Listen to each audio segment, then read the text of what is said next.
Goldfinger by Ian Fleming. Part 1. Happenstance. Chapter 1. Reflections in a Double Bourbon. James Bond, with 2 double bourbons inside him, sat in the final departure lounge of Miami Airport and thought about life and death. It was part of his profession to kill people. He had never liked doing it, and when he had to kill, he did it as well as he knew how, and forgot about it. As a secret agent who held the rare 00 prefix, the license to kill in the Secret Service, it was his duty to be as cool about death as a surgeon. If it happened, it happened. Regret was unprofessional. Worse, it was death watch beetle in the soul. And yet there had been something curiously impressive about the death of the Mexican. It wasn't that he hadn't deserved to die. He was an evil man, a man they call in Mexico a capungo. A capungo is a bandit who will kill for as little as 40 pesos, which is about 25 shillings, though probably he had been paid more to attempt the killing of Bond, and from the look of him he had been an instrument of pain and misery all his life. Yes, it had certainly been time for him to die. But when Bond had killed him, less than 24 hours before, life had gone out of the body so quickly, so utterly, that Bond had almost seen it come out of his mouth, as it does in the shape of a bird in Haitian primitives. What an extraordinary difference there was between a body full of person and a body that was empty. Now there is someone. Now there is no one. This had been a Mexican, with a name and an address, an employment card, and perhaps a driving license. Then something had gone out of him, out of the envelope of flesh and cheap clothes, and had left him an empty paper bag waiting for the dust cart. And the difference, the thing that had gone out of the stinking Mexican bandit, was greater than all Mexico. Bond looked down at the weapon that had done it. The cutting edge of his right hand was red and swollen. It would soon show a bruise. Bond flexed the hand, kneading it with his left. He had been doing the same thing at intervals through the quick plane trip that had got him away. It was a painful process, but if he kept the circulation moving, the hand would heal more quickly. One couldn't tell how soon the weapon would be needed again. Cynicism gathered at the corners of Bond's mouth. National Airlines, Airline of the Stars, announces the departure of their flight NA-106 to LaGuardia Field, New York. Will all passengers please proceed to gate number 7? All aboard, please. The tannoy switched off with an echoing click. Bond glanced at his watch. At least another 10 minutes before Transamerica would be called. He signalled to a waitress and ordered another double bourbon on the rocks. When the wide, chunky glass came, he swirled the liquor round for the ice to blunt it down, and swallowed half of it. He stubbed out the butt of his cigarette, and sat, his chin resting on his left hand, and gazed moodily across the twinkling tarmac to where the last half of the sun was slipping gloriously into the Gulf. The death of the Mexican had been the finishing touch to a bad assignment, one of the worst, squalid, dangerous, and without any redeeming feature except that it had got him away from headquarters. A big man in Mexico had some poppy fields. The flowers were not for decoration. They were broken down for opium, which was sold quickly and comparatively cheaply by the waiters at a small cafe in Mexico City called the Madre de Cacao. The Madre de Cacao had plenty of protection. If you needed opium, you walked in and ordered what you wanted with your drink. You paid for your drink at the case, and the man at the case told you how many noughts to add to your bill. It was an orderly commerce of no concern to anyone outside Mexico. Then, far away in England, the government, urged on by the United Nations drive against drug smuggling, announced that heroin would be banned in Britain. There was alarm in Soho, and also among respectable doctors who wanted to save their patients' agony. Prohibition is the trigger of crime. Very soon the routine smuggling channels from China, Turkey, and Italy were run almost dry by the illicit stockpiling in England. In Mexico City, a pleasant-spoken import and export merchant called Blackwell had a sister in England who was a heroin addict. He loved her, and was sorry for her, and when she wrote that she would die if someone didn't help, he believed that she wrote the truth and set about investigating the illicit dope traffic in Mexico.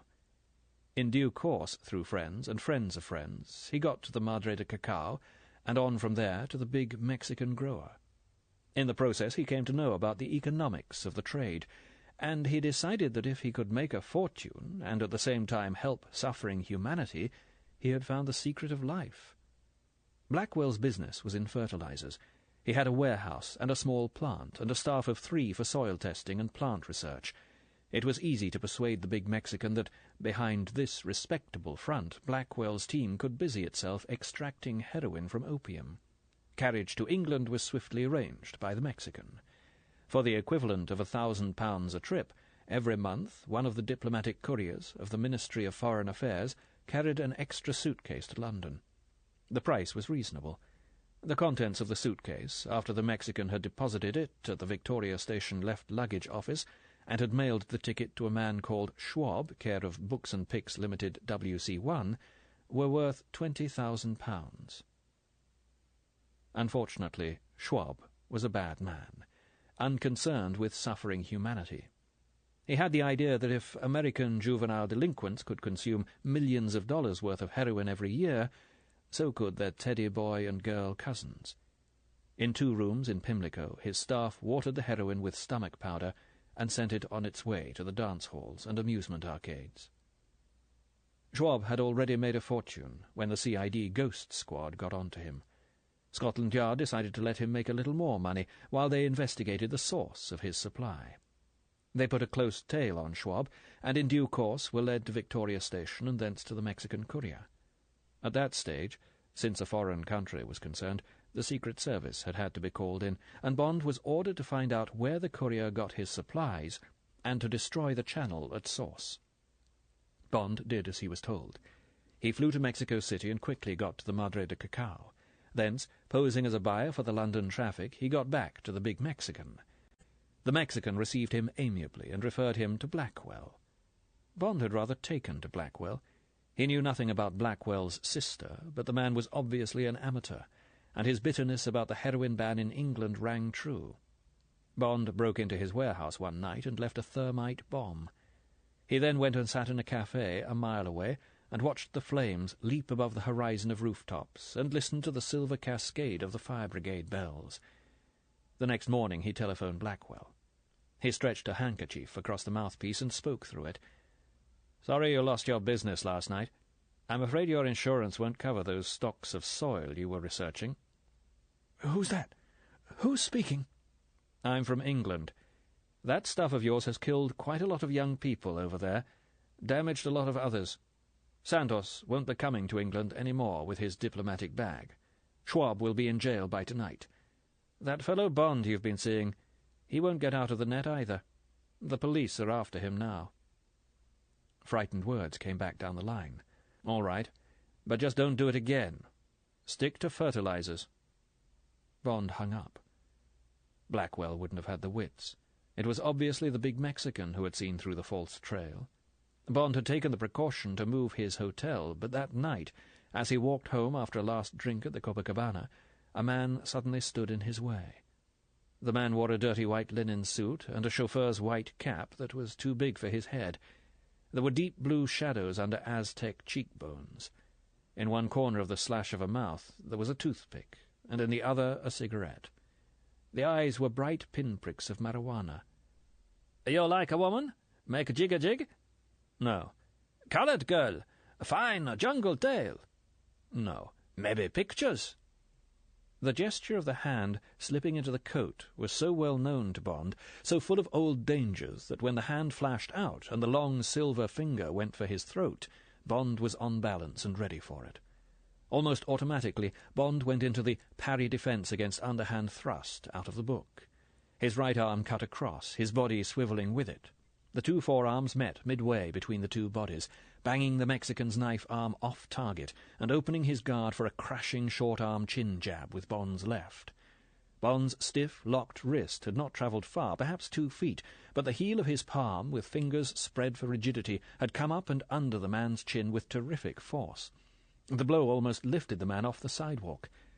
Perhaps it had been that blow that had killed the Mexican, broken his neck, but as he staggered back on his way to the ground, Bond had drawn back his right hand and slashed sideways at the taut, offered throat. It was the deadly hand-edge blow to the Adam's apple, delivered with the fingers locked into a blade, that had been the standby of the commandos. If the Mexican was still alive, he was certainly dead before he hit the ground. Bond stood for a moment, his chest heaving, and looked at the crumpled pile of cheap clothes flung down in the dust. He glanced up and down the street. There was no one. Some cars passed. Others had perhaps passed during the fight, but it had been in the shadows. Bond knelt down beside the body. There was no pulse. Already the eyes that had been so bright with marijuana were glazing. The house in which the Mexican had lived was empty. The tenant had left. Bond picked up the body and laid it against a wall in deeper shadow. He brushed his hands down his clothes, felt to see if his tie was straight, and went on to his hotel. At dawn, Bond had got up and shaved and driven to the airport, where he took the first plane out of Mexico. It happened to be going to Caracas. Bond flew to Caracas and hung about in the transit lounge until there was a plane for Miami, a Trans-America Constellation that would take him on that same evening to New York. Again the tannoy buzzed and echoed. Trans-America regrets to announce a delay on their flight TR-618 to New York due to a mechanical defect. The new departure time will be at 8 a.m. Will all passengers please report to the Trans-America ticket counter, where arrangements for their overnight accommodation will be made. Thank you. So, that too. Should he transfer to another flight, or spend the night in Miami? Bond had forgotten his drink. He picked it up and, tilting his head back, swallowed the bourbon to the last drop. The ice tinkled cheerfully against his teeth. That was it. That was an idea. He would spend the night in Miami and get drunk, stinking drunk, so that he would have to be carried to bed by whatever tart he had picked up. He hadn't been drunk for years. It was high time. This extra night, thrown at him out of the blue, was a spare night, a gone night. He would put it to good purpose. It was time he let himself go. He was too tense, too introspective. What the hell was he doing, glooming about this Mexican, this Capango who had been sent to kill him? It had been kill or get killed. Anyway, people were killing other people all the time, all over the world. People were using their motor cars to kill with. They were carrying infectious diseases around, blowing microbes in other people's faces, leaving gas jets turned on in kitchens, pumping out carbon monoxide in closed garages. How many people, for instance, were involved in manufacturing H-bombs, from the miners who mined the uranium to the shareholders who owned the mining shares? Was there any person in the world who wasn't, somehow, perhaps only statistically, involved in killing his neighbour? The last light of the day had gone. Below the indigo sky the flare paths twinkled green and yellow, and threw tiny reflections off the oily skin of the tarmac. With a shattering roar, a DC-7 hurtled down the main green lane. The windows in the transit lounge rattled softly. People got up to watch. Bond tried to read their expressions. Did they hope the plane would crash? Give them something to watch, something to talk about, something to fill their empty lives? Or did they wish it well? Which way were they willing the 60 passengers? To live or to die? Bond's lips turned down. Cut it out. Stop being so damned morbid. All this is just reaction from a dirty assignment. You're stale. Tired of having to be tough. You want a change. You've seen too much death. You want a slice of life. Easy, soft, high. Bond was conscious of steps approaching. They stopped at his side. Bond looked up. It was a clean, rich-looking, middle-aged man. His expression was embarrassed, deprecating. "Pardon me, but surely it's Mr. Bond. Mr. James Bond?" Chapter 2. Living It Up. Bond liked anonymity. His "Yes, it is," was discouraging. "Well, that's a mighty rare coincidence." The man held out his hand. Bond rose slowly, took the hand, and released it. The hand was pulpy and unarticulated, like a hand-shaped mud pack or an inflated rubber glove. "My name is DuPont, Junius DuPont. I guess you won't remember me, but we've met before. Mind if I sit down?" The face, the name. Yes, there was something familiar. Long ago, not in America. Bond searched the files while he summed the man up. Mr. Dupont was about 50, pink, clean-shaven, and dressed in the conventional disguise with which Brooks Brothers cover the shame of American millionaires. He wore a single-breasted dark tan tropical suit and a white silk shirt with a shallow collar. The rolled ends of the collar were joined by a gold safety pin beneath the knot of a narrow dark red and blue striped tie that fractionally wasn't the Brigade of Guards. The cuffs of the shirt protruded half an inch below the cuffs of the coat, and showed cabochon crystal links containing miniature trout flies. The socks were charcoal grey silk, and the shoes were old and polished mahogany and hinted peel. The man carried a dark, narrow-brimmed straw Homburg with a wide claret ribbon. Mr. Dupont sat down opposite Bond and produced cigarettes and a plain gold Zippo lighter.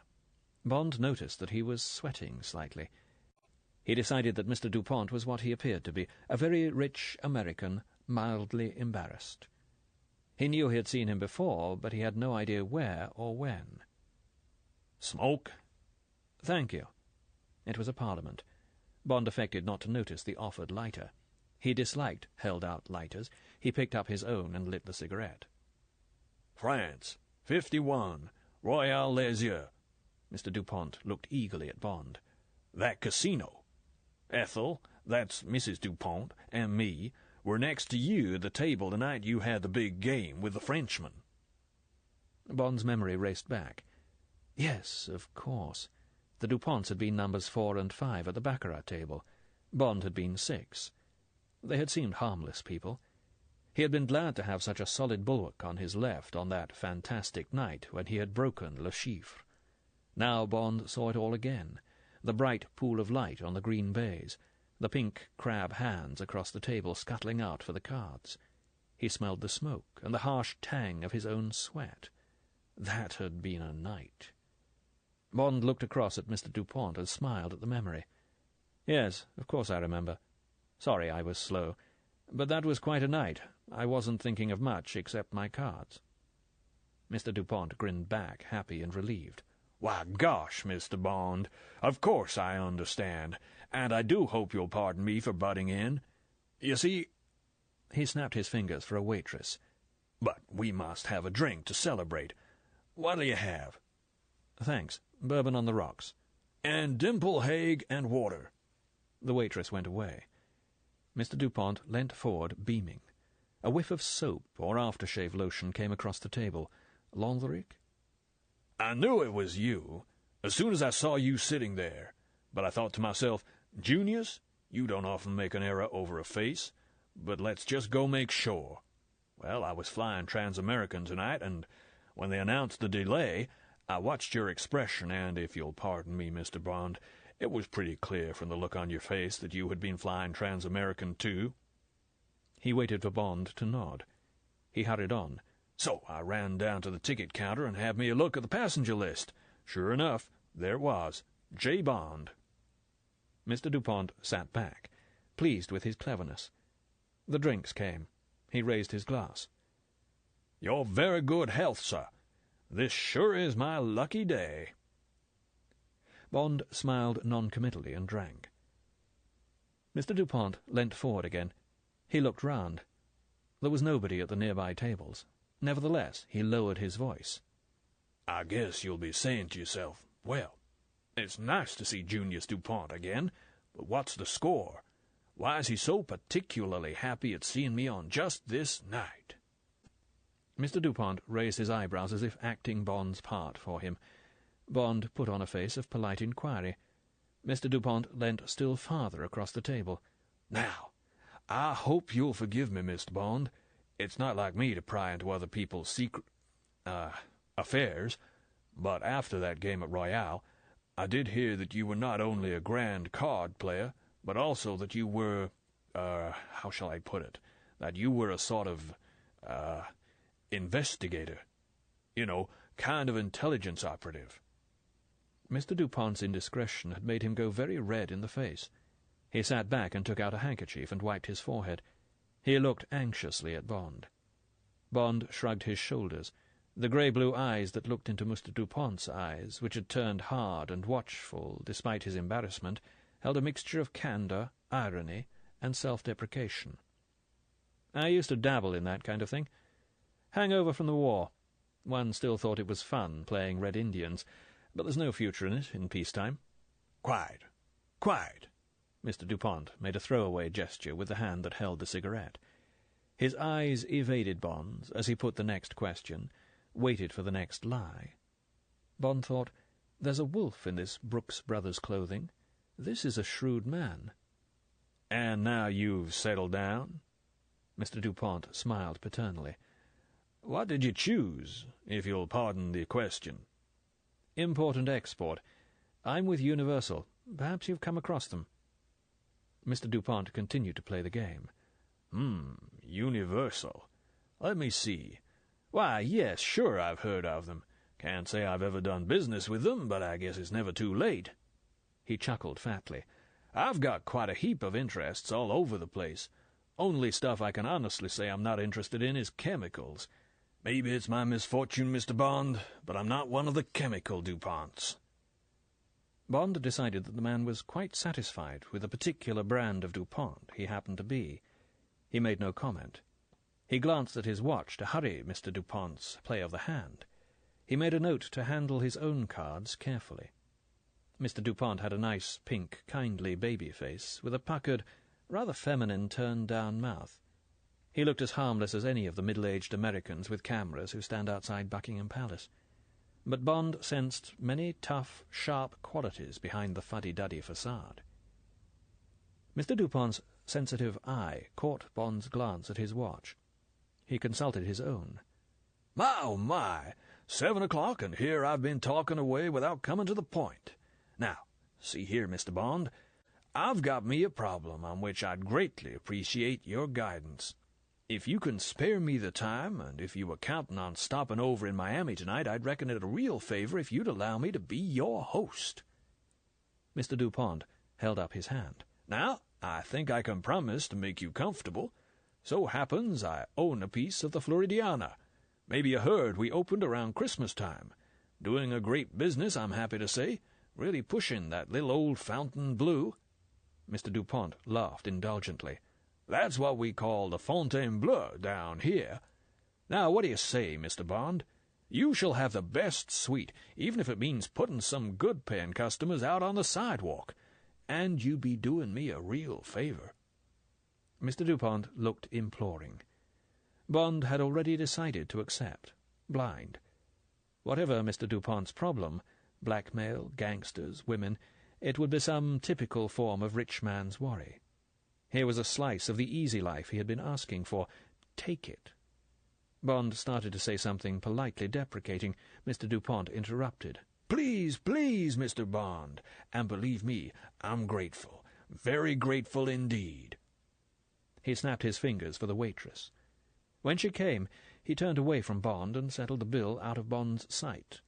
Like many very rich men, he considered that showing his money, letting someone see how much he tipped, amounted to indecent exposure.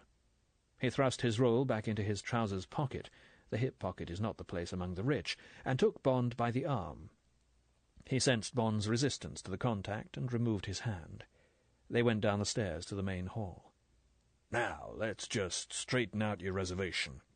Mr. Dupont headed for the Transamerica ticket counter. In a few curt phrases, Mr. Dupont showed his power and efficiency in his American realm. "Yes, Mr. Dupont. Surely, Mr. Dupont. I'll take care of that, Mr. Dupont." Outside, a gleaming Chrysler Imperial sighed up to the curb. A tough-looking chauffeur in a biscuit-coloured uniform hurried to open the door. Bond stepped in and settled down in the soft upholstery. The interior of the car was deliciously cool, almost cold. The Transamerican representative bustled out with Bond's suitcase, handed it to the chauffeur, and with a half-bow went back into the terminal. "Bill's on the beach," said Mr. Dupont to the chauffeur, and the big car slid away through the crowded parking lots and out onto the parkway. Mr. Dupont settled back. "Hope you like stone crabs, Mr. Bond. Ever tried them?" Bond said he had, that he liked them very much. Mr. Dupont talked about bills on the beach, and about the relative merits of Stone and Alaska crab meat, while the Chrysler Imperial sped through downtown Miami, along Biscayne Boulevard, and across Biscayne Bay by the Douglas MacArthur Causeway. Bond made appropriate comments, letting himself be carried along on the gracious stream of speed and comfort and rich small talk. They drew up at a white-painted mock Regency frontage in clapboard and stucco. A scrawl of pink neon said, "Bills on the beach." While Bond got out, Mr. Dupont gave his instructions to the chauffeur. Bond heard the words, "The Aloha Suite," and "If there's any trouble, tell Mr. Fairley to call me here, right?" They went up the steps. Inside, the big room was decorated in white, with pink muslin swags over the windows. There were pink lights on the tables. The restaurant was crowded with sunburned people in expensive tropical get-ups, brilliant garish shirts, jangling gold bangles, dark glasses with jewelled rims, cute native straw hats.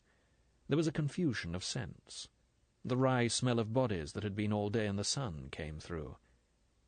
Bill, a pansified Italian, hurried towards them. "Why, Mr. Dupont, it is a pleasure, sir. Little crowded tonight. Soon fix you up. Please, this way, please." Holding a large leather-bound menu above his head, the man weaved his way between the diners to the best table in the room, a corner table for 6. He pulled out 2 chairs, snapped his fingers for the maître d'hôtel and the wine-waiter, spread 2 menus in front of them, exchanged compliments with Mr. Dupont, and left them. Mr. Dupont slapped his menu shut. He said to Bond, "Now, why don't you just leave this to me? If there's anything you don't like, send it back." And to the head waiter, "Stone crabs, not frozen, fresh, melted butter, thick toast, right?" "Very good, Mr. Dupont." The wine-waiter, washing his hands, took the waiter's place. 2 pints of pink champagne, the Pommery 50, silver tankards, right?" "Very good, Mr. Dupont. A cocktail to start?" Mr. Dupont turned to Bond. He smiled and raised his eyebrows. Bond said, "Vodka martini, please, with a slice of lemon peel." "Make it 2, said Mr. Dupont. "Doubles." The wine-waiter hurried off.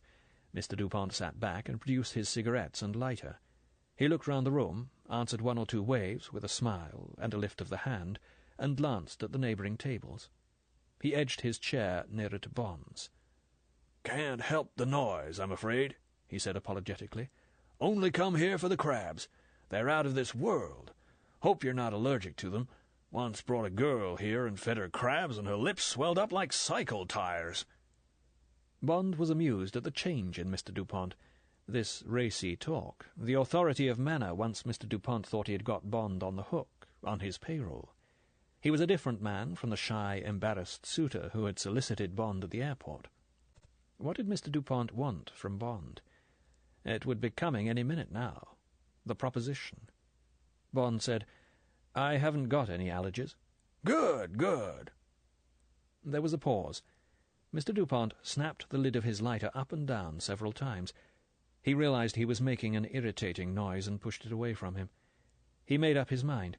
He said, speaking at his hands on the table in front of him, "You ever play canasta, Mr. Bond?" "Yes, it's a good game. I like it." "Two-handed canasta?" "I have done. It's not so much fun. If you don't make a fool of yourself, if neither of you do, it tends to even out. Law of averages in the cards, no chance of making much difference in the play." Mr. Dupont nodded emphatically. "Just so.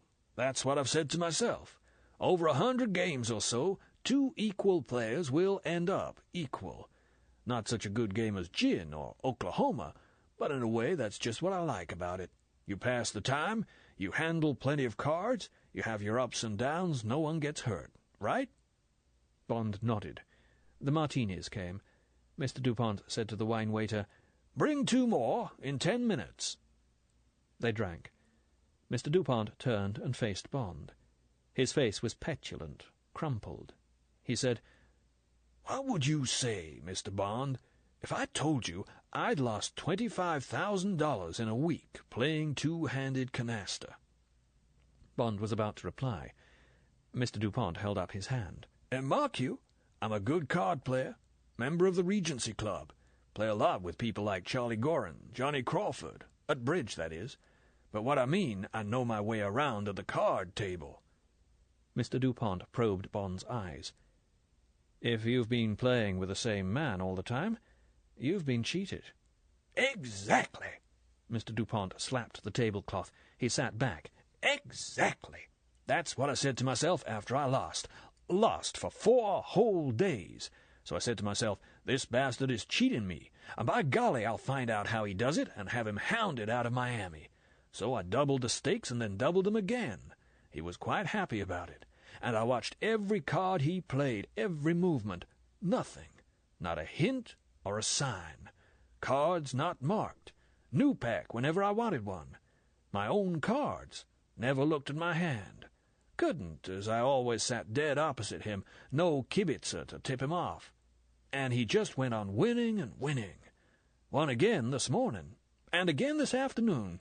Finally I got so mad at the game, I didn't show it, mind you. Bond might think he had not been a sport. I paid up politely, but without telling this guy, I just packed my bag and got me to the airport, and booked on the first plane to New York. Think of that. Mr. Dupont threw up his hands. Running away. But 25 grand is 25 grand. I could see it getting to 50, 100. And I just couldn't stand another of these damned games, and I couldn't stand not being able to catch this guy out. So I took off.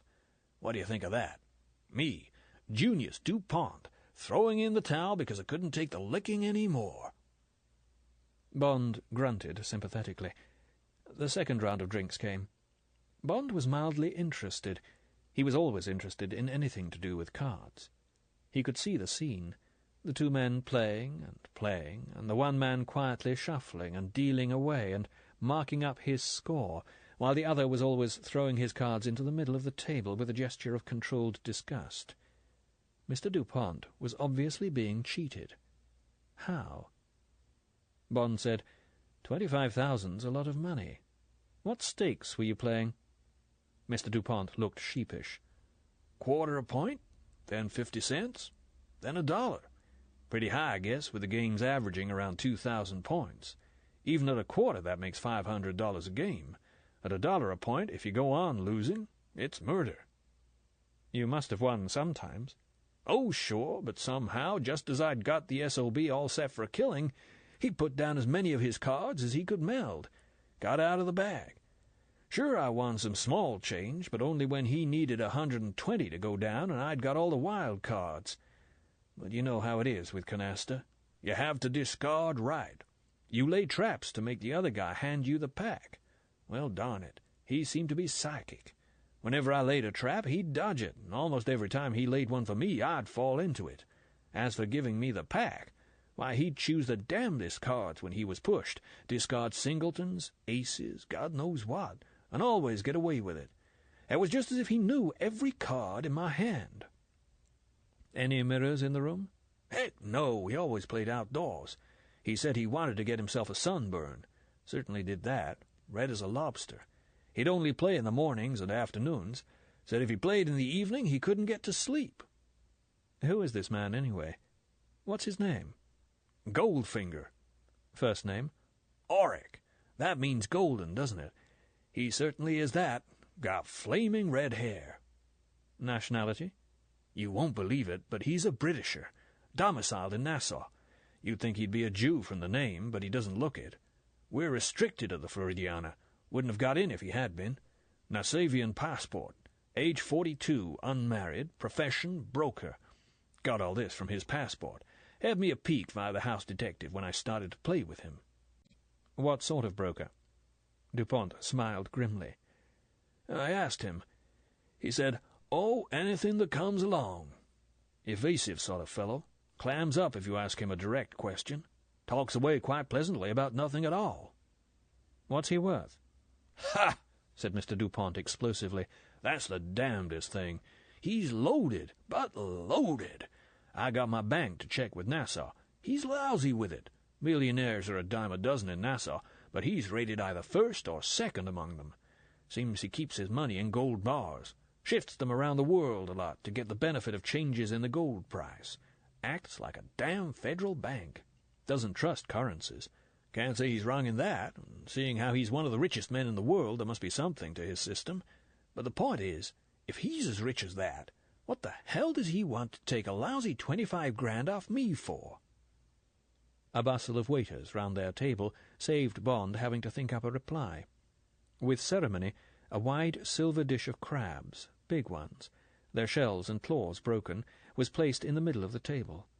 A silver sauce-boat brimming with melted butter and a long rack of toast was put beside each of their plates. The tankards of champagne frothed pink.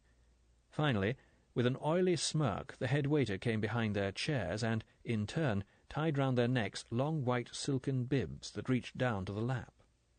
Bond was reminded of Charles Lawton playing Henry VIII, but neither Mr. Dupont nor the neighbouring diners seemed surprised at the hoggish display. Mr. Dupont, with a gleeful "Every man for himself," raked several hunks of crab onto his plate, doused them liberally in melted butter, and dug in. Bond followed suit and proceeded to eat, or rather devour, the most delicious meal he had had in his life. The meat of the stone crabs was the tenderest, sweetest shellfish he had ever tasted. It was perfectly set off by the dry toast and slightly burned taste of the melted butter. The champagne seemed to have the faintest scent of strawberries. It was ice-cold. After each helping of crab, the champagne cleaned the palate for the next. They ate steadily and with absorption, and hardly exchanged a word until the dish was cleared. With a slight belch, Mr. Dupont for the last time wiped butter off his chin with his silken bib and sat back. His face was flushed. He looked proudly at Bond.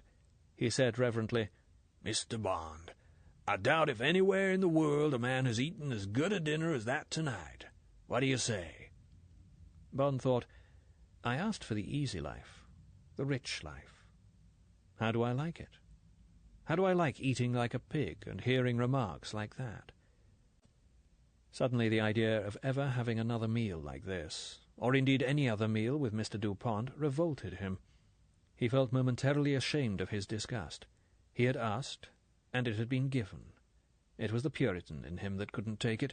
He had made his wish, and the wish had not only been granted, it had been stuffed down his throat. Bond said, "I don't know about that, but it was certainly very good." Mr. Dupont was satisfied. He called for coffee. Bond refused the offer of cigars or liqueurs. He lit a cigarette and waited with interest for the catch to be presented. He knew there would be one. It was obvious that all this was part of the come-on. Well, let it come. Mr. Dupont cleared his throat. "And now, Mr. Bond, I have a proposition to put to you." He stared at Bond, trying to gauge his reaction in advance. "Yes?" "It surely was providential to meet you like that at the airport." Mr. Dupont's voice was grave, sincere. "I've never forgotten our first meeting at Royale. I recall every detail of it, your coolness, your daring, your handling of the cards." Bond looked down at the tablecloth, but Mr. Dupont had got tired of his peroration. He said hurriedly, "Mr. Bond, I will pay you $10,000 to stay here as my guest until you have discovered how this man Goldfinger beats me at cards." Bond looked Mr. Dupont in the eye. He said, "That's a handsome offer, Mr. Dupont, but I have to get back to London. I must be in New York to catch my plane within 48 hours. If you will play your usual sessions tomorrow morning and afternoon, I should have plenty of time to find out the answer, but I must leave tomorrow night, whether I can help you or not. Done?" "Done," said Mr. Dupont. Chapter 3. The Man with Agoraphobia. The flapping of the curtains wakened Bond. He threw off the single sheet and walked across the thick pile carpet to the picture window that filled the whole of one wall. He drew back the curtains and went out onto the sun-filled balcony. The black and white checkerboard tiles were warm, almost hot to the feet, although it could not yet be 8 o'clock. A brisk inshore breeze was blowing off the sea, straining the flags of all nations that flew along the pier of the private yacht basin. The breeze was humid and smelt strongly of the sea. Bond guessed it was the breeze that the visitors like, but the residents hate. It would rust the metal fittings in their homes, fox the pages of their books, rot their wallpaper and pictures, breed damp rot in their clothes. 12 stories down, the formal gardens, dotted with palm trees and beds of bright croton, and traced with neat gravel walks between avenues of bougainvillea, were rich and dull. Gardeners were working, raking the paths, and picking up leaves with the lethargic slow motion of coloured help. 2 mowers were at work on the lawns, and where they had already been, sprinklers were gracefully flinging handfuls of spray. Directly below Bond, the elegant curve of the Cabana Club swept down to the beach, 2 stories of changing rooms below a flat roof dotted with chairs and tables, and an occasional red and white striped umbrella. Within the curve was the brilliant green oblong of the Olympic-length swimming pool, fringed on all sides by row upon row of mattressed steamer chairs on which the customers would soon be getting their $50-a-day sunburn. White-jacketed men were working among them, straightening the lines of chairs, turning the mattresses, and sweeping up yesterday's cigarette butts. Beyond was the long golden beach, and the sea, and more men, raking the tide-line, putting up the umbrellas, laying out mattresses. No wonder the neat card inside Bond's wardrobe had said that the cost of the Aloha suite was $200 a day. Bond made a rough calculation. If he was paying the bill, it would take him just 3 weeks to spend his whole salary for the year. Bond smiled cheerfully to himself. He went back into the bedroom, picked up the telephone, and ordered himself a delicious, wasteful breakfast, a carton of king-size Chesterfields, and the newspapers. By the time he had shaved and had an ice-cold shower and dressed, it was 8 o'clock. He walked through into the elegant sitting-room and found a waiter in a uniform of plum and gold laying out his breakfast beside the window. Bond glanced at the Miami Herald. The front page was devoted to yesterday's failure of an American ICBM at the nearby Cape Canaveral, and a bad upset in a big race at Hialeah. Bond dropped the paper on the floor and sat down and slowly ate his breakfast and thought about Mr. Dupont and Mr. Goldfinger. His thoughts were inconclusive. Mr. Dupont was either a much worse player than he thought, which seemed unlikely on Bond's reading of his tough, shrewd character, or else Goldfinger was a cheat. If Goldfinger cheated at cards, although he didn't need the money, it was certain that he had also made himself rich by cheating or sharp practice on a much bigger scale. Bond was interested in big crooks. He looked forward to his first sight of Goldfinger. He also looked forward to penetrating Goldfinger's highly successful and, on the face of it, highly mysterious method of fleecing Mr. Dupont. It was going to be a most entertaining day. Idly, Bond waited for it to get under way. The plan was that he would meet Mr. Dupont in the garden at 10 o'clock. The story would be that Bond had flown down from New York to try and sell Mr. Dupont a block of shares from an English holding in a Canadian natural gas property. The matter was clearly confidential, and Goldfinger would not think of questioning Bond about details. Shares, natural gas, Canada. That was all Bond needed to remember. They would go along together to the roof of the Cabana Club, where the game was played, and Bond would read his paper and watch. After luncheon, during which Bond and Mr. Dupont would discuss their business, there would be the same routine. Mr. Dupont had inquired if there was anything else he could arrange. Bond had asked for the number of Mr. Goldfinger's suite and a pass-key. He had explained that if Goldfinger was any kind of a professional card sharp, or even an expert amateur, he would travel with the usual tools of the trade, marked and shaved cards, the apparatus for the short-arm delivery, and so forth. Mr. Dupont had said he would give Bond the key when they met in the garden. He would have no difficulty getting one from the manager. After breakfast, Bond relaxed and gazed into the middle distance of the sea. He was not keyed up by the job on hand, only interested and amused. It was just the kind of job he had needed to clear his palate after Mexico. At 9:30, Bond left his suite and wandered along the corridors of his floor, getting lost on his way to the elevator in order to reconnoitre the layout of the hotel. Then, having met the same maid twice, he asked his way and went down in the elevator and moved among the scattering of early risers through the Pineapple Shopping Arcade. He glanced into the Bamboo Coffee Shop, the Rendezvous Bar, the La Tropicala Dining Room, the Kitty Cat Club for children, and the Boom Boom Nightery. He then went purposefully out into the garden. Mr. Dupont, now dressed for the beach by Abercrombie and Fitch, gave him the pass-key to Goldfinger's suite. They sauntered over to the Cabana Club and climbed the 2 short flights of stairs to the top deck.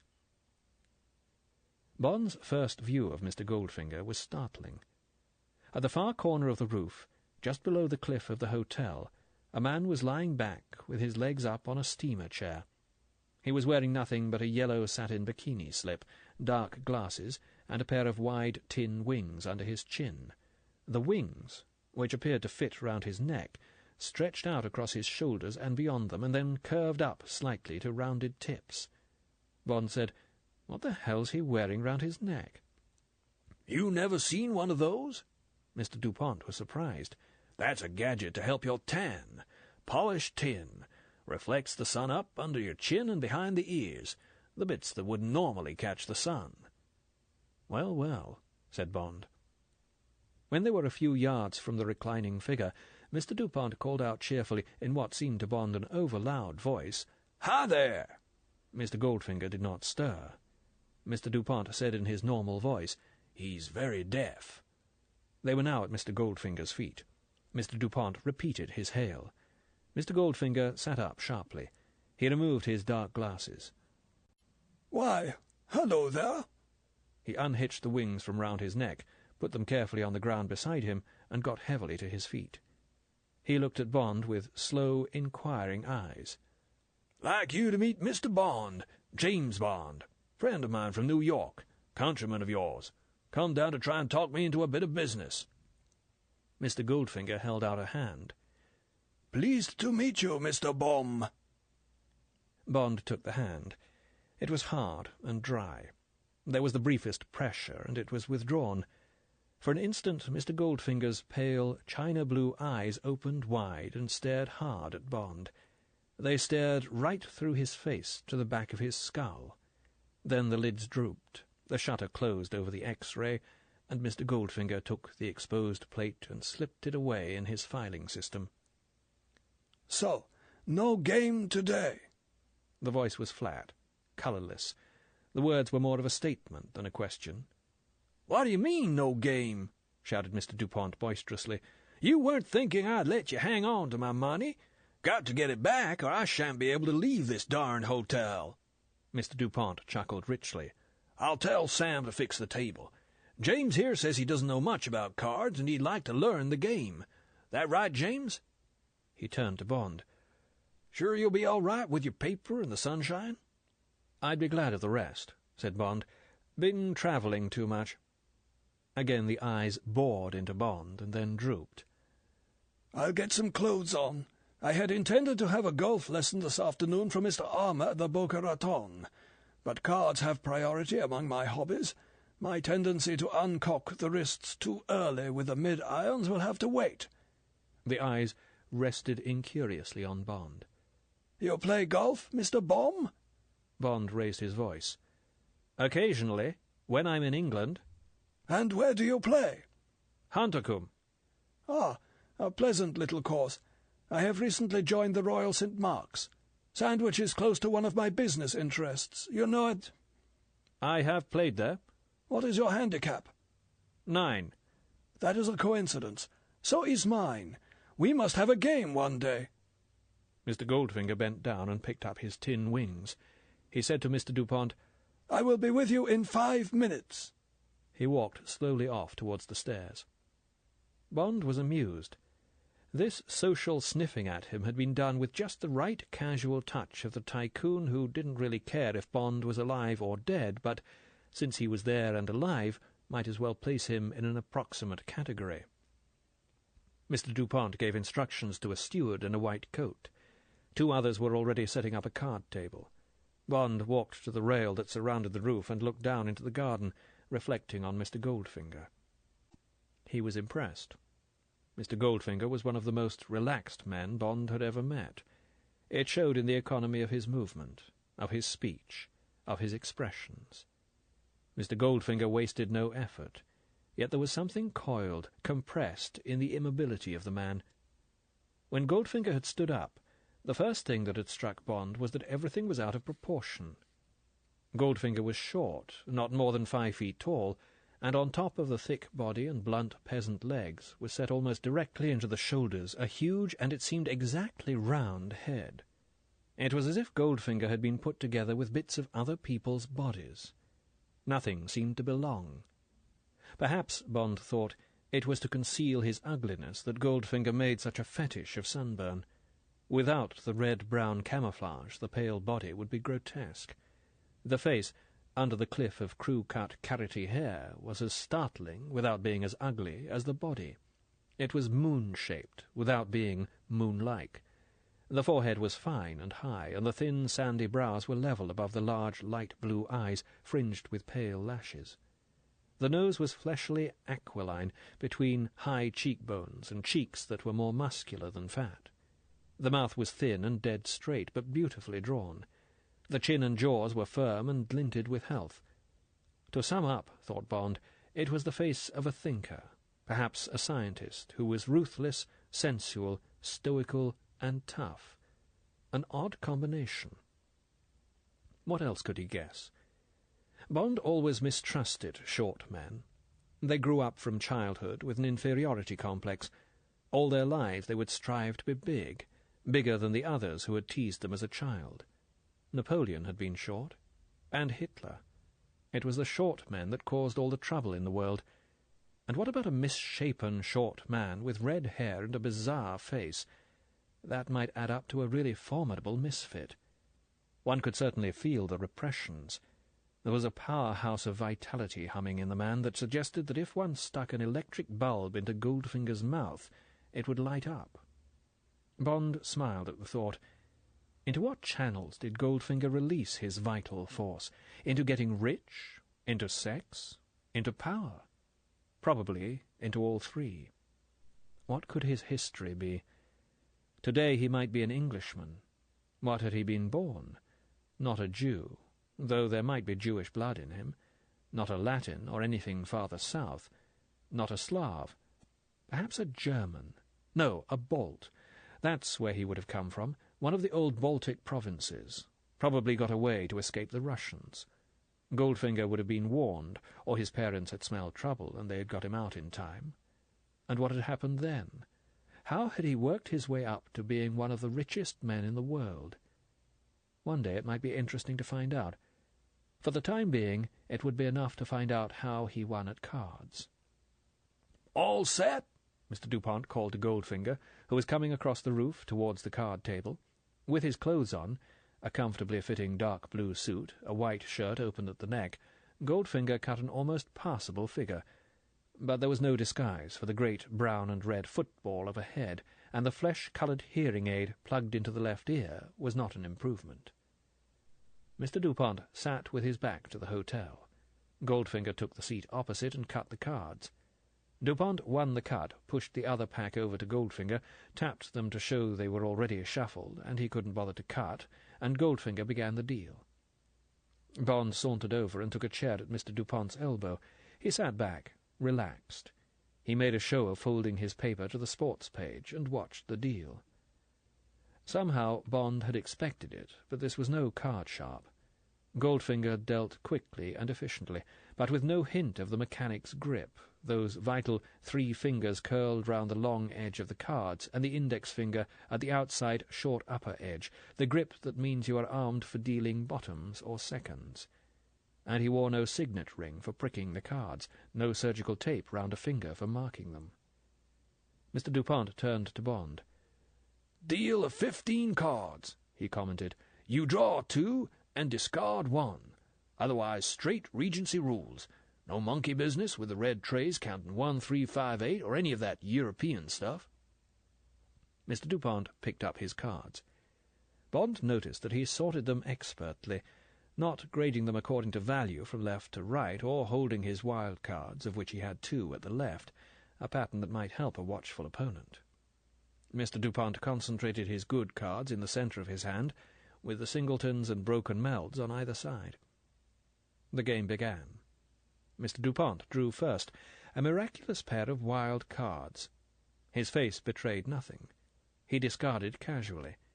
He only needed 2 more good draws to go out unseen. but he would have to be lucky. Drawing 2 cards doubles the chance of picking up what you want, but it also doubles the chance of picking up useless cards that will only clutter up your hand. Goldfinger played a more deliberate game, almost irritatingly slow. After drawing, he shuffled through his cards again and again before deciding on his discard. On the 3rd draw, Dupont had improved his hand to the extent that he now needed only 1 of 5 cards to go down and out, and catch his opponent with a handful of cards which would all count against him.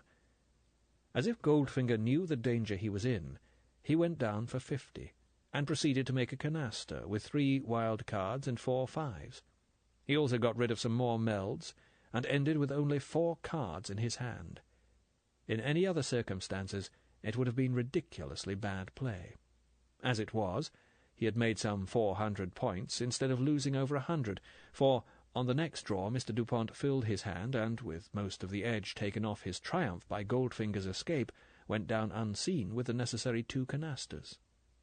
"By golly, I nearly screwed you that time."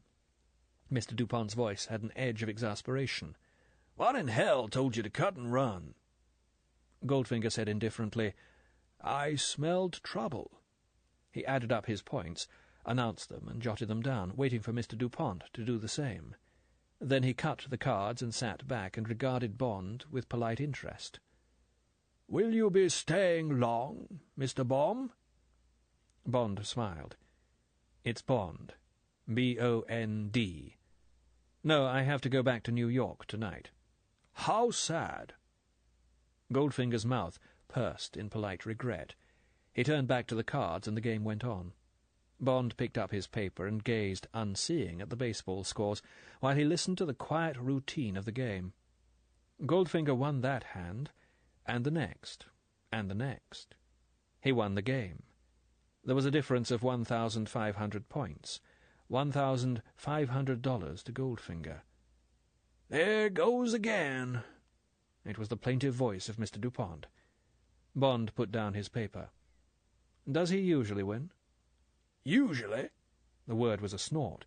"He always wins." They cut again, and Goldfinger began to deal. Bond said, "Don't you cut for seats? I often find a change of seats helps the luck, hostage to fortune, and so on." Goldfinger paused in his deal. He bent his gaze gravely on Bond. "Unfortunately, Mr. Bond, that is not possible, or I could not play. As I explained to Mr. Dupont at our first game, I suffer from an obscure complaint, agoraphobia, the fear of open spaces. I cannot bear the open horizon. I must sit and face the hotel." The deal continued. "Oh, I'm so sorry." Bond's voice was grave, interested. "That's a very rare disability. I've always been able to understand claustrophobia, but not the other way round. How did it come about?" Goldfinger picked up his cards and began to arrange his hand. "I have no idea," he said equably. Bond got up. "Well, I think I'll stretch my legs for a bit, see what's going on in the pool." "You do just that," said Mr. Dupont jovially. "Just take it easy, James. Plenty of time to discuss business over lunch. I'll see if I can't dish it out to my friend Goldfinger this time instead of taking it. Be seeing you." Goldfinger didn't look up from his cards. Bond strolled down the roof, past the occasional splayed-out body, to the rail at the far end that overlooked the pool. For a time he stood and contemplated the ranks of pink and brown and white flesh laid out below him on the steamer chairs. The heavy scent of suntan oil came up to him. There were a few children and young people in the pool. A man, obviously a professional diver, perhaps the swimming instructor, stood on the high dive. He balanced on the balls of his feet, a muscled Greek god with golden hair. He bounced once, casually, and flew off and down, his arms held out like wings. Lazily they arrowed out to cleave the water for the body to pass through. The impact left only a brief turbulence. The diver jackknifed up again, shaking his head boyishly. There was a smattering of applause. The man trudged slowly down the pool, his head submerged, his shoulders moving with casual power. Bond thought, "Good luck to you. You won't be able to keep this up for more than another 5 or 6 years." High divers couldn't take it for long, the repeated shock to the skull. With ski jumping, which had the same shattering effect on the frame, high diving was the shortest-lived sport. Bond radioed to the diver. "Cash in quick. Get into films while the hair's still gold." Bond turned and looked back down the roof towards the two canaster players beneath the cliff of the hotel. So Goldfinger liked to face the hotel. Or was it that he liked Mr. Dupont to have his back to it? And why? Now, what was the number of Goldfinger's suite? Number 200, the Hawaii suite. Bond's, on the top floor, was 1200. So, all things being equal, Goldfinger's would be directly below Bond's on the second floor, 20 yards or so above the roof of the Cabana Club, 20 yards from the card table. Bond counted down. He closely examined the frontage that should be Goldfinger's. Nothing. An empty sun balcony. An open door into the dark interior of the suite. Bond measured distances. Angles. Yes, that's how it might be. That's how it must be. Clever Mr. Goldfinger. Chapter 4. Over the Barrel.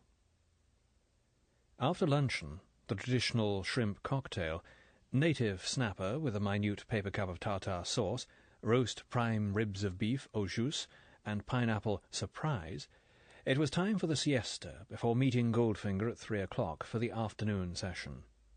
Mr. Dupont, who had lost a further $10,000 or more, confirmed that Goldfinger had a secretary. "Never seen her. Sticks to the suite. Probably just some Corrine he's brought down for the ride." He smiled wetly. "I mean the daily ride. Why, you onto something?" Bond was non-committal. "Can't tell yet. I probably won't be coming down this afternoon. Say I got bored watching, gone into the town." He paused. "But if my idea's right, don't be surprised at what may happen. If Goldfinger starts to behave oddly, just sit quiet and watch. I'm not promising anything. I think I've got him, but I may be wrong." Mr. Dupont was enthusiastic. "Good for you, Boyle," he said effusively. "I just can't wait to see that bastard over the barrel. Damn his eyes." Bond took the elevator up to his suite. He went to his suitcase and extracted an M3 Leica, an MC exposure meter, a K2 filter, and a flash holder. He put a bulb in the holder and checked the camera. He went to his balcony, glanced at the sun to estimate where it would be at about 3:30, and went back into the sitting room, leaving the door to the balcony open. He stood at the balcony door and aimed the exposure meter. The exposure was 1/100th of a second. He set this on the Leica, put the shutter at f11, and the distance at 12 feet. He clipped on a lens hood and took one picture to see that all was working. Then he wound on the film, slipped in the flash holder, and put the camera aside. Bond went to his suitcase again and took out a thick book, The Bible Designed to be Read as Literature, opened it, and extracted his Walter PPK in the Burns Martin holster. He slipped the holster inside his trouser band to the left. He tried one or two quick draws. They were satisfactory. He closely examined the geography of his suite, on the assumption that it would be exactly similar to the Hawaii. He visualized the scene that would almost certainly greet him when he came through the door of the suite downstairs. He tried his pass-key in the various locks and practiced opening the doors noiselessly. Then he pulled a comfortable chair in front of the open balcony door and sat and smoked a cigarette, while he gazed out across the sea and thought of how he would put things to Goldfinger when the time came. At 3:15, Bond got up and went out onto the balcony, and cautiously looked down at the two tiny figures across the square of green baize. He went back into the room and checked the exposure meter on the Leica. The light was the same. He slipped on the coat of his dark blue tropical worsted suit, straightened his tie, and slung the strap of the Leica round his neck so that the camera hung at his chest. Then, with a last look round, he went out and along to the elevator. He rode down to the ground floor and examined the shop windows in the foyer. When the elevator had gone up again, he walked to the staircase and slowly climbed up 2 floors. The geography of the second floor was identical with the 12th. Room 200 was where he had expected it to be. There was no one in sight. He took out his pass-key and silently opened the door and closed it behind him. In the small lobby, a raincoat, a light camel-hair coat, and a pale grey Homburg hung on hooks.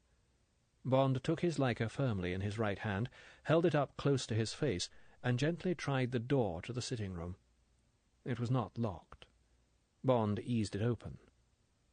Even before he could see what he expected to see, he could hear the voice. It was a low, attractive girl's voice, an English voice. It was saying, "Drew 5 and 4. Completed canaster in 5s with 2 2s. Discarding 4. Has singletons in kings, knaves, 9s, 7s. Bond slid into the room. The girl was sitting on 2 cushions on top of a table, which had been pulled up a yard inside the open balcony door. She had needed the cushions to give her height. It was at the top of the afternoon heat, and she was naked, except for a black brassiere and black silk briefs. She was swinging her legs in a bored fashion. She had just finished painting the nails on her left hand. Now she stretched the hand out in front of her to examine the effect.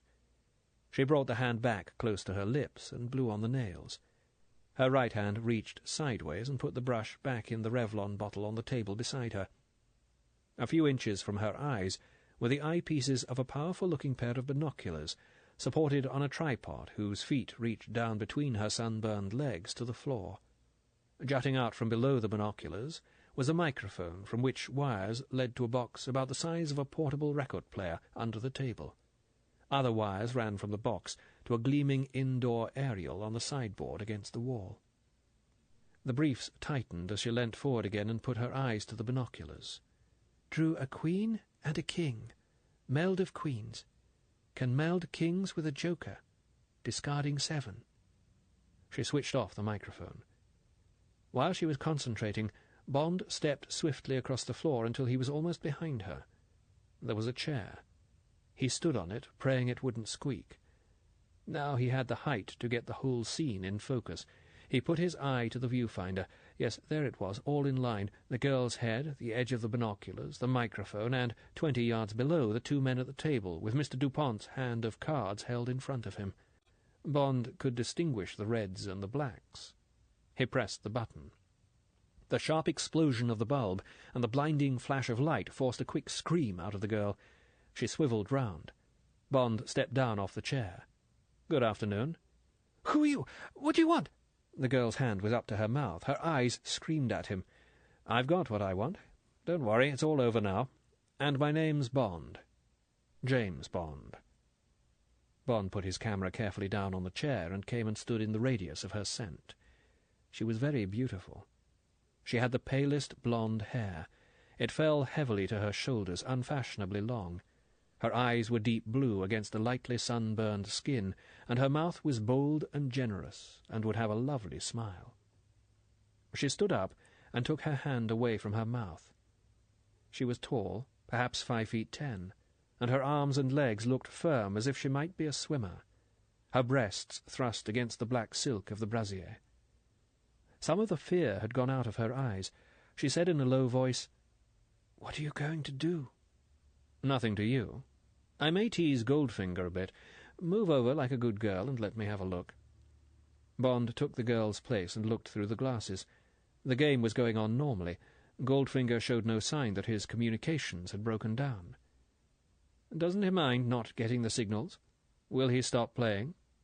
She said hesitatingly, "It's happened before when a plug pulled or something. He just waits for me to come through again." Bond smiled at her. "Well, let's let him stew for a bit. Have a cigarette and relax." He held out a packet of Chesterfields. She took one. "Anyway, it's time you did the nails on your right hand." A smile flickered across her mouth. "How long were you there? You gave me a frightful shock."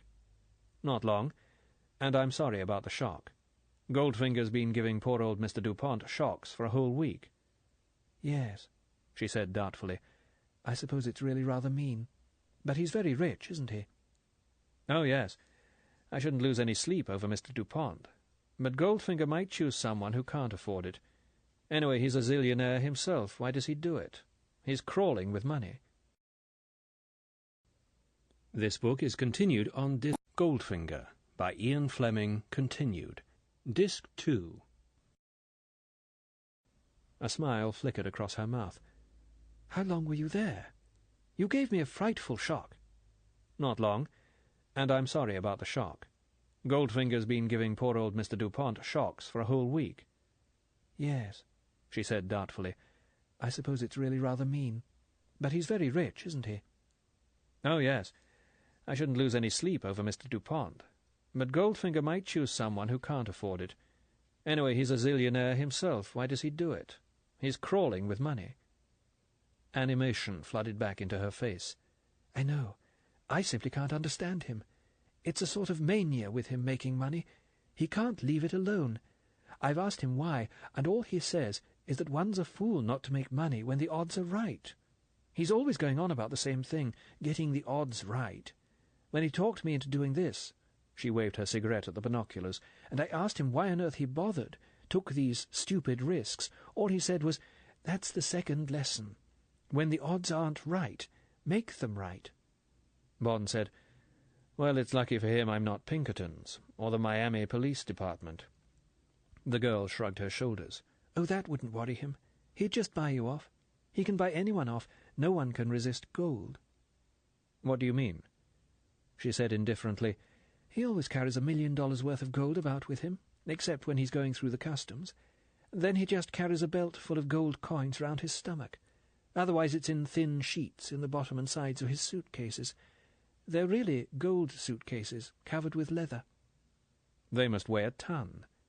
"He always travels by car, one with special springs, and his chauffeur is a huge man. He carries them. No one else touches them." "Why does he carry around all that gold?" "Just in case he needs it.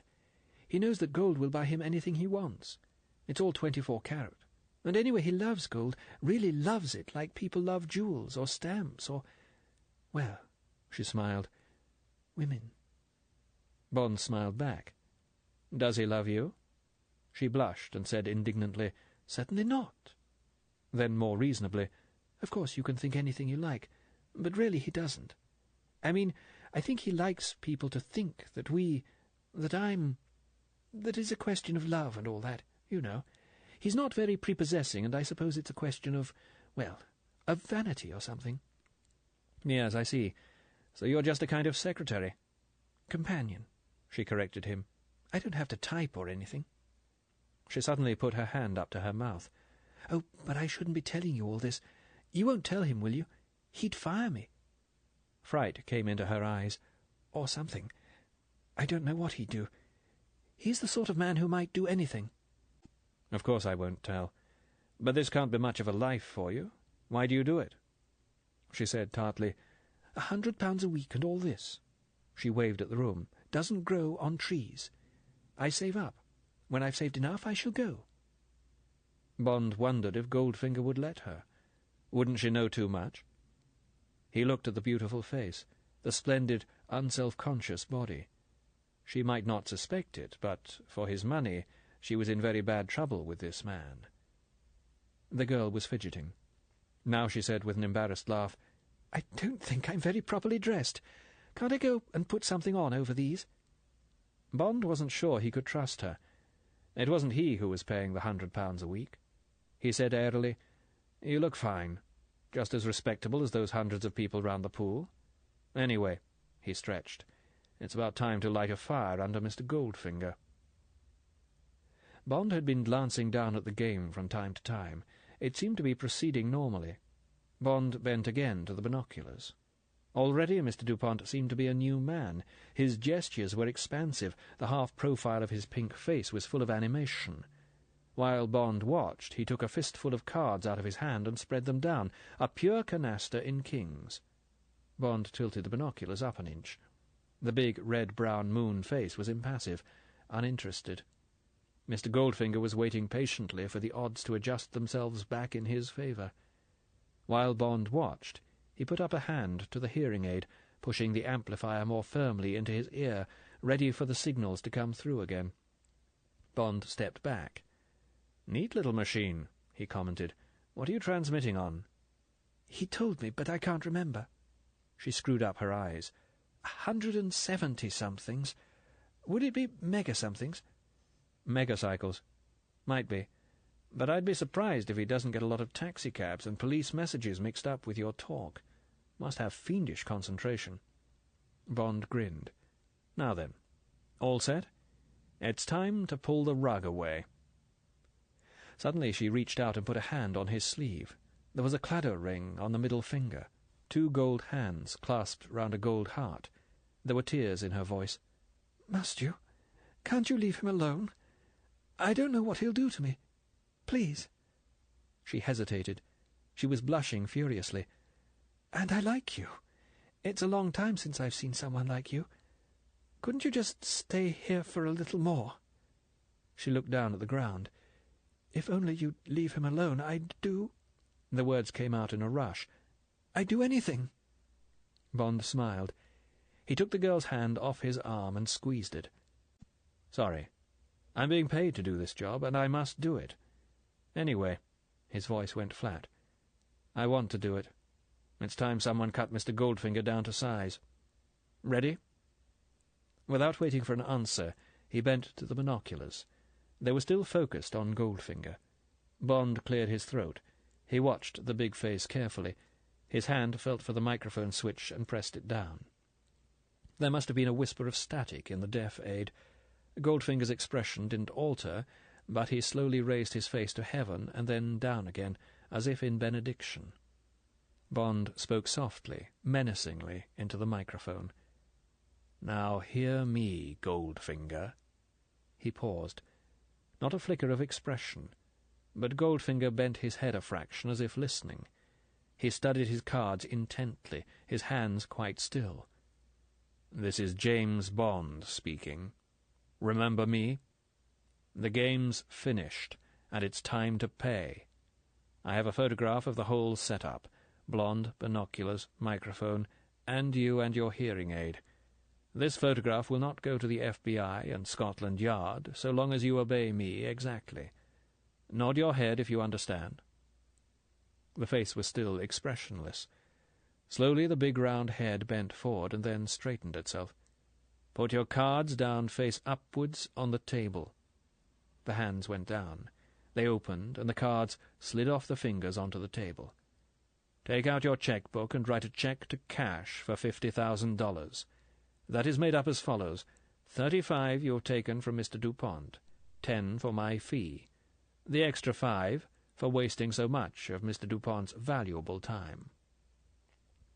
Bond watched to see that his order was being obeyed. He took a glance at Mr. Dupont. Mr. Dupont was leaning forward, gaping. Mr. Goldfinger slowly detached the check and countersigned it on the back. "Right. Now jot this down on the back of your checkbook and see you get it right. Book me a compartment on the Silver Meteor to New York tonight. Have a bottle of vintage champagne on ice in the compartment and plenty of caviar sandwiches, the best caviar. And keep away from me. And no monkey business. The photograph will be in the mails, with a full report to be opened and acted upon if I don't show up in good health in New York tomorrow. Nod if you understand." Again the big head came slowly down and up again. Now there were traces of sweat on the high, unlined forehead. "Right.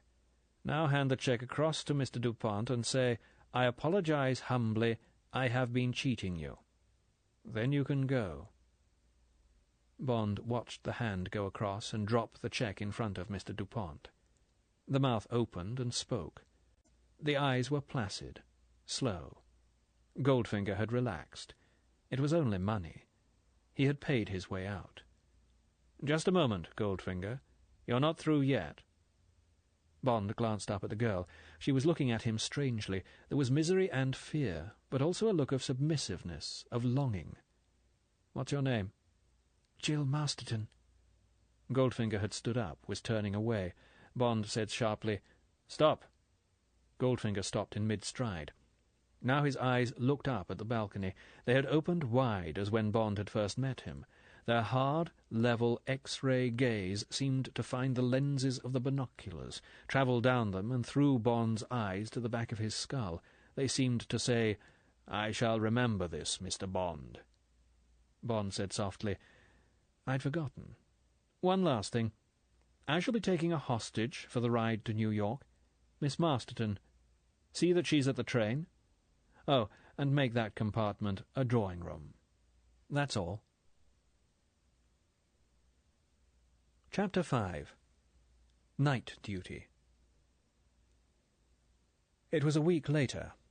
Bond stood at the open window of the 7th-floor office of the tall building in Regent's Park that is the headquarters of the Secret Service. London lay asleep under a full moon that rode swiftly over the town through a shoal of herringbone clouds. Big Ben sounded 3. One of the telephones rang in the dark room. Bond turned and moved quickly to the central desk and the pool of light cast by the green-shaded reading lamp. He picked up the black telephone from the rank of 4. He said, "Duty officer?" "Station H, sir." "Put them on." There was the echoing buzz and twang of the usual bad radio connection with Hong Kong. Why were there always sunspots over China? A sing-song voice asked, "Universal Export?" "Yes." A deep, close voice, London, said, "You're through to Hong Kong. Speak up, please." Bond said impatiently, "Clear the line, please." The sing-song voice said, "You're through now. Speak up, please." "Hello? Hello? Universal Export?" "Yes." "Dixon speaking. Can you hear me?" "Yes." "That cable I sent you about the shipment of mangoes. Fruit, you know?" "Yes. Got it here." Bond pulled the file towards him. He knew what it was about. Station H wanted some limpet mines to put paid to 3 communist spy junks that were using Macau to intercept British freighters and search them for refugees from China. "Must have payment by the 10th. That would mean that the junks were leaving, or else that the guards on the junks would be doubled after that date, or some other emergency. Bond said briefly, "Wilco?" "Thanks. Bye." "Bye." Bond put down the receiver. He picked up the green receiver and dialed Q branch and talked to the section duty officer. It would be all right. There was a BOAC Britannia leaving in the morning. Q branch would see that the crate caught the plane. Bond sat back. He reached for a cigarette and lit it. He thought of the badly air-conditioned little office on the waterfront in Hong Kong, saw the sweat marks on the white shirt of 279, whom he knew well and who had just called himself Dixon. Now 279 would probably be talking to his number 2. "It's okay. London says can do. Let's just go over this ops schedule again." Bond smiled wryly. Better they than he. He'd never liked being up against the Chinese. There were too many of them. Station H might be stirring up a hornet's nest, but M had decided it was time to show the opposition that the service in Hong Kong hadn't quite gone out of business. When, 3 days before, M had first told him his name was down for night duty, Bond hadn't taken to the idea. He had argued that he didn't know enough about the routine work of the stations, that it was too responsible a job to give a man who had been in the 00 section for 6 years, and who had forgotten all he had ever known about station work. "You'll soon pick it up," M had said unsympathetically. "If you get in trouble, there are the duty section officers, or the chief of staff, or me, for the matter of that." Bond had smiled at the thought of waking M up in the middle of the night because some man in Aden or Tokyo was in a flap. "Anyway, I've decided. I want all senior officers to do their spell of routine." M had looked frostily across at Bond. "Matter of fact, 007, I had the Treasury on to me the other day. Their liaison man thinks the 00 section is redundant. Says that kind of thing is out of date. I couldn't bother to argue." M's voice was mild. "Just told him he was mistaken." Bond could visualize the scene.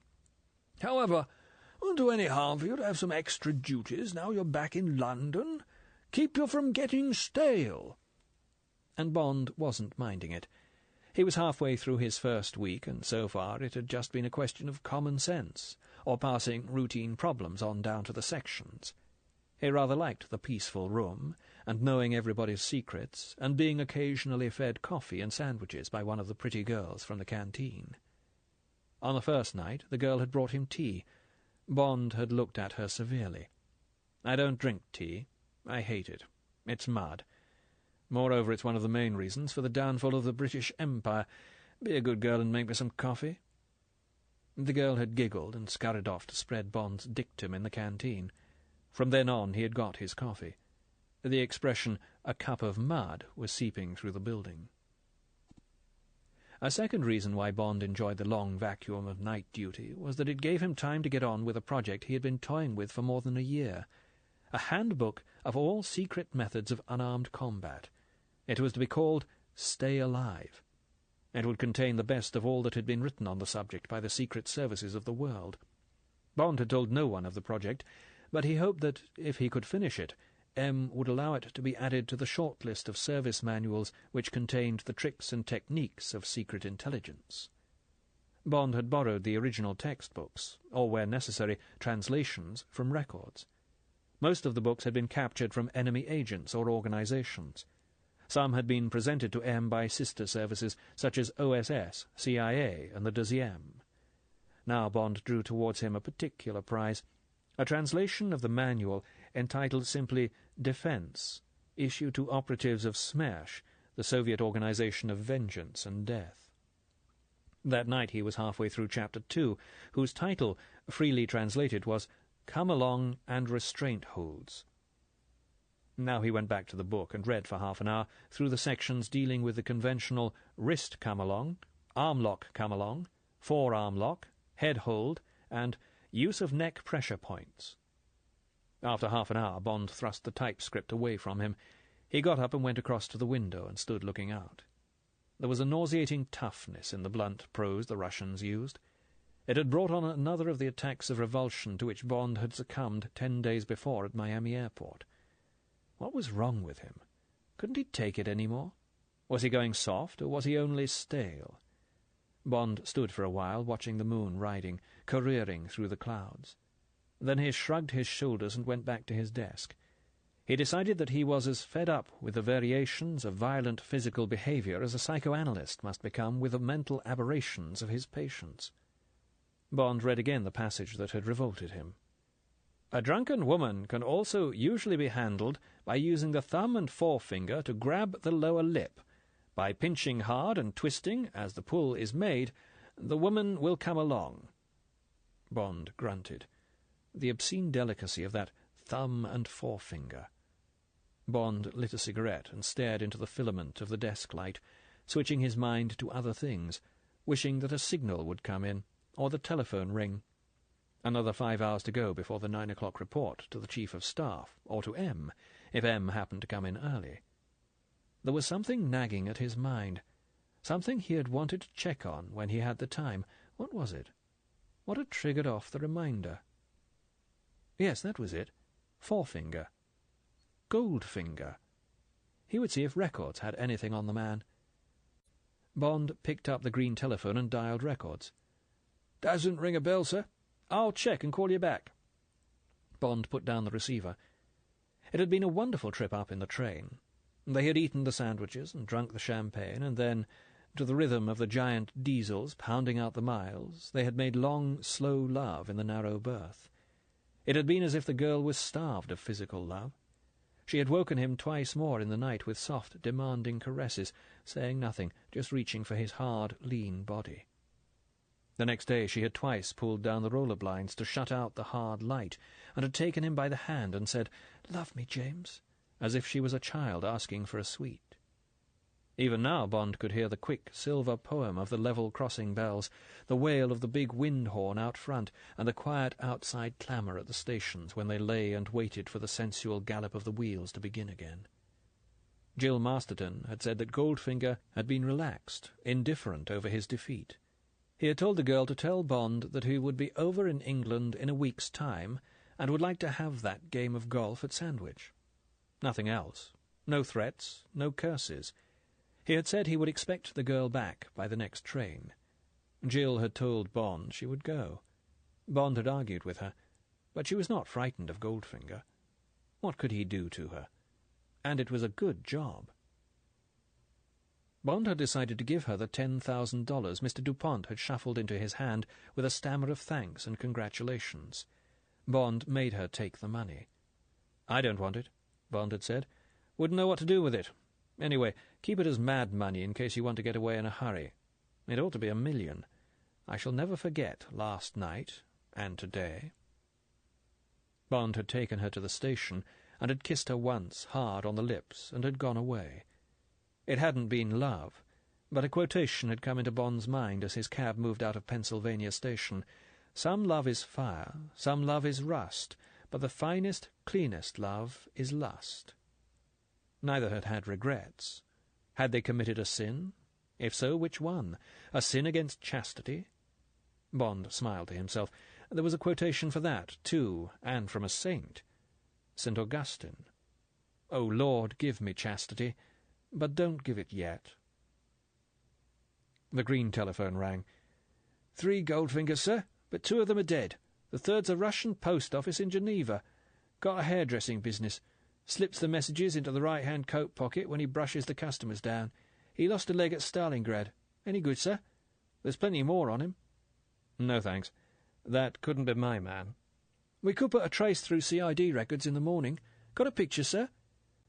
Bond remembered the Leica film. He hadn't even bothered to have it developed. It would be quicker to mock up the man's face on the Identicast. He said, "Is the Identicast room free?" "Yes, sir, and I can operate it for you if you like." "Thanks, I'll come down." Bond told the switchboard to let heads of sections know where he would be, and went out and took the lift down to records on the first floor. The big building was extraordinarily quiet at night. Beneath the silence there was a soft whisper of machinery and hidden life, the muffled clack of a typewriter as Bond passed a door, a quickly suppressed stammer of radio static as he passed another, the soft background whine of the ventilation system. It gave you the impression of being in a battleship in harbour. The records duty officer was already at the controls of the Identicast in the projection room. He said to Bond, "Could you give me the main lines of the face, sir? That'll help me leave out the slides that are obviously no good."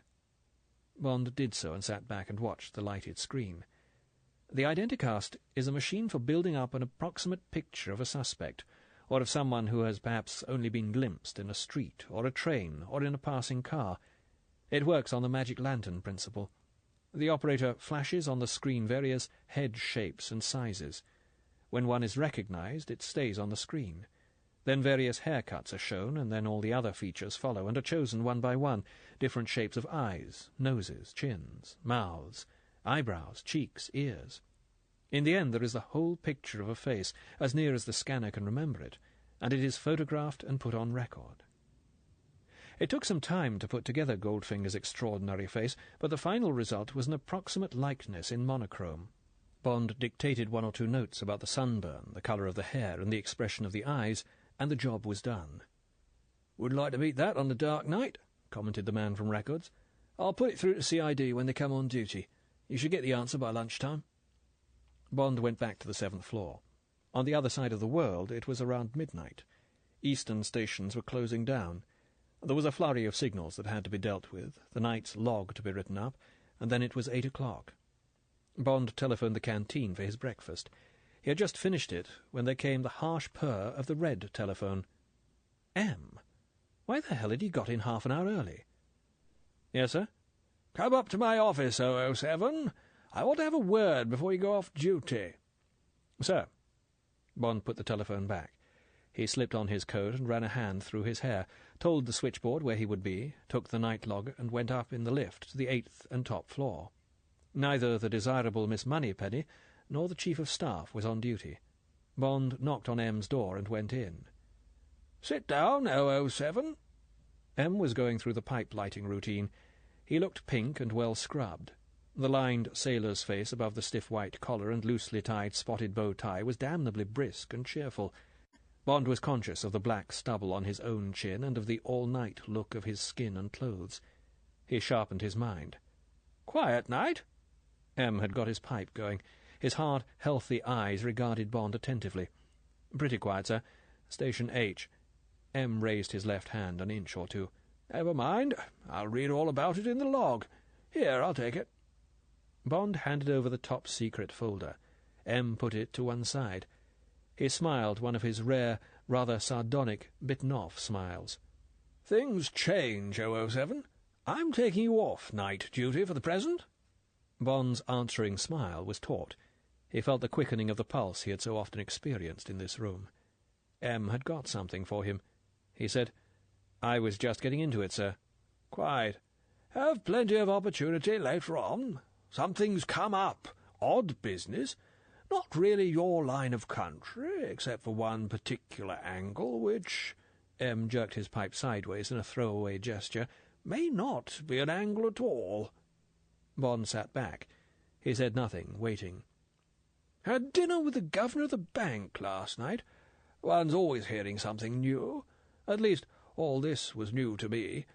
Gold, the seamy side of the stuff. Smuggling, counterfeiting, all that. Hadn't occurred to me that the Bank of England knew so much about crooks.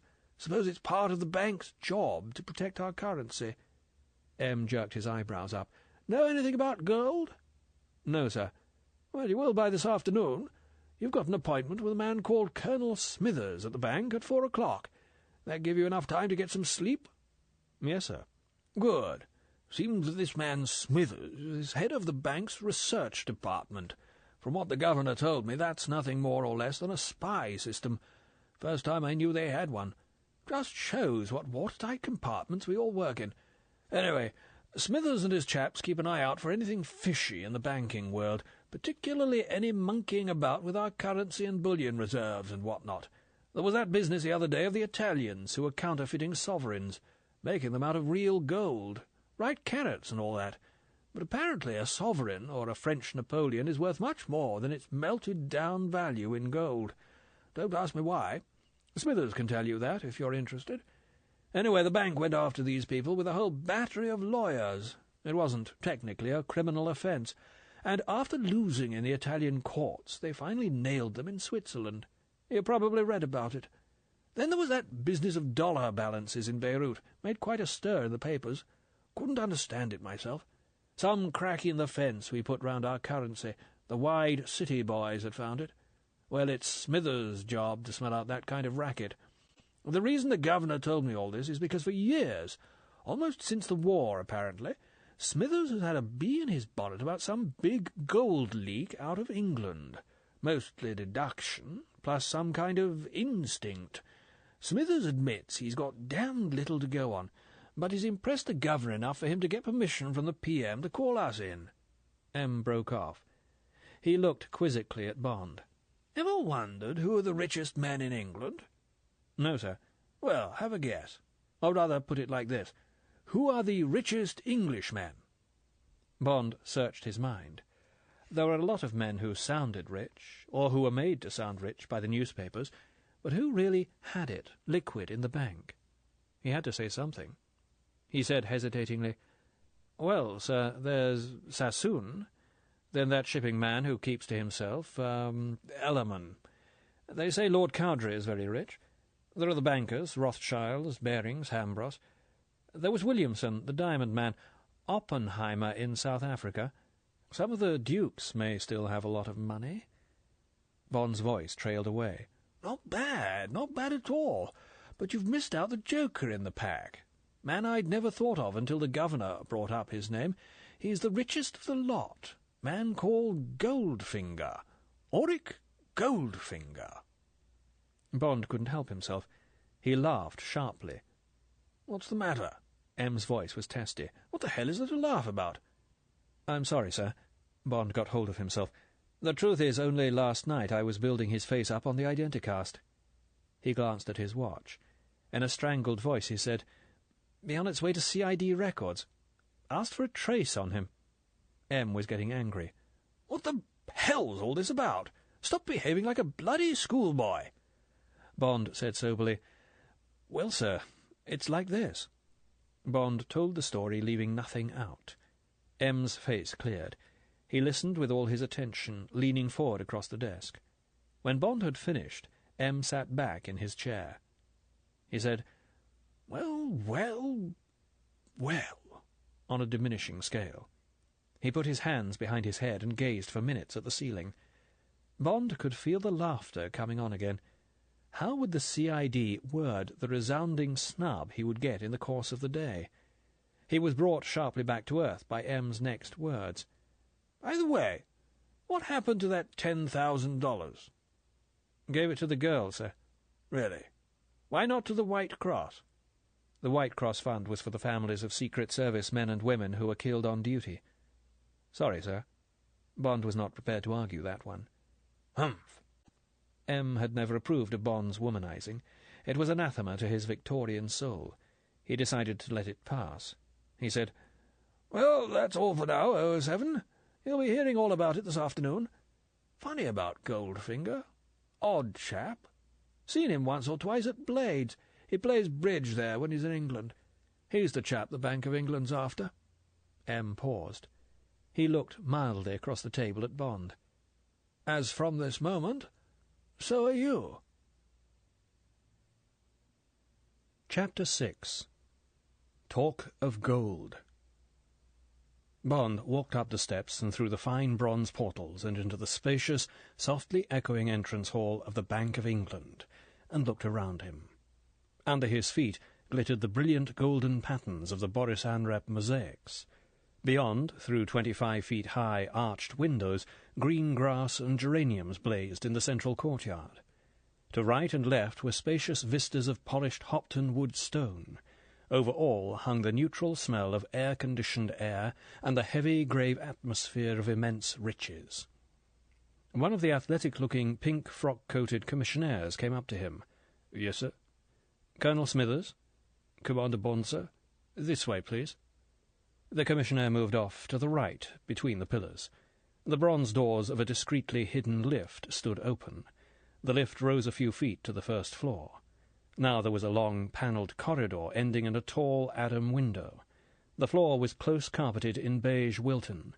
The commissionaire knocked at the last of several finely carved oak doors that were just so much taller and more elegant than ordinary doors.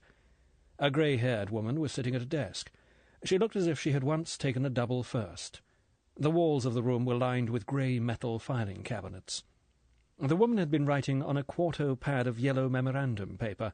She smiled with a hint of conspiracy, picked up a telephone, and dialed a number.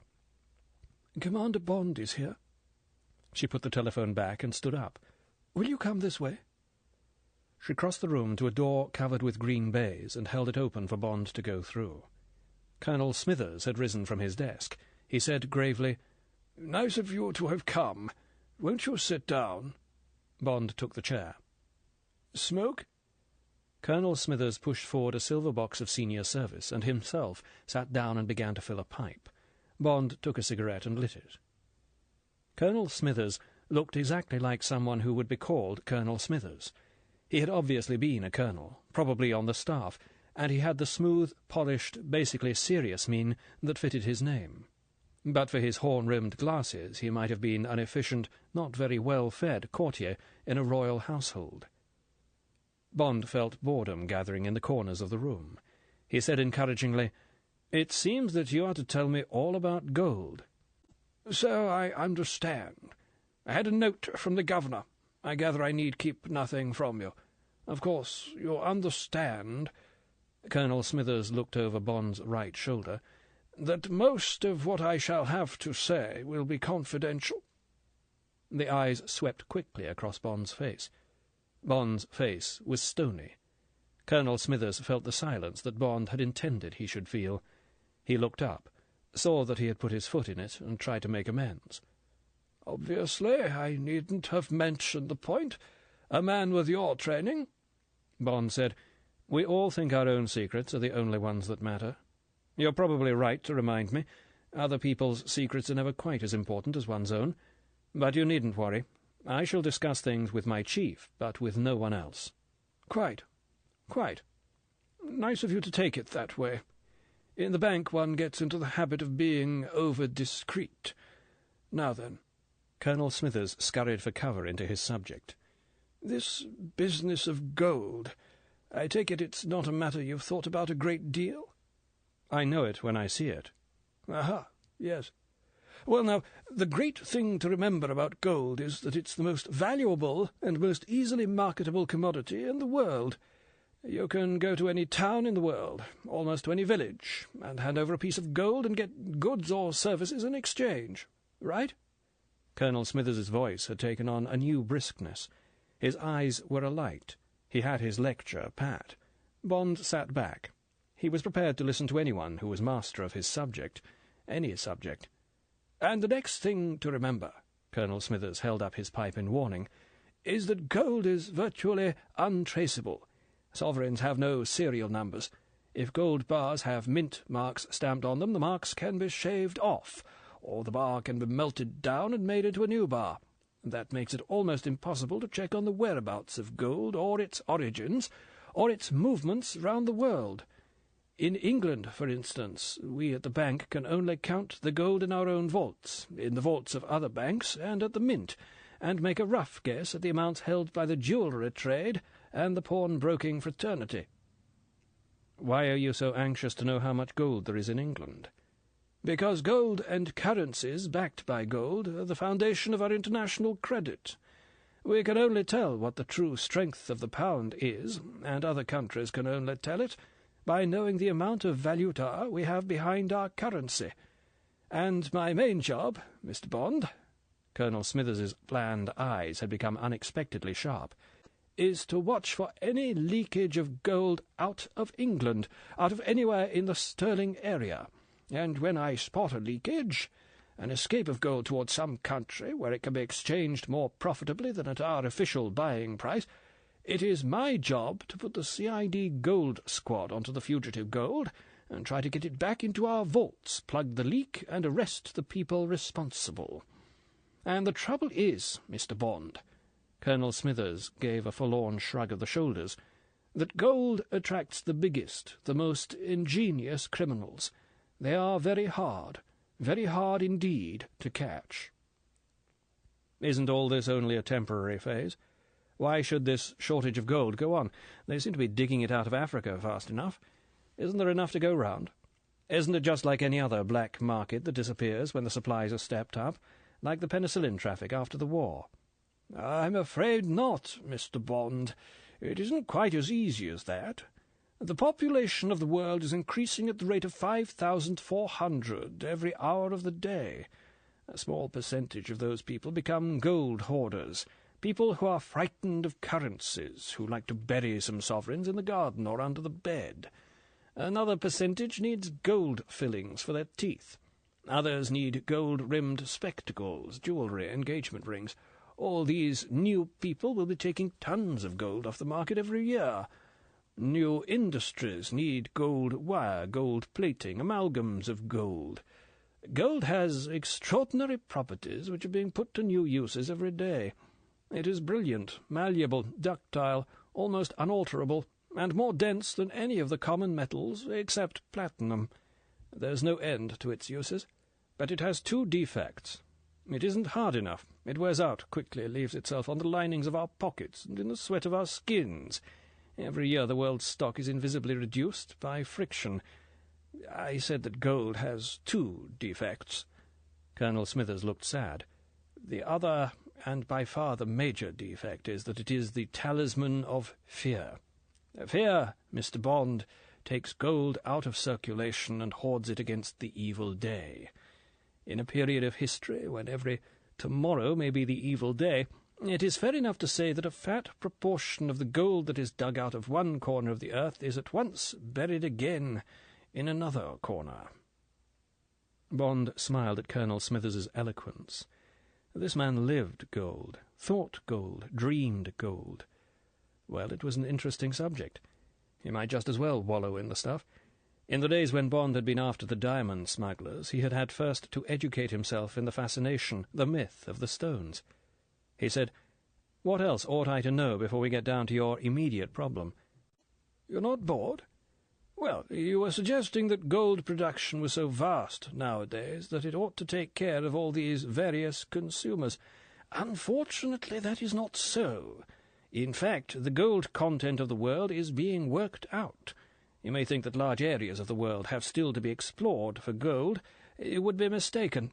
Broadly speaking, there only remains the land under the sea and the sea itself, which has a notable gold content. People have been scratching the surface of the world for gold for thousands of years. There were the great gold treasures of Egypt and Mycenae, Montezuma and the Incas. Croesus and Midas emptied the Middle Eastern territories of gold. Europe was worked for it, the valleys of the Rhine and the Po, Malaga, and the plains of Granada. Cyprus was emptied, and the Balkans. India got the fever, ants coming up from under the earth carrying grains of gold, led the Indians to their alluvial fields. The Romans worked Wales and Devon and Cornwall. In the Middle Ages there were the finds in Mexico and Peru. These were followed by the opening up of the Gold Coast, then called Negro Land, and after that came the Americas. The famous gold rushes of the Yukon and El Dorado, and the rich strikes at Eureka sounded off the first modern gold age.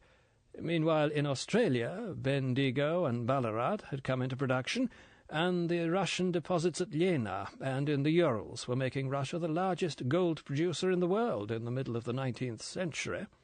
Then came the second modern gold age, the discoveries on the Witwatersrand. These were helped by the new method of cyaniding instead of separation of the gold from the rock by mercury. Today we are in the third gold age, with the opening up of the Orange Free State deposits. Colonel Smithers threw up his hands. Now gold is pouring out of the earth. Why, the whole production of the Klondike and the Homestake and El Dorado, which were once the wonder of the world, would only add up to 2 or 3 years of today's production from Africa. Just to show you, from 1500 to 1900, when approximate figures were kept, the whole world produced about 18,000 tons of gold. From 1900 to today we have dug up 41,000 tons. At this rate, Mr. Bond— Colonel Smithers leaned forward earnestly. And please don't quote me, but I wouldn't be surprised if in 50 years' time we have not totally exhausted the gold content of the earth. Bond, smothered by this cataract of gold history, found no difficulty in looking as grave as Colonel Smithers. He said, "You certainly make a fascinating story of it. Perhaps the position isn't as bad as you think. They're already mining oil under the sea. Perhaps they'll find a way of mining gold. Now, about this smuggling—" The telephone rang. Colonel Smithers impatiently snatched up the receiver. "Smithers speaking." He listened, irritation growing on his face. "I'm sure I sent you a note about the summer fixtures, Miss Philby. The next match is on Saturday against the discount houses." He listened again. "Well, if Mrs. Flake won't play goals, I'm afraid she'll have to stand down. It's the only position on the field we've got for her. Everybody can't play centre-forward." "Yes, please do. Say I'll be greatly obliged if just this once. I'm sure she'll be very good. Right figure and all that. Thank you, Miss Philby." Colonel Smithers took out a handkerchief and mopped his forehead. "Sorry about that. Sports and welfare are becoming almost too much of a fetish at the bank. I've just had the women's hockey team thrown into my lap, as if I hadn't got enough to do with the annual gymkhana coming on. However," Colonel Smithers waved these minor irritations aside, "as you say, time to get on to the smuggling. Well, to begin with, and taking only England and the Sterling area, it's a very big business indeed. We employ 3,000 staff at the bank, Mr. Bond, and of those no less than 1,000 work in the Exchange Control Department. Of those, at least 500, including my little outfit, are engaged in controlling the illicit movements of valuta, the attempts to smuggle or to evade the exchange control regulations." "That's a lot." Bond measured it against the Secret Service, which had a total force of 2,000. "Can you give me an example of smuggling? In gold? I can't understand these dollar swindles." "All right." Colonel Smithers now talked in the soft, tired voice of an overworked man in the service of his government. It was the voice of the specialist in a particular line of law enforcement. It said that he knew most things connected with that line, and that he could make a good guess at all the rest. Bond knew the voice well, the voice of the first-class civil servant. Despite his prosiness, Bond was beginning to take to Colonel Smithers. "All right. Supposing you have a bar of gold in your pocket about the size of a couple of packets of Players, weight about 5¼ pounds. Never mind for the moment where you got it from, stole it or inherited it or something. That'll be 24 carat, what we call 1,000 fine. Now, the law says you have to sell that to the Bank of England at the controlled price of £12.10 per ounce. That would make it worth around £1,000. But you're greedy. You've got a friend going to India, or perhaps you're on good terms with an airline pilot or a steward on the Far East run. All you have to do is cut your bar into thin sheets or plates — you'd soon find someone to do this for you — and sew the plates, they'd be smaller than playing cards, into a cotton belt, and pay your friend a commission to wear it. You could easily afford £100 for the job. Your friend flies off to Bombay and goes to the first bullion dealer in the bazaar. He will be given £1,700 for your £5 bar, and you're a richer man than you might have been. Mark you, Colonel Smithers waved his pipe airily, that's only 70% profit. Just after the war you could have got 300%. If you'd done only half a dozen little operations like that every year, you'd be able to retire by now. Why the high price in India? Bond didn't really want to know. He thought M might ask him. It's a long story. Briefly, India is shorter of gold, particularly for her jewellery trade, than any other country. What's the size of this traffic? Huge. To give you an idea, the Indian Intelligence Bureau and their customs captured 43,000 ounces in 1955. I doubt if that's 1% of the traffic. Gold's been coming into India from all points of the compass. Latest dodge is to fly it in from Macau and drop it by parachute to a reception committee, a ton at a time, like we used to drop supplies to the resistance during the war. I see. Is there anywhere else I can get a good premium for my gold bar? You could get a small premium in most countries, Switzerland, for instance, but it wouldn't be worth your while. India's still the place. All right, said Bond. I think I've got the picture. Now, what's your particular problem? He sat back and lit a cigarette. He was greatly looking forward to hearing about Mr. Auric Goldfinger. Colonel Smithers's eyes took on their hard, foxy look. He said, There's a man who came over to England in 1937. He was a refugee from Riga, name of Auric Goldfinger. He was only 20 when he arrived, but he must have been a bright lad, because he smelled that the Russians would be swallowing his country pretty soon. He was a jeweller and goldsmith by trade, like his father and grandfather, who had refined gold for Fabergé. He had a little money, and probably one of those belts of gold I was telling you about. Stole it from his father, I dare say. Well, soon after he had been naturalized, he was a harmless sort of chap and in a useful trade, and he had no difficulty in getting his papers. He started buying up small pawnbrokers all over the country. He put in his own men, paid them well, and changed the name of the shops to Goldfinger. Then he turned the shops over to selling cheap jewellery and buying old gold. You know the sort of place. Best prices for old gold, nothing too large, nothing too small. And he had his own particular slogan, Buy her engagement ring with Granny's locket. Goldfinger did very well. Always chose good sites, just on the dividing line between the well-to-do streets and the lower middle. Never touched stolen goods, and got a good name everywhere with the police. He lived in London and toured his shops once a month and collected all the old gold. He wasn't interested in the jewellery side. He let his managers run that as they liked. Colonel Smithers looked quizzically at Bond. You may think these lockets and gold crosses and things are pretty small beer. So they are, but they mount up if you've got 20 little shops, each one buying perhaps half a dozen bits and pieces every week. Well, the war came, and Goldfinger, like all other jewellers, had to declare his stock of gold. I looked up his figure in our old records. It was 50 ounces for the whole chain, just enough of a working stock to keep his shops supplied with ring setting and so forth, what they call jewellers' findings in the trade. Of course, he was allowed to keep it. He tucked himself away in a machine-tool firm in Wales during the war, well out of the firing line, but kept as many of his shops operating as he could. Must have done well out of the GIs, who generally travel with a gold eagle or a Mexican $50 piece as a last reserve. Then, when peace broke out, Goldfinger got moving. He bought himself a house, a pretentious sort of place at Reculver, at the mouth of the Thames. He also invested in a well-found Brixham trawler, and an old Silver Ghost Rolls-Royce, armoured car built for some South American president who was killed before he could take delivery. He set up a little factory called Thanet Alloy Research in the grounds of his house, and staffed it with a German metallurgist, a prisoner of war who didn't want to go back to Germany, and half a dozen Korean stevedores he picked up in Liverpool. They didn't know a word of any civilized language, so they weren't any security risk. Then, for 10 years, all we know is that he made 1 trip a year to India in his trawler, and a few trips in his car every year to Switzerland. Set up a subsidiary of his alloy company near Geneva. He kept his shops going, gave up collecting the old gold himself, used one of his Koreans whom he had taught to drive a car.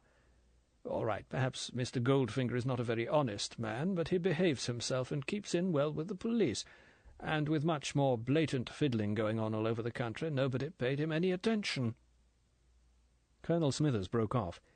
He looked apologetically at Bond. "I'm not boring you. I do want you to get the picture of the sort of man this is. Quiet, careful, law-abiding, and with the sort of drive and single-mindedness we all admire. We didn't even hear of him until he suffered a slight misfortune. In the summer of 1954, his trawler, homeward bound from India, went ashore on the Goodwins, and he sold the wreck for a song to the Dover Salvage Company. When this company started breaking the ship up and got as far as the hold, they found the timbers impregnated with a sort of brown powder which they couldn't put a name to. They sent a specimen to a local chemist. They were surprised when he said the stuff was gold. I won't bother you with the formula, but you see gold can be made to dissolve in a mixture of hydrochloric and nitric acids, and reducing agents, sulphur dioxide or oxalic acid, precipitate the metal as a brown powder. This powder can be reconstituted into gold ingots by melting at around 1,000 degrees centigrade. Have to watch the chlorine gas, but otherwise it's a simple process. The usual nosy Parker in the salvage firm gossiped to one of the Dover customs men, and in due course a report filtered up through the police and the CID to me, together with a copy of the cargo clearance papers for each of Goldfinger's trips to India. These gave all the cargoes as mineral dust base for crop fertilizers. All perfectly credible, because these modern fertilizers do use traces of various minerals in their make-up. The whole picture was clear as crystal.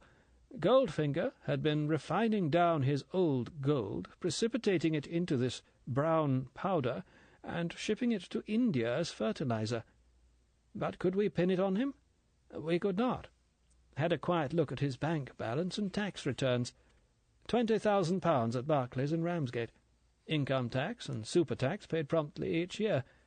Figures showed the natural progress of a well-run jewellery business.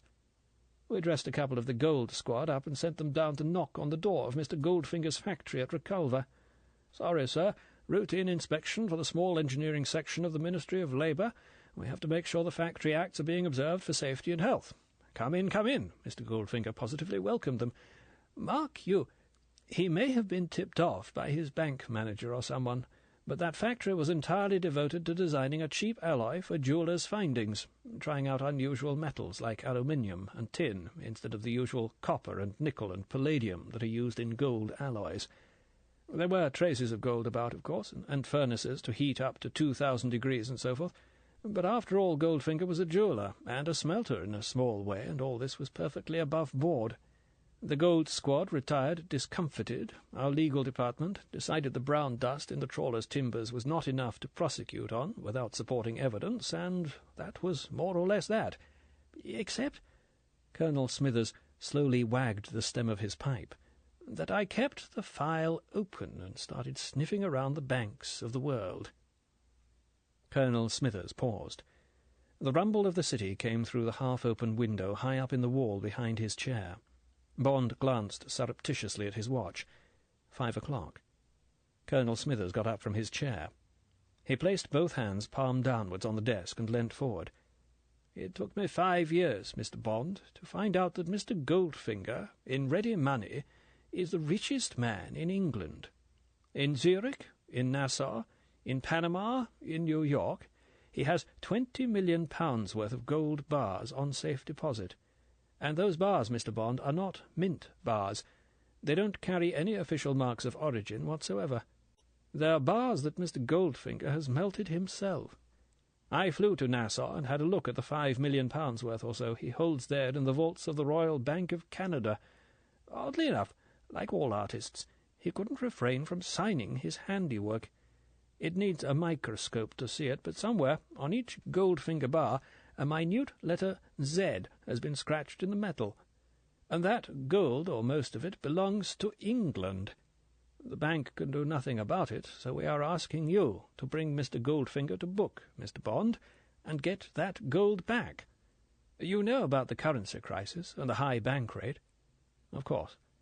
Well, England needs that gold badly, and the quicker the better. Chapter 7. Thoughts in a DB3. Bond followed Colonel Smithers to the lift. While they waited for it, Bond glanced out of the tall window at the end of the passage. He was looking down into the deep well of the back courtyard of the bank.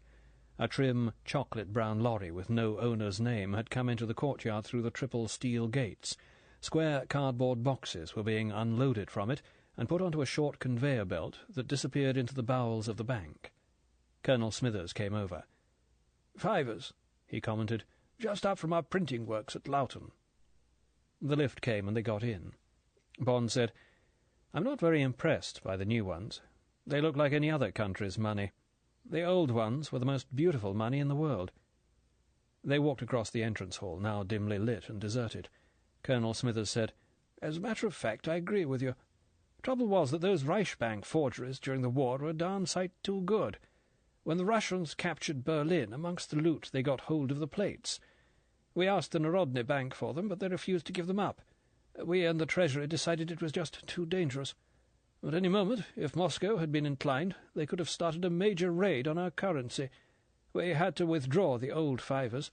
The new ones aren't much to look at, but at least they'd be hell to forge." The night guard let them out onto the steps. Threadneedle Street was almost deserted. The long city night was beginning. Bond said good-bye to Colonel Smithers and walked along to the tube. He had never thought very much about the Bank of England, but now that he had been inside the place, he decided that the old lady of Threadneedle Street might be old, but she still had some teeth left in her head. Bond had been told to report back to M at 6. He did so. M's face was no longer pink and shining. The long day had knocked it about, stressed it, shrunken it. When Bond went in and took the chair across the desk, he noticed the conscious effort M made to clear his mind, cope with the new problem the day was to fling at him. M straightened himself in his chair and reached for his pipe. "Well?" Bond knew the false belligerence of that particular bark. He told the gist of the story in less than 5 minutes. When he had finished, M said thoughtfully, "Suppose we've got to take it on. Don't understand a thing about the pound and bank rate and all that, but everyone seems to be taking it damned seriously. Personally, I should have thought the strength of the pound depended on how hard we all worked, rather than how much gold we'd got. Germans didn't have much gold after the war. Look where they've got in 10 years. However, that's probably too easy an answer for the politicians, or more likely too difficult. Got any ideas how to tackle this chap Goldfinger? Any way of getting closer to him? Offering to do some dirty work for him, or something like that?" Bond said thoughtfully, "I wouldn't get anywhere sucking up to him, asking him for a job or something of that sort, sir. I should say he's the sort of man who only respects people who are tougher or smarter than he is. I've given him one beating, and the only message I got from him was that he'd like me to play golf with him. Perhaps I'd better do just that." "Fine way for one of my top men to spend his time." The sarcasm in M's voice was weary, resigned. "All right. Go ahead. But if what you say is right, you'd better see that you beat him. What's your cover story?" Bond shrugged. "I hadn't thought, sir. Perhaps I'd better be thinking of leaving Universal Export. No future in it. Having a holiday while I look round. Thinking of emigrating to Canada. Fed up here, something like that. But perhaps I'd better play it the way the cards fall. I wouldn't think he's an easy man to fool." "All right. Report progress. And don't think I'm not interested in this case." M's voice had changed. So had his expression. His eyes had become urgent, commanding.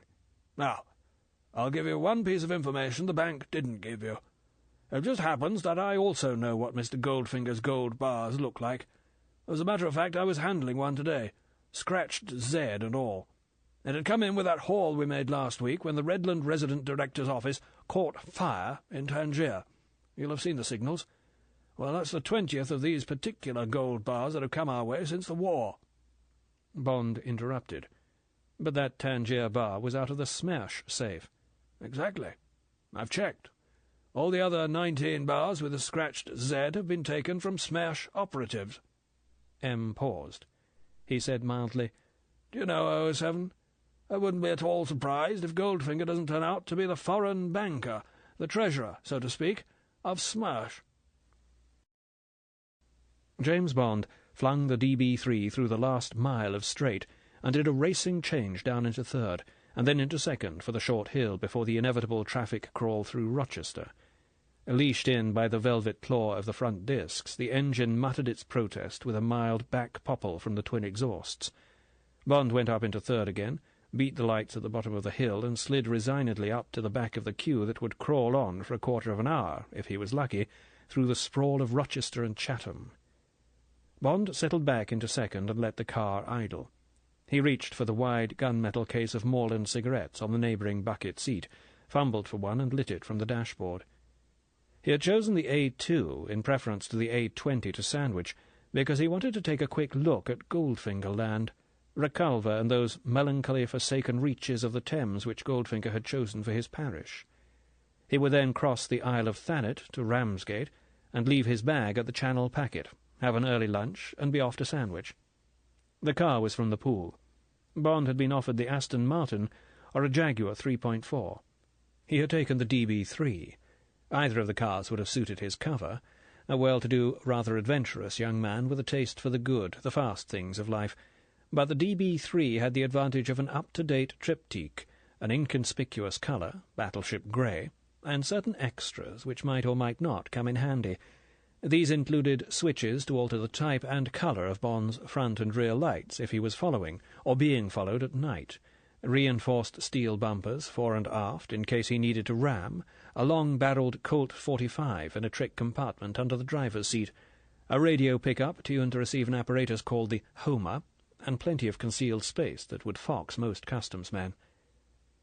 Bond saw a chance and picked up 50 yards, sliding into a 10-yard gap left by a family saloon of slow reactions. The man at the wheel, who wore that infallible badge of the bad driver, a hat clamped firmly on the exact centre of his head, hooted angrily. Bond reached out of the window and raised an enigmatically clenched fist. The hooting stopped. And now, what about this theory of M's? It made sense. The Russians were notoriously incompetent payers of their men. Their centres were always running out of funds, their men complaining to Moscow that they couldn't afford a square meal. Perhaps Smersh couldn't get the valuta out of the Ministry of Home Security, or perhaps the Ministry of Home Security couldn't get the money out of the Ministry of Finance. But it had always been the same. Endless money troubles that resulted in missed chances, broken promises, and waste of dangerous radio time. It would make sense to have a clever financial brain somewhere outside Russia who could not only transmit funds to the centres, but also, in this case, make profits large enough to run the Smersh centres abroad without any financial assistance from Moscow. Not only that, on the side, Goldfinger was appreciably damaging the currency base of an enemy country. If all this was correct, it was typical of Smersh, a brilliant scheme faultlessly operated by an outstanding man. And that, reflected Bond as he roared up the hill into Chatham, putting half a dozen cars behind him, would partly explain Goldfinger's greed for more and still more money. Devotion to the cause, to Smersh, and perhaps the dangled prize of an Order of Lenin would be the spur to pick up even $10,000 or $20,000 when the odds were right and could be favourably adjusted. The funds for Red Revolution, for the discipline by fear that was the particular speciality of Smersh, could never be big enough. Goldfinger was not making the money for himself. He was making it for the conquest of the world. The minor risk of being found out, as he had been by Bond, was nothing. Why? What could the Bank of England get him if every single one of his past operations could be exposed? 2 years? 3? The traffic was thinning through the outskirts of Gillingham. Bond started motoring again, but easily now, not hurrying, following his thoughts as the hands and feet went through their automatic responses. So, in 37, Smersh must have sent Goldfinger out with the belt of gold round his young waist. He had shown his special aptitudes, his acquisitive bent during his training in the spy school in Leningrad. He would have been told there would be a war, that he must dig himself in and start quietly accumulating. Goldfinger must never dirty his hands, never meet an agent, never receive or pass a message. Some routine would have been arranged. Second hand, 39 Vauxhall, first offer of £1,000 secures. Immaculate Rover, £2,000. Bentley, £5,000. Always an advertisement that would not attract attention or correspondence. The prices would be just too high, the description inadequate. In the agony column of the Times, perhaps. And, obediently, Goldfinger would leave the £2,000 or the £5,000 gold bar at one of a very long series of post-boxes that had been arranged in Moscow before he left. A particular bridge, a hollow tree, under a rock in a stream somewhere, anywhere in England. And he would never, on any account, visit that post-box again. It was up to Moscow to see that the agent got to the hidden treasure. Later, after the war, when Goldfinger was blossoming out, when he had become a big man, the post-boxes would no longer be bridges and trees. Now he would be given dates and safety deposit box numbers, left luggage lockers at stations. But still there would be the rule that Goldfinger must never revisit the scene, never endanger himself. Perhaps he would only get his instructions once a year, at a casual meeting in some park, in a letter slipped into his pocket on a train journey. But always it would be bars of gold, anonymous, untraceable if captured, except for the tiny Z that his vanity had scratched on his handiwork, and that a dull dog at the Bank of England called Colonel Smithers had happened upon in the course of his duties. Now Bond was running through the endless orchards of the Faversham growers. The sun had come out from behind the smog of London. There was the distant gleam of the Thames on his left. There was traffic on the river, long glistening tankers, stubby merchantmen, antediluvian Dutch schuits. Bond left the Canterbury Road and switched onto the incongruously rich highway that runs through the cheap bungaloid world of the holiday lands, Whitstable, Herne Bay, Birchington, Margate. He still idled along at 50, holding the racing wheel on a light rein, listening to the relaxed purr of the exhausts, fitting the bits of his thoughts into the jigsaw, as he had done 2 nights before with Goldfinger's face on the Identicast. And, Bond reflected, while Goldfinger was pumping £2 million a year into the bloody maw of Smersh, he was pyramiding his reserves, working on them, making them work for him whenever the odds were right, piling up the surplus for the day when the trumpets would sound in the Kremlin and every golden sinew would be mobilized. And no one outside Moscow had been watching the process. No one suspected that Goldfinger, the jeweller, the metallurgist, the resident of Reculver and Nassau, the respected member of Blades, of the Royal St. Mark's at Sandwich, was one of the greatest conspirators of all time, that he had financed the murder of hundreds, perhaps thousands of victims of Smersh all over the world. Smersh, Smерть death to spies, the murder apparat of the High Presidium. And only M suspected it. Only Bond knew it. And here was Bond, launched against this man by a series of flukes, a train of coincidence that had been started by a plane breaking down on the other side of the world. Bond smiled grimly to himself. How often in his profession had it been the same? The tiny acorn of coincidence that soared into the mighty oak whose branches darkened the sky. And now, once again, he was setting out to bring the dreadful growth down. With what? A bag of golf clubs? A repainted sky-blue Ford Popular with large yellow ears was scurrying along the crown of the road ahead. Mechanically, Bond gave the horn ring a couple of short, polite jabs. There was no reaction. The Ford Popular was doing its 40. Why should anyone want to go more than that respectable speed? The Ford obstinately hunched its shoulders and kept on its course. Bond gave it a sharp blast, expecting it to swerve. He had to touch his brakes when it didn't. Damn the man. Of course. The usual tense figure, hands held too high up on the wheel, and the inevitable hat, this time a particularly hideous black bowler square on a large bullet head. Oh well, thought Bond, they weren't his stomach ulcers. He changed down and contemptuously slammed the DB3 past on the inside. Silly bastard. Another 5 miles, and Bond was through the dainty teleworld of Herne Bay. The howl of Manston sounded away on his right. A flight of 3 Super Sabres came in to land. They skimmed below his right-hand horizon as if they were diving into the earth. With half his mind, Bond heard the roar of their jets catch up with them as they landed and taxied into the hangars. He came up with a crossroads. To the left the signpost said Reculver. Underneath was the ancient monument sign for Reculver Church. Bond slowed but didn't stop. No hanging about. He motored slowly on, keeping his eyes open. The shoreline was too exposed for a trawler to do anything but beach or anchor. Probably Goldfinger had used Ramsgate. Quiet little port. Customs and police who were probably only on the lookout for brandy coming over from France. There was a thick clump of trees between the road and the shore, a glimpse of roofs and of a medium-sized factory chimney with a thin plume of light smoke or steam. That would be it. Soon there was the gate of a long drive. A discreet, authoritative sign said Thanet Alloys, and underneath, no admittance except on business. All very respectable. Bond drove slowly on. There was nothing more to be seen. He took the next right-hand turn across the Manston Plateau to Ramsgate. It was 12 o'clock. Bond inspected his room, a double with bathroom, on the top floor of the Channel Packet, unpacked his few belongings, and went down to the snack bar, where he had 1 vodka and tonic and 2 rounds of excellent ham sandwiches with plenty of mustard. Then he got back into his car and drove slowly over to the Royal St. Mark's at Sandwich. Bond carried his clubs to the professionals' shop and through to the workroom. Alfred Blacking was winding a new grip onto a driver. "Hello, Alfred." The professional looked up sharply. His sunburned, leathery face broke into a wide smile. "Why, if it isn't Mr. James!" They shook hands. "Must be 15, 20 years. What brings you down here, sir?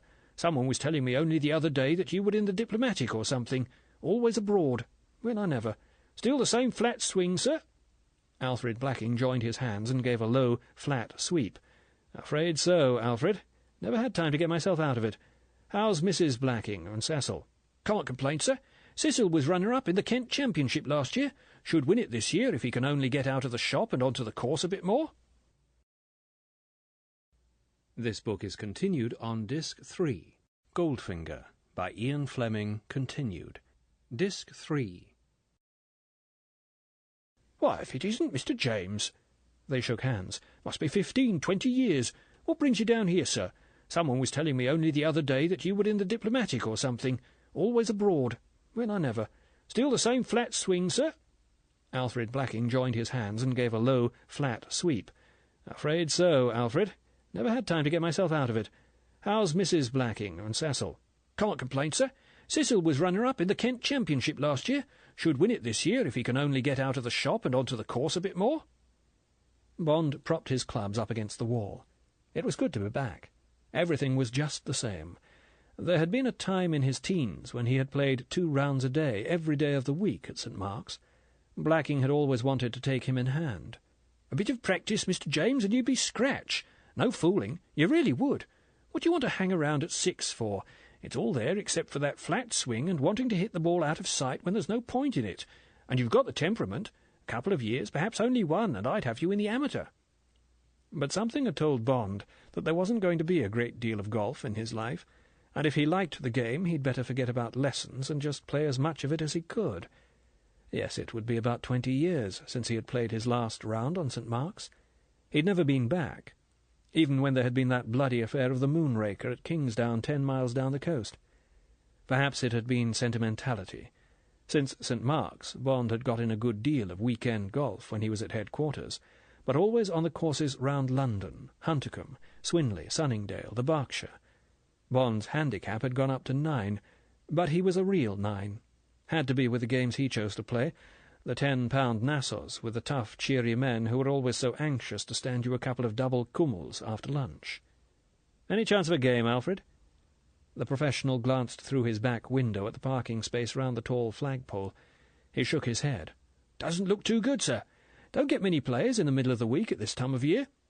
"What about you?" "Sorry, sir. I'm booked. Playing with a member.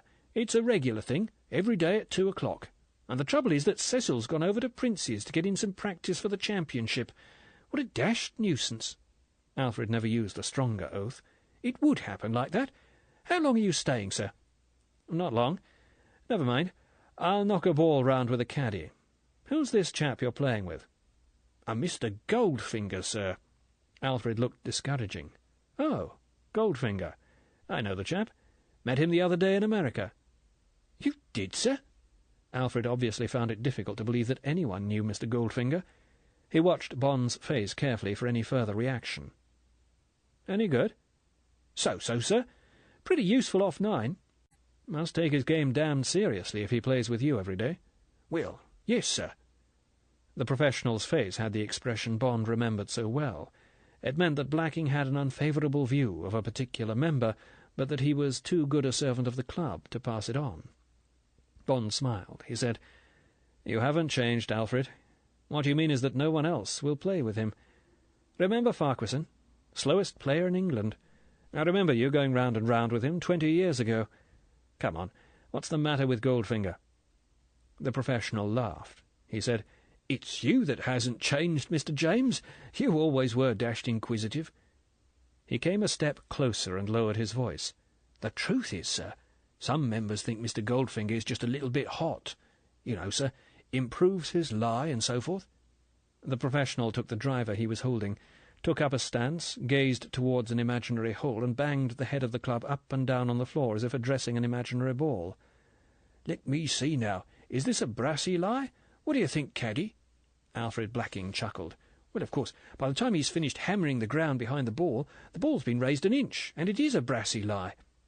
Alfred Blacking's face closed up again. He said non-committally, "But that's only gossip, sir.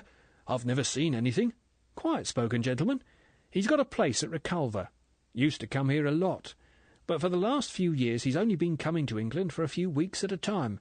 Rings up and asks if anyone's wanting a game, and when there isn't anyone he books Cecil or me.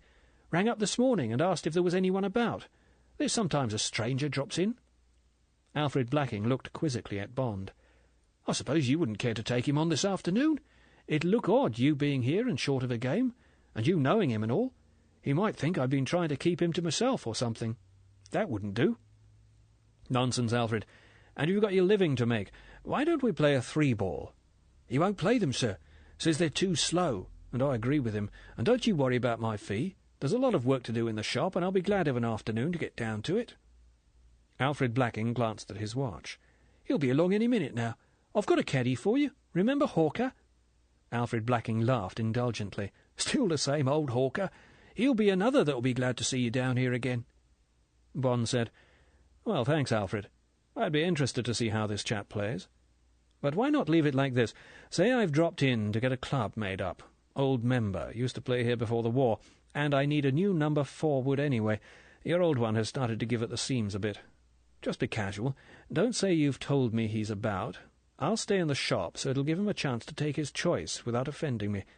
Perhaps he won't like my face or something, right?" "Very good, Mr. James. Leave it to me. That's his car coming now, sir." Blacking pointed through the window. Half a mile away, a bright yellow car was turning off the road and coming up the private drive. "Funny-looking contraption. Sort of motor car we used to see here when I was a boy." Bond watched the old silver ghost sweep majestically up the drive towards the club. She was a beauty. The sun glittered off the silver radiator and off the engine-turned aluminium shield below the high perpendicular glass cliff of the windshield.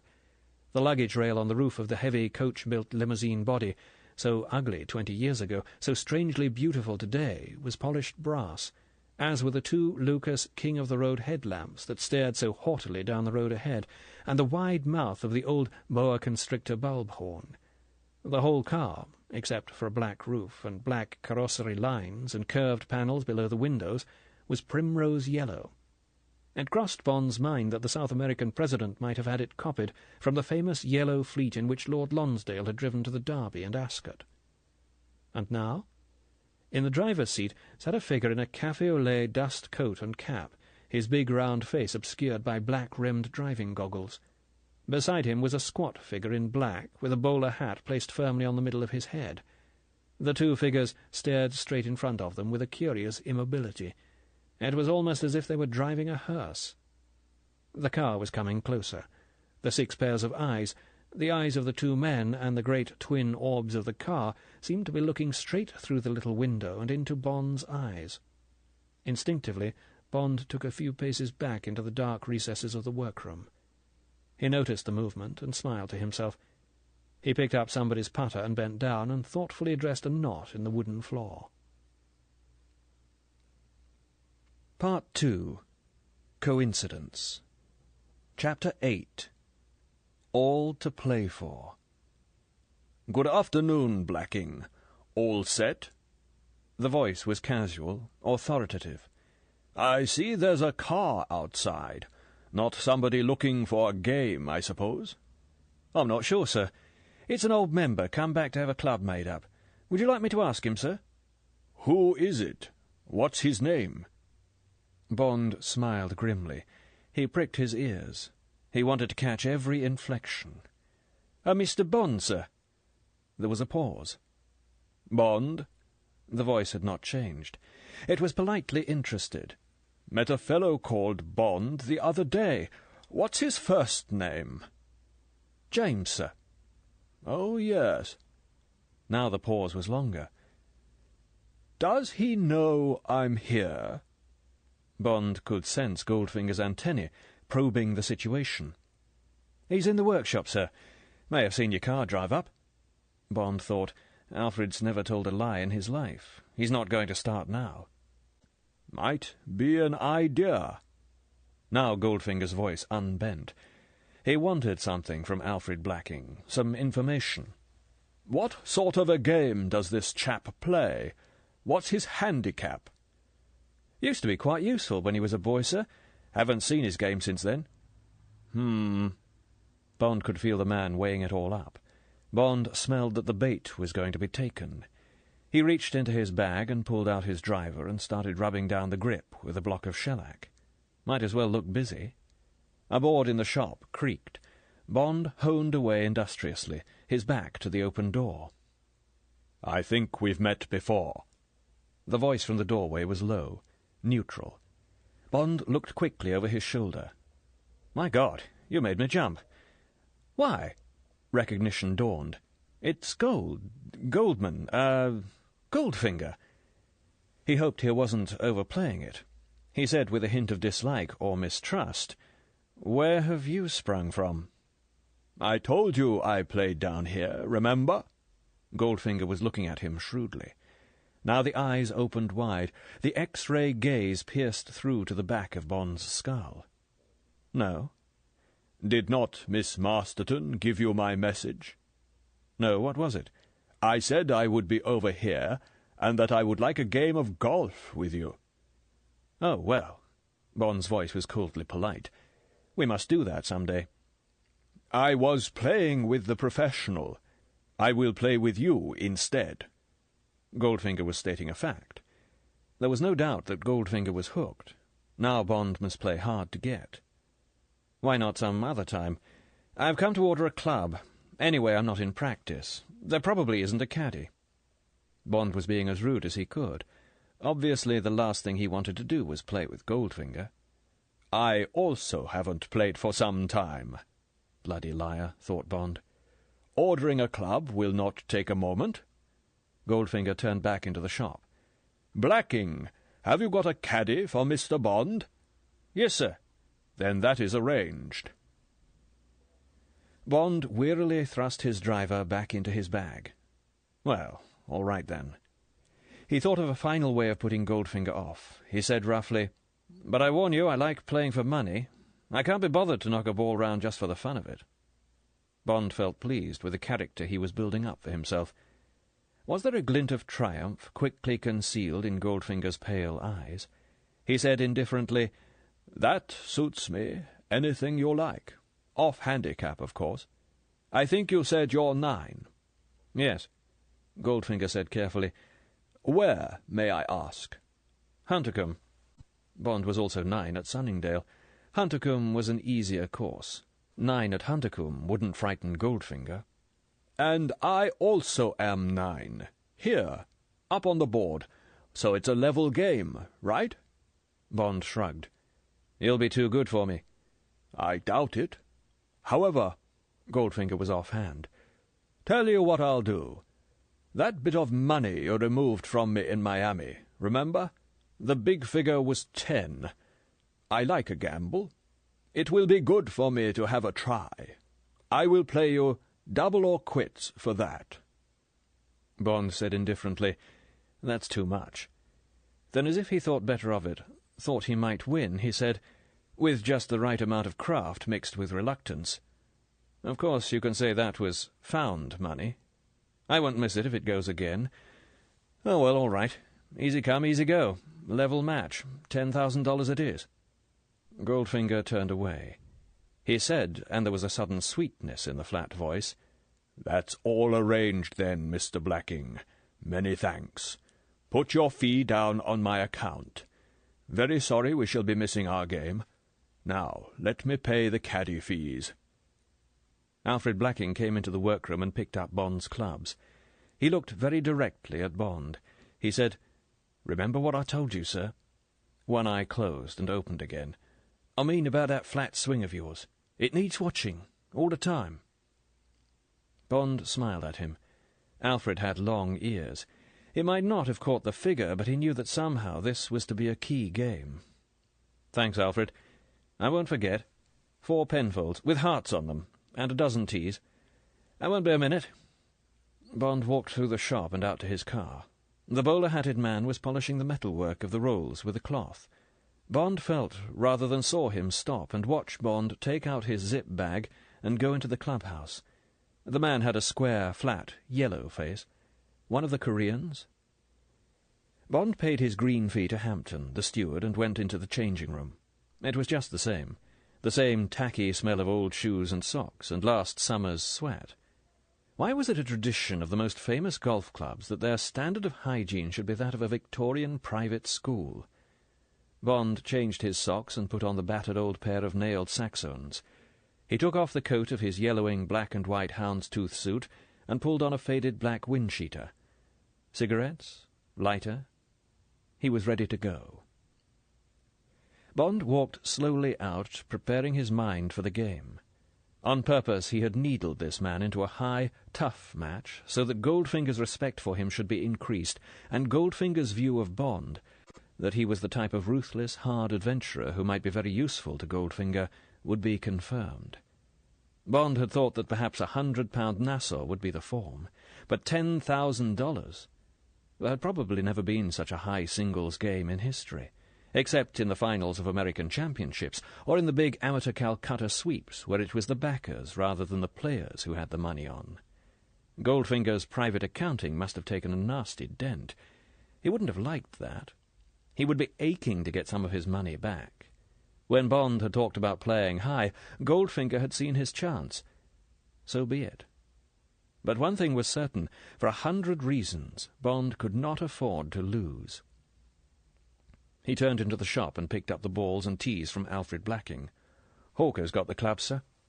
Bond strolled out across the 500 yards of shaven seaside turf that led to the first tee. Goldfinger was practising on the putting green. His caddy stood nearby, rolling balls to him. Goldfinger putted in the new fashion, between his legs, with a mallet putter. Bond felt encouraged. He didn't believe in the system. He knew it was no good practising himself. His old hickory Calamity Jane had its good days and its bad. There was nothing to do about it. He knew also that the St. Mark's practice green bore no resemblance, in speed or texture, to the greens on the course. Bond caught up with the limping, insouciant figure of his caddy, who was sauntering along, chipping at an imaginary ball with Bond's blaster. "Afternoon, Hawker." "Afternoon, sir." Hawker handed Bond the blaster and threw down 3 used balls. His keen, sardonic poacher's face split in a wry grin of welcome. "Have you been keeping, sir? Played any golf in the last 20 years? Can you still put them on the roof of the starter's hut?" This referred to the day when Bond, trying to do just that before a match, had put 2 balls through the starter's window. Let's see. Bond took the blaster and hefted it in his hand, gauging the distance.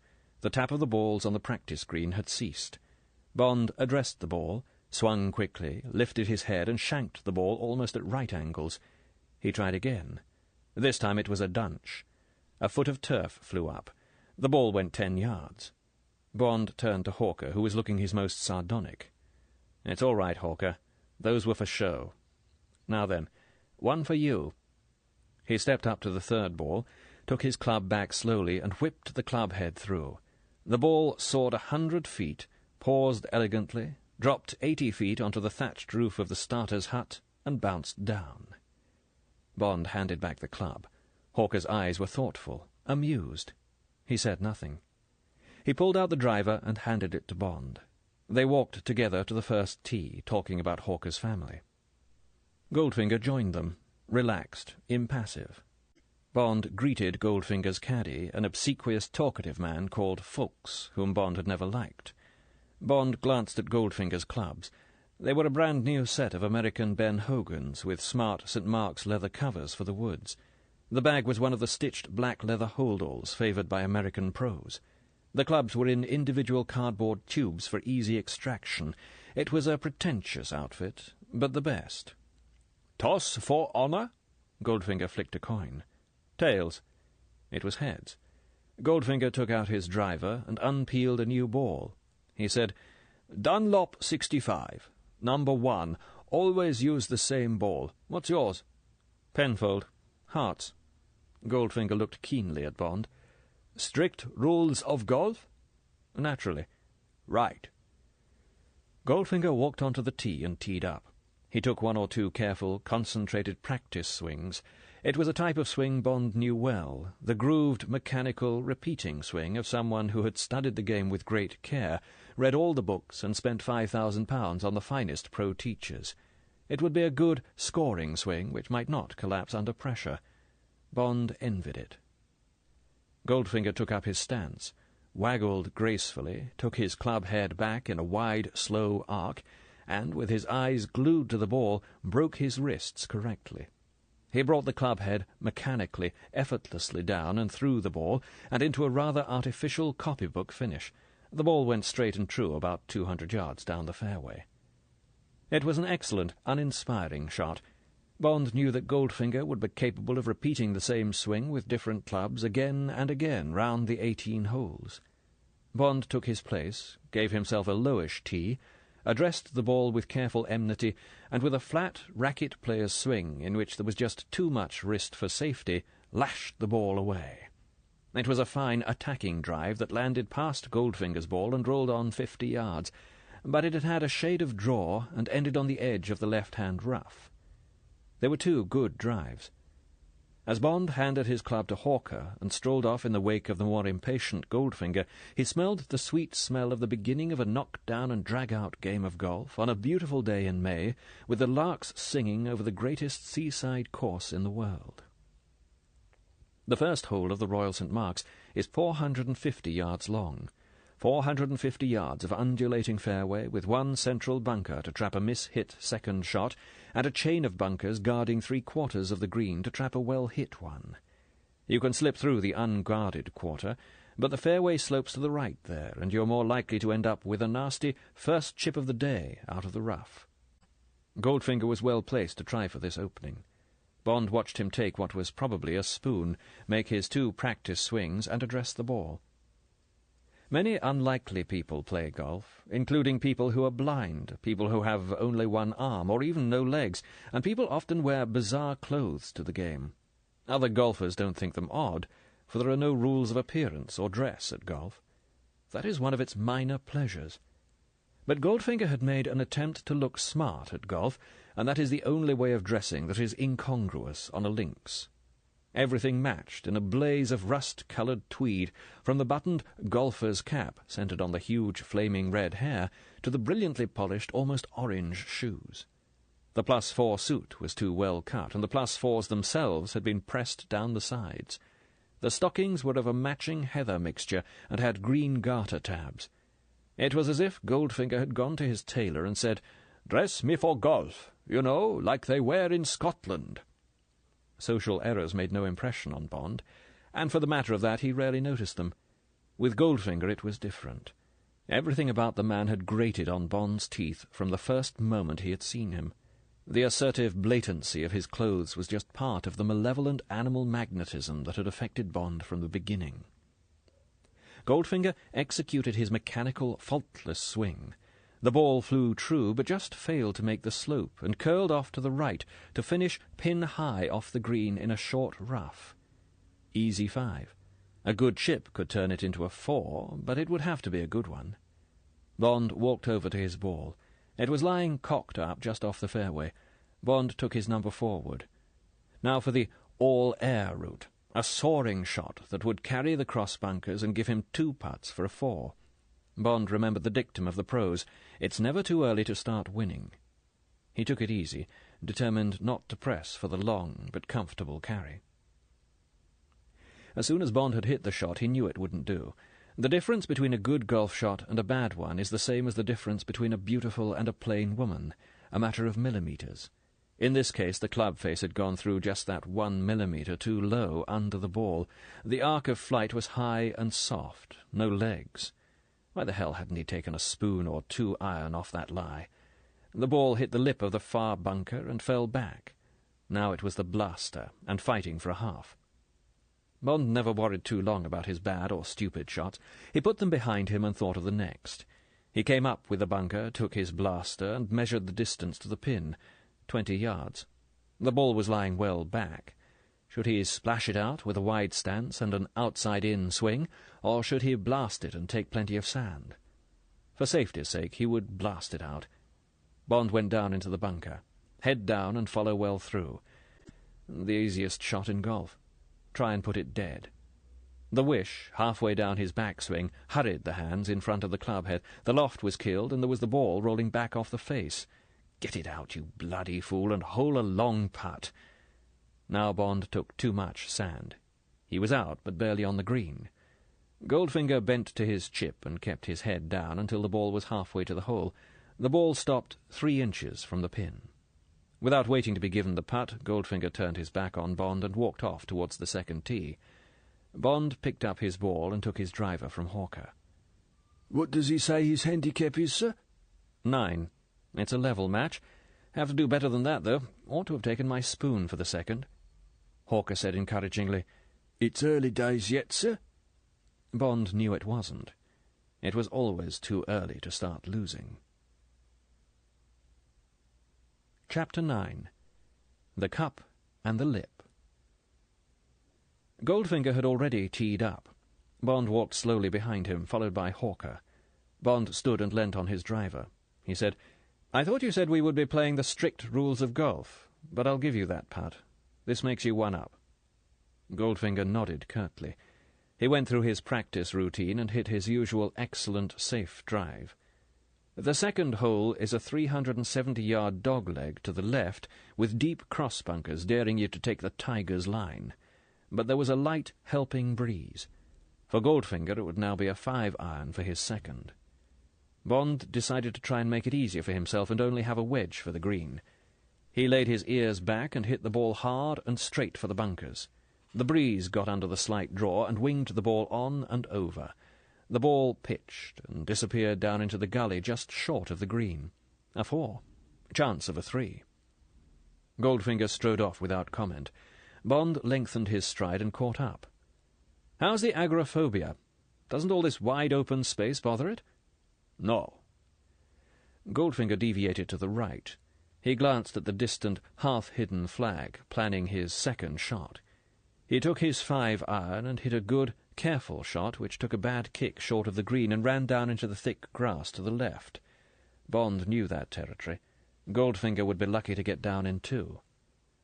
Bond walked up to his ball, took the wedge, and flicked the ball onto the green with plenty of stop. The ball pulled up and lay a yard past the hole. Goldfinger executed a creditable pitch, but missed the 12-foot putt. Bond had 2 for the hole from a yard. He didn't wait to be given the hole, but walked up and putted. The ball stopped an inch short. Goldfinger walked off the green. Bond knocked the ball in. All square. The third is a blind 240 yards, all carry, a difficult 3. Bond chose his brassy and hit a good one. It would be on or near the green. Goldfinger's routine drive was well hit, but would probably not have enough steam to carry the last of the rough and trickle down into the saucer of the green. Sure enough, Goldfinger's ball was on top of the protecting mound of rough.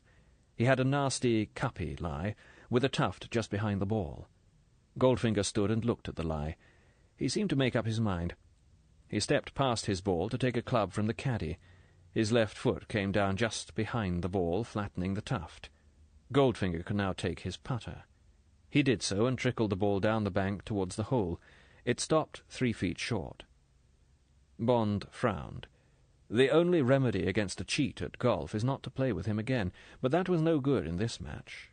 Bond had no intention of playing with the man again, and it was no good starting a "you did, I didn't" argument unless he caught Goldfinger doing something even more outrageous. Bond would just have to try and beat him, cheating and all. Now Bond's 20-foot putt was no joke. There was no question of going for the hole. He would have to concentrate on laying it dead. As usual, when one plays to go dead, the ball stopped short, a good yard short. Bond took a lot of trouble about the putt and holed it, sweating. He knocked Goldfinger's ball away. He would go on giving Goldfinger missable putts until suddenly Bond would ask him to hole one. Then that one might look just a bit more difficult. Still all square. The fourth is 460 yards. You drive over one of the tallest and deepest bunkers in the United Kingdom, and then have a long second shot across an undulating hilly fairway to a plateau green guarded by a final steep slope which makes it easier to take 3 putts than 2. Bond picked up his usual 50 yards on the drive, and Goldfinger hit 2 of his respectable shots to the gully below the green. Bond, determined to get up, took a brassey instead of a spoon, and went over the green and almost up against the boundary fence. From there he was glad to get down in 3 for a half. The fifth was again a long carry, followed by Bond's favourite second shot on the course, over bunkers and through a valley between high sand dunes to a distant taunting flag. It is a testing hole for which the first essential is a well-placed drive. Bond stood on the tee, perched high up in the sandhills, and paused before the shot while he gazed at the glittering distant sea and at the faraway crescent of white cliffs beyond Pegwell Bay. Then he took up his stance and visualized the tennis court of turf that was his target. He took the club back as slowly as he knew how, and started down for the last terrific acceleration before the club head met the ball. There was a dull clang on his right. It was too late to stop. Desperately, Bond focused the ball and tried to keep his swing all in one piece. There came the ugly clonk of a mishit ball. Bond's head shot up. It was a lofted hook. Would it have legs? Get on! Get on! The ball hit the top of a mountain of rough and bounced over. Would it reach the beginning of the fairway? Bond turned towards Goldfinger and the caddies, his eyes fierce. Goldfinger was straightening up. He met Bond's eyes indifferently. "Sorry. Dropped my driver." "Don't do it again," said Bond curtly. He stood down off the tee and handed his driver to Hawker. Hawker shook his head sympathetically. Bond took out a cigarette and lit it. Goldfinger hit his drive the dead-straight regulation 200 yards. They walked down the hill in a silence which Goldfinger unexpectedly broke. "What is the firm you work for?" "Universal Export." "And where do they hang out?" "London. Regent's Park." "What do they export?" Bond woke up from his angry ruminations. "Here, pay attention. This is work, not a game. All right, he put you off your drive, but you've got your cover to think about. Don't let him needle you into making mistakes about it. Build up your story." Bond said casually, "Oh, everything from sewing machines to tanks." "What's your speciality?" Bond could feel Goldfinger's eyes on him. He said, "I look after the small arms side. Spend most of my time selling miscellaneous ironmongery to sheikhs and rajas. Anyone the Foreign Office decides doesn't want the stuff to shoot at us with." "Interesting work." Goldfinger's voice was flat, bored. "Not very. I'm thinking of quitting. Came down here for a week's holiday to think it out. Not much future in England. Rather like the idea of Canada." "Indeed?" They were past the rough, and Bond was relieved to find that his ball had got a forward kick off the hill onto the fairway. The fairway curved slightly to the left, and Bond had even managed to pick up a few feet on Goldfinger.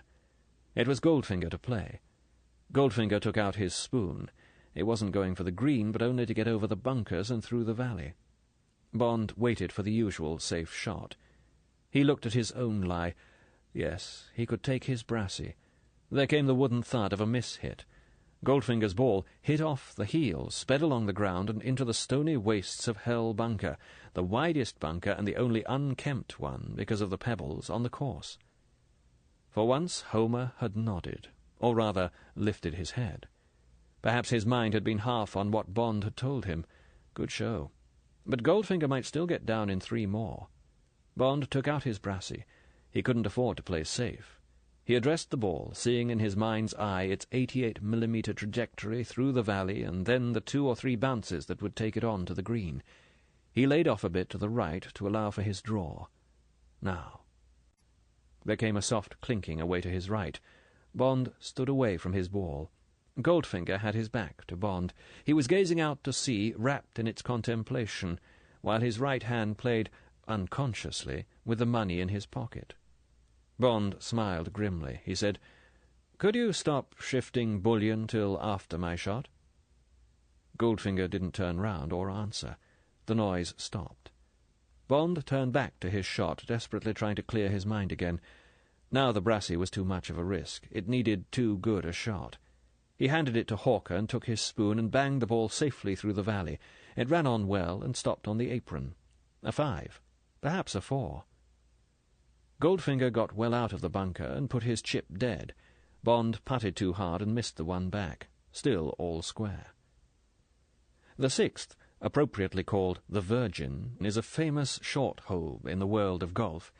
A narrow green, almost ringed with bunkers, it can need anything from an 8 to a 2 iron, according to the wind. Today, for Bond, it was a 7. He played a soaring shot, laid off to the right, for the wind to bring it in. It ended 20 feet beyond the pin, with a difficult putt over and down a shoulder. Should be a 3. Goldfinger took his 5 and played it straight. The breeze took it, and it rolled into the deep bunker on the left. Good news. That would be the hell of a difficult 3. They walked in silence to the green. Bond glanced into the bunker. Goldfinger's ball was in a deep heel mark. Bond walked over to his ball and listened to the larks. This was going to put him 1 up. He looked for Hawker to take his putter, but Hawker was the other side of the green, watching with intent concentration Goldfinger play his shot. Goldfinger got down into the bunker with his blaster. He jumped up to get a view of the hole, and then settled himself for the shot. As his club went up, Bond's heart lifted. He was going to try and flick it out, a hopeless technique from that buried lie. The only hope would have been to explode it.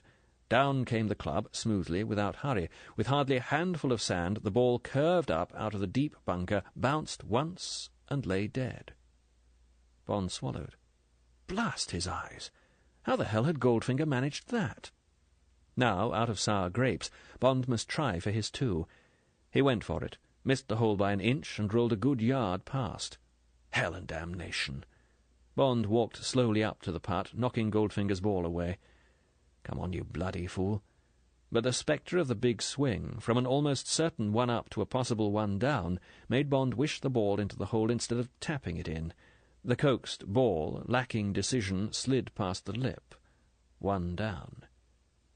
Now Bond was angry with himself. He, and he alone, had lost that hole. He had taken 3 putts from 20 feet. He really must pull himself together and get going. At the 7th, 500 yards, they both hit good drives, and Goldfinger's immaculate second lay 50 yards short of the green. Bond took his brassy. Now for the equalizer. But he hit from the top. His club head came down too far ahead of the hands, and the smothered ball shot into one of the right-hand bunkers. Not a good lie, but he must put it on the green. Bond took a dangerous 7 and failed to get it out. Goldfinger got his 5. 2 down. They halved the short 8th in 3. At the 9th, Bond, determined to turn only 1 down, again tried to do too much off a poor lie. Goldfinger got his 4 to Bond's 5, 3 down at the turn. Not too good. Bond asked Hawker for a new ball. Hawker unwrapped it slowly, waiting for Goldfinger to walk over the hillock to the next tee.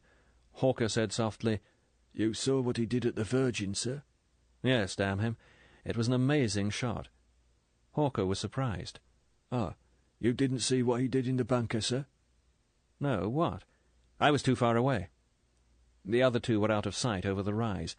Hawker silently walked down into one of the bunkers guarding the 9th green, kicked a hole with his toe, and dropped the ball in the hole. He then stood just behind the half-buried ball with his feet close together. He looked up at Bond. "Remember he jumped up to look at the line to the hole, sir?"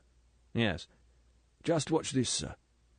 Hawker looked towards the 9th pin and jumped, just as Goldfinger had done, as if to get the line. Then he looked up at Bond again and pointed to the ball at his feet. The heavy impact of the 2 feet just behind the ball had levelled the hole in which it had lain, and had squeezed the ball out, so that it was now perfectly teed for an easy shot, for just the easy cut-up shot which had seemed utterly impossible from Goldfinger's lie at the Virgin. Bond looked at his caddy for a moment in silence. Then he said, "Thanks, Hawker. Give me the bat and the ball. Somebody's going to be second in this match, and I'm damned if it's going to be me." "Yes, sir," said Hawker stolidly. He limped off on the short cut that would take him halfway down the 10th fairway. Bond sauntered slowly over the rise and down to the 10th tee. He hardly looked at Goldfinger, who was standing on the tee, swishing his driver impatiently. Bond was clearing his mind of everything but cold, offensive resolve. For the first time since the first tee he felt supremely confident. All he needed was a sign from heaven, and his game would catch fire. The 10th at the Royal St. Mark's is the most dangerous hole on the course. The second shot, to the skiddy plateau green with cavernous bunkers to right and left, and a steep hill beyond, has broken many hearts.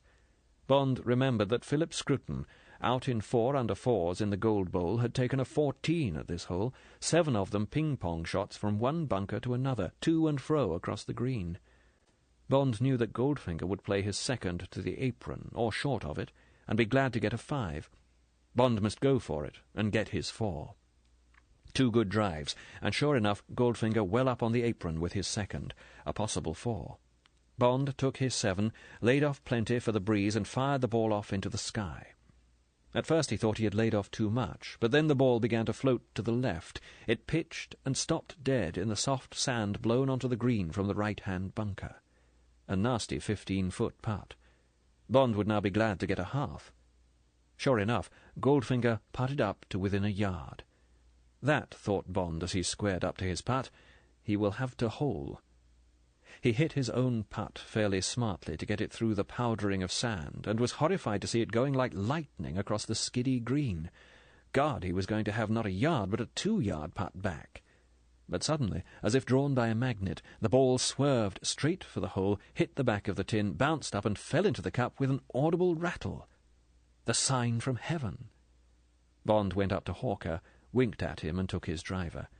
They left the caddies and walked down the slope and back to the next tee. Goldfinger said coldly, "That putt ought to have run off the green." Bond said offhandedly, "Always give the hole a chance." He teed up his ball and hit his best drive of the day down the breeze. Wedge and 1 putt. Goldfinger hit his regulation shot, and they walked off again. Bond said, "By the way, what happened to that nice Miss Masterton?" Goldfinger looked straight in front of him. "She left my employ." Bond thought, good for her. He said, "Oh, I must get in touch with her again. Where did she go to?" "I couldn't say." Goldfinger walked away from Bond towards his ball. Bond's drive was out of sight over the ridge that bisected the fairway. It wouldn't be more than 50 yards from the pin. Bond thought he knew what would be in Goldfinger's mind, what is in most golfers' minds when they smell the first scent of a good lead melting away. Bond wouldn't be surprised to see that grooved swing quicken a trifle. It did. Goldfinger hooked into a bunker on the left of the green. Now was the moment when it would be the end of the game if Bond made a mistake, let his man off the hook. He had a slightly downhill lie, otherwise an easy chip, but to the trickiest green on the course. Bond played it like a man. The ball ended 6 feet from the pin. Goldfinger played well out of his bunker, but missed the longish putt. Now Bond was only 1 down. They halved the dogleg 12th in inglorious 5s, and the longish 13th also in 5s, Goldfinger having to hole a good putt to do so. Now a tiny cleft of concentration had appeared on Goldfinger's massive, unlined forehead. He took a drink of water from the tap beside the 14th tee. Bond waited for him. He didn't want a sharp clang from that tin cup when it was out of bounds over the fence to the right, and the drive into the breeze favouring a slice. Bond brought his left hand over to increase his draw, and slowed down his swing. The drive, well to the left, was only just adequate, but at least it had stayed in bounds. Goldfinger, apparently unmoved by the out-of-bounds hazard, hit his standard shot. They both negotiated the transverse canal without damage, and it was another half in 5, still 1 down, and now only 4 to play. The 460 yards 15th is perhaps the only hole where the long hitter may hope to gain one clear shot. 2 smashing woods will just get you over the line of bunkers that lie right up against the green. Goldfinger had to play short of them with his second. He could hardly improve on a 5, and it was up to Bond to hit a really godlike second shot from a barely adequate drive. The sun was on its way down, and the shadows of the 4 men were beginning to lengthen. Bond had taken up his stance. It was a good lie. He had kept his driver. There was dead silence as he gave his 2 incisive waggles. This was going to be a vital stroke. Remember to pause at the top of the swing, come down slow, and whip the club head through at the last second. Bond began to take the club back. Something moved at the corner of his right eye. From nowhere the shadow of Goldfinger's huge head approached the ball on the ground, engulfed it, and moved on. Bond let his swing take itself to pieces in sections. Then he stood away from his ball and looked up. Goldfinger's feet were still moving. He was looking carefully up at the sky. "Shades, please, Goldfinger."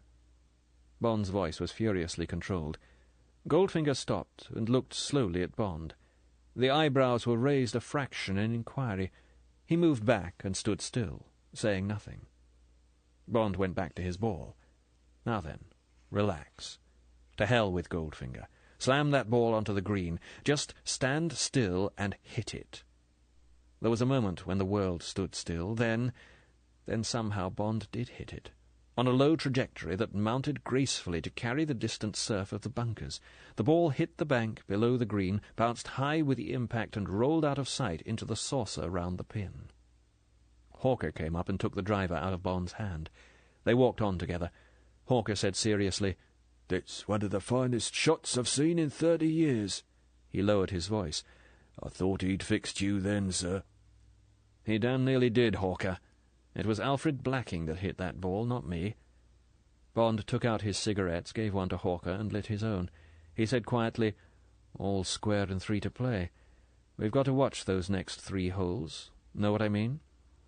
"Don't you worry, sir. I'll keep my eye on him." They came up with the green. Goldfinger had pitched on and had a long putt for a 4, but Bond's ball was only 2 inches away from the hole. Goldfinger picked up his ball and walked off the green. They halved the short 16th in good 3s. Now there were the 2 long holes home. 4s would win them. Bond hit a fine drive down the centre. Goldfinger pushed his far out to the right into deep rough. Bond walked along, trying not to be too jubilant, trying not to count his chickens. A win for him at this hole, and he would only need a half at the 18th for the match. He prayed that Goldfinger's ball would be unplayable, or better still, lost. Hawker had gone on ahead. He had already laid down his bag and was busily, far too busily to Bond's way of thinking, searching for Goldfinger's ball when they came up. It was bad stuff. Jungle country, deep, thick, luxuriant grass whose roots still held last night's dew. Unless they were very lucky, they couldn't hope to find the ball. After a few minutes' search, Goldfinger and his caddy drifted away still wider, to where the rough thinned out into isolated tufts. "That's good," thought Bond. "That wasn't anything like the line." Suddenly he trod on something. Hell and damnation! Should he stamp it in? He shrugged his shoulders, bent down, and gently uncovered the ball so as not to improve the lie. Yes, it was a Dunlop 65. "Here you are," he called grudgingly. "Oh, no, sorry. You play with the number 1, don't you?" "Yes," came back Goldfinger's voice impatiently. "Well, this is a number 7. Bond picked it up and walked over to Goldfinger. Goldfinger gave the ball a cursory glance. He said, "Not mine," and went on poking among the tufts with the head of his driver. It was a good ball, unmarked and almost new. Bond put it in his pocket and went back to his search. He glanced at his watch. The statutory 5 minutes was almost up. Another half-minute, and by God he was going to claim the hole. Strict rules of golf, Goldfinger had stipulated. "All right, my friend, you shall have them." Goldfinger was casting back towards Bond, diligently prodding and shuffling through the grass. Bond said, "Nearly time, I'm afraid." Goldfinger grunted. He started to say something when there came a cry from his caddy. "Here you are, sir. Number 1 Dunlop." Bond followed Goldfinger over to where the caddy stood on a small plateau of higher ground. He was pointing down. Bond bent and inspected the ball. Yes, an almost new Dunlop 1. and an astonishingly good lie. It was miraculous, more than miraculous. Bond stared hard from Goldfinger to his caddy. "Must have had the hell of a lucky kick," he said mildly. The caddy shrugged his shoulders. Goldfinger's eyes were calm, untroubled. "So it would seem." He turned to his caddy. "I think we can get a spoon to that one, folks." Bond walked thoughtfully away, and then turned to watch the shot. It was one of Goldfinger's best. It soared over a far shoulder of rough towards the green. Might just have caught the bunker on the right.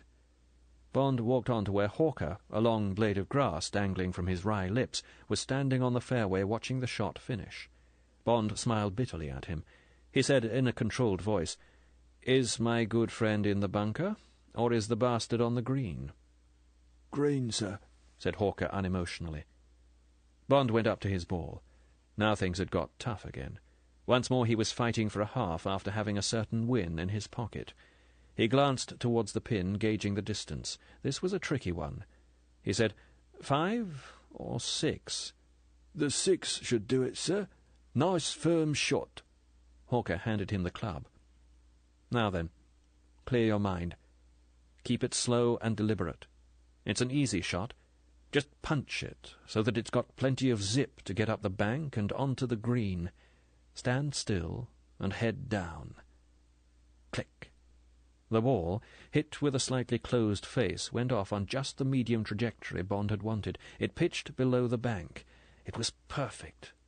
No, damn it. It had hit the bank with its second bounce, stopped dead, hesitated, and then rolled back and down again. Hell's bells! Was it Hagen who had said, "You drive for show, but you putt for dough"? Getting dead from below that bank was one of the most difficult putts on the course. Bond reached for his cigarettes and lit one, already preparing his mind for the next crucial shot to save the hole, so long as that bastard Goldfinger didn't hole his from 30 feet. Hawker walked along by his side. Bond said, "Miracle finding that ball." "It wasn't his ball, sir." Hawker was stating a fact. "What do you mean?" Bond's voice was tense. "Money passed, sir. White. Probably a 5er. Folks must have dropped that ball down his trouser leg." Hawker! Bond stopped in his tracks. He looked round. Goldfinger and his caddy were 50 yards away, walking slowly towards the green. Bond said fiercely, "Do you swear to that? How can you be sure?" Hawker gave a half-ashamed, lopsided grin, but there was a crafty belligerence in his eye. "Because his ball was lying under my bag of clubs, sir." When he saw Bond's open-mouthed expression, he added apologetically, "Sorry, sir. Had to do it after what he's been doing to you. Wouldn't have mentioned it, but I had to let you know he's fixed you again." Bond had to laugh. He said admiringly, "Well, you are a card, Hawker. So you were going to win the match for me all on your own." He added bitterly, "But by God, that man's the flaming limit. I've got to get him. I've simply got to. Now, let's think." They walked slowly on. Bond's left hand was in his trouser pocket, absent-mindedly fingering the ball he had picked up in the rough. Suddenly the message went to his brain. Got it. He came close to Hawker. He glanced across at the others. Goldfinger had stopped. His back was to Bond, and he was taking the putter out of his bag. Bond nudged Hawker. "Here, take this." He slipped the ball into the gnarled hand. Bond said softly, urgently, "Be certain you take the flag. When you pick up the balls from the green, whichever way the hole has gone, give Goldfinger this one, right?" Hawker walked stolidly forward. His face was expressionless. "Got it, sir," he said in his normal voice. "Will you take the putter for this one?" "Yes." Bond walked up to his ball. "Give me a line, would you?" Hawker walked up onto the green. He stood sideways to the line of the putt, and then stalked round to behind the flag and crouched. He got up. "Inch outside the right lip, sir. Firm putt. Flag, sir?" "No, leave it in, would you?" Hawker stood away. Goldfinger was standing by his ball on the right of the green. His caddy had stopped at the bottom of the slope. Bond bent to the putt. "Come on, Calamity Jane. This one has got to go dead, or I'll put you across my knee. Stand still. Club head straight back on the line, and follow through towards the hole. Give it a chance. Now." The ball hit firmly in the middle of the club, had run up the bank, and was on its way to the hole. but too hard, damn it, hit the stick. Obediently the ball curved in, rapped the stick hard, and bounced back 3 inches, dead as a doornail. Bond let out a deep sigh and picked up his discarded cigarette. He looked over at Goldfinger. "Now then, you bastard, sweat that one out, and by God, if you hole it." But Goldfinger couldn't afford to try. He stopped 2 feet short. All right," said Bond generously. "All square and 1 to go." It was vital that Hawker should pick up the balls. If he had made Goldfinger hole the short putt, it would have been Goldfinger who would have picked the ball out of the hole. Anyway, Bond didn't want Goldfinger to miss that putt. That wasn't part of the plan. Hawker bent down and picked up the balls. He rolled one towards Bond and handed the other to Goldfinger. They walked off the green, Goldfinger leading as usual. Bond noticed Hawker's hand go to his pocket. Now, so long as Goldfinger didn't notice anything on the tee. But, with all square and 1 to go, you don't scrutinize your ball. Your motions are more or less automatic. You are thinking of how to place your drive, of whether to go for the green with the second or play to the apron, of the strength of the wind, of the vital figure 4 that must somehow be achieved to win or at least to halve. Considering that Bond could hardly wait for Goldfinger to follow him and hit just once that treacherous Dunlop number 7 that looked so very like a number 1, Bond's own drive down the 450-yard 18th was praiseworthy. If he wanted to, he could now reach the green. If he wanted to. Now Goldfinger was on the tee. Now he had bent down. The ball was on the peg, its lying face turned up at him. But Goldfinger had straightened, had stood back, was taking his 2 deliberate practice swings. He stepped up to the ball, cautiously, deliberately, stood over it, waggled, focusing the ball minutely. Surely he would see. Surely he would stop and bend down at the last minute to inspect the ball. Would the waggle never end? But now the club head was going back, coming down, the left knee bent correctly in towards the ball, the left arm straight as a ramrod. Crack! The ball sailed off, a beautiful drive, as good as Goldfinger had hit, straight down the fairway. Bond's heart sang. Got you, you bastard. Got you. Blithely, Bond stepped down from the tee and strolled off down the fairway, planning the next steps, which could now be as eccentric, as fiendish as he wished. Goldfinger was beaten already, hoist with his own petard. Now to roast him, slowly, exquisitely. Bond had no compunction. Goldfinger had cheated him twice and got away with it. But for his cheats at the Virgin and the 17th, not to mention his improved lie at the 3rd and the various times he had tried to put Bond off, Goldfinger would have been beaten by now. If it needed one cheat by Bond to rectify the score-sheet, that was only poetic justice. And besides, there was more to this than a game of golf. It was Bond's duty to win. By his reading of Goldfinger, he had to win. If he was beaten, the score between the 2 men would have been equalized. If he won the match, as he now had, he would be 2 up on Goldfinger, an intolerable state of affairs, Bond guessed, to a man who saw himself as all-powerful. This man Bond, Goldfinger would say to himself, has something. He has qualities I can use. He is a tough adventurer with plenty of tricks up his sleeve. This is the sort of man I need for what? Bond didn't know. Perhaps there would be nothing for him. Perhaps his reading of Goldfinger was wrong. But there was certainly no other way of creeping up on the man. Goldfinger cautiously took out his spoon for the longish second over cross-bunkers to the narrow entrance to the green. He made one more practice swing than usual, and then hit exactly the right, controlled shot up to the apron. A certain 5, probably a 4. Much good would it do him. Bond, after a great show of taking pains, brought his hands down well ahead of the club and smothered his number 3 iron so that the topped ball barely scrambled over the cross-bunkers. He then wedged the ball onto the green 20 feet past the pin. He was where he wanted to be. Enough of a threat to make Goldfinger savour the sweet smell of victory, enough to make Goldfinger really sweat to get his 4. And now Goldfinger really was sweating. There was a savage grin of concentration and greed as he bent to the long putt up the bank and down to the hole. Not too hard, not too soft. Bond could read every anxious thought that would be running through the man's mind. Goldfinger straightened up again, walked deliberately across the green to behind the flag to verify his line. He walked slowly back beside his line, brushing away carefully with the back of his hand, a wisp or two of grass, a speck of top dressing. He bent again, and made 1 or 2 practice swings, and then stood to the putt, the veins standing out on his temples, the cleft of concentration deep between his eyes. Goldfinger hit the putt and followed through on the line. It was a beautiful putt that stopped 6 inches past the pin. Now Goldfinger would be sure that unless Bond sank his difficult 20-footer, the match was his. Bond went through a long rigmarole of sizing up his putt. He took his time, letting the suspense gather like a thundercloud round the long shadows on the livid, fateful green. "Flag out, please. I'm going to sink this one." Bond charged the words with a deadly certitude, while debating whether to miss the hole to the right or the left, or leave it short. He bent the putt, and missed the hole well on the right. "Missed it, by God!"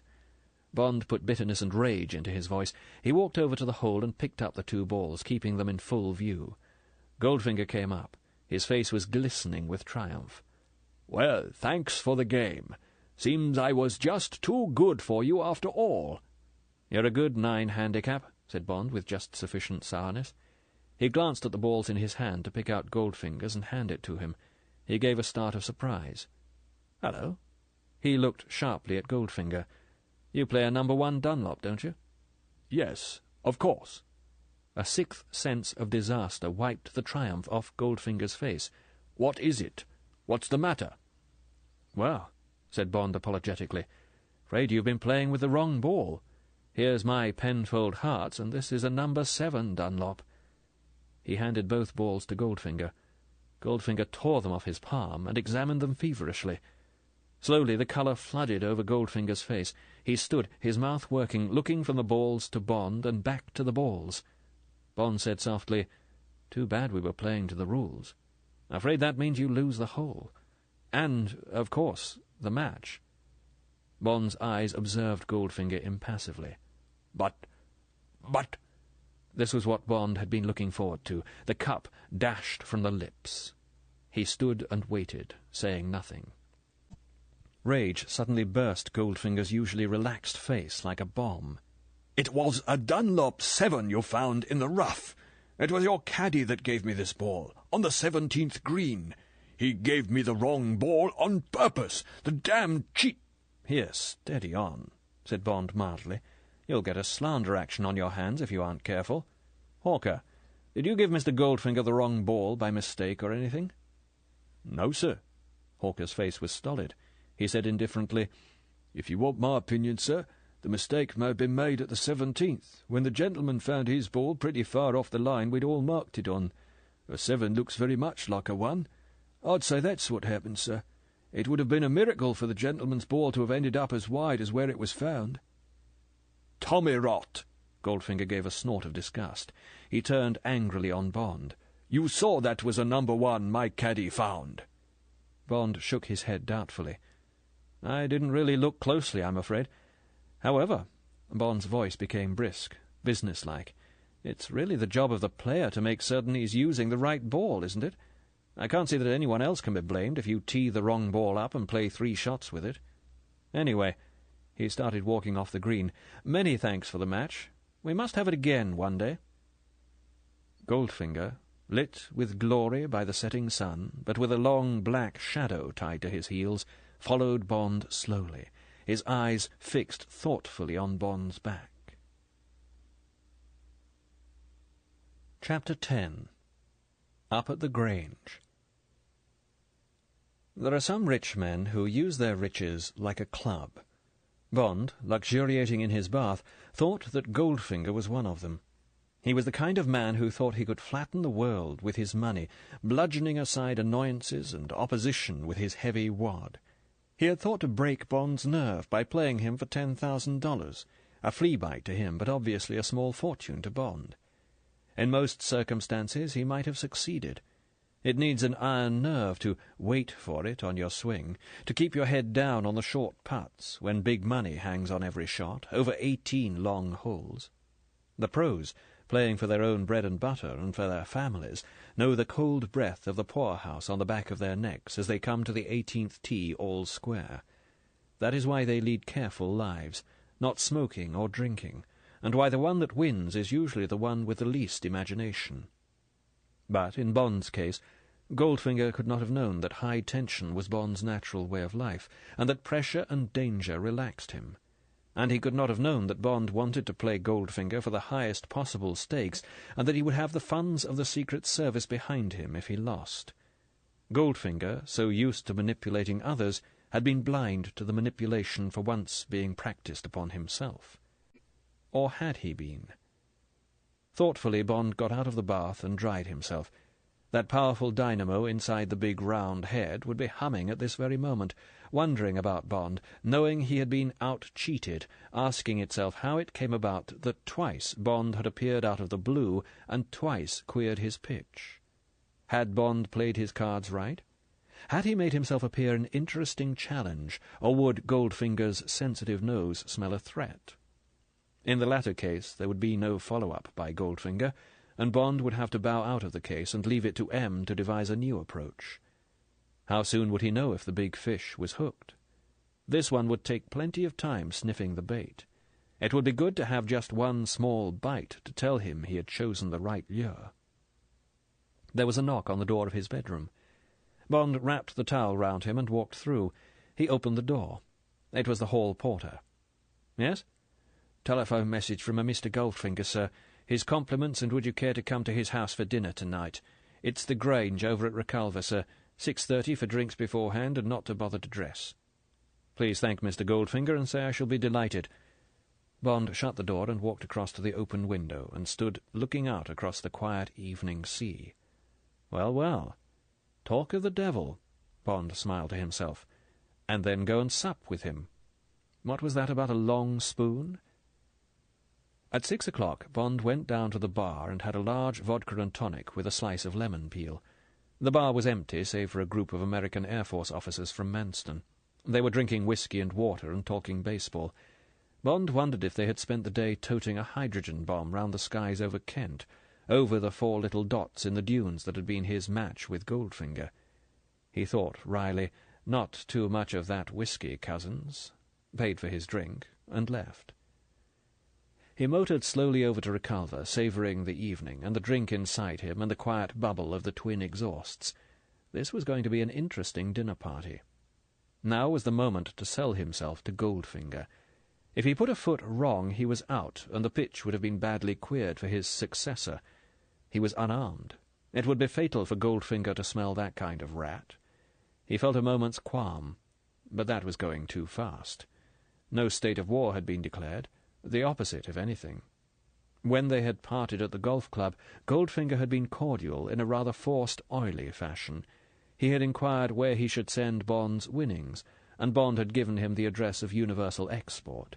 He had asked where Bond was staying, and Bond had told him, and added that he would only be at Ramsgate a few days while he made up his mind about his future. Goldfinger hoped that they would one day have a return match, but, alas, he was leaving for France tomorrow, and wasn't certain when he would be back. Flying? Yes, taking the air ferry from Lydd. Well, thanks for the match. And thank you, Mr. Bond.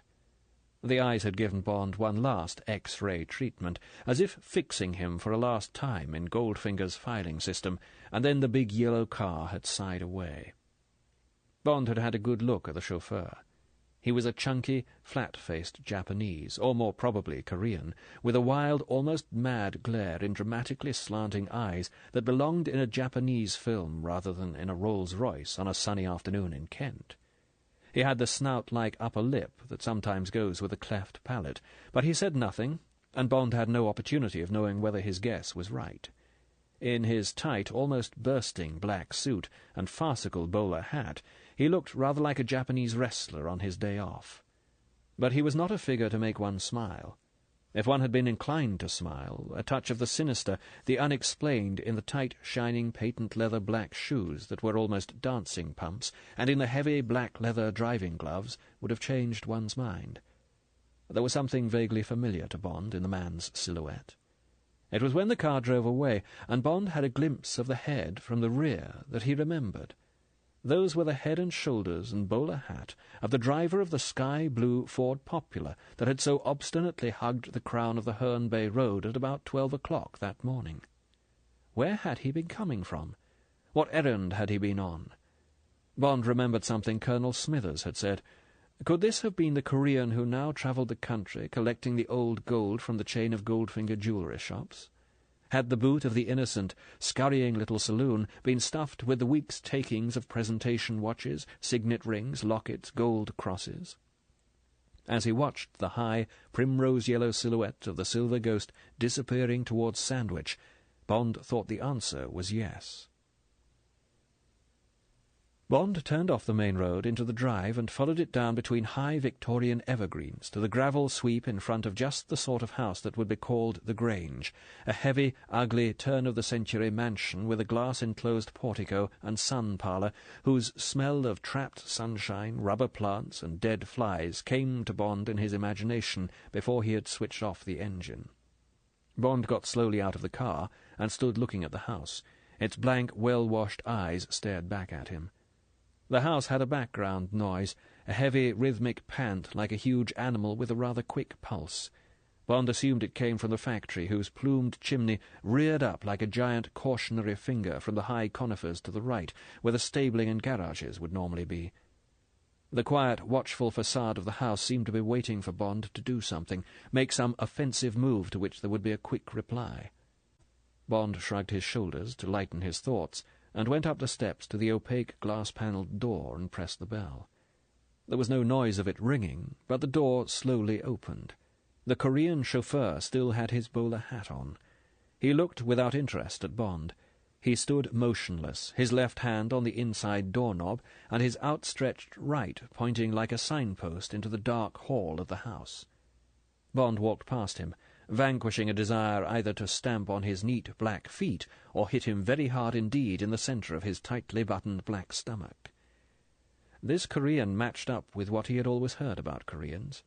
And anyway, Bond wanted to do something violent to the heavy electric atmosphere of the house. The gloomy hall was also the main living room. A meagre fire flickered behind the fire-irons in the wide hearth, and 2 club chairs and a knoll sofa stood impassively watching the flames. Between them, on a low settee, was a well-stocked drink-tray. The wide spaces surrounding this spark of life were crowded with massive Rothschildian pieces of furniture of the Second Empire, and ormolu, tortoise-shell, brass, and mother-of-pearl winked back richly at the small fire. Behind this orderly museum, dark panelling ran up to a first-floor gallery, which was reached by a heavy, curved stairway to the left of the hall. The ceiling was laced with the sombre wood-carving of the period. Bond was standing taking all this in when the Korean came silently up. He flung out his signpost of an arm towards the drink-tray and the chairs. Bond nodded and stayed where he was. The Korean walked past him and disappeared through a door into what Bond assumed were the servants' quarters.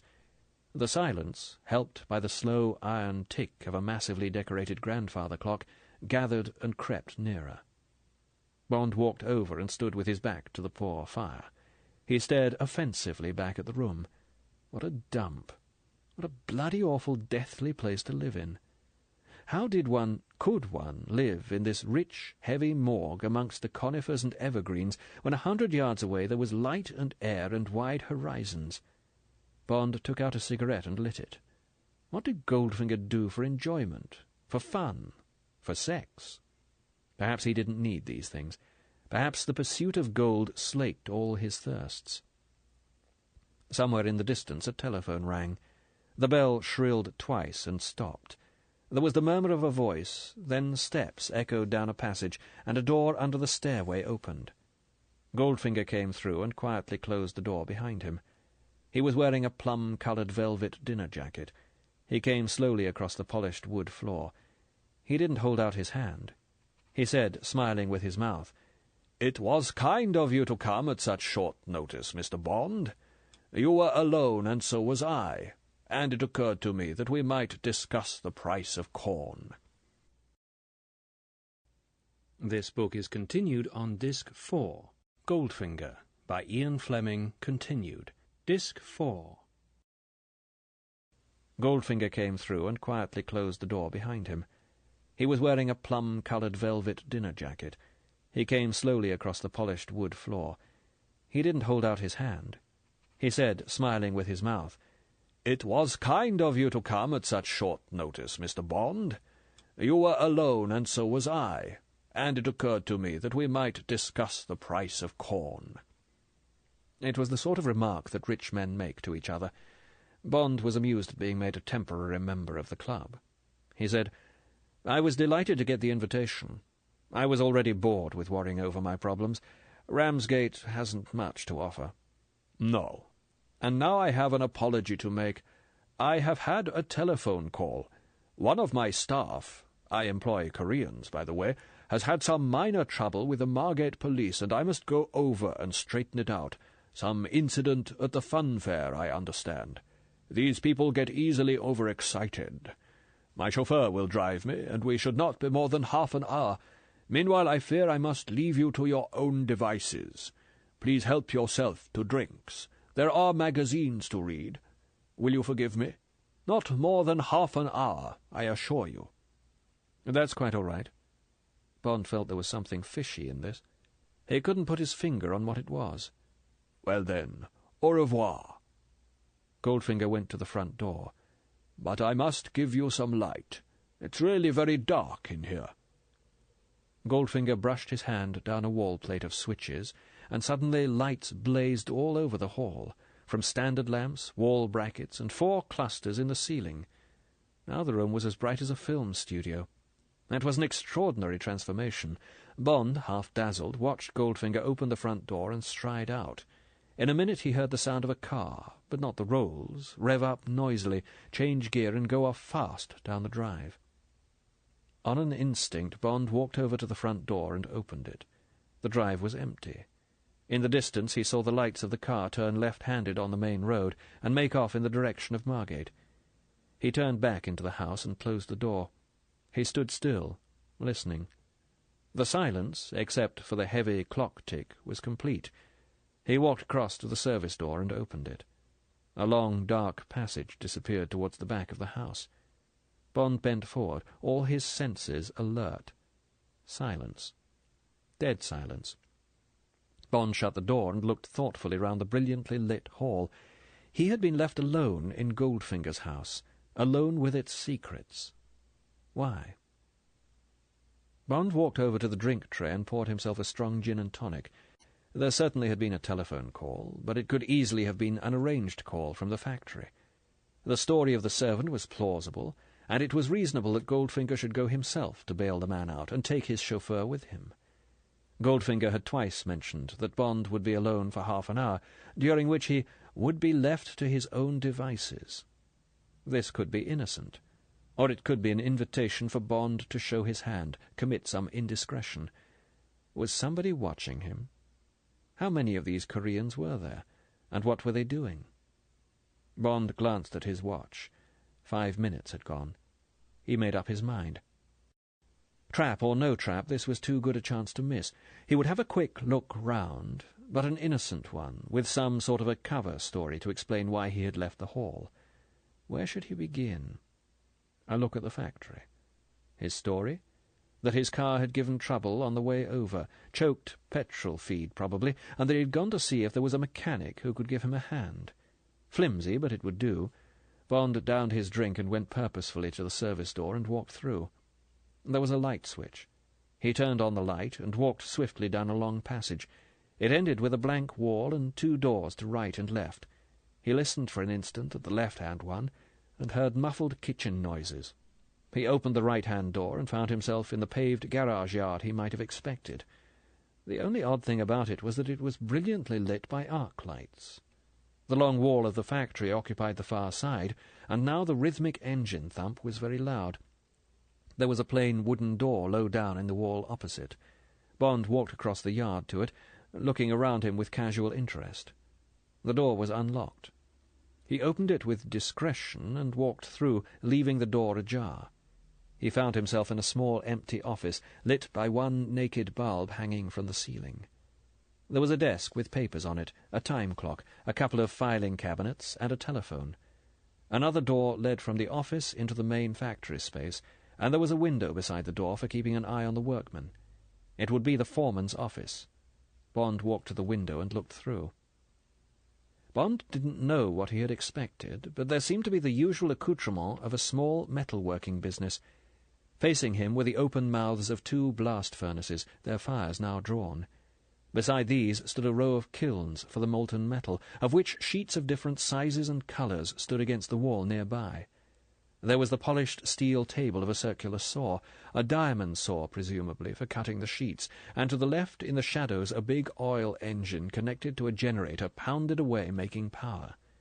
To the right, under arc lights, a group of 5 men in overalls, 4 of them Koreans, were at work on, of all things, Goldfinger's Rolls-Royce. It stood there, gleaming under the lights, immaculate save for the right-hand door, which had been taken off its hinges and now lay across 2 nearby benches, minus its door panel. As Bond watched, 2 men picked up the new door panel, a heavy, discoloured sheet of aluminium-coloured metal, and placed it on the door frame. There were 2 hand riveters on the floor, and soon, Bond thought, the men would rivet the panel into place and paint it to match the rest of the car. All perfectly innocent and above board. Goldfinger had dented the panel that afternoon, and had had a quick repair job done in preparation for his trip tomorrow. Bond gave a quick, sour look round, withdrew from the window and went out by the factory door, and closed it softly behind him. Nothing there, damn it. And now what was his story? That he had not wanted to disturb the men at their work. Perhaps after dinner, if one of them had a moment. Bond walked unhurriedly back the way he had come, and regained the hall without misadventure. Bond looked at his watch. 10 minutes to go. Now for the first floor. The secrets of a house are in the bedrooms and bathrooms. Those are the private places, where the medicine cabinets, the dressing-table, the bedside drawers reveal the intimate things, the frailties. Bond had a bad headache. He had gone to look for an aspirin. He acted the part for an invisible audience, massaged his temples, glanced up at the gallery, walked decisively across the floor, and climbed the stairs. The gallery gave onto a brightly lit passage. Bond walked down it, opening the doors and glancing in, but they were spare bedrooms, the beds not made up. They held a smell of must and shut windows. A large ginger cat appeared from nowhere and followed him, mewing and rubbing itself against his trouser legs. The end room was the one. Bond went in and closed the door to a crack. All the lights were on. Perhaps one of the servants was in the bathroom. Bond walked boldly across to the communicating door and opened it. More lights, but no one. It was a big bathroom, probably a spare room converted into a bathroom, and, in addition to the bath and lavatory, it held various fitness machines, a rowing machine, a fixed bicycle wheel, Indian clubs, and a rally health belt. The medicine cabinet contained nothing except a great variety of purges, Senopods, Cascara, Calsalets, Enos, and various apparatus for the same purpose. There were no other drugs, and no aspirin. Bond went back into the bedroom and again drew a blank. It was a typical man's room, comfortable, lived in, with plenty of fitted cupboards. It even smelled neutral. There was a small bookcase beside the bed in which all the books were history or biography, all in English. The drawer of the bedside table yielded a solitary indiscretion, a yellow-backed copy of The Hidden Sight of Love, Palladium Publications, Paris. Bond glanced at his watch. 5 more minutes. It was time to go. He took a last look round the room and moved to the door. Suddenly he stopped. What was it he had noticed almost subconsciously ever since he had come into the room? He sharpened his senses. There was an incongruity somewhere. What was it? A colour? An object? A smell? A sound? That was it. From where he stood, he could hear the faintest mosquito-shrill whine. It was almost extrasensory in its pitch. Where did it come from? What was making it? Now there was something else in the room, something that Bond knew all too well, the smell of danger. Tensely, Bond stepped closer to the fitted cupboard beside the door, softly opened it. Yes, it came from inside the cupboard, from behind a range of sports coats that reached down to the top of 3 banks of drawers. Sharply, Bond swept the coats aside. His jaws clenched at what was behind them. From 3 slots near the top of the cupboard, 16mm film was inching down in 3 separate strips into a deep bin behind the false front of the drawers. The bin was almost half full of the slimy snakes of the stuff. Bond's eyes narrowed tensely as he watched the damning evidence coil slowly down onto the pile. So that was it. Cine cameras, 3 of them, their lenses concealed God knows where, in the hall, in the garage courtyard, in this room, had been watching his every move from the moment Goldfinger had left the house, switching on the cameras, and, of course, the dazzling lights, as he went out of the door. Why hadn't Bond seen the significance of those lights? Why hadn't he had the elementary imagination to see the trap as well as smell it? Cover stories, indeed. What use were they now, when he had spent half an hour snooping round and finding nothing for his pains? That, too. He had discovered nothing, unearthed no secret. It had all been an idiotic waste of time, and now Goldfinger had him. Now he was finished, hopelessly blown. Was there any way of saving something from the wreckage? Bond stood riveted, staring at the slow cataracts of film. Let's see now. Bond's mind raced, thinking of ways out, excuses, discarding them all. Well, at least by opening the cupboard door he had exposed some of the film. Then why not expose it all? Why not? But how? How could the open cupboard door be explained except by his doing? There came a meow from the open slit of the bedroom door. The cat. Why shouldn't the cat have done it? Pretty thin, but at least it was the shadow of an alibi. Bond opened the door. He picked the cat up in his arms. He went back with it to the cupboard, stroking it brusquely. It purred. Bond leant over the bin of film, picking it up in handfuls, so that it would all get the light. Then, when he was satisfied that it must be ruined, he tossed it back and dropped the cat in on top of it. The cat would not be able to get out easily. With any luck it would settle down and go to sleep. Bond left the cupboard door 3 inches ajar to spoil the continuing film, and the bedroom door the same amount, and ran down the passage. At the top of the stairs he slowed and sauntered down. The empty hall yawned at his play-acting. He walked across to the fireplace, dashed more drink into his glass, and picked up The Field. He turned to the golf commentary by Bernard Darwin, ran his eye down it to see what it was about, and then settled into one of the club chairs and lit a cigarette. What had he found out? What was there on the plus side? Precious little, except that Goldfinger suffered from constipation and a dirty mind, and that he had wanted to put Bond through an elementary test. He had certainly done it expertly. This was no amateur. The technique was fully up to Smersh standards, and it was surely the technique of somebody with a very great deal to hide. And now what would happen? For the cat alibi to stand up, Goldfinger would have to have left 2 doors, one of them vital, ajar, and the cat had got into the room and been intrigued by the whine of the cameras. Most unlikely. Almost incredible. Goldfinger would be 90% certain it was Bond, but only 90. There would still be that 10% of uncertainty. Would Goldfinger have learnt much more than he knew before? That Bond was a tricky, resourceful customer, and that Bond had been inquisitive, might be a thief. He would guess Bond had been to the bedroom, but Bond's other movements, for whatever they were worth, would remain a secret on the exposed film.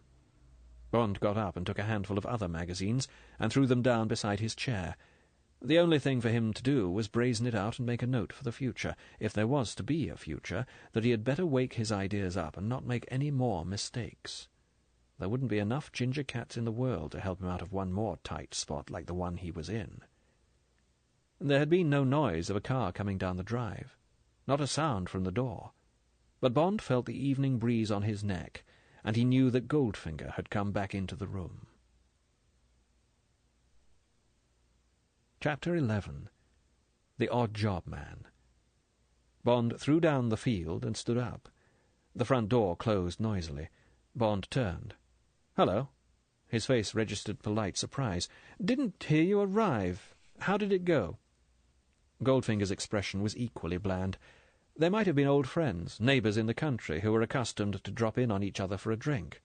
"Oh, it sorted itself out.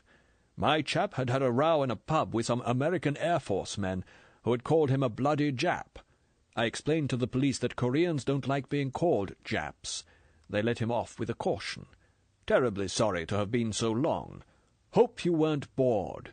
Do have another drink." "Thanks, but it's hardly seemed 5 minutes since you left. Been reading what Darwin has to say about the 14 Club rule. Interesting point of view."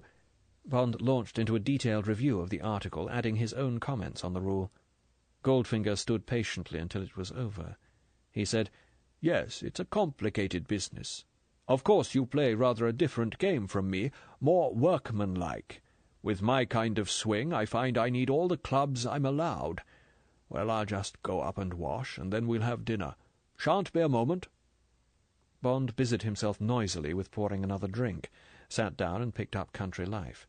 He watched Goldfinger climb the stairs and disappear down the corridor. He could visualize every step. He found he was reading the periodical upside down. He turned it round and stared blindly at a fine photograph of Blenheim Palace. There was dead silence upstairs.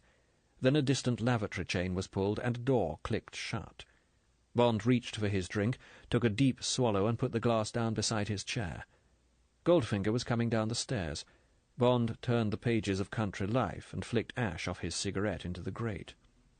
Now Goldfinger was crossing the floor towards him. Bond lowered his paper and looked up. Goldfinger was carrying the ginger cat tucked carelessly under one arm. He reached the fireplace, bent forward, and pressed the bell. He turned towards Bond. "Do you like cats?" His gaze was flat, incurious. "Sufficiently." The service door opened. The chauffeur stood in the frame. He still wore his bowler hat and his shiny black gloves. He gazed impassively at Goldfinger. Goldfinger crooked a finger. The chauffeur approached and stood within the circle by the fire. Goldfinger turned to Bond. He said conversationally, "This is my handyman." He smiled thinly. "That is something of a joke. Odd job. Show Mr. Bond your hands." He smiled again at Bond. "I call him Odd Job because that describes his functions on my staff." The Korean slowly pulled off his gloves and came and stood at arm's length from Bond and held out his hands, palm upwards. Bond got up and looked at them. They were big and fat with muscle. The fingers all seemed to be the same length. They were very blunt at the tips, and the tips glinted as if they were made of yellow bone. "Turn them over and show Mr. Bond the sides." There were no fingernails. Instead there was this same yellowish carapace. The man turned the hands sideways. Down each edge of the hands was a hard ridge of the same bony substance. Bond raised his eyebrows at Goldfinger. Goldfinger said, "We will have a demonstration." He pointed at the thick oak banisters that ran up the stairs. The rail was a massive 6 inches by 4 thick. The Korean obediently walked over to the stairs and climbed a few steps. He stood with his hands at his sides, gazing across at Goldfinger like a good retriever. Goldfinger gave a quick nod. Impassively, the Korean lifted his right hand high and straight above his head and brought the side of it down like an axe across the heavy, polished rail. There was a splintering crash, and the rail sagged, broken through the centre. Again the hand went up and flashed down. This time it swept right through the rail, leaving a jagged gap. Splinters clattered down onto the floor of the hall. The Korean straightened himself and stood to attention, waiting for further orders. There was no flush of effort in his face, and no hint of pride in his achievement. Goldfinger beckoned. The man came back across the floor. Goldfinger said, "His feet are the same, the outside edges of them. Odd job. The mantelpiece." Goldfinger pointed at the heavy shelf of carved wood above the fireplace. It was about 7 feet off the ground, 6 inches higher than the top of the Korean's bowler hat. "Gotcha, huh?" "Yes. Take off your coat and hat." Goldfinger turned to Bond. "Poor chap's got a cleft palate. I shouldn't think there are many people who understand him beside me." Bond reflected how useful that would be. A slave who could only communicate with the world through his interpreter, better even than the deaf mutes of the harems, more tightly bound to his master, more secure. Oddjob had taken off his coat and hat and placed them neatly on the floor. Now he rolled his trouser legs up to the knee and stood back in the wide, well-planted stance of the judo expert. He looked as if a charging elephant wouldn't put him off balance. "Better stand back, Mr. Bond." The teeth glittered in the wide mouth. "This blow snaps a man's neck like a daffodil." Goldfinger drew aside the low settee with the drink tray. Now the Korean had a clear run, but he was only 3 long steps away. How could he possibly reach the high mantelpiece? Bond watched, fascinated. Now the slanting eyes in the flat yellow mask were glinting with a fierce intentness. Faced by such a man, thought Bond, one could only go down on one's knees and wait for death. Goldfinger lifted his hand. The bunched toes in the polished soft leather shoes seemed to grip the ground. The Korean took one long, crouching stride with knees well bent, and then whirled off the ground. In mid-air his feet slapped together like a ballet dancer's, but higher than a ballet dancer's have ever reached, and then the body bent sideways and downwards, and the right foot shot out like a piston. There came a crashing thud. Gracefully the body settled back down on the hands, now splayed on the floor, the elbows bent to take the weight, and then straightened sharply to throw the man up and back on his feet. Oddjob stood to attention. This time there was a gleam of triumph in his flat eyes as he looked at the 3-inch jagged bite the edge of his foot had taken out of the mantelpiece. But, as you can imagine, that blow would have smashed a man's skull or half severed his neck. A homely and a most ingeniously concealed weapon, I'm sure you'll agree. Yes, indeed. Bond smiled with equal politeness. A useful chap to have around. Oddjob had picked up his hat and disappeared. There came the boom of a gong. "Ah, dinner. Shall we go in?" Goldfinger led the way to a door concealed in the panelling to the right of the fireplace. He pressed a hidden latch, and they walked through. The small dining-room matched the heavy wealth of the hall.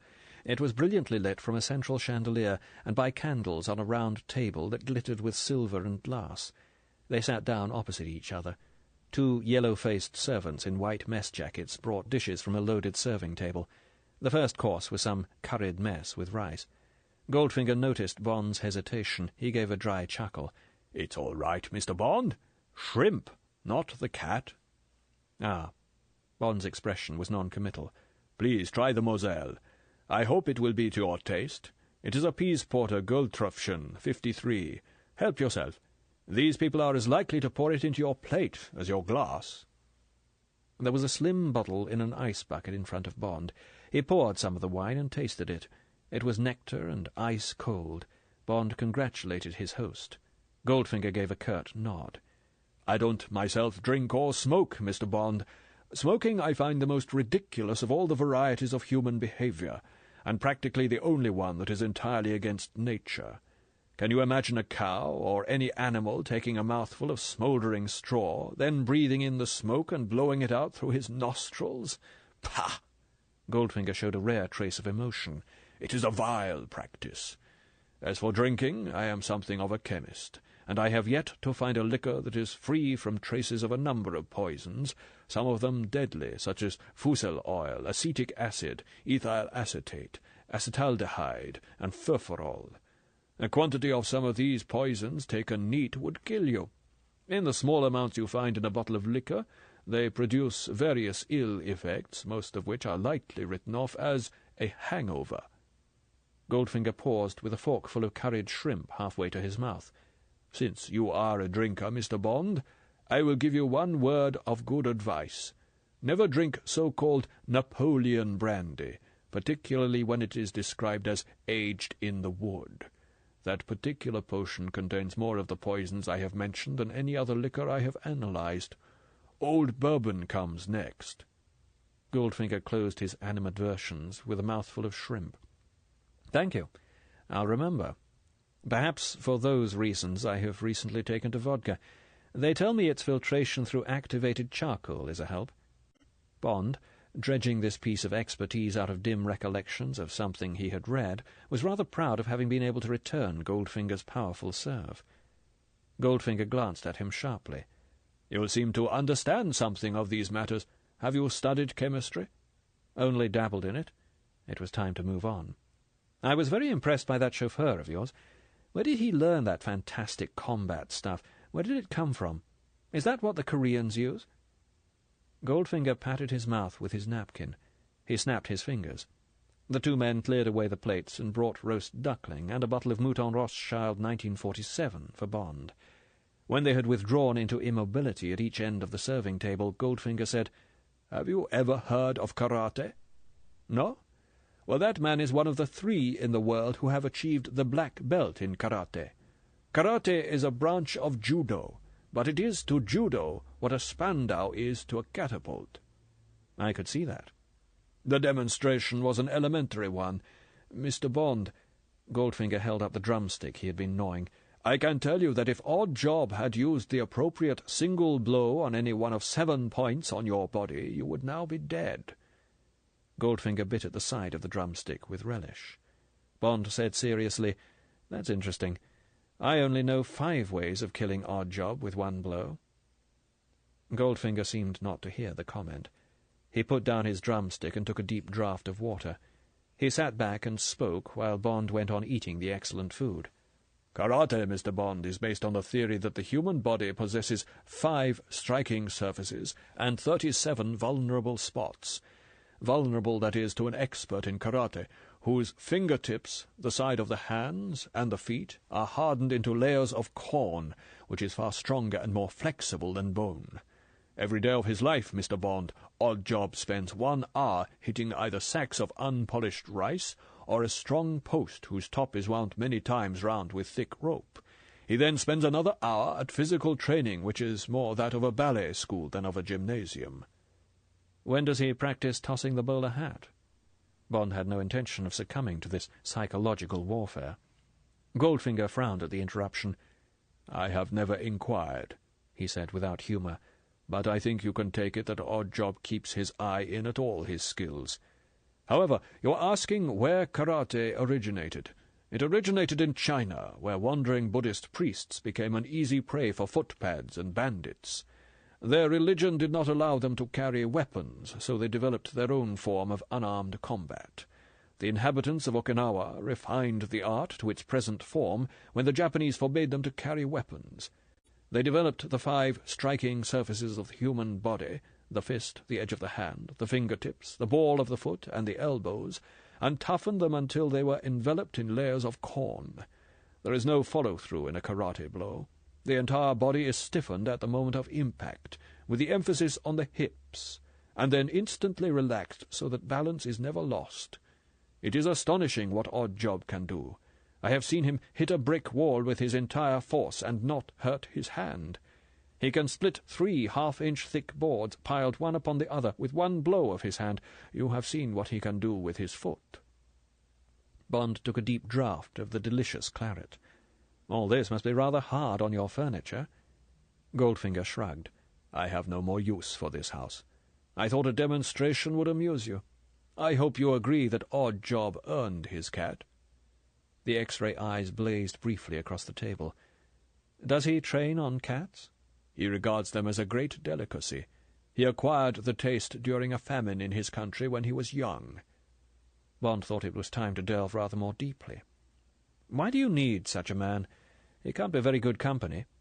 "Mr. Bond," Goldfinger snapped his fingers for the 2 servants, "it happens that I am a rich man, a very rich man, and the richer the man, the more he needs protection.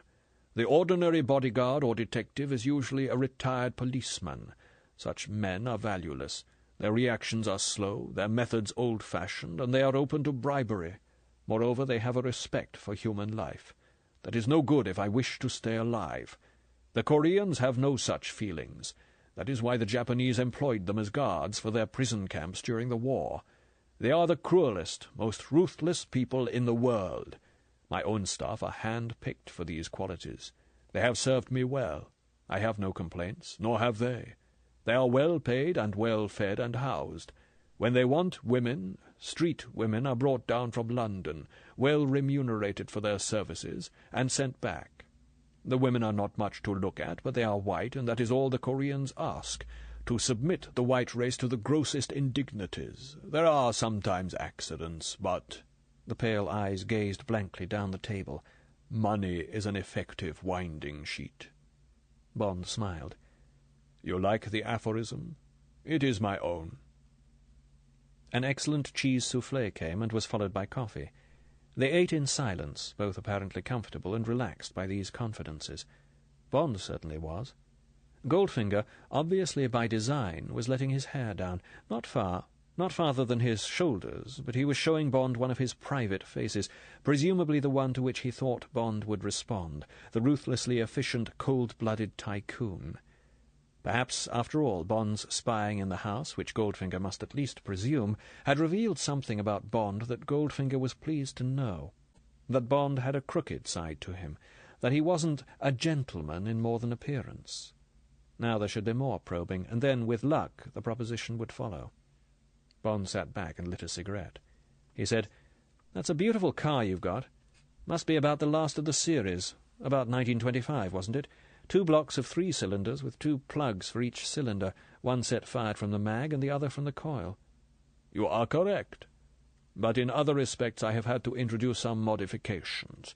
I have added 5 leaves to the springs and fitted disc brakes to the rear wheels to increase the braking power. The servo-operated front wheel brakes were not sufficient." "Oh? Why not? The top speed wouldn't be more than 50. The body can't be all that heavy." Goldfinger raised his eyebrows. "You think not? 1 ton of armor plating and armor-plated glass make a big difference." Bond smiled. "Ah, I see. You certainly do take good care of yourself. But how does that work flying the Channel? Doesn't the car go through the floor of the plane?" "I take a plane to myself. The Silver City Company knows the car. It is a regular routine, twice a year." "Just touring round Europe?" "A golfing holiday." "Great fun. Always wanted to do it myself." Goldfinger didn't take the bait. "You can afford to now." Bond smiled. "Oh, that extra $10,000. But I may need that if I decide to move to Canada." "You think you could make money there? Do you want to make a lot of money?" Bond's voice was eager. "Very much. There's no other point in working." "Unfortunately, most ways of making big money take a long time. By the time one has made the money, one is too old to enjoy it." "That's the trouble. I'm always on the lookout for shortcuts. You won't find them here. Taxation's too heavy." "Quite. And the laws are strict." "Yes, I found that out." "Indeed?" "Got on the fringe of the heroin racket. Only just got out without burning my fingers. Of course this'll go no further." Goldfinger shrugged his shoulders. "Mr. Bond, someone said that law is the crystallized prejudices of the community. I agree with that definition. It happens to apply most strongly to the traffic in drugs. Even if it didn't, I am not concerned with assisting the police." "Well, it was like this." Bond launched into the story of the Mexican traffic, swapping roles with Blackwell. He ended up, "I was lucky to get away with it, but it didn't make me particularly popular with Universal Export." "I dare say not. An interesting story. You seem to have shown resource. You are not tempted to continue in the same line of business?" Bond shrugged his shoulders. "A bit too tricky. To judge by this Mexican, the big men in the business aren't quite big enough when it comes to the pinch. When things got tough, he didn't fight back, except with his mouth." "Well, Mr. Bond—" Goldfinger got up from the table, and Bond followed suit. "It's been an interesting evening. I don't know that I would go back into heroin. There are safer ways of making big money. You want to be certain that the odds are right, and then you should hazard everything. Doubling one's money isn't easy, and the chances don't occur frequently. You would like to hear another of my aphorisms?" "Yes." "Well, Mr. Bond," Goldfinger gave the rich man's thin smile, "the safest way to double your money is fold it twice and put it in your pocket." Bond, the bank clerk hearkening to the bank manager, smiled dutifully but made no comment. This just wasn't good enough. He was getting nowhere. But instinct told him not to put his foot down on the accelerator. They went back into the hall. Bond held out his hand. "Well, many thanks for the excellent dinner. Time I went and got some sleep. Perhaps we shall run into each other again some day." Goldfinger pressed Bond's hand briefly and pushed it away from him. It was another mannerism of the millionaire subconsciously afraid of the touch. He looked hard at Bond. He said enigmatically, "I shouldn't be at all surprised, Mr. Bond." On his way across the Isle of Thanet in the moonlight, Bond turned the phrase over and over in his mind. He undressed and got into bed, thinking of it, unable to guess its significance. It could mean that Goldfinger intended to get in touch with Bond, or it could mean that Bond must try and keep in touch with Goldfinger. Heads the former, tails the latter. Bond got out of bed and took a coin from the dressing-table and tossed it. It came down tails. So it was up to him to keep close to Goldfinger. So be it. But his cover would have to be pretty darn good the next time they ran into each other. Bond got back into bed and was instantly asleep. Chapter 12. Long Tale on a Ghost. Punctually at 9 the next morning, Bond got onto the Chief of Staff. "James here. I've had a look at the property, been all over it. Had dinner last night with the owner. I can say pretty well for certain that the managing director's view is right. Something definitely wrong about the property. Not enough facts to send you on a surveyor's report. Owner's going abroad tomorrow, flying from Ferryfield. Wish I knew his departure time. Like to have another sight of his rolls. Thought I'd make him a present of a portable wireless set. I'll be going over a bit later in the day. Could you get Miss Ponsonby to book me? Destination unknown for the present. I'll be keeping in touch. Anything your end?" "How did the game of golf go?" "I won." There was a chuckle at the other end. "Thought you had. Pretty big stakes, weren't they?" "How did you know?" "Had Mr. Scotland on last night. Said he'd had a tip on the telephone that someone of your name was in possession of a large amount of undeclared dollars. Had we got such a person, and was it true?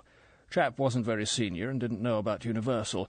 Told him to have a word with the Commissioner, and we got an apology this morning about the same time as your secretary found an envelope containing $10,000 in your mail. Pretty sly of your man, wasn't it?" Bond smiled. Typical of Goldfinger to have thought of a way of getting him into trouble over the dollars. Probably he made the call to Scotland Yard directly after the game. He had wanted to show Bond that if you gave Goldfinger a knock, you'd get at least a thorn in your hand.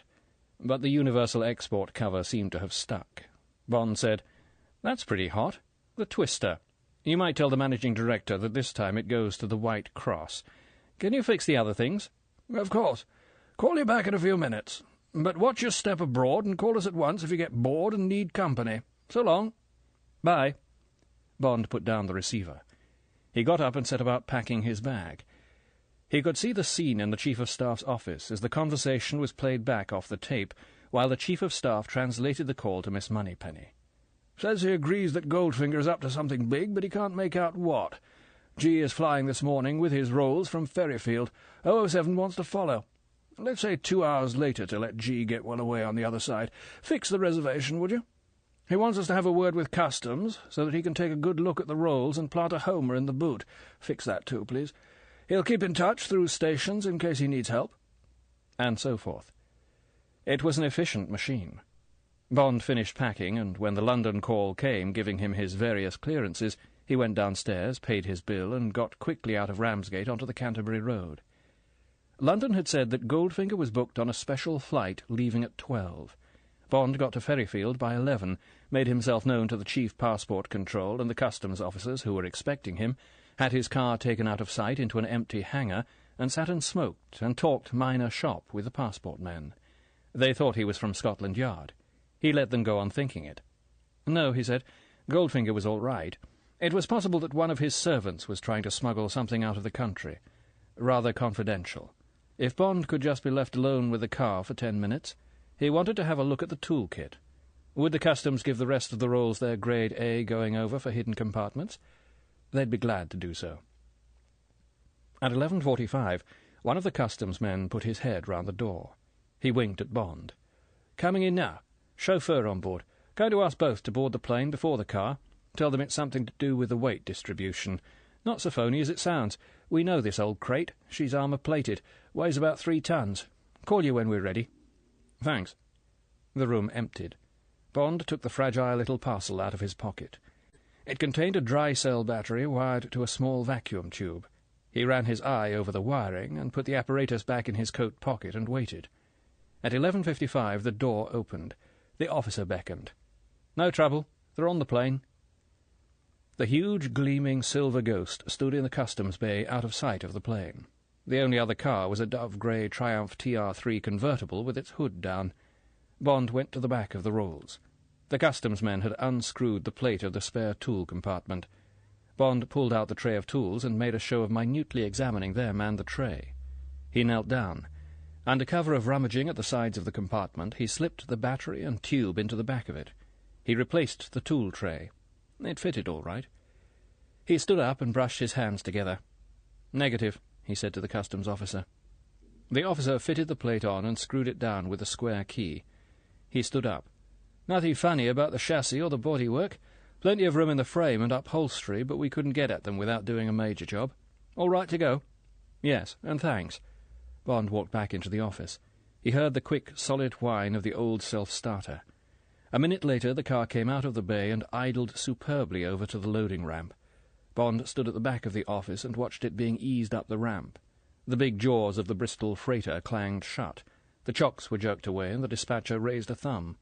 The two engines coughed heavily and fired, and the great silver dragonfly trundled off towards the runway. When the plane was on the runway, Bond walked round to his car and climbed into the driver's seat. He pressed a switch under the dash. There was a moment's silence, then a loud, harsh howl came from the hidden loudspeaker. Bond turned a knob. The howl diminished to a deep drone. Bond waited until he heard the Bristol take off. As the plane rose and made for the coast, the drone diminished. In 5 minutes it had gone. Bond tuned the set and picked it up again. He followed it for 5 minutes as the plane made off across the channel, and then switched the set off. He motored round to the customs bay, told the AA that he would be back at 1:30 for the 2 o'clock flight, and drove slowly off towards a pub he knew in Rye. From now on, so long as he kept within about 100 miles of the Rolls, the Homer, the rough radio transmitter he had slipped into its tool compartment, would keep contact with Bond's receiver.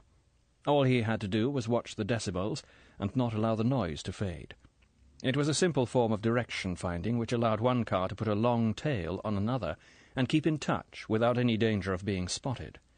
On the other side of the channel, Bond would have to discover the road Goldfinger had taken out of Le Touquet, get well within range, and close up near big towns or wherever there was a major fork or crossroads. Sometimes Bond would make a wrong decision and have to do some fast motoring to catch up again. The DB3 would look after that. It was going to be fun playing hare and hounds across Europe. The sun was shining out of a clear sky. Bond felt a moment's sharp thrill down his spine.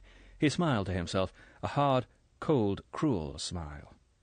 Goldfinger, he thought. For the first time in your life, you're in trouble. Bad trouble.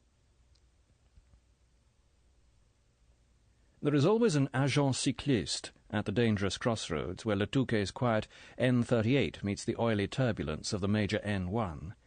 Yes, certainly he had seen the Rolls. One could not fail to remark it. A real aristocrat of a car. To the right, monsieur, towards Abbeville. He will be an hour ahead, but with that bolide of yours. As soon as Bond had cleared his papers at the airport, the Homer had picked up the drone of the Rolls. But it was impossible to tell if Goldfinger was heading north, for the Low Countries, or Austria or Germany, or if he was off to the south. For that sort of fix you needed 2 radio cars to get a bearing.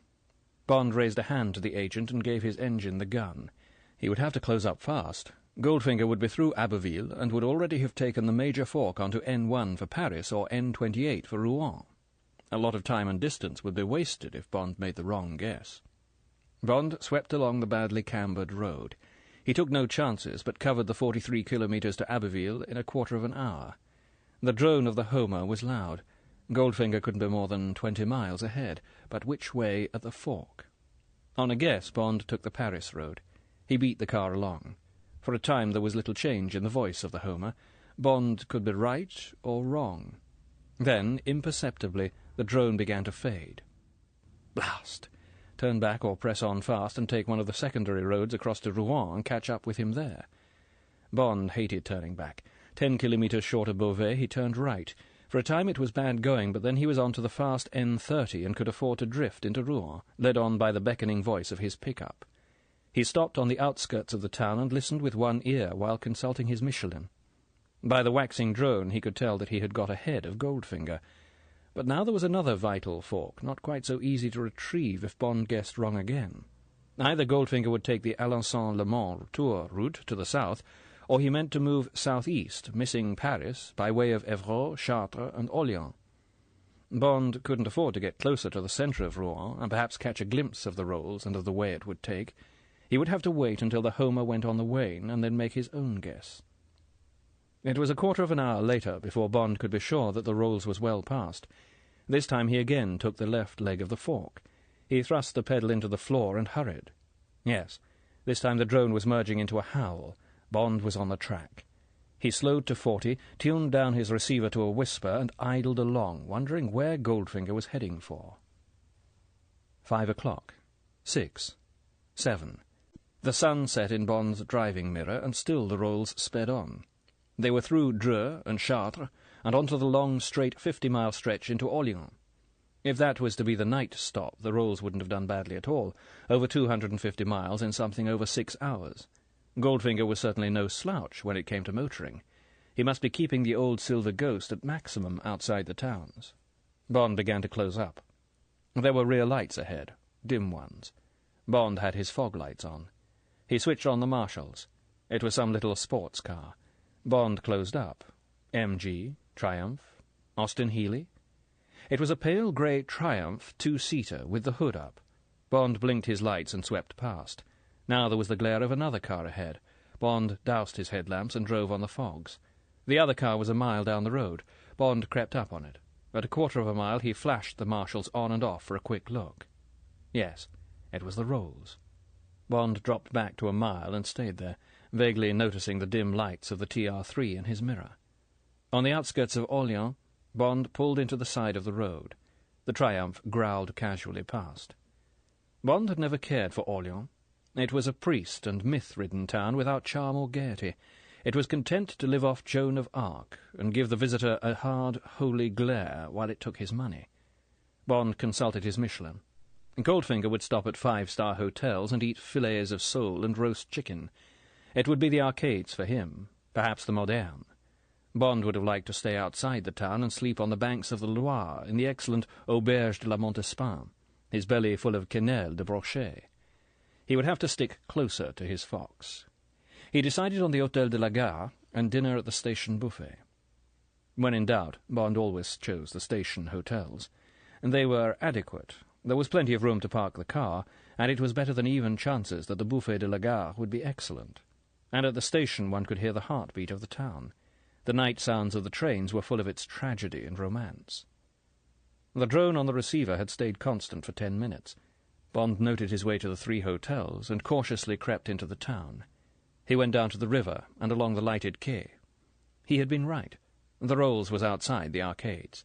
Bond turned back into the town and made for the station. The Hôtel de la Gare was all he had expected, cheap, old-fashioned, solidly comfortable.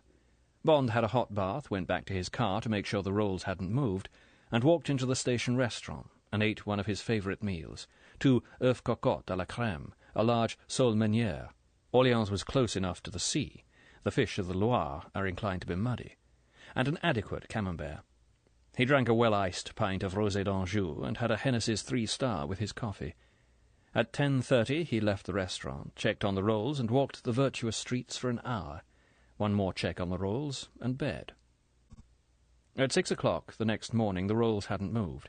Bond paid his bill, had a café complet, with a double ration of coffee, at the station, motored down to the quay, and backed his car up a side street. This time he could not afford to make a mistake. Goldfinger would either cross the river and head south to join N7 for the Riviera, or he would follow the north bank of the Loire, also perhaps for the Riviera, but also on the route for Switzerland and Italy. Bond got out of the car and lounged against the parapet of the river wall, watching between the trunks of the plane trees. At 8:30 2 small figures came out of the arcades. The Rolls moved off. Bond watched it follow the quay until it was out of sight. Then he got behind the wheel of the Aston Martin and set off in pursuit. Bond motored comfortably along the Loire in the early summer sunshine. This was one of his favourite corners of the world. In May, with the fruit trees burning white and the soft, wide river still big with the winter rains, the valley was green and young and dressed for love. He was thinking this when, before Châteauneuf, there was a shrill scream from twin Bosch horns, and the little Triumph tore past. The hood was down. There was the blur of a pretty face, hidden by white motoring goggles with dark blue lenses. Although Bond only saw the edge of a profile, a slash of red mouth and the fluttering edge of black hair under a pink handkerchief with white spots, he knew she was pretty from the way she held her head. There was the authority of someone who is used to being admired, combined with the self-consciousness of a girl driving alone and passing a man in a smart car. Bond thought, that would happen today. The Loire is dressed for just that, chasing that girl until you run her to ground at lunchtime, the contact at the empty restaurant by the river, out in the garden under the vine trellis, the friture and the ice-cold Vouvray, the cautious sniffing at each other, and then the 2 cars motoring on in convoy until that evening, well down to the south, there would be the place they had agreed on at lunch, olive trees, crickets singing in the indigo dusk, the discovery that they liked each other, and that their destinations could wait. Then next day, "No, not tonight. I don't know you well enough, and besides, I'm tired." They would leave her car in the hotel garage and go off in his at a tangent, slowly, knowing there was no hurry for anything, driving to the west, away from the big roads. What was that place he had always wanted to go to, simply because of the name? Yes, Entre-deux-Seines, a village near Les Baux. Perhaps there wasn't even an inn there. Well, then they would go to Les Baux itself, at the Bouches-du-Rhône, on the edge of the Camargue. There they would take adjoining rooms, not a double room, it would be too early for that, in the fabulous Beaumanière, the only hotel-restaurant in France with Michelin's supreme accolade. They would eat the gratin de langouste, and perhaps, because it was traditional on such a night, drink champagne. And then... Bond smiled at his story and at the dots that ended it. Not today. Today you're working. Today is for Goldfinger, not for love. Today the only scent you may smell is Goldfinger's expensive aftershave lotion, not... What would she use? English girls made mistakes about scent. He hoped it would be something slight and clean. Balmain's Vent Vert, perhaps, or Caron's Muguet. Bond tuned up his receiver for reassurance, then hushed it and motored on, relaxed, playing with his thoughts of the girl, filling in the details. Of course he might meet up with her again. They seemed to be keeping pretty close company. She must have spent the night in Orleans. Where? What a waste. But wait a minute. Suddenly Bond woke up from his daydreaming. The open hood reminded him. He'd seen that Triumph before. It had been at Ferryfield. Must have taken the flight after Goldfinger. It was true he hadn't seen the girl or noted the registration number, but surely it was the same. If so, for her to be still on Goldfinger's tail after 300 miles was more than coincidence. And she had been driving with dimmed lights the night before. Here, what's going on? Bond stepped on the accelerator. He was approaching Nevers. He'd anyway have to close up for the next big turning. He would kill two birds with one stone and also see what the girl was up to. If she was keeping station somewhere between him and Goldfinger, there would have to be some furious thinking. And it would be a blasted nuisance. It was hard enough keeping up with Goldfinger. With another tail sandwiched between them, it would become hellish difficult. She was still there, perhaps 2 miles behind the rolls, keeping well back. As soon as he caught sight of her little glittering rump, as he described it to himself, Bond slowed. Well, well, who was she? What the hell was all this about? Bond motored on, his face morose and thoughtful. The little convoy kept on, still following the wide black sheen of N7 that runs like a thick, dangerous nerve down through the heart of France. But at Moulins, Bond nearly lost the scent. He had to double back quickly and get on to N73. Goldfinger had turned at right angles and was now making for Lyon and Italy, or for Macon and Geneva. Bond had to do some fast motoring, and then was only just in time to avoid running into trouble. He had not worried much about the pitch of the Homer. He had counted on a sight of the Triumph to slow him down. Suddenly he realized that the drone was becoming a howl. If he hadn't braked hard down from the 90 he was doing, he would have been on top of the rolls. As it was, he was barely creeping along when he came over a rise and saw the big yellow car stopped by the wayside a mile ahead. There was a blessed cart track. Bond swerved into it and stopped under cover of a low hedge. He took a small pair of binoculars out of the glove compartment, got out of the car and walked back. Yes, damn it. Goldfinger was sitting below a small bridge on the bank of a stream. He was wearing a white dust coat and white linen driving helmet in the style of German tourists. He was eating, having a picnic. The sight made Bond hungry. What about his own lunch? He examined the rolls. Through the rear window he could see part of the Korean's black shape in the front seat. There was no sign of the Triumph. If the girl had still been on Goldfinger's tail, she would have had no warning. She would have just kept her head down and stepped on the gas. Now she would be somewhere ahead, waiting in ambush for the rolls to come by. Or would she? Perhaps Bond's imagination had run away with him. She was probably on her way to the Italian lakes to join an aunt, some friends, a lover. Now Goldfinger was on his feet. Tidy man. That's right, pick up the scraps of paper and tuck them away carefully under the bridge. Why not throw them in the stream? Suddenly Bond's jaws tightened. What did those actions of Goldfinger remind him of? Was Bond romancing again, or was the bridge a post-box? Had Goldfinger been instructed to leave something, one of his bars of gold, under this particular bridge? France? Switzerland, Italy. It was convenient for all of them. The communist cell in Lyon, for instance, one of the strongest in France, and this was a good place to use, with a clear field of view up and down the road. Goldfinger scrambled out the bank. Bond drew back under cover. He heard the distant grind of the old self-starter. He cautiously watched the rolls until it had disappeared. It was a pretty bridge over a pretty stream. It had a survey number set in the arch, 79/6. The sixth bridge from some town on N79. Easy to find. Bond got quickly out of the car and slid down the shallow bank. It was dark and cool under the arch. There were the shadows of fish in the slow, clear, pebbled water. Bond searched the edge of the masonry near the grass verge. Exactly in the centre, below the road, there was a patch of thick grass against the wall. Bond parted the grass. There was a sprinkling of freshly turned earth. Bond dug with his fingers. There was only one. It was smooth to the touch and brick-shaped. It needed some strength to lift it. Bond brushed the earth off the dull yellow metal and wrapped the heavy bar in his handkerchief. He held the bar under his coat and climbed back up the bank onto the empty road. Chapter 13. If You Touch Me There. Bond felt pleased with himself. A whole lot of people were going to get very angry with Goldfinger. You can do a lot of dirty work with £20,000. Now plans would have to be altered, conspiracies postponed, perhaps even lives saved. And if it ever got to an inquiry by Smersh, which was unlikely as they were the sort of realistic people who cut their losses, it could only be assumed that some sheltering tramp had found the gold bar. Bond lifted the secret flap under the passenger seat and slipped the bar inside. Dangerous stuff. He would have to contact the next station of the service and hand it over to them. They would get it back to London in the embassy bag. Bond would have to report this quickly. It confirmed a lot. M might even want to warn the 2e and have the bridge watched to see who came. But Bond hoped that would not happen. He didn't want a scare started just when he was getting close to Goldfinger.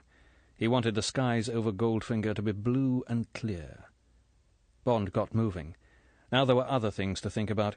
He must catch up with the rolls before Macon and get the next fork to Geneva or Lyon right. He must solve the problem of the girl and, if possible, get her off the road. Pretty or not, she was confusing the issue. And he must stop and buy himself something to eat and drink. It was 1 o'clock, and the sight of Goldfinger eating had made him hungry. And it was time to fill up and check the water and oil. The drone of the Homer grew louder. He was in the outskirts of Macon. He must close up and take the risk of being spotted. The busy traffic would hide his low-slung car. It was vital to know if the rolls crossed the Seine for the Bourg Road, or if it turned right at the bridge and joined the N6 for Lyon. Far down the Rue Rambuteau there was a glimpse of yellow. Over the railway bridge, and through the little square, the high yellow box kept on towards the river. Bond watched the passers-by turn their heads to follow the gleaming rolls. The river. Would Goldfinger turn right or keep on across the bridge? The rolls kept straight on. So it was Switzerland. Bond followed over into the suburb of Saint-Laurent, now for a butcher and a baker and a wine shop. 100 yards ahead, the golden head of a calf hung over the pavement. Bond glanced in his driving mirror. Well, well. The little Triumph was only feet away from his tail. How long had she been there? Bond had been so intent on following the rolls that he hadn't glanced back since entering the town. She must have been hiding up a side street. So, now coincidence was certainly out. Something must be done. Sorry, sweetheart, I've got to mess you up. I'll be as gentle as I can. Hold tight. Bond stopped abruptly in front of the butcher's shop. He banged the gears into reverse. There was a sickening scrunch and tinkle. Bond switched off his engine and got out. He walked round to the back of the car.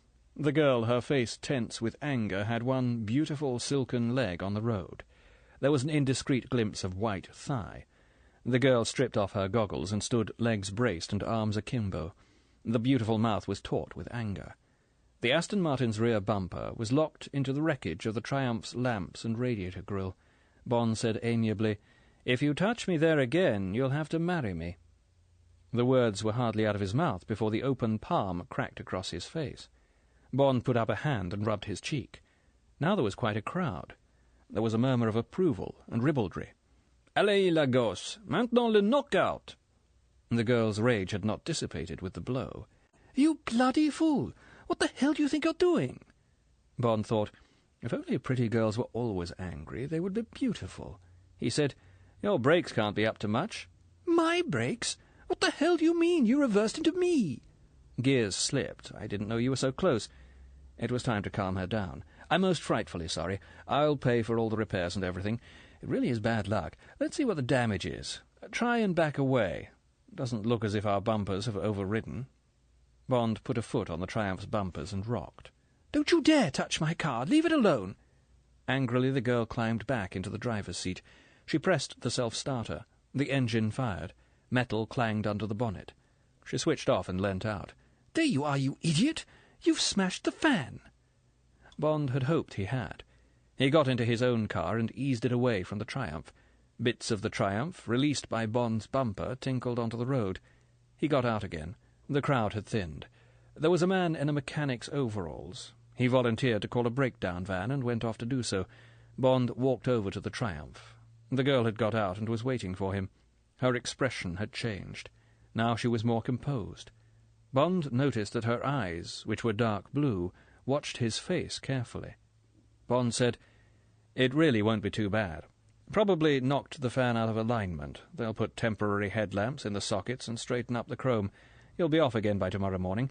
Now," Bond reached into his pocket for his note-case, "this is maddening for you, and I'll certainly take all the blame. Here's 100,000 francs to cover the damage and your expenses for the night, and telephoning your friends and so on. Please take it and call it quits. I'd love to stay here and see you get on the road all right tomorrow morning, but I've got an appointment this evening, and I've simply got to make it."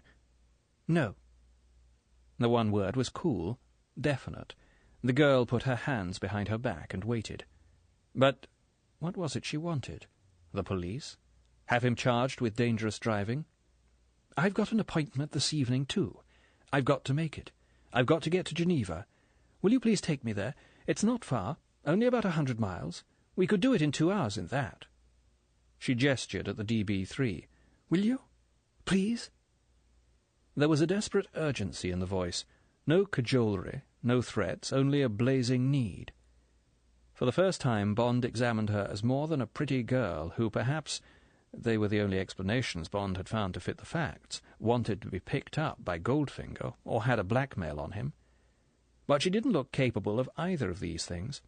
There was too much character in the face, too much candour, and she wasn't wearing the uniform of a seductress. She wore a white, rather masculine-cut, heavy silk shirt. It was open at the neck, but it would button up to a narrow military collar. The shirt had long, wide sleeves gathered at the wrists. The girl's nails were unpainted, and her only piece of jewellery was a gold ring on her engagement finger. True or false? She wore a very wide black-stitched leather belt with double brass buckles. It rose at the back to give some of the support of a racing driver's corset belt. Her short skirt was charcoal grey and pleated. Her shoes were expensive-looking black sandals, which would be comfortable and cool for driving. The only touch of colour was the pink handkerchief which she had taken off her head and now held by her side with the white goggles. It all looked very attractive. But the get-up reminded Bond more of an equipment than a young girl's dress. There was something faintly mannish and open-air about the whole of her behaviour and appearance. She might, thought Bond, be a member of the English women's ski team, or spend a lot of her time in England hunting or show-jumping. Although she was a very beautiful girl, she was the kind who leaves her beauty alone. She had made no attempt to pat her hair into place. As a result, it looked as a girl's hair should look, untidy with bits that strayed and a rather crooked parting. It provided the contrast of an uneven, jagged, dark frame for the pale symmetry of the face, the main features of which were blue eyes under dark brows, a desirable mouth, and an air of determination and independence that came from the high cheekbones and the fine line of the jaw. There was the same air of self-reliance in her figure. She held her body proudly, her fine breasts outthrown and unashamed under the taut silk. Her stance, with feet slightly parted and hands behind her back, was a mixture of provocation and challenge. The whole picture seemed to say, "Now then, you handsome bastard, don't think you can little woman me. You've got me into this mess, and by God you're going to get me out. You may be attractive, but I've got my life to run, and I know where I'm going." Bond weighed her request. How much of a nuisance would she be? How soon could he get rid of her and get on with his business? Was there any security risk? Against the disadvantages, there was his curiosity about her and what she was up to. the memory of the fable he had spun round her, and which had now taken its first step towards realization, and finally the damsel in distress business, any woman's appeal for help. Bond said curtly, "I'll be glad to take you to Geneva. Now then," he opened up the back of the Aston Martin, "let's get your things in. While I fix up about the garage, here's some money. Please buy us lunch, anything you like for yourself. For me, 6 inches of Lyon sausage, a loaf of bread, butter, and half a litre of macaron with the cork pulled." Their eyes met and exchanged a flurry of masculine-feminine master-slave signals. The girl took the money. "Thank you. I'll get the same things for myself." She went to the boot of the Triumph and unlocked it. "No, don't bother. I can manage these." She hauled out a bag of golf clubs with the cover zipped shut and a small, expensive-looking suitcase. She brought them over to the Aston Martin and, rejecting Bond's offer of help, fitted them in alongside Bond's suitcase. She watched him lock the back of the car and went back to the Triumph. She took out a wide, black-stitched leather shoulder bag. Bond said, "What name and address shall I give?" "What?" Bond repeated his question, wondering if she would lie about the name or the address, or both. She said, "I shall be moving about. Better say the Berg at Geneva. The name's Soames. Miss Tilly Soames." There was no hesitation. She went into the butcher's shop. A quarter of an hour later they were on their way. The girl sat upright and kept her eyes on the road. The drone on the Homer was faint. The rolls must have gained 50 miles. Bond hurried. They flashed through Bourg and over the river at Pont d'Ain. Now they were in the foothills of the Jura, and there were the S-bends of N84. Bond went at them as if he was competing in the Alpine trials. After the girl had swayed against him twice, she kept her hand on the handle on the dash, and rode with the car as if she were his spare driver. Once, after a particularly sharp, dry skid that almost took them over the side, Bond glanced at her profile. Her lips were parted, and her nostrils slightly flared. The eyes were alight. She was enjoying herself. They came to the top of the pass, and there was the run down towards the Swiss frontier. Now the Homer was sending out a steady howl. Bond thought, "I must take it easy, or we shall be running into them at the customs." He put his hand under the dash and tuned the noise down. He pulled in to the side of the road. They sat in the car and ate a polite but almost silent picnic, neither making any attempt at conversation, both, it seemed, with other things on their minds. After 10 minutes, Bond got going again. He sat relaxed, motoring easily down the curving road through the young, whispering pines. The girl said, "What's that noise?" "Magneto whine. Gets worse when I hurry. Started at Orléans. Have to get it fixed tonight." She seemed satisfied with this mumbo-jumbo. She said diffidently, "Where are you heading for? I hope I haven't taken you very far out of your way." Bond said in a friendly voice, "Not at all. As a matter of fact, I'm going to Geneva too, but I may not stop there tonight. May have to get on. Depends on my meeting. How long will you be there?" "I don't know. I'm playing golf. There's the Swiss Women's Open Championship at Divonne. I'm not really that class, but I thought it would be good for me to try. Then I was going to play on some of the other courses." Fair enough. No reason why it shouldn't be true. But Bond was certain it wasn't the whole truth. He said, "Do you play a lot of golf? What's your home course?" This book is continued on Disc 5. Goldfinger, by Ian Fleming, continued. Disc 5. I'm playing golf. There's the Swiss Women's Open Championship at Divonne. I'm not really that class, but I thought it would be good for me to try. Then I was going to play on some of the other courses." Fair enough. No reason why it shouldn't be true. But Bond was certain it wasn't the whole truth. He said, "Do you play a lot of golf? What's your home course?" "Quite a lot. Temple." It had been an obvious question. Was the answer true, or just the first golf course she had thought of? "Do you live near there?" "I've got an aunt who lives at Henley. What are you doing in Switzerland? Holiday?" "Business. Import and export." "Oh." Bond smiled to himself. It was a stage conversation. The voices were polite stage voices. He could see the scene, beloved of the English theatre, the drawing-room, sunshine on hollyhocks outside French windows, the couple sitting on the sofa, on the edge of it, she pouring out the tea. "Do you take sugar?" They came out into the foothills. There was a long, straight stretch of road, and in the distance the small group of buildings of the French customs. The girl gave him no chance to get a glimpse of her passport. As soon as the car stopped, she said something about tidying up and disappeared into the dam. Bond had gone through the control and was dealing with the triptyque when she reappeared, her passport stamped. At the Swiss customs, she chose the excuse of getting something out of her suitcase. Bond hadn't got time to hang about and call her bluff. Bond hurried on into Geneva and pulled up at the imposing entrance of the Berg. The bagagiste took her suitcase and golf clubs. They stood together on the steps. She held out her hand. "Goodbye." There was no melting of the candid blue eyes. "And thank you. You drive beautifully." Her mouth smiled. "I'm surprised you got into the wrong gear at Macon." Bond shrugged. "It doesn't often happen. I'm glad I did. If I can get my business finished, perhaps we could meet again." "That would be nice." The tone of voice said it wouldn't be. The girl turned and went in through the swing doors. Bond ran down to his car. To hell with her. Now to pick up Goldfinger. Then to the little office on the Quai Wilson. He tuned the Homer and waited a couple of minutes. Goldfinger was close, but moving away. He could either be following the right or the left bank of the lake. From the pitch of the Homer he was at least a mile outside the town. Which way? To the left towards Lausanne? To the right towards Evian? The DB3 was already on the left-hand road. Bond decided to follow its nose. He got moving. Bond caught up with a high yellow silhouette just before Coppet, the tiny lakeside hamlet made famous by Madame de Stael. He hid behind a lorry. At his next reconnaissance, the rolls had disappeared. Bond motored on, watching to the left. At the entrance to the village, big solid iron gates were closing in a high wall. Dust hung in the air. Above the wall was a modest placard. It said in faded yellow on blue, "Enterprises Auric A.G." The fox had gone to earth. Bond went on until he found a turning to the left.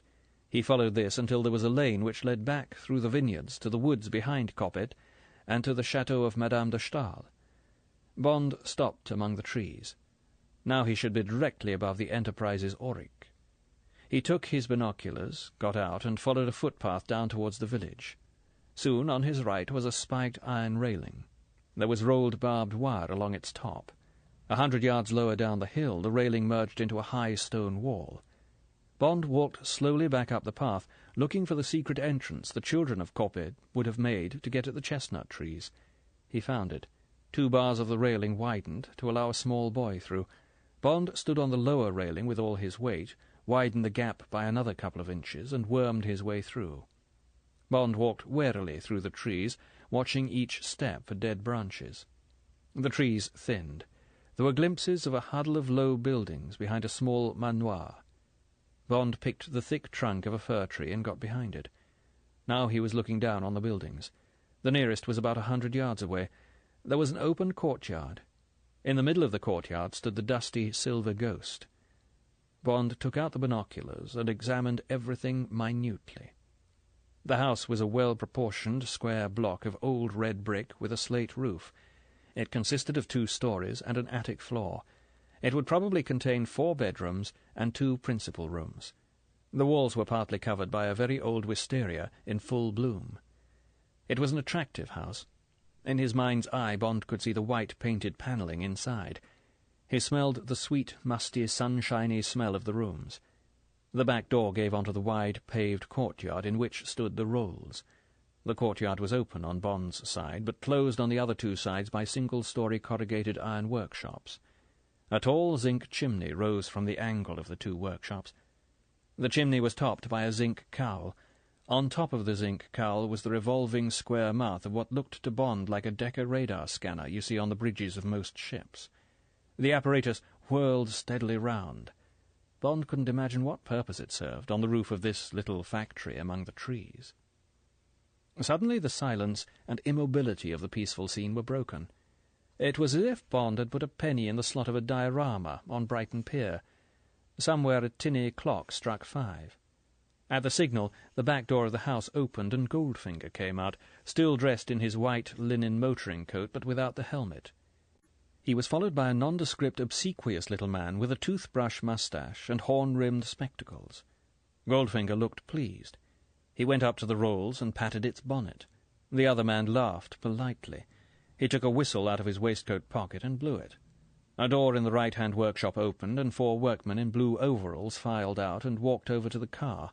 From the open door they had left, there came a whirring noise, and a heavy engine started up and settled into the rhythmic pant Bond remembered from Reculver. The 4 men disposed themselves round the car. At a word from the little man, who was presumably the foreman, they began to take the car to pieces.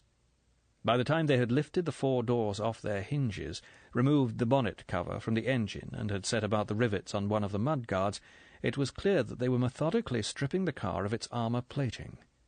Almost as soon as Bond had come to this conclusion, the black, bowler-hatted figure of Oddjob appeared at the back door of the house and made some sort of a noise at Goldfinger. With a word to the foreman, Goldfinger went indoors and left the workmen to it. It was time for Bond to get going. He took a last careful look round to fix the geography in his mind, and edged back among the trees. "I'm from Universal Export." Yes?" Behind the desk there was a reproduction of the Antigone portrait of the Queen. On the other walls were advertisements for Ferguson tractors and other agricultural machinery. From outside the wide window came the hum of traffic along the Quai Wilson. A steamer hooted. Bond glanced out of the window and watched it ride across the middle distance. It left an enchanted wake across the flawless evening mirror of the lake. Bond looked back into the politely inquiring eyes in the bland, neutral businessman's face. "We were hoping to do business with you." "What sort of business?" "Important business." The man's face broke into a smile. He said cheerfully, "It's 007, isn't it? Thought I recognized you. Well now, what can I do for you?" The voice became cautious. "Only one thing. Better make it quick and get along. There's been the hell of a heat on since the Dumont business. They've got me taped, the locals and Redland. All very peaceful, of course, but you won't want them sniffing round you." "I thought it might be like that. It's only routine. Here." Bond unbuttoned his shirt and took out the heavy chunk of gold. "Get that back, would you? And transmit this when you have a chance." The man pulled a pad towards him and wrote in shorthand to Bond's dictation. When the man had finished, he put the pad in his pocket. "Well, well, pretty hot stuff. Wilco, my routine's at midnight. This," he indicated the gold, "can go to Bern for the bag. Anything else?" "Never heard of the Enterprises Auric at Coppet? Know what they do?" "I know what every engineering business in the area does. Have to. Tried to sell them some hand riveters last year. They make metal furniture, pretty good stuff. The Swiss railways take some of it, and the airlines." "Know which airlines?" The man shrugged. "I heard they did all the work for Mecca, the big charter line to India. Their terminus is Geneva. They're quite a big competitor with All India. Mecca's privately owned. Matter of fact, I did hear that Auric & Co. had some money in it. No wonder they've got the contract for the seating." A slow, grim smile spread across Bond's face. He got up and held out his hand. "You don't know it, but you've just done a whole jigsaw puzzle in under a minute. Many thanks. Best of luck with the tractor business. Hope we'll meet again one day." Out in the street, Bond got quickly into his car and drove along the quay to the Berg. So that was the picture. For 2 days he'd been trailing a silver ghost across Europe. It was an armour-plated silver ghost. He'd watched the last bit of plating being riveted on in Kent, and the whole lot being stripped off at Coppet. Those sheets would already be in the furnaces at Coppet, ready to be modelled into 70 chairs for a Mecca constellation. In a few days' time those chairs would be stripped off the plane in India and replaced with aluminium ones, and Goldfinger would have made what? £500,000? £1 million? For the silver ghost wasn't silver at all. It was a golden ghost, all the 2 tons of its bodywork, solid 18-carat white gold. Chapter 14. Things that go thump in the night. James Bond booked in at the Hôtel de Berg, took a bath and shower and changed his clothes. He weighed the Walter PPK in his hand and wondered whether he should take it or leave it behind. He decided to leave it. He had no intention of being seen when he went back to the Enterprises Auric. If, by dreadful luck, he was seen, it would spoil everything to get into a fight. He had his story, a poor one, but at least one that would not break his cover. He would have to rely on that. But Bond did choose a particular pair of shoes that were rather heavier than one could expect from their casual build.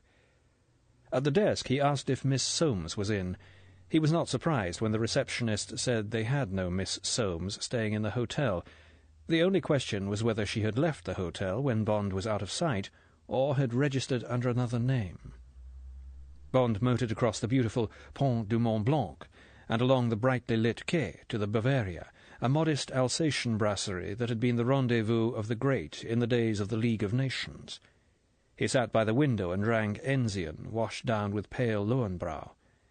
He thought first about Goldfinger. There was now no doubt what he was up to. He financed a spy network, probably Smash, and he made fortunes smuggling gold to India, the country where he could get the biggest premium. After the loss of his Brixham trawler, he had thought out this new way. He first made it known that he had an armoured car. That would only be considered eccentric. Many English bodybuilders exported them. They used to go to Indian Rajas. Now they went to oil sheikhs and South American presidents.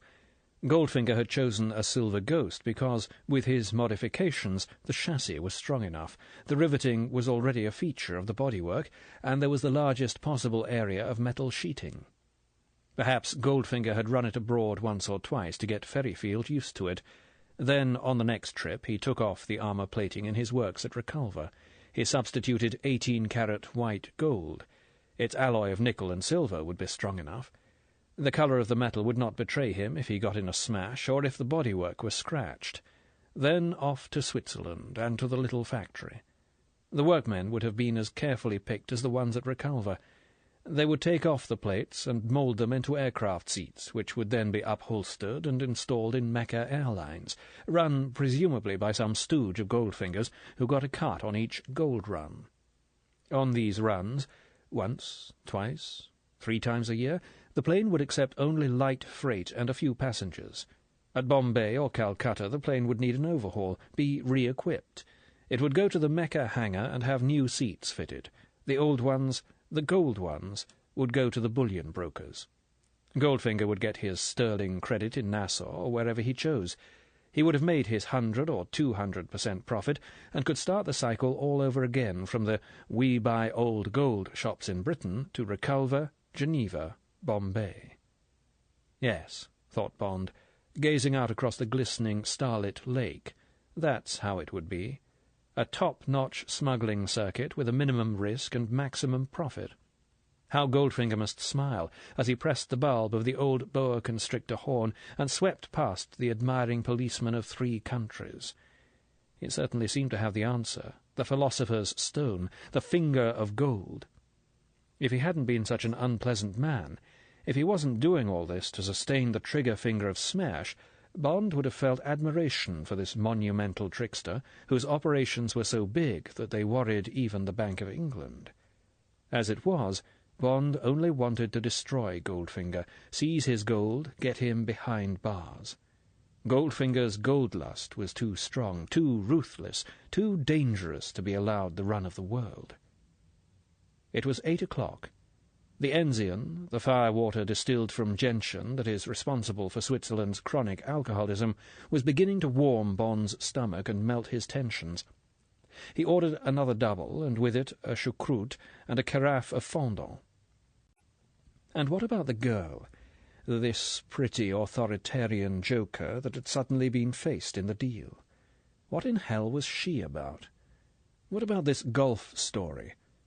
Bond got up and went to the telephone booth at the back of the room.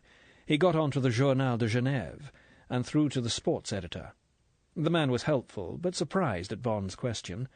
No, the various championships were of course played in the summer, when the other national programmes were finished, and it was possible to lure a good foreign entry to Switzerland. It was the same with all other European countries. They liked to bring in as many British and American players as possible. It increased the gates. Pas de quoi, monsieur. Bond went back to his table and ate his dinner. So much for that. Whoever she was an amateur. No professional would use a cover that could be broken down by one telephone call. It had been in the back of Bond's mind, reluctantly, because he liked the girl and was excited by her, that she just could have been an agent of Smash, sent to keep an eye on Goldfinger, or Bond, or both. She had some of the qualities of a secret agent, the independence, the strength of character, the ability to walk alone. But that idea was out. She hadn't got the training. Bond ordered a slice of Gruyere, pumpernickel, and coffee. No, she was an enigma. Bond only prayed that she hadn't got some private plot involving either him or Goldfinger that was going to mess up his own operation, and his own job was so nearly finished. All he needed was the evidence of his own eyes that the story he had woven round Goldfinger and the rolls was the truth. One look into the works at Coppe, one grain of white gold dust, and he could be off to Bern that very night, and be on to the duty officer over the embassy scrambler. Then, quietly, discreetly, the Bank of England would freeze Goldfinger's accounts all over the world, and perhaps, already tomorrow, the special branch of the Swiss police would be knocking on the door of Enterprises Auric. Extradition would follow, Goldfinger would go to Brixton, there would be a quiet, rather complicated case in one of the smuggling courts like Maidstone or Lewis. Goldfinger would get a few years, his naturalization would be revoked, and his gold hoard, illegally exported, would trickle back into the vaults below the Bank of England, and Smersh would gnash its blood-stained teeth and add another page to Bond's bulging Zapiska. Time to go for the last lap. Bond paid his bill and went out and got into his car. He crossed the Rhone and motored slowly along the glittering quay through the evening traffic. It was an average night for his purpose. There was a blazing three-quarter moon to see by, but not a breath of wind to hide his approach through the woods to the factory. Well, there was no hurry. They would probably be working through the night. He would have to take it very easily and carefully. The geography of the place and the route he had plotted for himself ran before Bond's eyes like a film, while the automatic pilot that is in all good drivers took the car along the wide, white highway beside the sleeping lake. Bond followed his route of the afternoon. When he had turned off the main road, he drove on his sidelights. He nosed the car off the lane into a clearing in the woods and switched off the engine. He sat and listened. In the heavy silence there was only a soft ticking from the hot metal under the bonnet and the hasty trip of the dashboard clock. Bond got out, eased the door shut, and walked softly down the little path through the trees. Now he could hear the soft, heavy pant of the generator engine, thumpa, thumpa, thumpa. It seemed a watchful, rather threatening noise. Bond reached the gap in the iron bars, slipped through and stood, straining his senses forward through the moon-dappled trees.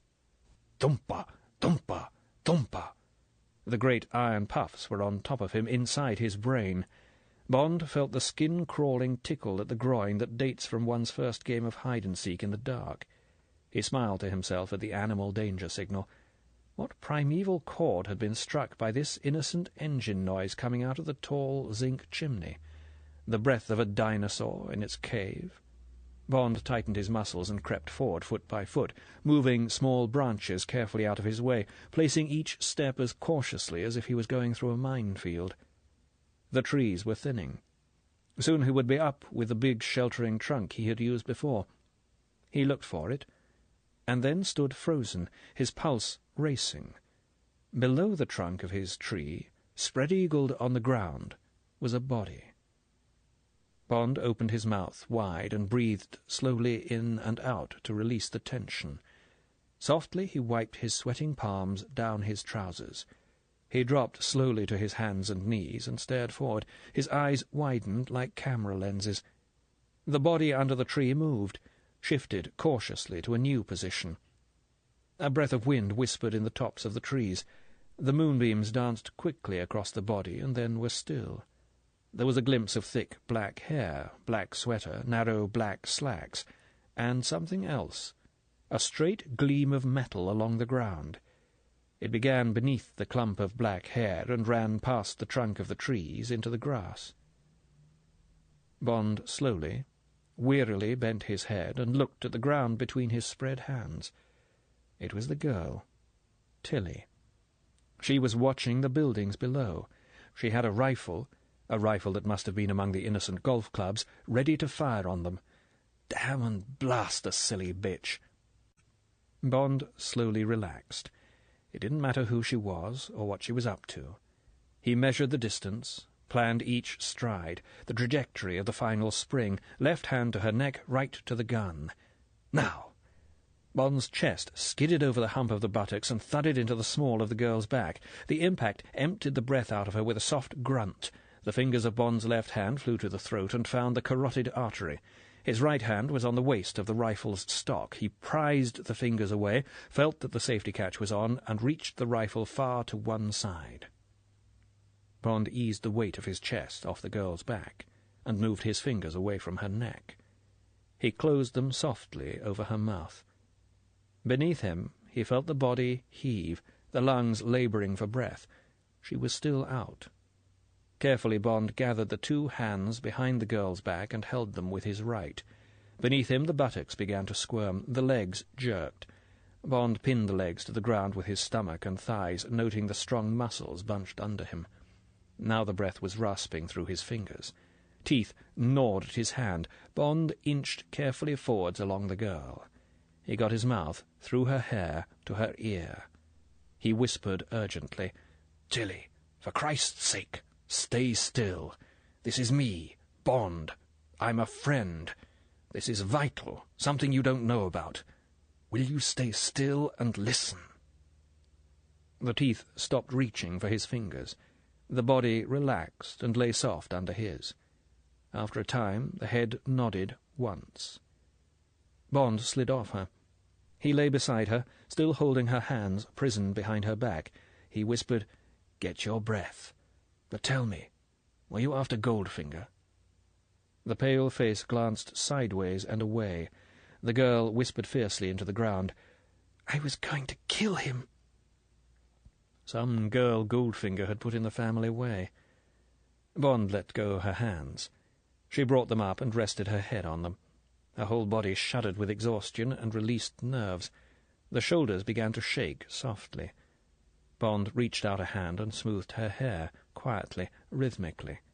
His eyes carefully went over the peaceful, unchanged scene below. Unchanged? There was something. The radar thing on the cowl of the chimney. It wasn't going round any more. It had stopped, with its oblong mouth pointing in their direction. The fact had no significance for Bond. Now the girl wasn't crying any more. Bond nuzzled his mouth close to her ear. Her hair smelled of jasmine. He whispered, "Don't worry. I'm after him too, and I'm going to damage him far worse than you could have done. I've been sent after him by London. They want him. What did he do to you?" She whispered almost to herself, "He killed my sister. You knew her. Jill Masterton." Bond said fiercely, "What happened?" "He has a woman once a month. Jill told me this when she first took the job. He hypnotizes them, and then he paints them gold." "Christ, why?" "I don't know. Jill told me he's mad about gold. I suppose he sort of thinks he's sort of possessing gold. You know, marrying it. He gets some Korean servant to paint them. The man has to leave their backbones unpainted. Jill couldn't explain that. I found out it's so they wouldn't die. If their bodies were completely covered with gold paint, the pores of the skin wouldn't be able to breathe. Then they'd die. Afterwards they're washed down by the Korean with resin or something. Goldfinger gives them $1,000 and sends them away." Bond saw the dreadful odd job with his pot of gold paint, Goldfinger's eyes gloating over the glistening statue, the fierce possession. "What happened to Jill?" "She cabled me to come. She was in an emergency ward in a hospital in Miami. Goldfinger had thrown her out. She was dying. The doctors didn't know what was the matter. She told me what had happened to her, what he had done to her. She died the same night." The girl's voice was dry, matter-of-fact. "When I got back to England, I went to Train, the skin specialist. He told me this business about the pores of the skin. It had happened to some cabaret girl who had to pose as a silver statue. He showed me details of the case and the autopsy. Then I knew what had happened to Jill. Goldfinger had had her painted all over. He had murdered her. It must have been out of revenge for going with you." There was a pause. The girl said dully, "She told me about you. She liked you." She told me if ever I met you, I was to give you this ring." Bond closed his eyes tight, fighting with a wave of mental nausea. More death, more blood on his hands. This time as the result of a careless gesture, a piece of bravado that had led to 24 hours of ecstasy with a beautiful girl who had taken his fancy, and, in the end, rather more than his fancy. And this petty sideswipe at Goldfinger's ego had been returned by Goldfinger 1,000, a millionfold. She left my employ. The flat words in the sunshine at Sandwich 2 days before. How Goldfinger must have enjoyed saying that. Bond's fingernails dug into the palms of his hands. By God, he'd pin this murder on Goldfinger if it was the last act of his life. As for himself, Bond knew the answer. This death he would not be able to excuse as being part of his job. This death he would have to live with. The girl was pulling at her finger, at the cladder ring, the entwined hands round the gold heart. She put her knuckle to her mouth. The ring came off. She held it up for Bond to take. The tiny gold circle, silhouetted against the trunk of the tree, glittered in the moonlight. The noise in Bond's ear was something between a hiss and a shrill whistle. There was a dry, twanging thud. The aluminium feathers of the steel arrow trembled like a humming-bird's wings in front of Bond's eyes. The shaft of the arrow straightened. The gold ring tinkled down the shaft until it reached the bark of the tree. Slowly, almost incuriously, Bond turned his head. 10 yards away, half in moonlight, half in shadow, the black, melon-headed figure crouched, its legs widely straddled in the judo stance. The left arm, thrust forward against the glinting semicircle of the bow, was straight as a duellist's. The right hand, holding the feathers of the second arrow, was rigid against the right cheek. Behind the head, the taut right elbow lanced back in frozen suspense. The silver tip of the second arrow pointed exactly between the two pale, raised profiles. Bond breathed the words, "Don't move an inch." Aloud he said, "Hello, Oddjob. Damn good shot." Oddjob jerked the tip of the arrow upwards. Bond got to his feet, shielding the girl. He said softly out of the corner of his mouth, "He mustn't see the rifle." He said to Oddjob, speaking casually, peaceably, "Nice place Mr. Goldfinger has here. Want to have a word with him sometime? Perhaps it's a bit late tonight. You might tell him I'll be along tomorrow." Bond said to the girl, "Come on, darling. We've had our walk in the woods. Time to get back to the hotel." He took a step away from Oddjob towards the fence. Oddjob stamped his forward foot. The point of the second arrow swung to the centre of Bond's stomach. "Wang!" Oddjob jerked his head sideways and downwards towards the house. "Oh, you think he'd like to see us now? All right. You don't think we'll be disturbing him? Come on, darling." Bond led the way to the left of the tree, away from the rifle that lay in the shadowed grass. As they went slowly down the hill, Bond talked softly to the girl, briefing her. "You're my girlfriend. I brought you out from England.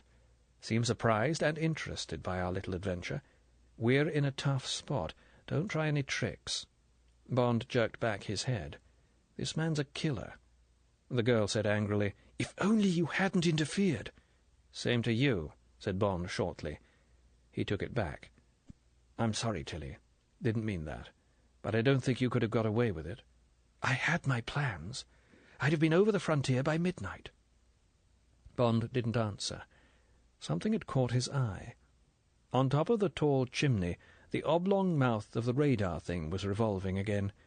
It was that had spotted them, heard them. It must be some kind of sonic detector. What a bag of tricks this man was. Bond hadn't meant to underestimate Goldfinger. Had he managed to do so, decisively? Perhaps if he had had his gun... No. Bond knew that even his split-second draw wouldn't have beaten the Korean, wouldn't do so now. There was a total deadliness about this man. Whether Bond had been armed or unarmed, it would have been a man fighting a tank. They reached the courtyard. As they did so, the back door of the house opened. 2 more Koreans, who might have been the servants from Recalva, ran out towards them through the warm splash of electric light.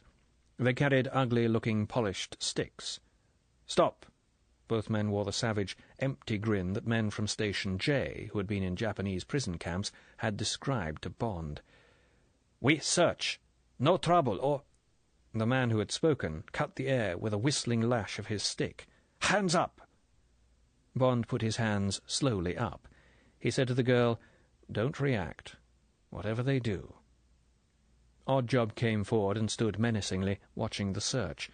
The search was expert. Bond coldly watched the hands on the girl, the grinning faces. "Okay, come!"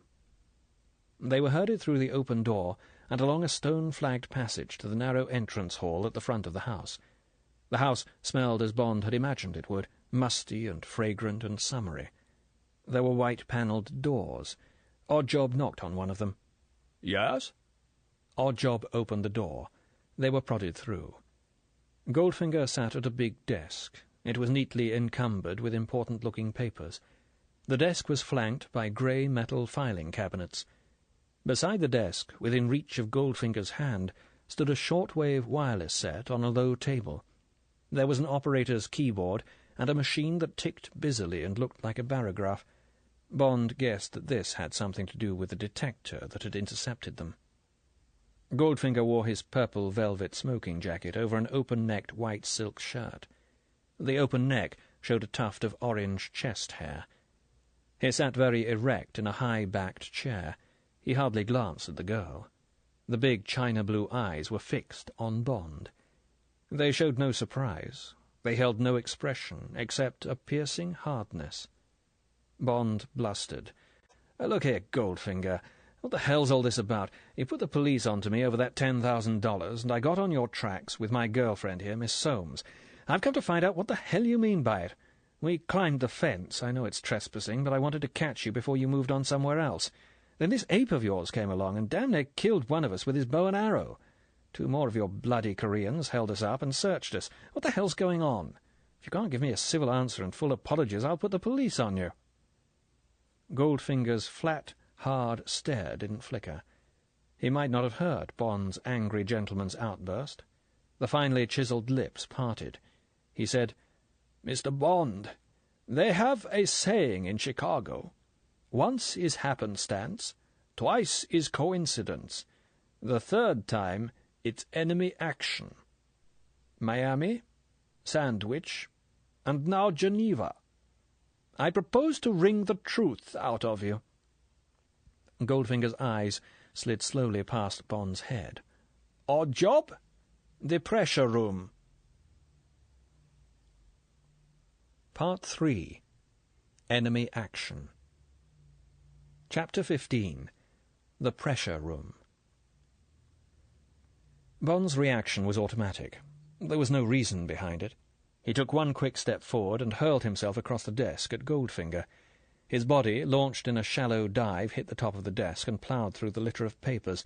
There was a heavy thud as the top of his head crashed into Goldfinger's breastbone. The momentum of the blow rocked Goldfinger in his chair. Bond kicked back at the edge of the desk, got a purchase, and rammed forward again.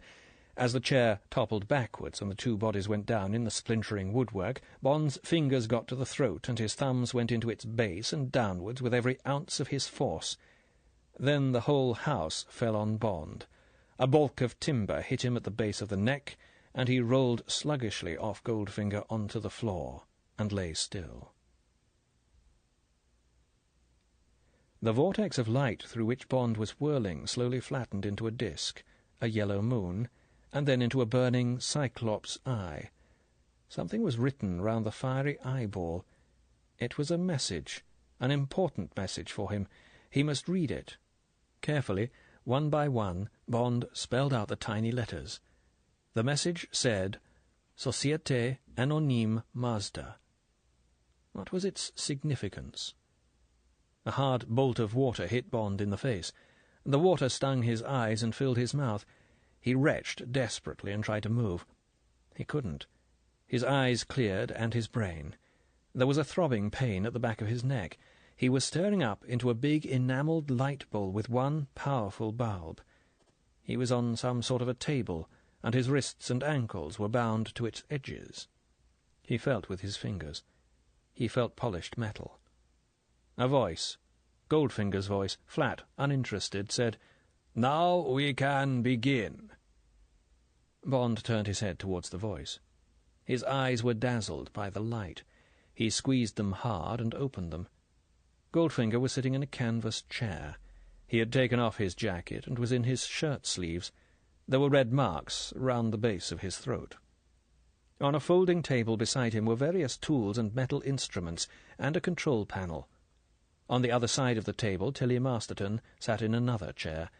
She was strapped to it by her wrists and ankles. She sat bolt upright, as if she was in school. She looked incredibly beautiful, but shocked, remote. Her eyes gazed vacantly at Bond. She was either drugged or hypnotized. Bond turned his head to the right. A few feet away stood the Korean. He still wore his bowler hat, but now he was stripped to the waist. The yellow skin of his huge torso glinted with sweat. There was no hair on it. The flat pectoral muscles were as broad as dinner plates, and the stomach was concave below the great arch of the ribs. The biceps and forearms, also hairless, were as thick as thighs. The 10 minutes to 2 oil slicks of the eyes looked pleased, greedy. The mouthful of blackish teeth formed an oblong grin of anticipation. Bond raised his head. The quick look round hurt. They were in one of the factory workrooms. White light blazed round the iron doors of 2 electric furnaces. There were bluish sheets of metal stacked in wooden frames. From somewhere came the whir of a generator. There was a distant, muffled sound of hammering, and behind the sound the faraway iron pant of the power plant. Bond glanced down the table on which he lay spread-eagled. He let his head fall back with a sigh. There was a narrow slit down the centre of the polished steel table. At the far end of the slit, like a foresight framed in the V of his parted feet, were the glinting teeth of a circular saw. Bond lay and stared up at the little message on the lamp bulb. Goldfinger began to speak in a relaxed conversational voice. Bond pulled the curtains tight across the ghastly peep-show of his imagination and listened. "Mr. Bond, the word pain comes from the Latin poena, meaning penalty, that which must be paid. You must now pay for the inquisitiveness which your attack upon me proves, as I suspected, to be inimical. Curiosity, as they say, killed the cat. This time it will have to kill 2 cats, for I fear I must also count this girl an enemy. She tells me she is staying at the Berg. One telephone call proved that to be false.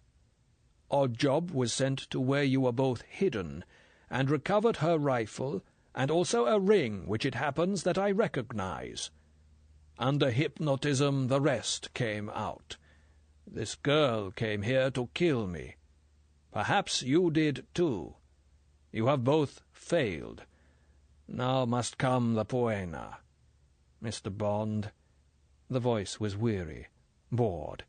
"I have had many enemies in my time.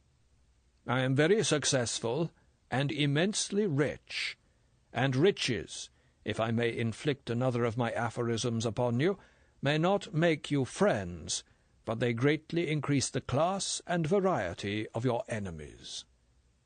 "That's very neatly put." Goldfinger ignored the interruption. "If you were a free man, with your talent for inquiry, you would be able to find round the world the relics of those who have wished me ill, or who have tried to thwart me. There have, as I said, been many of these people, and you would find, Mr. Bond, that their remains resemble those of hedgehogs squashed upon the roads in summer-time." "Very poetic simile." "By chance, Mr. Bond. I am a poet in deeds, not often in words. I am concerned to arrange my actions in appropriate and effective patterns, but that is by the way. I wish to convey to you that it was a most evil day for you when you first crossed my path and, admittedly in a very minor fashion, thwarted a minuscule project upon which I was engaged. On that occasion it was someone else who suffered the poena, that should have been meted out to you. An eye was taken for the eye, but it was not yours. You were lucky, and if you had then found an oracle to consult, the oracle would have said to you, 'Mr. Bond, you have been fortunate. Keep away from Mr. Auric Goldfinger. He is a most powerful man. If Mr. Goldfinger wanted to crush you, he would only have to turn over in his sleep to do so.' You express yourself most vividly." Bond turned his head. The great brown and orange football of a head was bent slightly forward. The round moon face was bland, indifferent. Casually, one hand reached out to the control panel and pressed down a switch. There came a slow, metallic growl from the end of the table on which Bond lay. It curved quickly up to a harsh whine, and then to a shrill, high whistle that was barely audible. Bond turned his head wearily away. How soon could he manage to die? Was there any way he could hasten death? A friend of his had survived the Gestapo. He had described to Bond how he had tried to commit suicide by holding his breath. By superhuman willpower, after a few minutes without breathing, unconsciousness had come. But with the blackout of the senses, will and intention had also left the body. At once reason was forgotten. The body's instinct to live manned the pumps and got breath back into the body again. But Bond could try it. There was nothing else to help him through the pain barrier before the blessing of death. For death was the only exit. He knew he could never squeal to Goldfinger and live with himself again, even in the unlikely event that Goldfinger could be bought off with the truth. No, he must stick to his thin story, and hope that the others who would now follow him on Goldfinger's trail would have better luck. Who would M choose? Probably 008, the second killer in the small section of 3. He was a good man, more careful than Bond. M would know that Goldfinger had killed Bond, and he would give 008 license to kill in return. 258 in Geneva would put him onto the scent that would end with Bond's inquiry about the Enterprise's Auric. Yes, fate would catch up with Goldfinger if Bond could only keep his mouth shut. If he gave the least clue away, Goldfinger would escape. That was unthinkable. "Now then, Mr. Bond," Goldfinger's voice was brisk, "enough of these amiabilities. Sing, as my Chicago friends put it, and you will die quickly and painlessly. The girl also. Sing not, and your death will be one long scream. The girl I shall then give to Oddjob, as I did that cat, for supper. Which is it to be?" Bond said, "Don't be a fool, Goldfinger. I told my friends at Universal where I was going and why. The girl's parents know that she went with me. I made inquiries about this factory of yours before we came here. We shall be traced here very easily. Universal is powerful. You will have the police after you within days of our disappearance. I will make a deal with you. Let us go, and nothing more will be heard of the matter. I will vouch for the girl. You're making a stupid mistake. We are two perfectly innocent people." Goldfinger said in a bored voice, "I'm afraid you don't understand, Mr. Bond. Whatever you have managed to find out about me, which I suspect is very little, can only be a grain of the truth. I am engaged upon gigantic enterprises. To take the gamble of letting either of you leave here alive would be quite ludicrous. It is out of the question. As for my being bothered by the police, I shall be delighted to receive them if they come. Those of my Koreans who can speak won't do so, nor will the mouths of my electric furnaces, which will have vaporized you both and all your belongings at 2,000 degrees centigrade. No, Mr. Bond, make your choice. Perhaps I can encourage you." There came the noise of a lever moving across iron teeth. "The saw is now approaching your body at about 1 inch every minute. Meanwhile," he glanced at Oddjob and held up one finger, "a little massage from Oddjob. To begin with, only grade 1. Grades 2 and 3 are still more persuasive." Bond closed his eyes. The sickly zoo smell of Oddjob enveloped him. Big, rasping fingers set to work on him carefully, delicately. A pressure here, combined with a pressure there, a sudden squeeze, a pause, and then a quick, sharp blow. Always the hard hands were surgically accurate. Bond ground his teeth until he thought they would break. The sweat of pain began to form pools in the sockets of his closed eyes. The shrill whine of the saw was getting louder. It reminded Bond of the sawdust-scented sounds of long-ago summer evenings at home in England. Home? This was his home. This cocoon of danger he had chosen to live in. And here he would be buried in some corner of a foreign blast furnace that is for ever 2,000 degrees centigrade. God rest ye, merry gentlemen of the Secret Service. What should he give himself as an epitaph? What should be his famous last words? That you have no choice about your birth, but you can choose the way you die? Yes, it would look well on a tombstone. Not savoir vivre, but savoir mourir. Mr. Bond, Goldfinger's voice held an ounce of urgency, is this really necessary? Just tell me the truth. Who are you? Who sent you here? What do you know? Then it will be so easy. You shall both have a pill. There will be no pain. It will be like taking a sleeping draught. Otherwise it will be so messy and distressing. And are you being fair to the girl? Is this the behaviour of an English gentleman?" Oddjob's torment had stopped. Bond turned his head slowly towards the voice and opened his eyes. He said, "Goldfinger, there is nothing more to tell, because there is nothing. If you will not accept my first bargain, I will make you another. The girl and I will work for you. How about that? We are capable people. You could put us to good use." "And get a knife? 2 knives in my back? Thank you, no, Mr. Bond." Bond decided it was time to stop talking. It was time to start winding up the mainspring of willpower that must not run down again until he was dead. Bond said politely, "Then you can go and blank yourself." He expelled all the breath from his lungs and closed his eyes. "Even I am not capable of that, Mr. Bond," said Goldfinger with good humour. "And now, since you have chosen the stony path instead of the smooth, I must extract what interest I can from your predicament by making the path as stony as possible. Oddjob, grade 2. The lever on the table moved across iron teeth. Now Bond could feel the wind of the saw between his knees. The hands came back. Bond counted the slowly pounding pulse that utterly possessed his body. It was like the huge panting power plant in the other part of the factory, but, in his case, it was slowly decelerating. If only it would slow down quicker. What was this ridiculous will to live that refused to listen to the brain? Who was making the engine run on, although the tank was dry of fuel?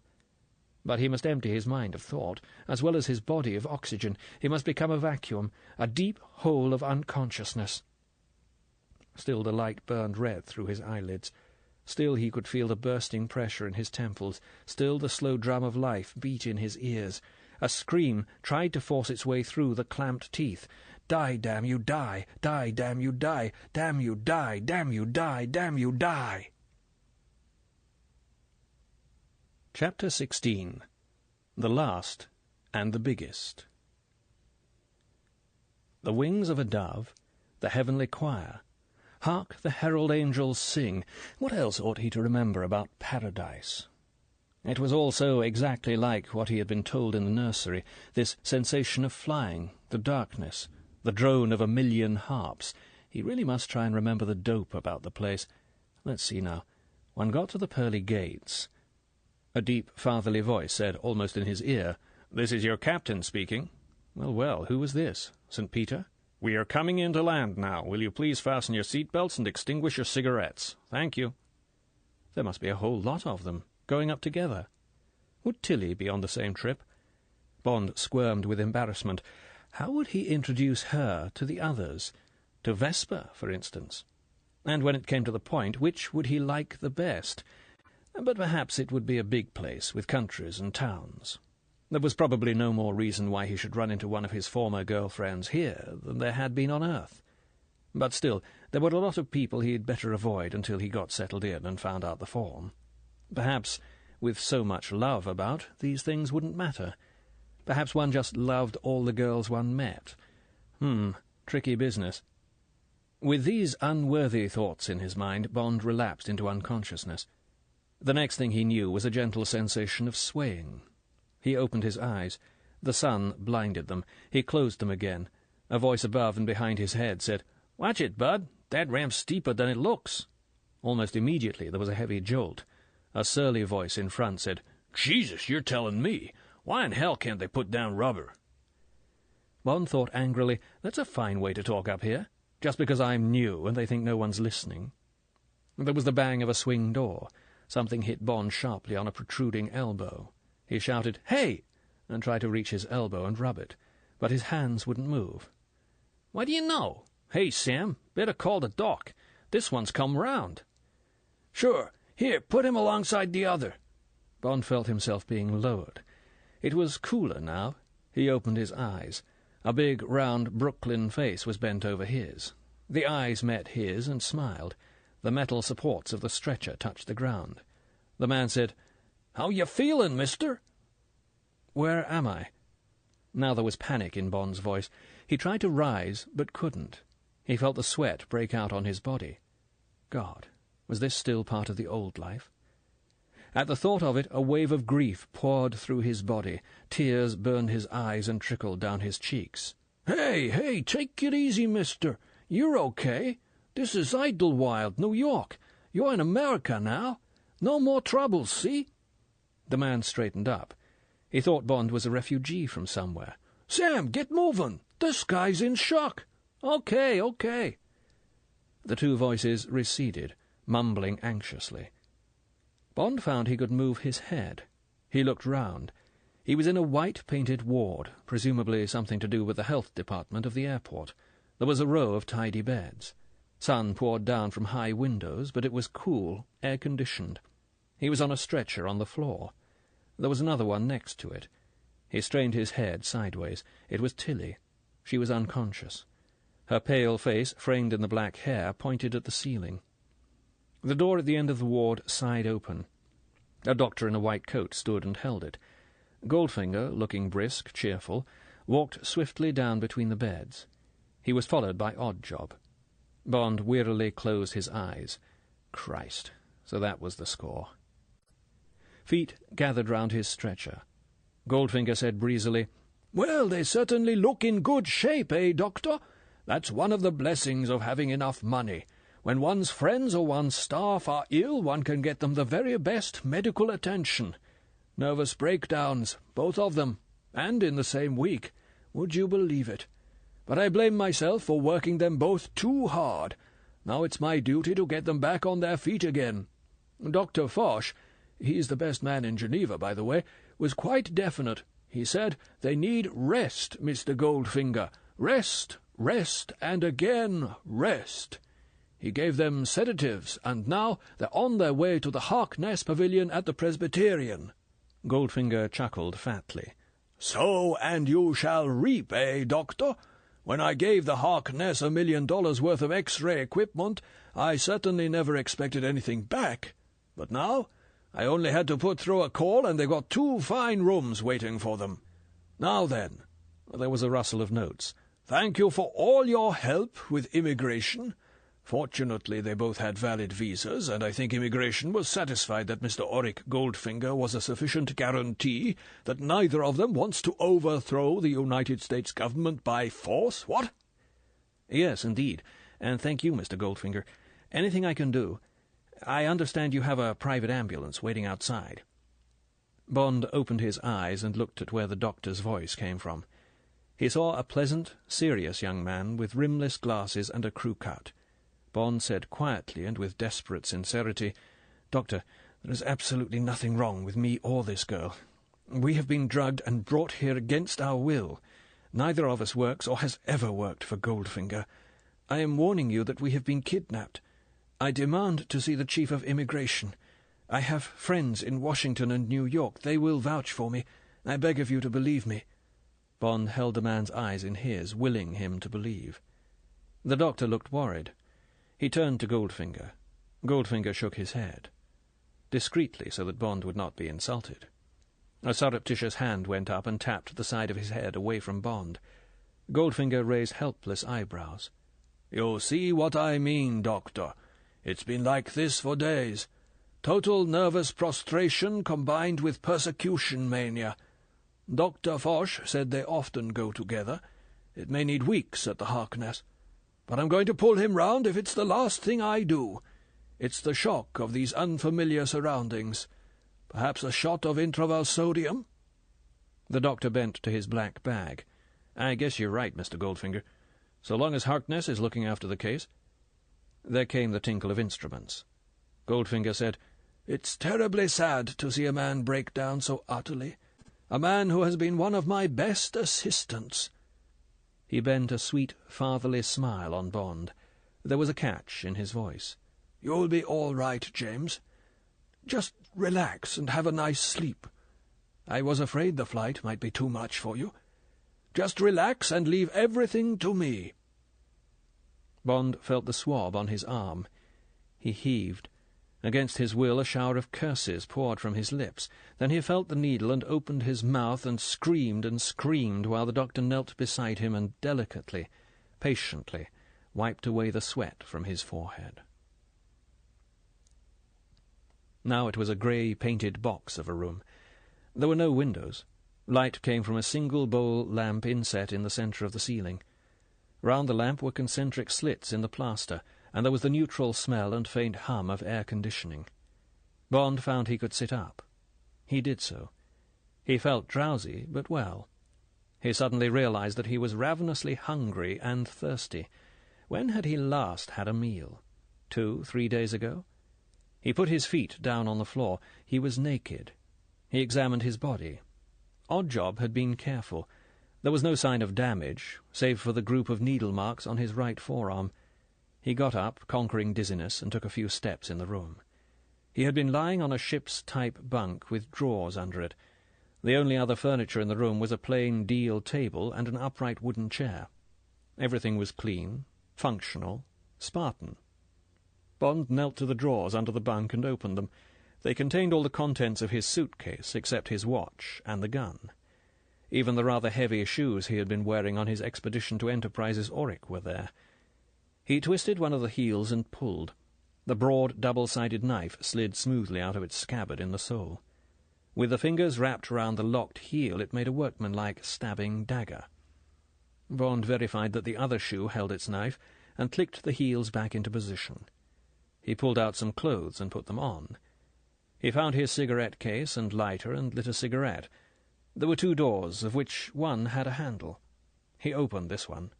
It led into a small, well-appointed bathroom and lavatory. His washing and shaving things were neatly laid out. There were a girl's things beside them. Bond softly opened the other door into the bathroom. It was a similar room to his own. Tilly Masterton's black hair showed on the pillow of the bunk. Bond tiptoed over and looked down. She was sleeping peacefully, a half-smile on the beautiful mouth. Bond went back into the bathroom, softly closed the door, and went to the mirror over the basin and looked at himself. The black stubble looked more like 3 days than 2. He set to work to clean himself up. Half an hour later, Bond was sitting on the edge of his bunk, thinking, when the door without a handle opened abruptly. Oddjob stood in the entrance. He looked incuriously at Bond. His eyes flickered carefully round the room. Bond said sharply, "Oddjob, I want a lot of food, quickly, and a bottle of bourbon, soda and ice. Also a carton of Chesterfields, king size, and either my own watch or another one as good as mine. Quick march. Chop, chop. And tell Goldfinger I want to see him, but not until I've had something to eat. Come on, jump to it. Don't stand there looking inscrutable. I'm hungry." Oddjob looked redly at Bond as if wondering which piece to break. He opened his mouth, uttered a noise between an angry bark and a belch, spat dryly on the floor at his feet, and stepped back, whirling the door shut. When the slam should have come, the door decelerated abruptly and closed with a soft, decisive double click. The encounter put Bond in good humour. For some reason Goldfinger had decided against killing them. He wanted them alive. Soon Bond would know why he wanted them alive, but so long as he did, Bond intended to stay alive on his own terms. Those terms included putting Oddjob and any other Korean firmly in his place, which in Bond's estimation was rather lower than apes in the mammalian hierarchy. By the time an excellent meal, together with everything else, including his watch, Bond had asked for, had been brought by one of the Korean servants, Bond had learned nothing more about his circumstances, except that his room was close to water and not far from a railway bridge. Assuming his room was in New York, it was either on the Hudson or the East River.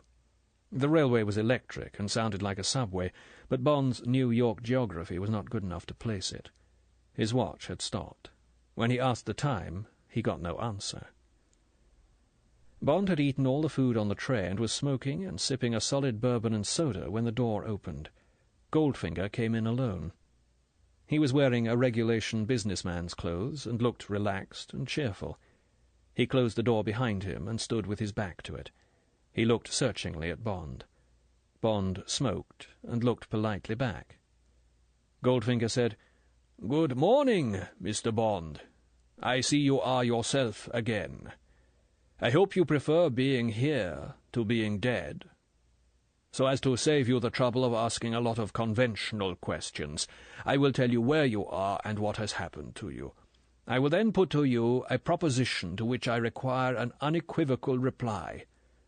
You are a more reasonable man than most, so I need only give you one brief warning. Do not attempt any dramatics.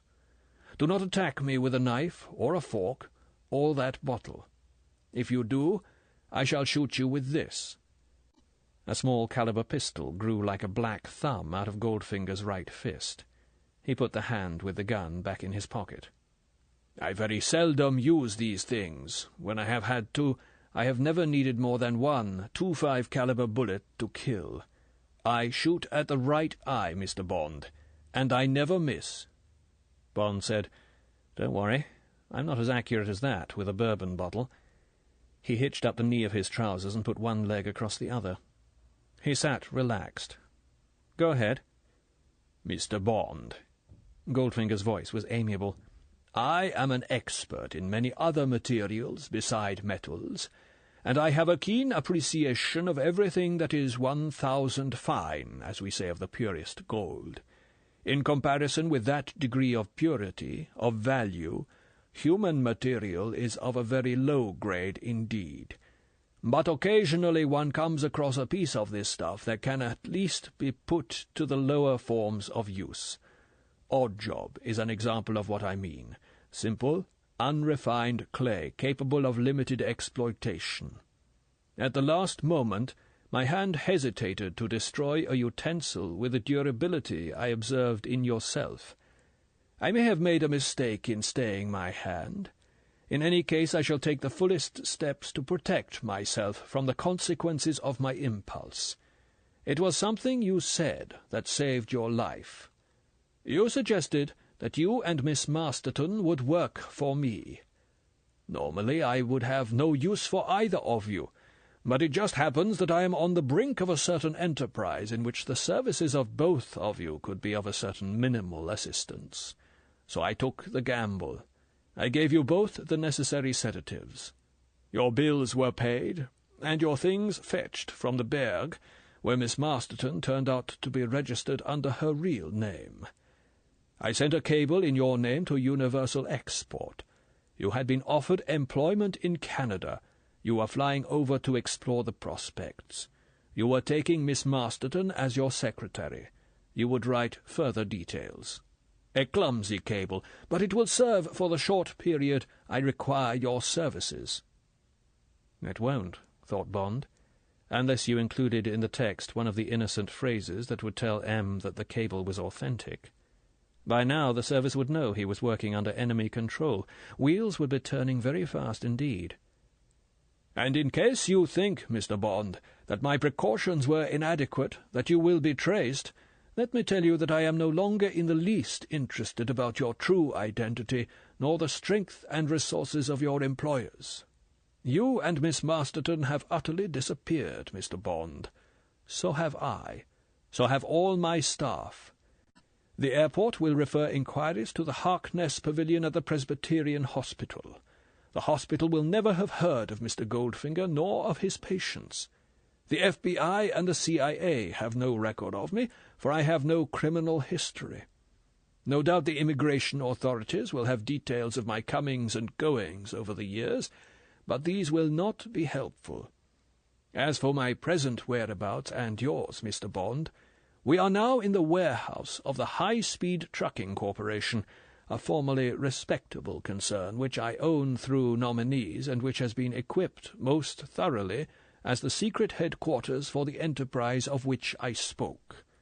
You and Miss Masterton will be confined to these quarters. Here you will live and work, and possibly, though personally I have doubts about Miss Masterton's inclinations in that respect, make love. And what will our work consist of? Mr. Bond. For the first time since Bond had known Goldfinger, the big, bland face, always empty of expression, showed a trace of life. A look almost of rapture illuminated the eyes.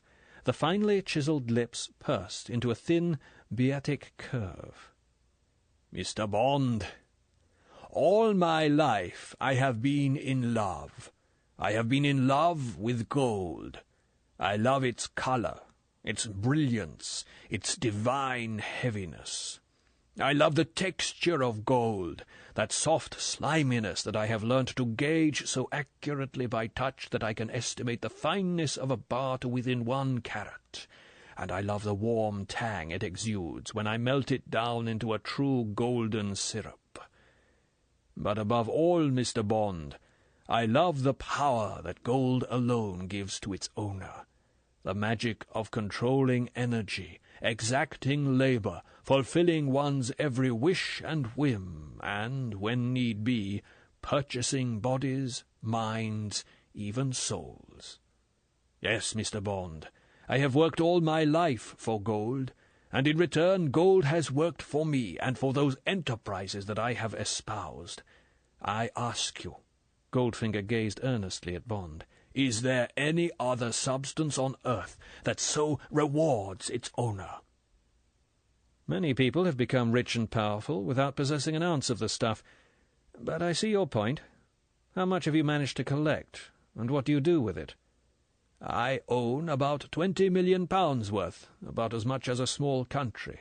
It is now all in New York. I keep it where I need it. My treasure of gold is like a compost heap. I move it here and there over the face of the earth, and wherever I choose to spread it, that corner blossoms and blooms. I reap the harvest and move on. At this moment I am proposing to encourage, to force, a certain American enterprise with my golden compost. Therefore the gold bars are in New York. How do you choose these enterprises? What attracts you to them? I espouse any enterprise that will increase my stock of gold. I invest, I smuggle, I steal. Goldfinger made a small gesture of the hands, opening the palms persuasively. If you will follow the simile, regard history as a train speeding along through time. Birds and animals are disturbed by the noise and tumult of the train's passage. They fly away from it, or run fearfully, or cower, thinking they hide. I am like the hawk that follows the train. You have no doubt seen them doing this, in Greece, for instance, ready to pounce on anything that may be flushed by the train's passage, by the passage of history. To give you a simple example, the progress of history produces a man who invents penicillin. At the same time, history creates a world war. Many people are dying, or afraid of dying. Penicillin will save them. Through bribery at certain military establishments on the continent, I obtain stocks of penicillin. I water these down with some harmless powder or liquid, and sell them at immense profit to those who crave the stuff. You see what I mean, Mr. Bond? You have to wait for the prey, watch it carefully, and then pounce. But, as I say, I do not search out such enterprises. I allow the train of history to flush them towards me. What's the latest one? What have Miss Masterton and I got to do with it? The latest one, Mr. Bond, is the last one. It is also the biggest. Goldfinger's eyes were now blank, focused inwards. His voice became low, almost reverential at what he saw. Man has climbed Everest, and he has scraped the depths of the ocean. He has fired rockets into outer space and split the atom. He has invented, devised, created in every realm of human endeavour, and everywhere he has triumphed, broken records, achieved miracles. I said in every realm, but there is one that has been neglected, Mr. Bond. That one is the human activity loosely known as crime. This book is continued on Disc 6. Goldfinger, by Ian Fleming, continued. Disc 6. Man has climbed Everest, and he has scraped the depths of the ocean. He has fired rockets into outer space and split the atom. He has invented, devised, created in every realm of human endeavour, and everywhere he has triumphed, broken records, achieved miracles. I said in every realm, but there is one that has been neglected, Mr. Bond. That one is the human activity loosely known as crime. The so-called criminal exploits committed by individual humans, I do not of course refer to their idiotic wars, their clumsy destruction of each other, are of miserable dimensions, little bank robberies, tiny swindles, picayune forgeries. And yet, ready to hand, a few hundred miles from here, opportunity for the greatest crime in history stands waiting. The stage is set, the gigantic prize is offered, only the actors are missing. But the producer is at last here, Mr. Bond. Goldfinger raised a finger and tapped his chest. And he has chosen his cast. This very afternoon the script will be read to the leading actors. Then rehearsals will begin, and in 1 week the curtain will go up for the single, the unique performance. And then will come the applause. The applause for the greatest extra-legal coup of all time. And, Mr. Bond, the world will rock with that applause for centuries. Now a dull fire burned in Goldfinger's big pale eyes, and there was a touch of extra colour in his red-brown cheeks. But he was still calm, relaxed, profoundly convinced. There's no trace here, reflected Bond, of the madman, the visionary. Goldfinger had some fantastic exploit in mind, but he had gauged the odds and knew they were right. Bond said, "Well, come on. What is it, and what do we have to do about it?" It is a robbery, Mr. Bond. A robbery against no opposition, but one that will need detailed execution.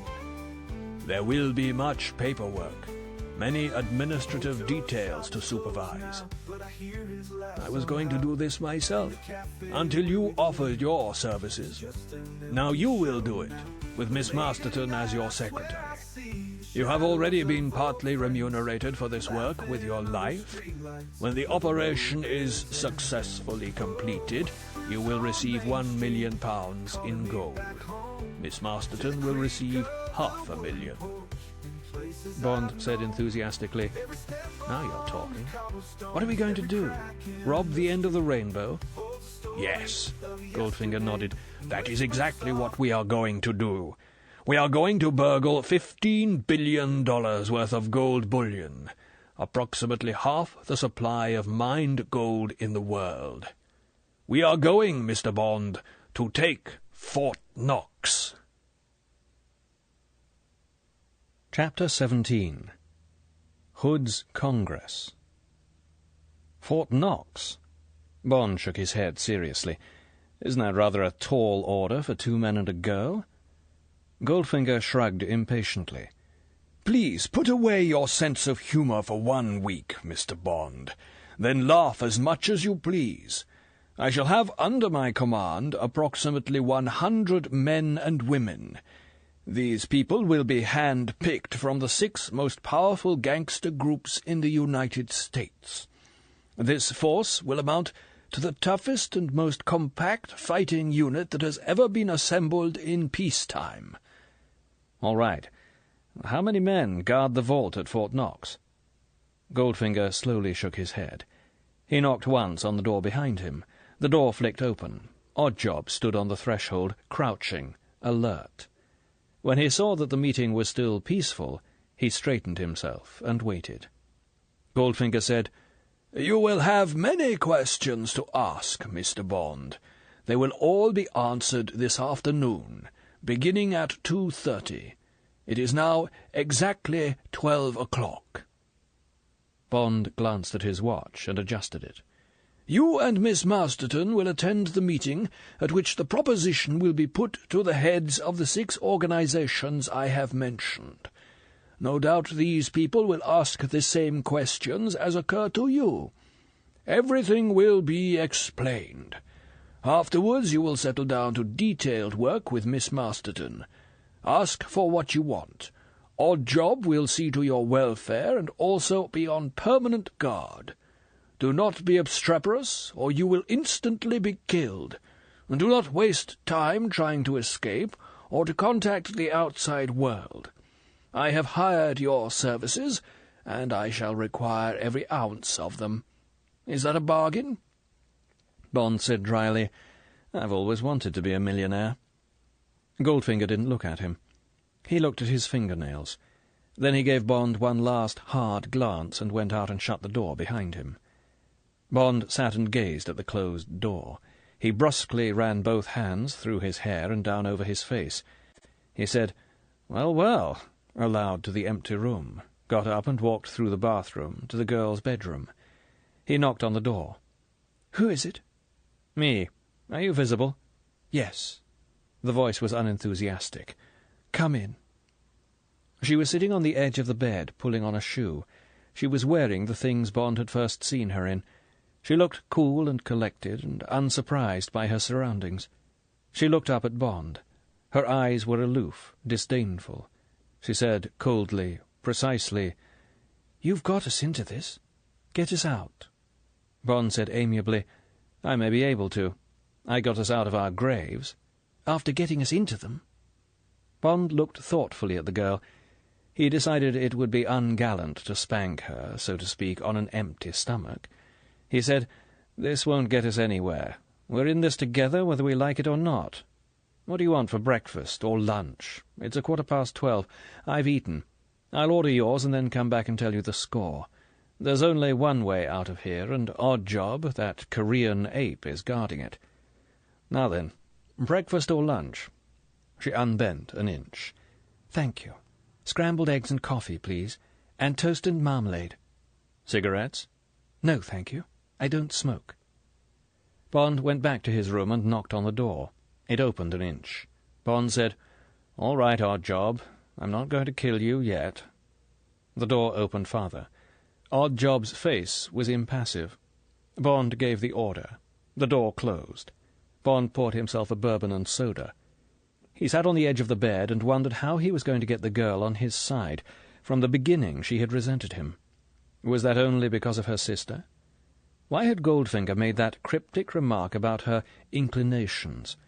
What was there about her that he himself felt something withdrawn, inimical?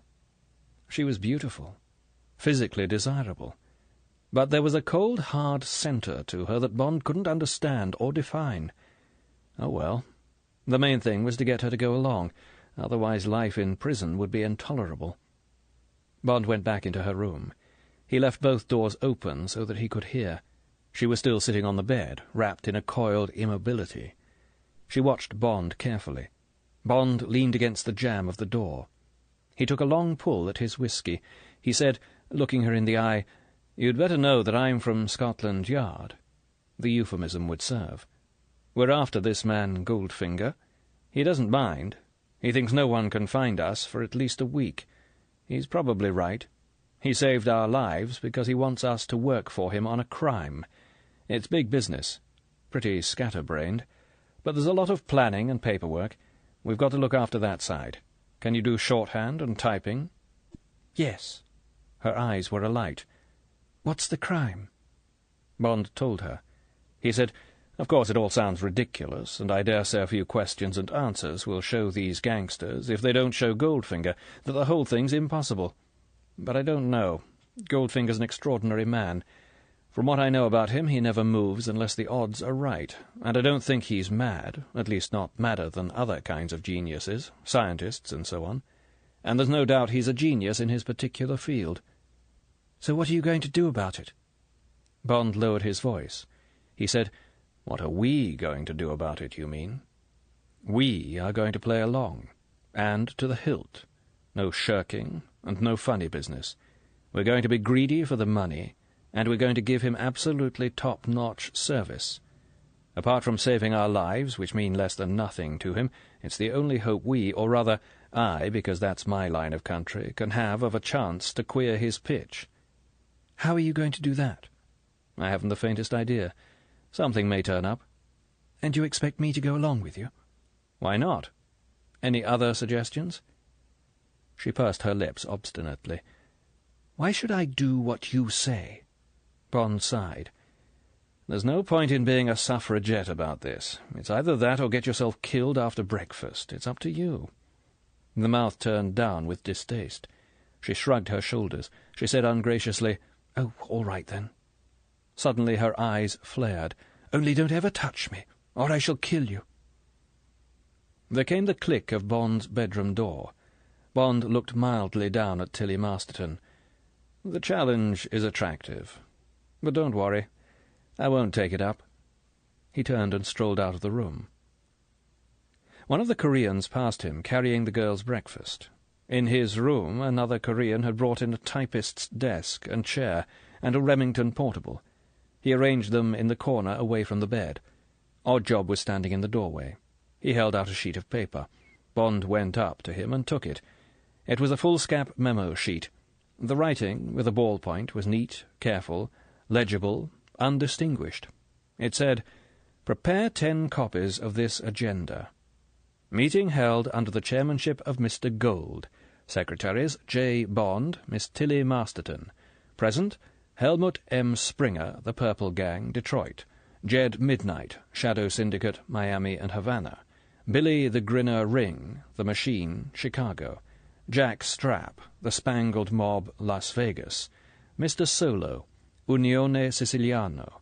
Miss Pussy Galore, The Cement Mixers, Harlem, New York City.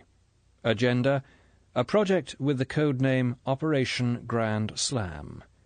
In brackets, refreshments." At the end of this was written, "You and Miss Masterton will be fetched at 2:20. Both will be prepared to take notes. Formal dress, please." Bond smiled. The Koreans left the room. He sat down at the desk, slipped paper and carbons into the typewriter, and set to. At least he would show the girl that he was prepared to do his stint. Gosh, what a crew! Even the Mafia had come in. How had Goldfinger persuaded them all to come? And who in heaven's name was Miss Pussy Galore? Bond had the copies finished by 2:00. He went into the girl's room and gave them to her, together with a shorthand notebook and pencils. He also read her Goldfinger's note. He said, "You'd better get these names in your head. They probably won't be hard to identify. We can ask if we get stuck. I'll go and get into my formal dress." He smiled at her. 20 minutes to go." She nodded. Walking down the corridor behind Oddjob, Bond could hear the sounds of the river, the slapping of water on the piles below the warehouse, the long, mournful hoot of a ferry clearing her way, the distant thump of diesels. Somewhere beneath his feet a truck started up, revved, and then growled away, presumably towards the West Side Highway. They must be on the top tier of the long, 2-tiered building. The grey paint in the corridor smelled new. There were no side doors. Light came from bowls in the ceiling. They reached the end. Oddjob knocked. There was the sound of a Yale key being turned and 2 lots of bolts being pulled, and they walked through and into a large, bright, sunlit room. The room was over the end of the warehouse, and a wide picture window, filling most of the facing wall, framed the river and the distant brown muddle of Jersey City. The room had been dressed for the conference. Goldfinger sat with his back to the window at a large round table with a green baize cloth, carafes of water, yellow scratch-pads and pencils. There were 9 comfortable arm-chairs, and on the scratch-pads, in front of 6 of them, were small oblong white parcels sealed with red wax. To the right, against the wall, was a long buffet table, gleaming with silver and cut glass. Champagne stood in silver coolers, and there was a row of other bottles. Among the various foods, Bond noticed 2 round 5-pound tins of beluga caviar, and several terrines of foie gras. On the wall opposite the buffet hung a blackboard above a table, on which there were papers and 1 large oblong carton. Goldfinger watched them come towards him across the thick wine-red carpet. He gestured to the chair on his left for Tilly Masterton, and to the one on the right for Bond. They sat down. "The agenda?" Goldfinger took the copies, read the top one, and handed them back to the girl. He gave a circular wave of the hand, and she got up and distributed the copies round the table. He put his hand beneath the table and pressed a hidden bell. The door at the back of the room opened. One of the Koreans came in and stood waiting. "Is everything ready?" The man nodded. "You understand that no one is to come into this room but the people on your list? Good. Some of them, perhaps all, will bring a companion. The companions will remain in the ante-room. See that they have everything they wish. The cards are there, and the dice. Odd job?" Goldfinger glanced up at the Korean, who had remained behind Bond's chair. "Go and take up your position. What is the signal?" Oddjob held up 2 fingers. "Right. 2 rings on the bell. You may go. See that all the staff carry out their duties to perfection." Bond said casually, "How many staff have you got?" 20. 10 Koreans and 10 Germans. They are all excellent men, hand-picked. Much goes on in this building. It is like below decks in a man-of-war." Goldfinger laid his hands flat on the table in front of him. "And now your duties. Miss Masterton, you will take notes of any practical points that arise, anything that is likely to require action by me. Do not bother with the argument and chatter, right?" Bond was glad to see that Tilly Masterton now looked bright and businesslike. She nodded briskly. "Certainly." "And Mr. Bond, I shall be interested in any reactions you may have to the speakers. I know a great deal about all these people. In their own territories they are paramount chiefs. They are only here because I have bribed them to come. They know nothing of me, and I need to persuade them that I know what I am talking about, and will lead them to success. Greed will do the rest.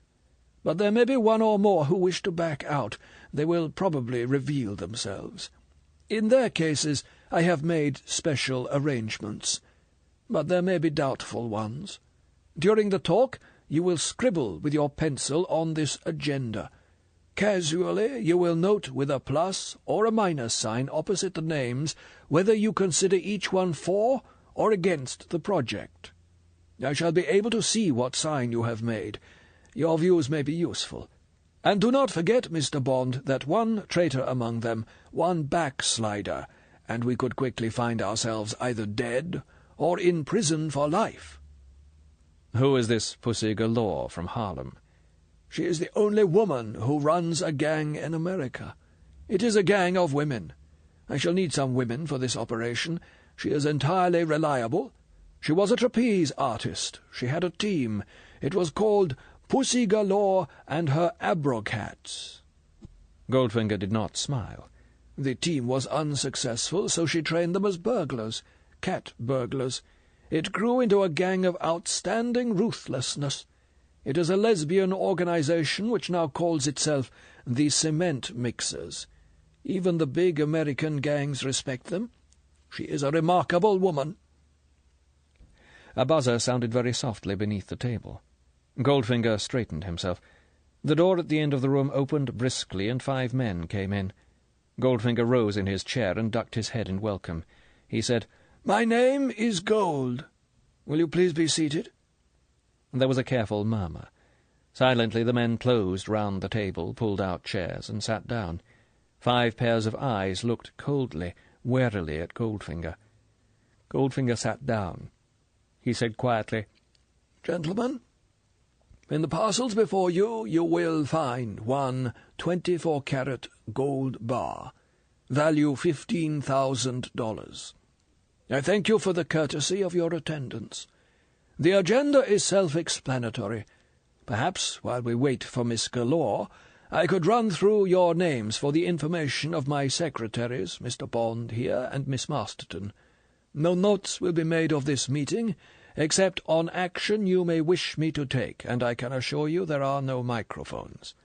Now then, Mr. Bond, on your right is Mr. Jed Midnight of the Shadow Syndicate, operating out of Miami and Havana."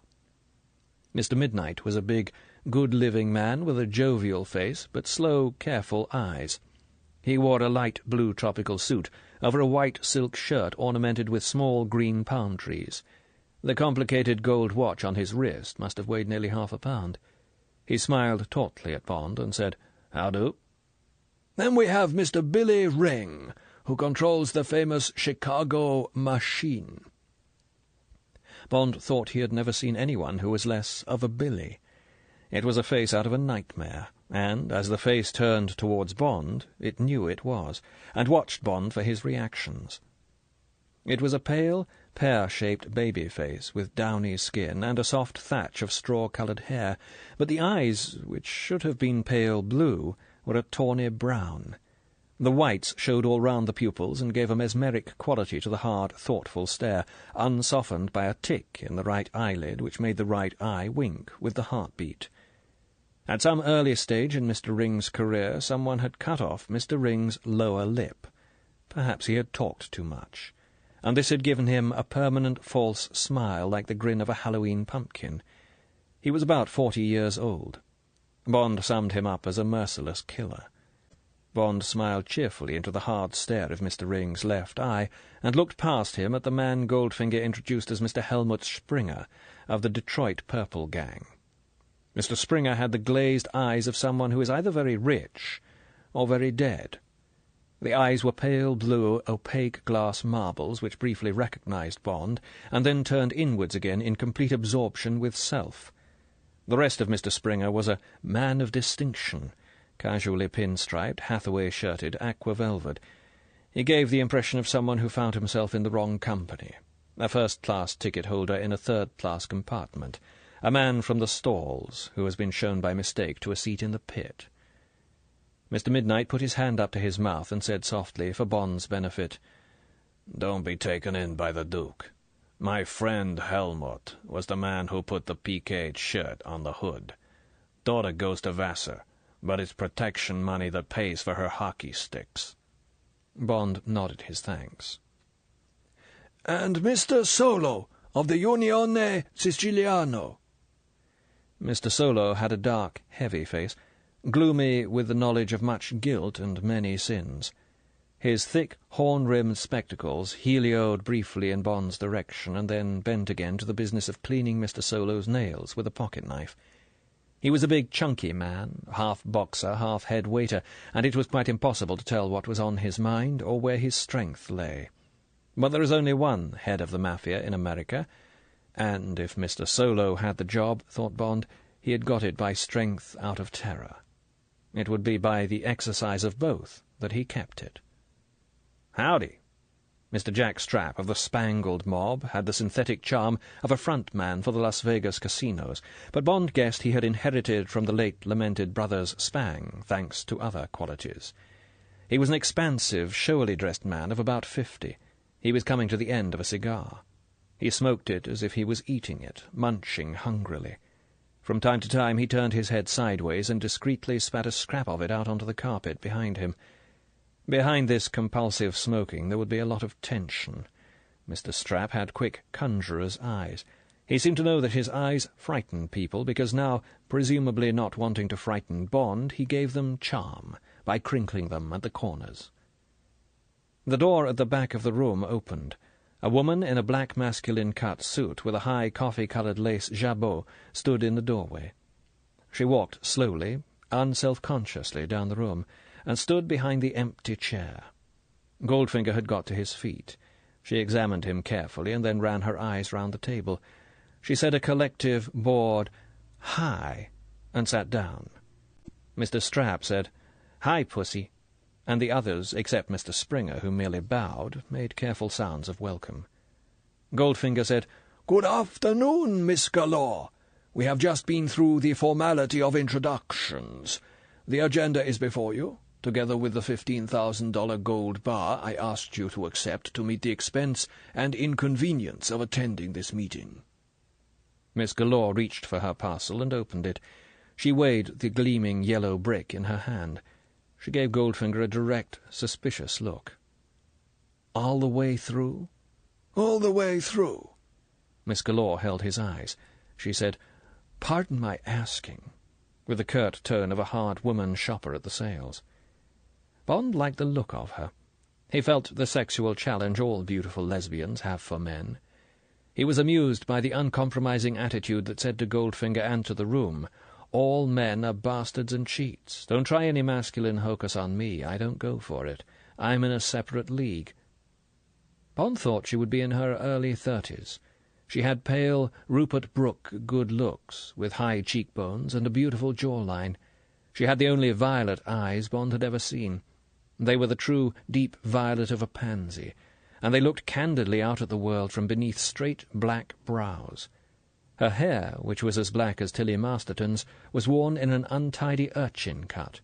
The mouth was a decisive slash of deep vermilion. Bond thought she was superb, and so, he noticed, did Tilly Masterton, who was gazing at Miss Galore with worshipping eyes and lips that yearned.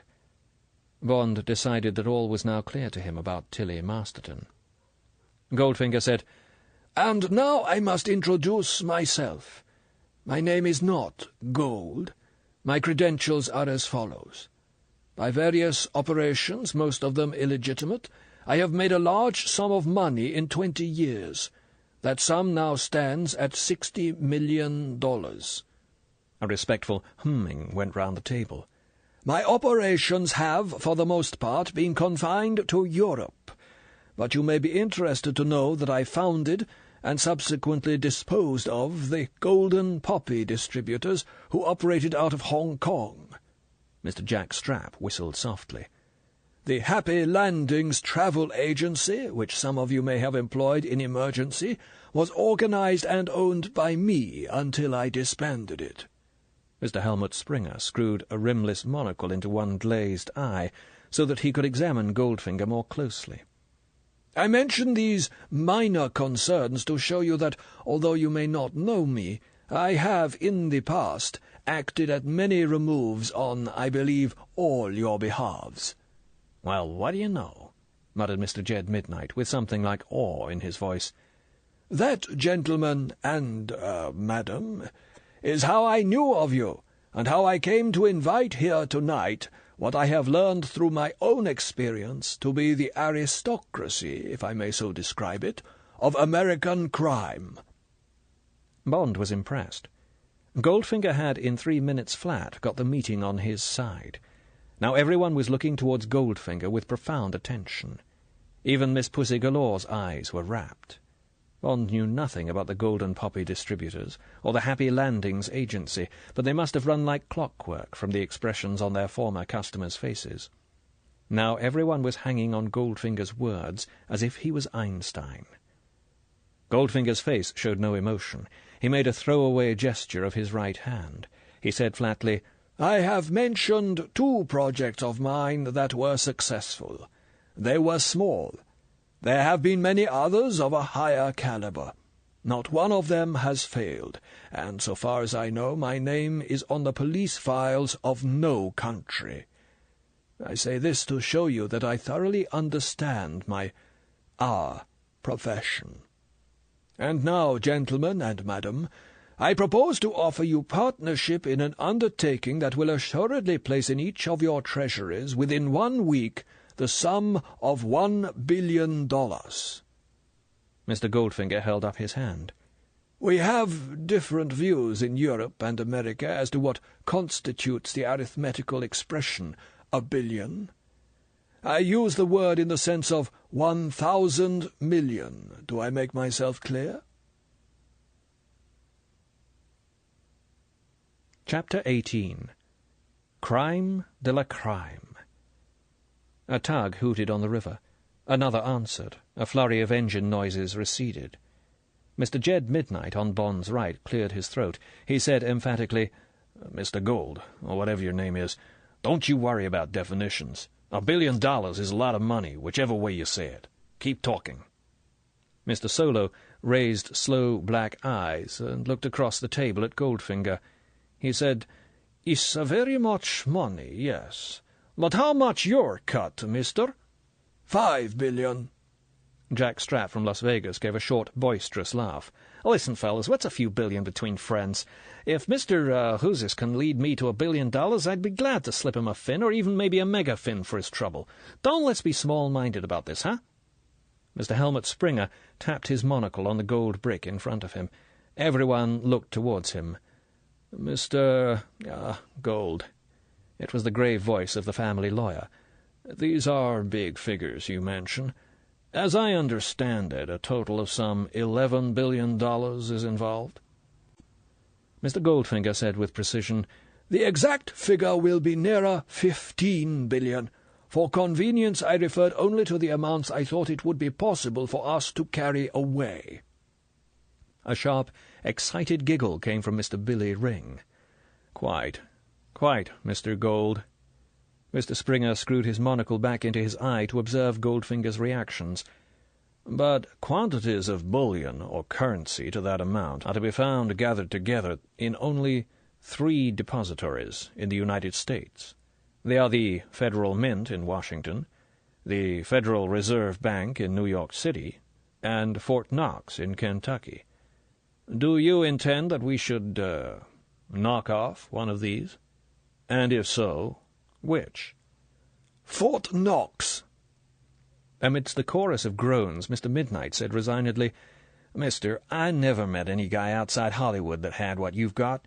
There it's called vision. And vision, mister, is a talent for mistaking spots before the eyes for fabulous projects. You should have a talk with your head shrinker or get yourself Miltonized." Mr. Midnight shook his head sorrowfully. "Too bad. That billion sure felt good while I had it." Miss Pussy Galore said in a deep, bored voice, "Sorry, mister. None of my set of bent pins could take that kind of piggy bank." She made to get up. Goldfinger said amiably, "Now, hear me through, gentlemen, and, madam. Your reaction was not unexpected. Let me put it this way. Fort Knox is a bank, like any other bank, but it is a much bigger bank, and its protective devices are correspondingly stronger and more ingenious. To penetrate them will require corresponding strength and ingenuity. That is the only novelty in my project, that it is a big one. Nothing else. Fort Knox is no more impregnable than any other fortress.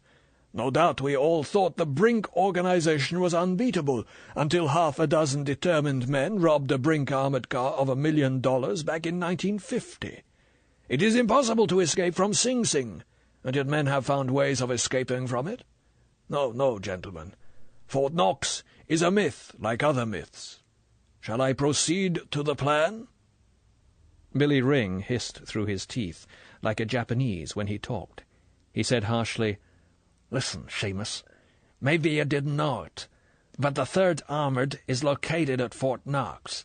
If that's a myth, why don't the Ruskies come and take the United States the next time they have a team over here playing ice hockey?" Goldfinger smiled thinly. "If I may correct you without weakening your case, Mr. Ring, the following is the order of battle of the military units presently quartered at Fort Knox. Of the 3rd Armored Division there is only the Spearhead, but there are also the 6th Armored Cavalry Regiment, the 15th Armor Group, the 160th Engineer Group, and approximately half a division from all units of the United States Army currently going through the Armored Replacement Training Center and Military Human Research Unit No. 1. There is also a considerable body of men associated with Continental Armored Command Board No. 2, the Army Maintenance Board, and various activities connected with the armoured centre. In addition, there is a police force consisting of 20 officers and some 400 enlisted men. In short, out of a total population of some 60,000, approximately 20,000 are combat troops of one sort or another. "And who's going to say boo to them?" jeered Mr. Jack Strapp through his cigar. Without waiting for an answer, he disgustedly tore the tattered stump out of his mouth and mashed it to fragments in the ashtray. Next to him, Miss Pussy Galore sucked her teeth sharply, with the incisiveness of a parrot spitting. She said, "Go buy yourself some better smokes, Jacko. That thing smells like burning wrestlers' trunks." "Shove it, Puss," said Mr. Strapp inelegantly. Miss Galore was determined to have the last word. She said sweetly, "Know what, Jacko? I could go for a He-Man like you. Matter of fact, I wrote a song about you the other day. Care to hear its title? It's called, 'If I Had to Do It All Over Again, I'd Do It All Over You.'" A bray of laughter came from Mr. Midnight, a high giggle from Mr. Ring. Goldfinger tapped lightly for order. He said patiently, "Now hear me through, please, gentlemen." He got up and walked to the blackboard and pulled a roll map down over it. It was a detailed town map of Fort Knox, including the Godman Army Airfield and the roads and railway tracks leading into the town. The committee members on the right of the table swivelled their chairs. Goldfinger pointed to the bullion depository. It was down on the left-hand corner, enclosed in a triangle formed by the Dixie Highway, Bullion Boulevard, and Vine Grove Road. Goldfinger said, "I will show you a detailed plan of the depository in just a moment." He paused. "Now, gentlemen, allow me to point out the main features of this fairly straightforward township. Here," he ran his finger from the top centre of the map down through the town and out beyond the bullion depository, "runs the line of the Illinois Central Railroad from Louisville, 35 miles to the north, through the town and on to Elizabethtown, 18 miles to the south. We are not concerned with Brandenburg Station in the centre of the town, but with this complex of sidings adjoining the bullion vault. That is one of the loading and unloading bays for the bullion from the Mint in Washington. Other methods of transport to the vault, which are varied in no particular rotation for security reasons, are by truck convoy down the Dixie Highway or by freight plane to Godman Airfield. As you can see, the vault is isolated from these routes and stands alone without any natural cover whatsoever in the centre of approximately 50 acres of grassland. Only one road leads to the vault, a 50-yard driveway through heavily armed gates on Bullion Boulevard. Once inside the armoured stockade, the trucks proceed on this circular road which runs round the vault to the rear entrance where the bullion is unloaded. That circular road, gentlemen, is manufactured out of steel plates or flaps. These plates are on hinges, and in an emergency the entire steel surface of the road can be raised hydraulically to create a second internal stockade of steel. Not so obvious to the eye, but known to me, is that an underground delivery tunnel runs below the plain between Bullion Boulevard and Vine Grove Road. This serves as an additional means of access to the vault through steel doors that lead from the wall of the tunnel to the first sub-ground floor of the depository." Goldfinger paused and stood away from the map. He looked round the table. "All right, gentlemen. There is the vault, and those are the main approaches to it, with the exception of its front door, which is purely an entrance to the reception hall and offices. Any questions?" There were none. All eyes were on Goldfinger, waiting. Once again the authority of his words had gripped them. This man seemed to know more about the secrets of Fort Knox than had ever been released to the outside world. Goldfinger turned back to the blackboard and pulled down a second map over the first. This was the detailed plan of the gold vault. Goldfinger said, "Well, gentlemen, you can see that this is an immensely solid two-story building, somewhat like a square two-layered cake. You will notice that the roof has been stepped for bomb protection, and you will observe the 4 pillboxes on the ground at the 4 corners. These are of steel and are connected with the interior of the building. The exterior dimensions of the vault are 105 by 121 feet. The height from ground level is 42 feet. The construction is of Tennessee granite, steel-lined. The exact constituents are 16,000 cubic feet of granite, 4,000 cubic yards of concrete, 750 tons of reinforcing steel, and 760 tons of structural steel. Right? Now, within the building there is a 2-story steel and concrete vault divided into compartments. The vault door weighs more than 20 tons, and the casing of the vault is of steel plates, steel I-beams, and steel cylinders, laced with hoop bands and encased in concrete. The roof is of similar construction, and is independent of the roof of the building. A corridor encircles the vault at both levels, and gives access both to the vault and to the offices and storerooms that are housed in the outer wall of the building. No one person is entrusted with a combination to the door of the vault. Various senior members of the depository staff must separately dial combinations known only to each of them. Naturally, the building is equipped with the latest and finest protective devices. There is a strong guard post within the building, and immensely powerful reinforcements are at all times available from the armoured centre less than a mile distant. Do you follow me? Now, as to the actual content of the vault, these amount, as I said earlier, to some $15 billion worth of standard mint bars, 1,000 fine. Each bar is double the size of the one before you, and contains 400 troy ounces, the avoirdupois weight being some 27.5 pounds. These are stored without wrappings in the compartments of the vault. Goldfinger glanced round the table. And that, gentlemen and madam, he concluded flatly, is all I can tell you, and all I think we need to know about the nature and contents of Fort Knox Depository. Unless there are any questions at this stage, I will proceed to a brief explanation of how this depository may be penetrated and its contents seized. There was silence. The eyes round the table were rapt, intent. Nervously, Mr. Jack Strapp took a medium-sized cigar out of his vest pocket and stuffed it in the corner of his mouth.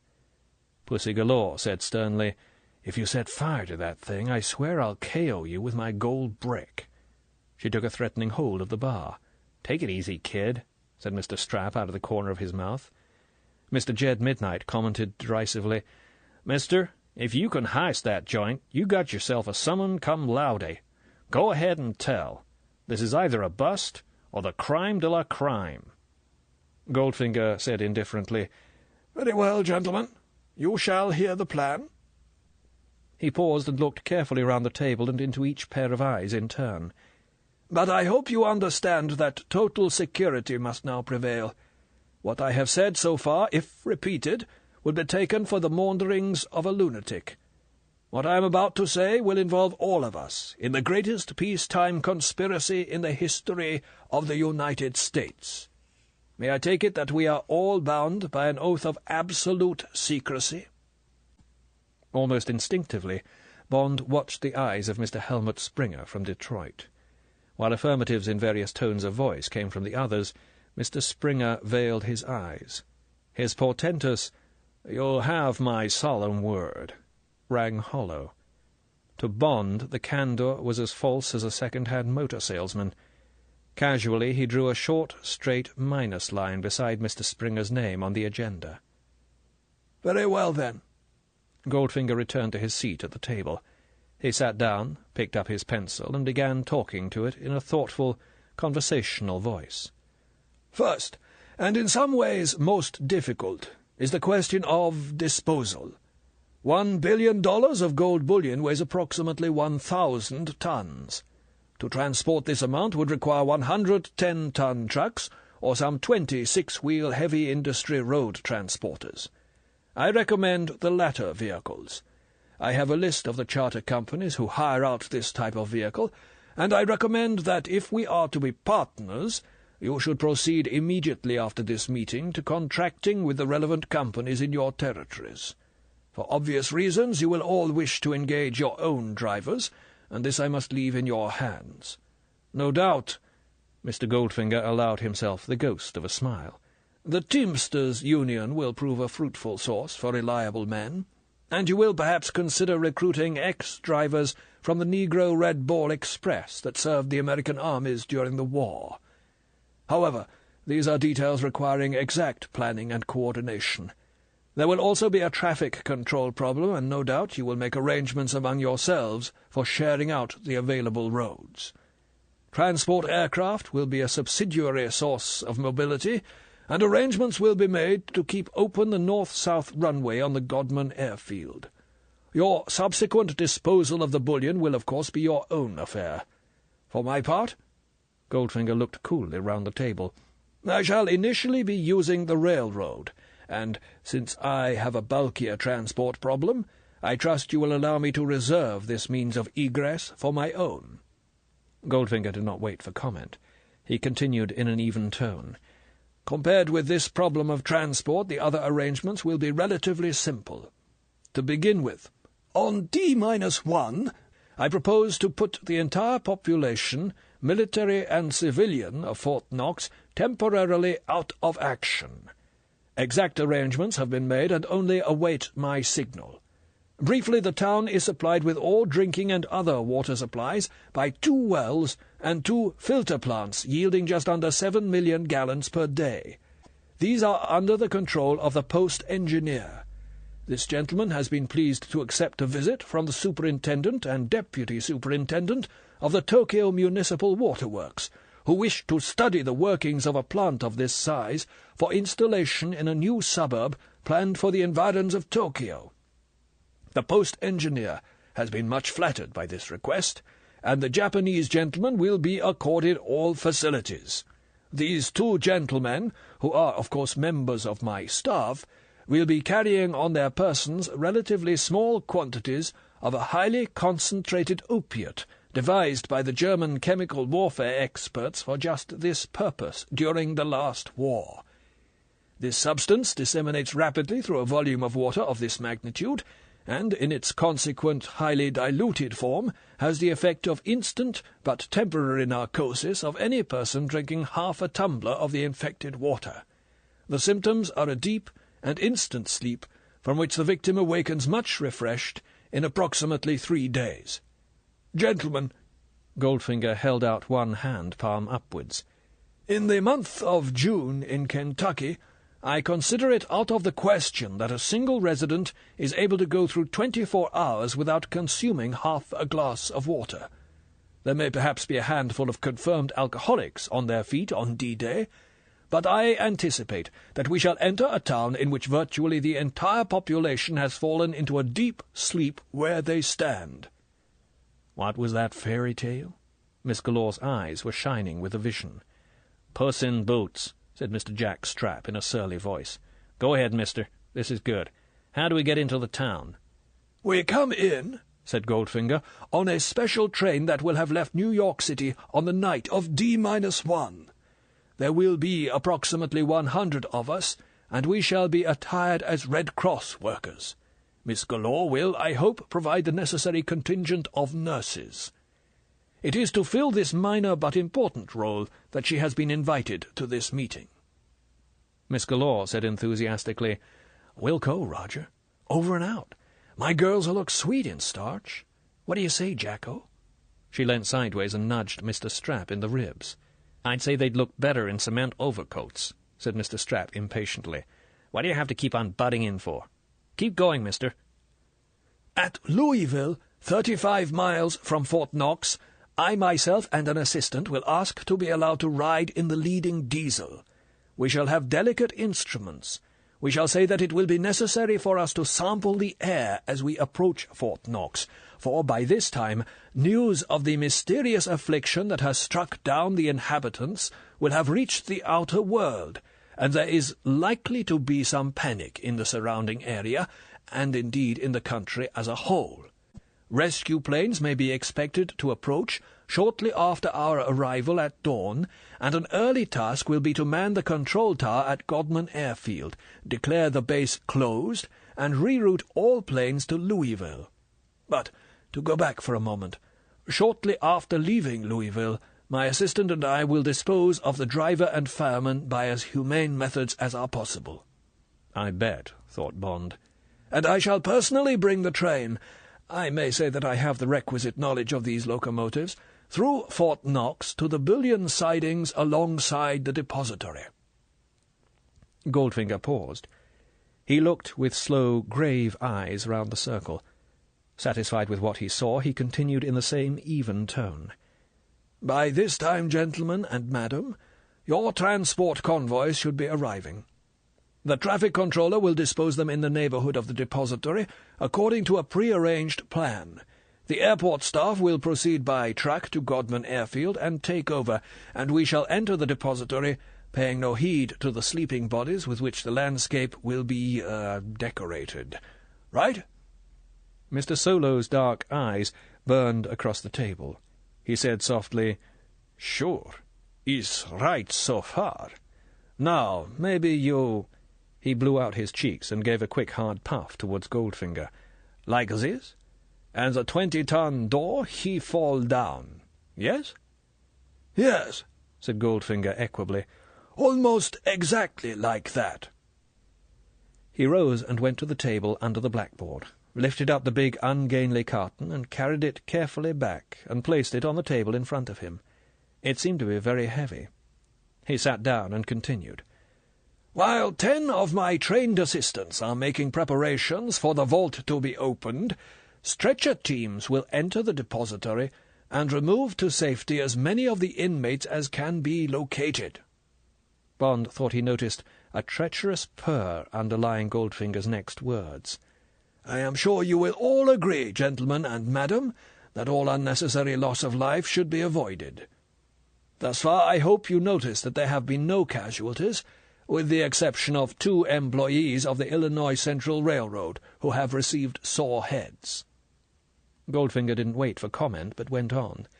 "Now," he reached out and placed his hand on the carton, "when you gentlemen and your associates have needed weapons other than the conventional small arms, where have you found them? At military establishments, gentlemen. You have purchased submachine guns and other heavy equipment from quartermaster storekeepers at nearby military bases.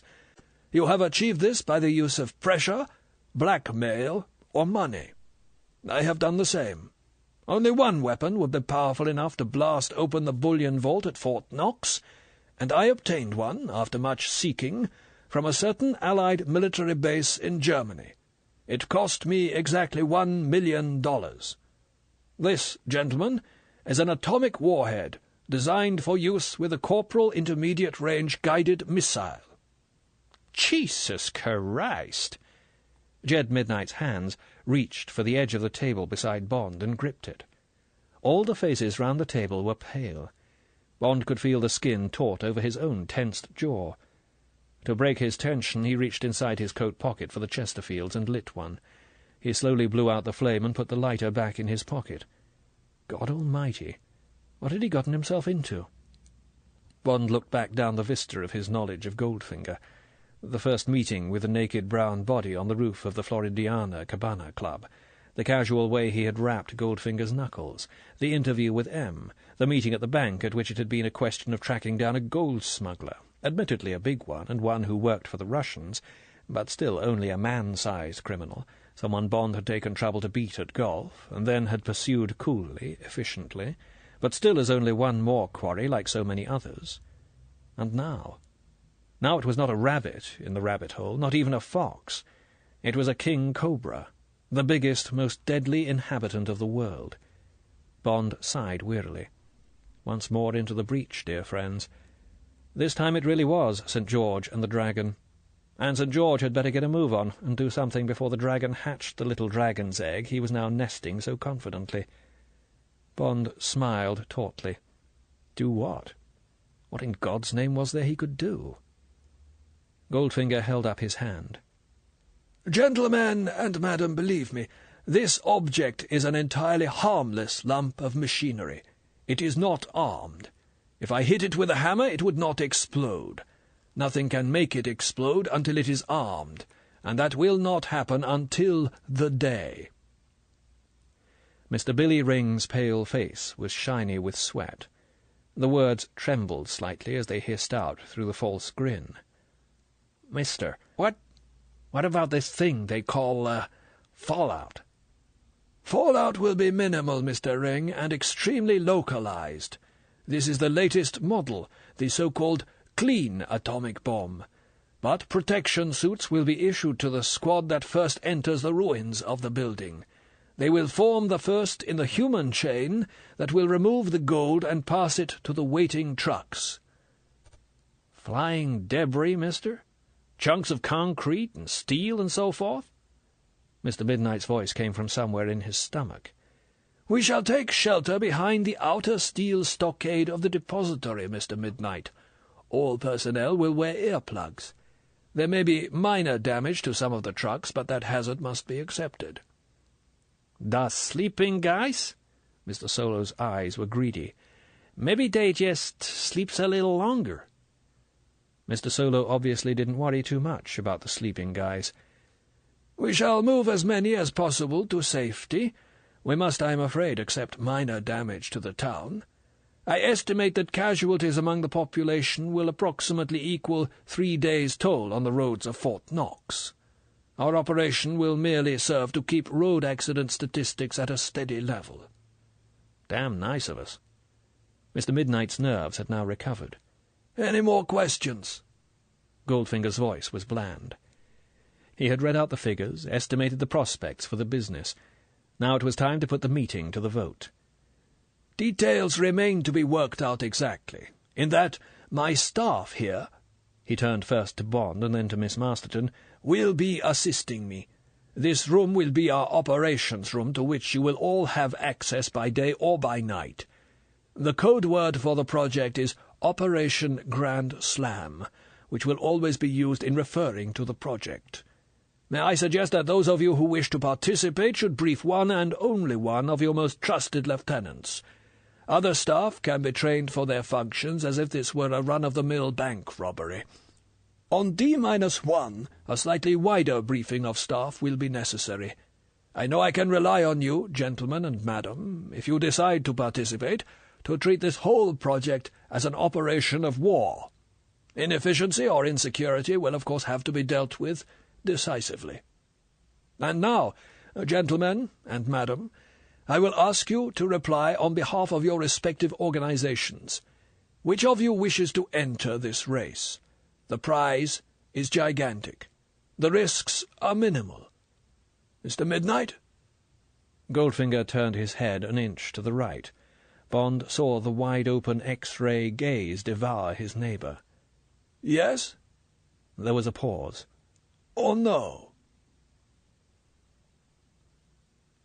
Chapter 19. Secret Appendix.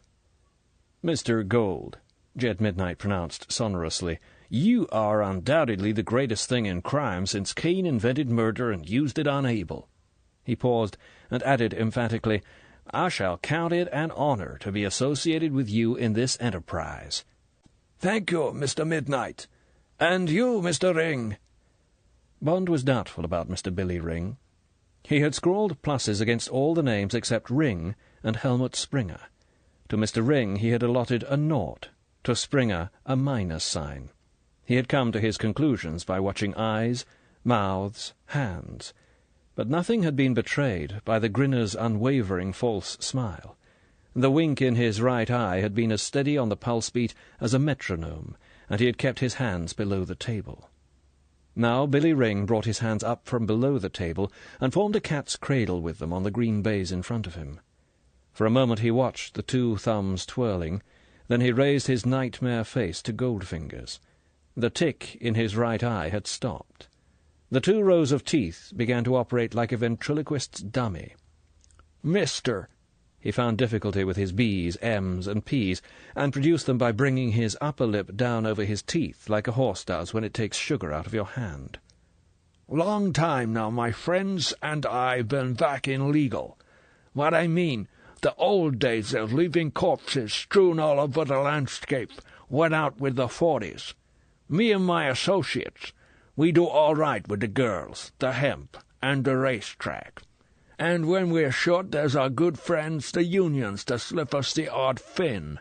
You see, mister—" The grinner opened his hands and then put them back into the cradle. We figure the old days are gone. Big Jim Colosimo, Johnny Torrio, Dion O'Banion, Al Capone. Where are those guys today, huh? Mister, they're pushing up the morning glory by the fence. Maybe you weren't around in the days when we used to hide up between fights in Little Bohemia up behind Milwaukee. Well, sirree, in those days people were shooting at each other so fast you'd often need a program to tell the act from the spectators. So all right, people got tired of it. Those that hadn't already got tired to death, if you get my meaning. And when the 50s come along and I take over the team, it's unanimous that we get out of the fireworks business. And now what, mister? Now you come along and put it to me that me and my friends assist you to let off the biggest fizz-bang in history. So what do I figure to say to your proposition, Mr. Who's this? Well, I tell you, mister, everybody's got his price, see? And for $1 billion, it's a deal. We'll put away the marbles and bring out the slingshots. We're in. Grinner, you sure take one hell of a long time to say yes, commented Mr. Midnight sourly. Goldfinger said cordially, Thank you for your most interesting statement, Mr. Ring. I am very happy to welcome you and your associates. Mr. Solo? Mr. Solo prefaced his reply by reaching into his coat pocket and taking out a battery shaver. He switched it on. The room filled with the noise of angry bees.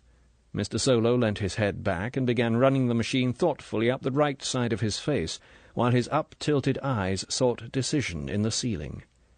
Suddenly he switched the razor off, put it down on the table in front of him, and jerked his head down and forward like a snake striking. The black gun muzzles of his eyes pointed threateningly across the table at Goldfinger, and moved slowly from feature to feature of the big moon face. Half Mr. Solo's own face now looked naked. The other half was dark with the Italian swarthiness that comes from an uncontrollable beard growth. Bond guessed that he probably had to shave every 3 or 4 hours. Now Mr. Solo decided to speak. He spoke in a voice that brought chill into the room. He said softly, Mister, I've been watching you. You are a very relaxed man for someone who speaks of such big things. Last man I knew was so much relaxed he got himself totally relaxed by a quick burst of the chopper. Okay. Mr. Solo sat back. He spread open palms in reluctant surrender. So I come in, yes. But, mister— There was a pause for emphasis. Either we get that $1 billion, or you get dead. Is okay with you? Goldfinger's lips bent ironically. Thank you, Mr. Solo. Your conditions are quite acceptable. I have every wish to stay alive. Mr. Helmut Springer. Mr. Springer's eyes looked deader than ever. He said pompously, I am still giving the matter my full consideration. Pray consult my colleagues while I deliberate.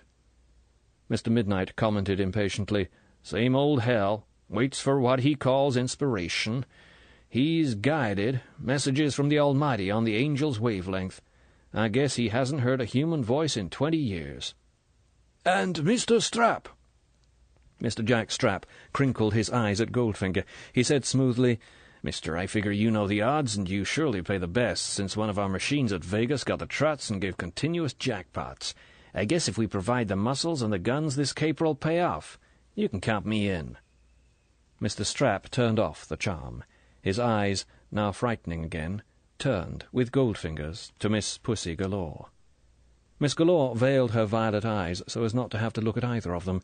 She said indifferently to the room at large, Business ain't been so brisk in my corner of the woods. She tapped with long silver-painted fingernails on the gold bar before her. Mind you, I won't say I'm overdrawn at the bank. Let's put it I'm just a shade under-deposited. Yep. Sure I'll come in. Me and my gals got to eat. Goldfinger allowed himself a half-smile of sympathy. That is excellent news, Miss Galore.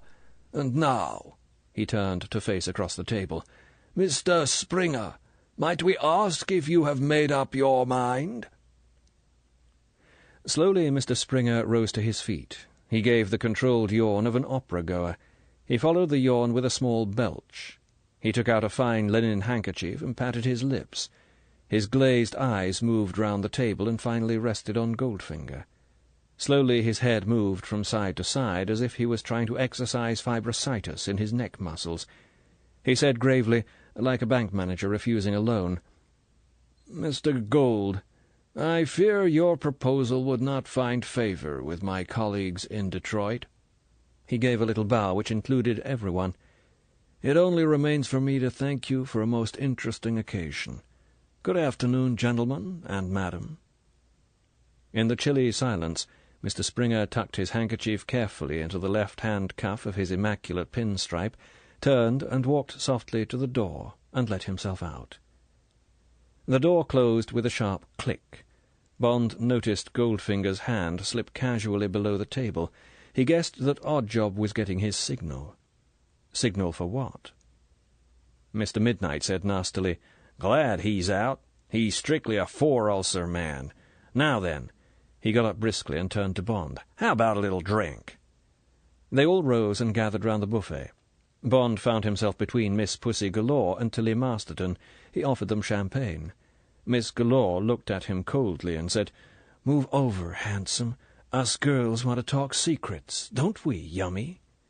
Miss Masterton blushed and then turned very pale. She whispered adoringly, "Oh, yes, please, Miss Galore." Bond smiled sourly at Tilly Masterton and moved down the room. Jed Midnight had witnessed the snub. He got close to Bond and said earnestly, "Mister, if that's your doll, you better watch her. Pussy gets the girls she wants. She consumes them in bunches, like grapes, if you follow me." Mr. Midnight sighed wearily. "Jesus, how they bore me, the Lizes. You'll see, she'll soon have that frail parting her hair 3 ways in front of the mirror." Bond said cheerfully, "I'll watch out. There's nothing much I can do. She's an independent sort of a girl." "That's so?" said Mr. Midnight, with a spark of interest. "Well, maybe I can help to break it up." He straightened his tie. "I could go for that, Masterton. She's sure got natural resources. See you around." He grinned at Bond and moved off down the room. Bond was having a quiet, square meal off caviar and champagne, and thinking how well Goldfinger had handled the meeting, when the door at the end of the room opened, and one of the Koreans hurried in and went up to Goldfinger. Goldfinger bent his head to the whispered words. His face became grave. He rapped a fork on his glass of Saratoga Vichy. "Gentlemen and madam," he looked sadly round the group, "I have received bad news. Our friend Mr. Helmut Springer has met with an accident. He fell down the stairs. Death was instantaneous." "Ho, ho!" Mr. Ring's laugh was not a laugh. It was a hole in the face. "And what does that sloppy Hapgood, his torpedo, have to say about it?" Goldfinger said gravely, "Alas, Mr. Hapgood also fell down the stairs and has succumbed to his injuries." Mr. Solo looked at Goldfinger with new respect. He said softly, "Mister, you better get those stairs fixed before me and my friend Julio come to use them." Goldfinger said seriously, "The fault has been located. Repairs will be put in hand at once." His face grew thoughtful. "I fear these accidents may be misconstrued in Detroit." Jed Midnight said cheerfully, "Don't give it a thought, mister. They love funerals up there, and it'll take a load off their minds. Old Hell wouldn't have lasted much longer. They've been stoking the fires under him these 12 months. He appealed to Mr. Strap, who stood next to him. "Am I right, Jacko?" "Sure, Jed," said Mr. Strap sagely. "You got the score. Mr. Helmut M. Springer had to be hit." Hit. Mobbies for murder. When Bond at last got to bed that night, he couldn't wipe the word out of his mind. Oddjob had got the signal, a double ring, and Springer and his guard had got hit. There had been nothing Bond could have done about it, even if he had wanted to, and Mr. Helmut Springer meant nothing to him, probably richly deserved to be hit anyway. But now some 59,998 other people were going to get hit, unless he, and only he, could do something about it. When the meeting of paramount hoods had broken up to go about their various duties, Goldfinger had dismissed the girl and kept Bond in the room. He told Bond to take notes, and then for more than 2 hours went over the operation down to the smallest detail. When they came to the doping of the 2 reservoirs, Bond had to work out an exact timetable to ensure that the people of Fort Knox would all be under in good time. Bond had asked for details of the drug and its speed of action. "You won't have to worry about that." "Why not? Everything depends on it." "Mr. Bond." Goldfinger's eyes had a far-away, withdrawn look. "I will tell you the truth, because you will have no opportunity of passing it on. From now, Oddjob will not be more than a yard from your side, and his orders will be strict and exact. So I can tell you that the entire population of Fort Knox will be dead or incapacitated by midnight on D1. The substance that will be inserted in the water supply outside the filter plant will be a highly concentrated form of GB." "You're mad. You don't really mean you're going to kill 60,000 people?" "Why not? American motorists do it every 2 years. Bond stared into Goldfinger's face in fascinated horror. It couldn't be true. He couldn't mean it. He said tensely, "What's this GB?" GB is the most powerful of the trilone group of nerve poisons. It was perfected by the Wehrmacht in 1943, but never used for fear of reprisals. In fact, it is a more effective instrument of destruction than the hydrogen bomb. Its disadvantage lies in the difficulty of applying it to the populace. The Russians captured the entire German stocks at Dierenfurt on the Polish frontier. Friends of mine were able to supply me with the necessary quantities. Introduction through the water supply is an ideal method of applying it to a densely populated area." Bond said, "Goldfinger, you're a lousy blank bastard." "Don't be childish. We have work to do." Later, when they had got to the problem of transporting the tons of gold out of the town, Bond had had one last try. He said, "Goldfinger, you're not going to get this stuff away. Nobody's going to get their 100 tons of gold out of the place, let alone 500. You'll find yourself tearing down the Dixie Highway in a truck with a few gold bars loaded with gamma rays and the American army on your tail, and you'll have killed 60,000 people for that. The thing's farcical. Even if you do get a ton or two away, where the hell do you think you're going to hide it?" This book is continued on Disc 7. Goldfinger, by Ian Fleming, continued. Disc 7. Later, when they had got to the problem of transporting the tons of gold out of the town, Bond had had one last try. He said, "Goldfinger, you're not going to get this stuff away. Nobody's going to get their 100 tons of gold out of the place, let alone 500. You'll find yourself tearing down the Dixie Highway in a truck with a few gold bars loaded with gamma rays and the American army on your tail, and you'll have killed 60,000 people for that. The thing's farcical. Even if you do get a ton or two away, where the hell do you think you're going to hide it?" "Mr. Bond." Goldfinger's patience was infinite. "It just happens that a Soviet cruiser of the Sverdlovsk class will be visiting Norfolk, Virginia, on a goodwill cruise at that time. It sails from Norfolk on D+1. Initially by train and then by transporter convoy, my gold will arrive on board the cruiser by midnight on D-Day. I shall sail in the cruiser for Kronstadt. Everything has been carefully planned. Every possible hitch has been foreseen. I have lived with this operation for 5 years. Now the time has come for the performance. I have tidied up my activities in England and Europe. Such small debris as remains of my former life can go to the scavengers, who will shortly be sniffing on my trail. I shall be gone. I shall have emigrated, and, Mr. Bond, I shall have taken the golden heart of America with me. Naturally." Goldfinger was indulgent. "This unique performance will not be immaculate. There has not been enough time for rehearsals. I need these clumsy gangsters with their guns and their men, but I could not bring them into the plan until the last moment. They will make mistakes. Conceivably they will have much trouble getting their own loot away. Some will be caught, others killed. I couldn't care less. These men are amateurs who are needed, so to speak, for the crowd scenes. They are extras, Mr. Bond, brought in off the streets. What happens to them after the play is of no interest to me whatsoever. And now, on with the work. I shall need 7 copies of all this by nightfall. Where were we?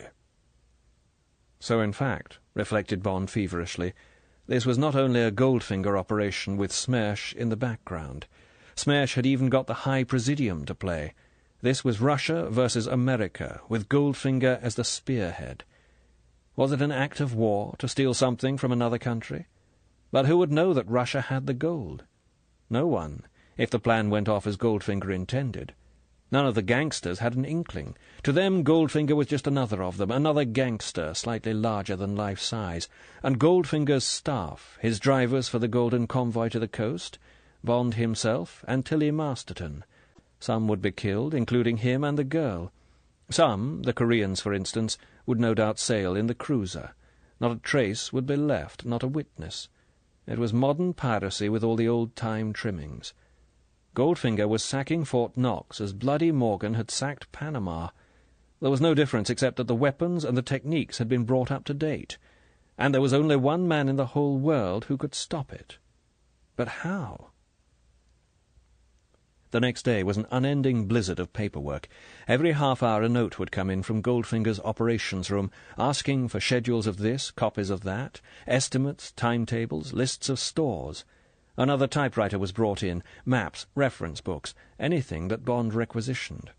But not once did Oddjob relax the extreme care with which he opened the door to Bond's knock. Not once did his watchful eyes wander from Bond's eyes, hands, feet, when he came into the room to bring meals or notes or supplies.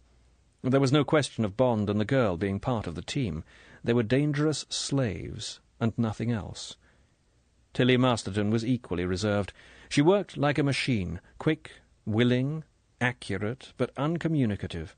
She responded with cool politeness to Bond's early attempts to make friends, share his thoughts with her.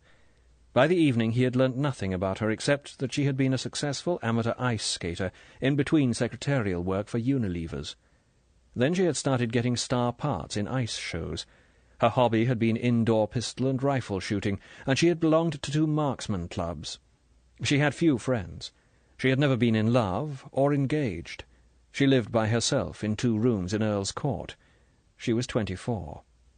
Yes, she realized that they were in a bad fix, but something would turn up. This Fort Knox business was nonsense. It would certainly go wrong. She thought Miss Pussy Galore was divine. She somehow seemed to count on her to get her out of this mess. Women, with a sniff, were rather good at things that needed finesse. Instinct told them what to do. Bond was not to worry about her. She would be all right. Bond came to the conclusion that Tilly Masterton was one of those girls whose hormones had got mixed up. He knew the type well, and thought they and their male counterparts were a direct consequence of giving votes to women and sex equality. As a result of 50 years of emancipation, feminine qualities were dying out or being transferred to the males. Pansies of both sexes were everywhere, not yet completely homosexual, but confused, not knowing what they were. The result was a herd of unhappy sexual misfits, barren and full of frustrations, the women wanting to dominate and the men to be mannied. He was sorry for them, but he had no time for them. Bond smiled sourly to himself as he remembered his fantasies about this girl as they sped along the valley of the Loire. Entre deux Seines, indeed. At the end of the day, there was a final note from Goldfinger. 5 principals and myself will leave LaGuardia Airport tomorrow at 11 a.m. in chartered plane, flown by my pilots for aerial survey of Grand Slam. You will accompany. Masterton will remain. G. Bond sat on the edge of his bed and looked at the wall. Then he got up and went to the typewriter. He worked for an hour, typing, single-spaced on both sides of the sheet, exact details of the operation. He folded the sheet, rolled it to a small cylinder about the size of his little finger, and sealed it carefully with gum. Next he typed on a slip of paper, Urgent and vital. Reward of $5,000 is guaranteed with no questions asked to the finder who delivers this message unopened to Felix Leiter, Care, Pinkerton's Detective Agency, 154 Nassau Street, New York City. Immediate cash on delivery. Bond rolled this message round the cylinder, wrote $5,000 reward in red ink on the outside, and stuck the little package down the centre of 3 inches of Scotch tape. Then he sat down again on the edge of the bed and carefully strapped the free ends of the Scotch tape down the inside of his thigh. Chapter 20.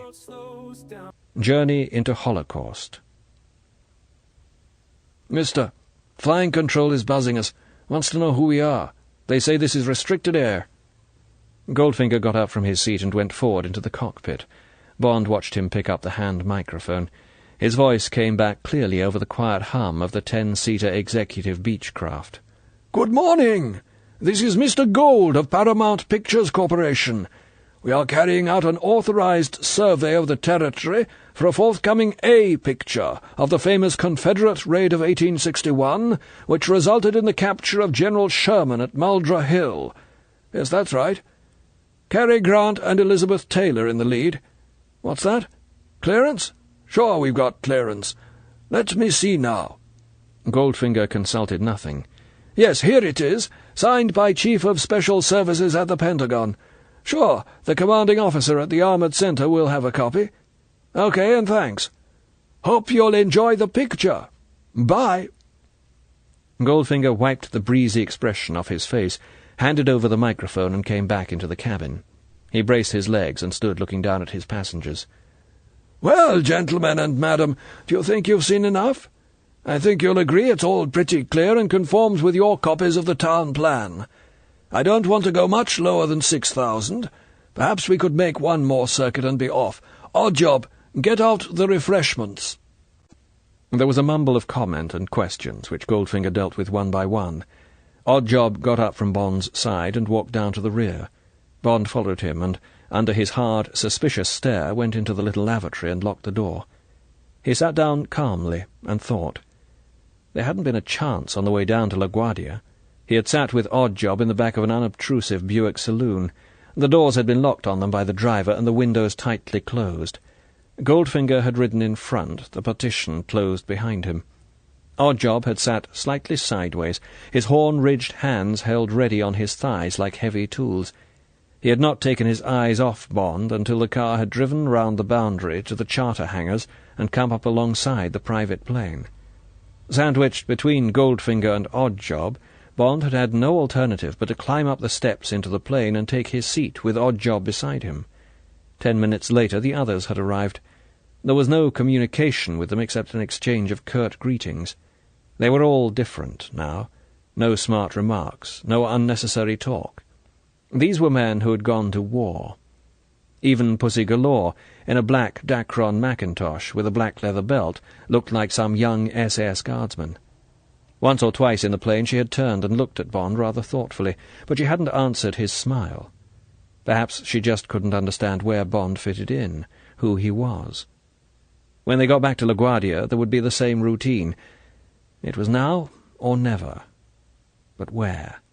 Among the leaves of lavatory paper? But they might be disturbed too soon, or not for weeks. Would the ashtray be emptied? Possibly not. But one thing would. There was a rattle at the door-handle. Oddjob was getting restless. Perhaps Bond was setting fire to the plane. Bond called, "Coming, ape!" He got up and lifted the seat. He tore the little package off the inside of his thigh and transferred it to the underside of the fore-edge of the seat. The seat would have to be lifted to get at the LSAN, and that would certainly be looked to as soon as the plane got back to the hangar. The $5,000 reward stared back at him boldly. Not even the most hasty cleaner could miss it, so long as no one preceded the cleaner. But Bond didn't think any of the passengers would lift the seat. The little compartment was too cramped to stand comfortably in. He softly put the seat down, ran some water in the basin, washed his face and smoothed his hair, and walked out. Oddjob was waiting angrily. He pushed past Bond, looked carefully round the lavatory, and came out again, shutting the door. Bond walked back to his seat. Now the SOS was in the bottle, and the bottle had been committed to the waves. Who would be the finder? How soon? Everyone, down to the pilot and co-pilot, went to the blasted little lavatory before they got back on the ground.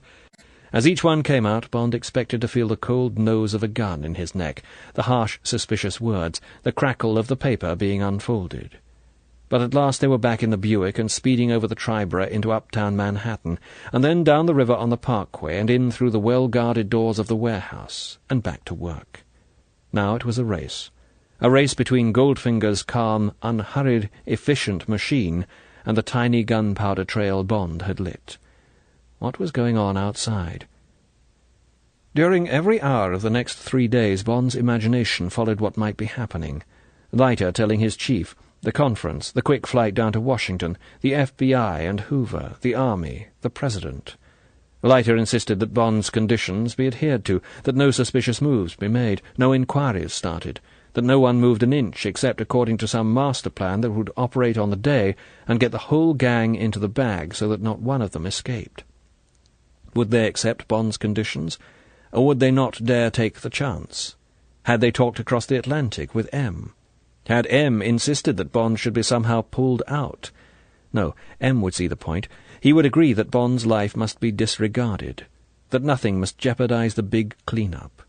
They would have to get the two Japanese, of course, somehow beat out of them the code message Goldfinger would be waiting for on D-1. Was that how it was going? Or was it all a shambles? Leiter away on another assignment. Who is this 007? What does it stand for? Some crazy loon. Hi, Smith, check on this, could you? Get down to the warehouse and take a look. Sorry, mister, no $5,000 for you. Here's car fare back to LaGuardia. Afraid you've been hoaxed. Or, worse still, had none of these things happened? Was the plane still standing in a corner of the field, unserviced? Night and day the torment of thoughts went through Bond's head, while the work got cleared and the hours ticked by, and the deadly machine whirred quietly on. D-1 came, and flashed by in a last fever of activity. Then in the evening came the note from Goldfinger. First phase of operation successful. Entrain as planned at midnight. Bring copies of all maps, schedules, operation orders. G. In close formation with Bond and Tilly Masterton, he in a white surgeon's coat, she dressed as a nurse, wedged in the middle, the Goldfinger contingent marched swiftly through the almost empty concourse of Pennsylvania Station and down to the waiting special. Everyone, including Goldfinger, was wearing the conventional white garb and armbands of a medical field force, and the dim platform was crowded with the ghostly waiting figures of the posses from the gangs. The silence and tension was appropriate for an emergency force hurrying to the scene of a disaster, and the stretcher and decontamination suits being loaded into the compartments added drama to the scene. The superintendent was talking quietly with the senior physicians in the shape of Midnight, Strap, Solo, and Ring. Nearby stood Miss Galore, with a dozen pale-faced nurses who waited with eyes bent, as if they stood beside an open grave. Without make-up, their exotic hairdos tucked into dark blue Red Cross caps, they had been well rehearsed. They were giving an excellent performance, dutiful, merciful, dedicated to the relief of human suffering. When the superintendent saw Goldfinger and his party approaching, he hurried up. "Dr. Gold?" His face was grave. "I'm afraid the news coming through isn't too good. Guess it'll all be in the papers tonight. All trains held at Louisville. No reply from the depot at Fort Knox. But we'll get you through all right. God almighty, Doctor, what's going on down there? People coming through from Louisville are talking about the Russians spraying something from the air. Of course." The superintendent looked keenly at Goldfinger. "I'm not believing that kind of stuff. But what is it? Food poisoning?" Goldfinger's face was solemn. He said in a kindly voice, "My friend, that's what we've got to find out. That's why we're being rushed down. If you want me to make a guess, but mark you, it's only a guess, it's a form of sleeping sickness. Trypanosomiasis, we call it." "That so?" The superintendent was impressed by the sound of the malady. "Well, believe you me, Doctor, we're all mighty proud of you and your folks of the emergency force." He held out his hand. Goldfinger took it. "Best of luck, Doc. And now, if you'll get your men and the nurses on board, I'll have this train on its way just as quick as may be." "Thank you, Superintendent. My colleagues and I will not forget your services." Goldfinger gave a short bow. His contingent moved on. "Board!" Bond found himself in a Pullman with Tilly Masterton across the aisle and the Koreans and Germans all around them. Goldfinger was in the front of the car talking cheerfully with his satraps. Miss Pussy Galore strolled by. She ignored the upturned face of Tilly Masterton, but gave Bond the usual searching glance. There was a banging of doors being closed. Pussy Galore stopped and rested an arm on the back of the seat in front of Bond. She looked down at him. "Hello, handsome. Long time no see. Uncle doesn't seem to let you off the lead much." Bond said, "Hello, beautiful. That outfit suits you fine. I'm feeling rather faint. How about doing a bit of nursing?" The deep violet eyes examined him carefully. She said softly, "You know what, Mr. Bond?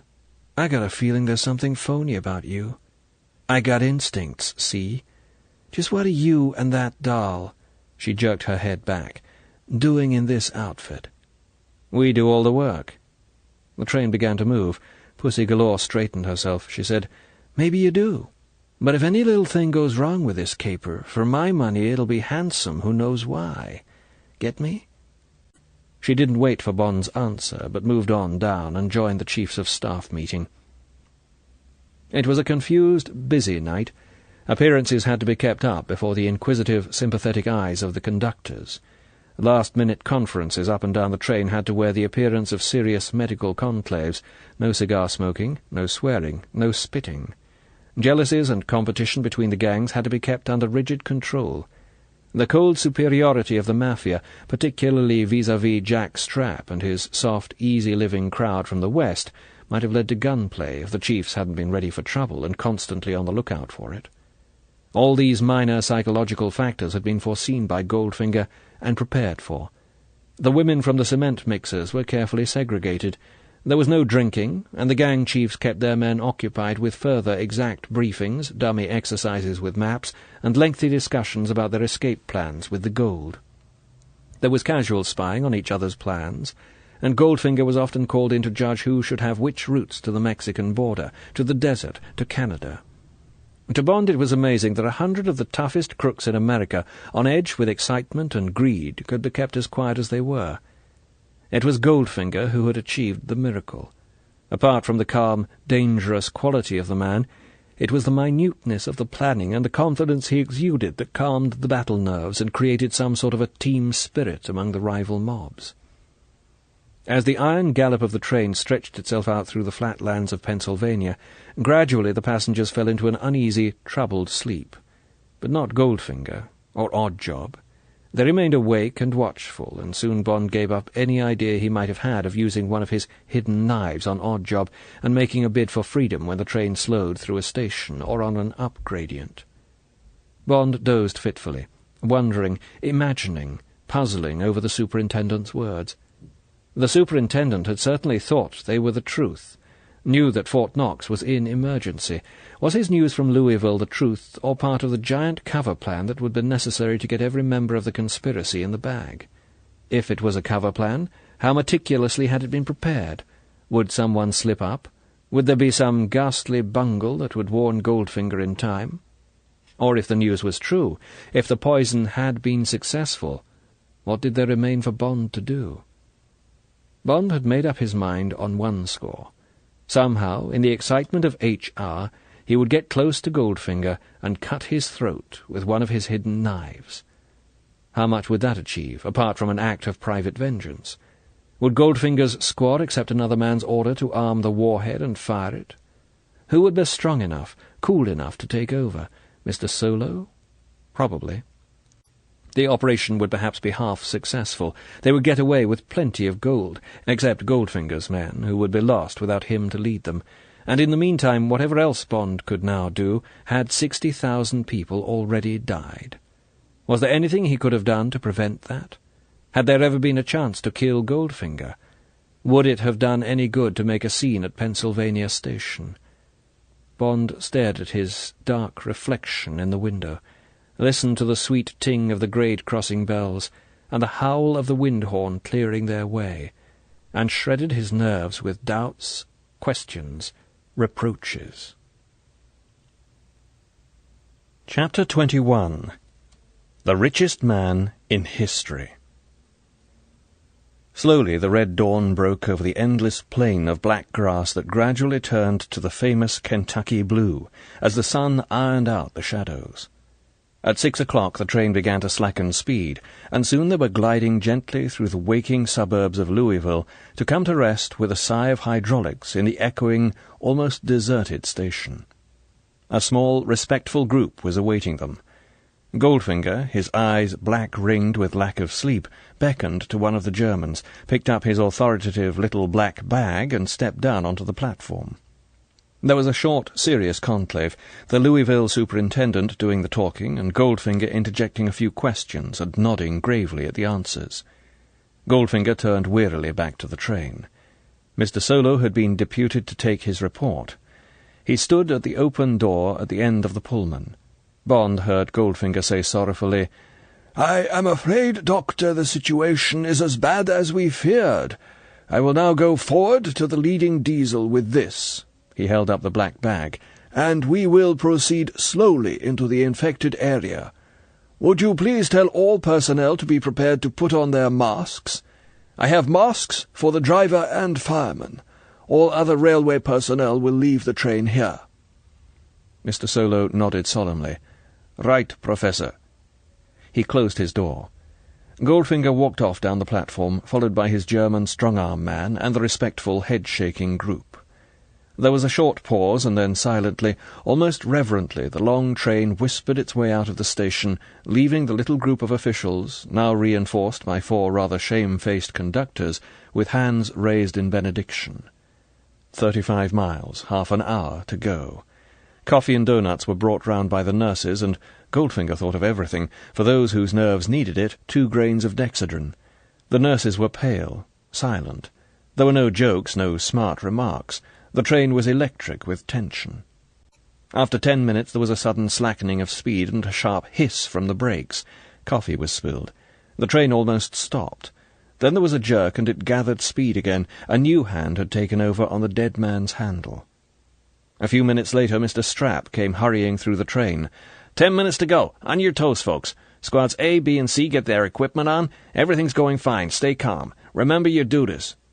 He hurried through to the next compartment, and Bond heard the voice repeating its message. Bond turned to Oddjob. "Listen, you ape.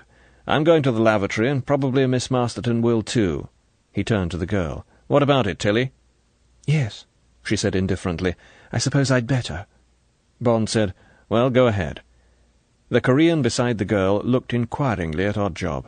Oddjob shook his head. Bond said, "Unless you leave her alone, I'm going to start a fight. Goldfinger won't like that." He turned to the girl. "Go ahead, Tilly. I'll see to these apes."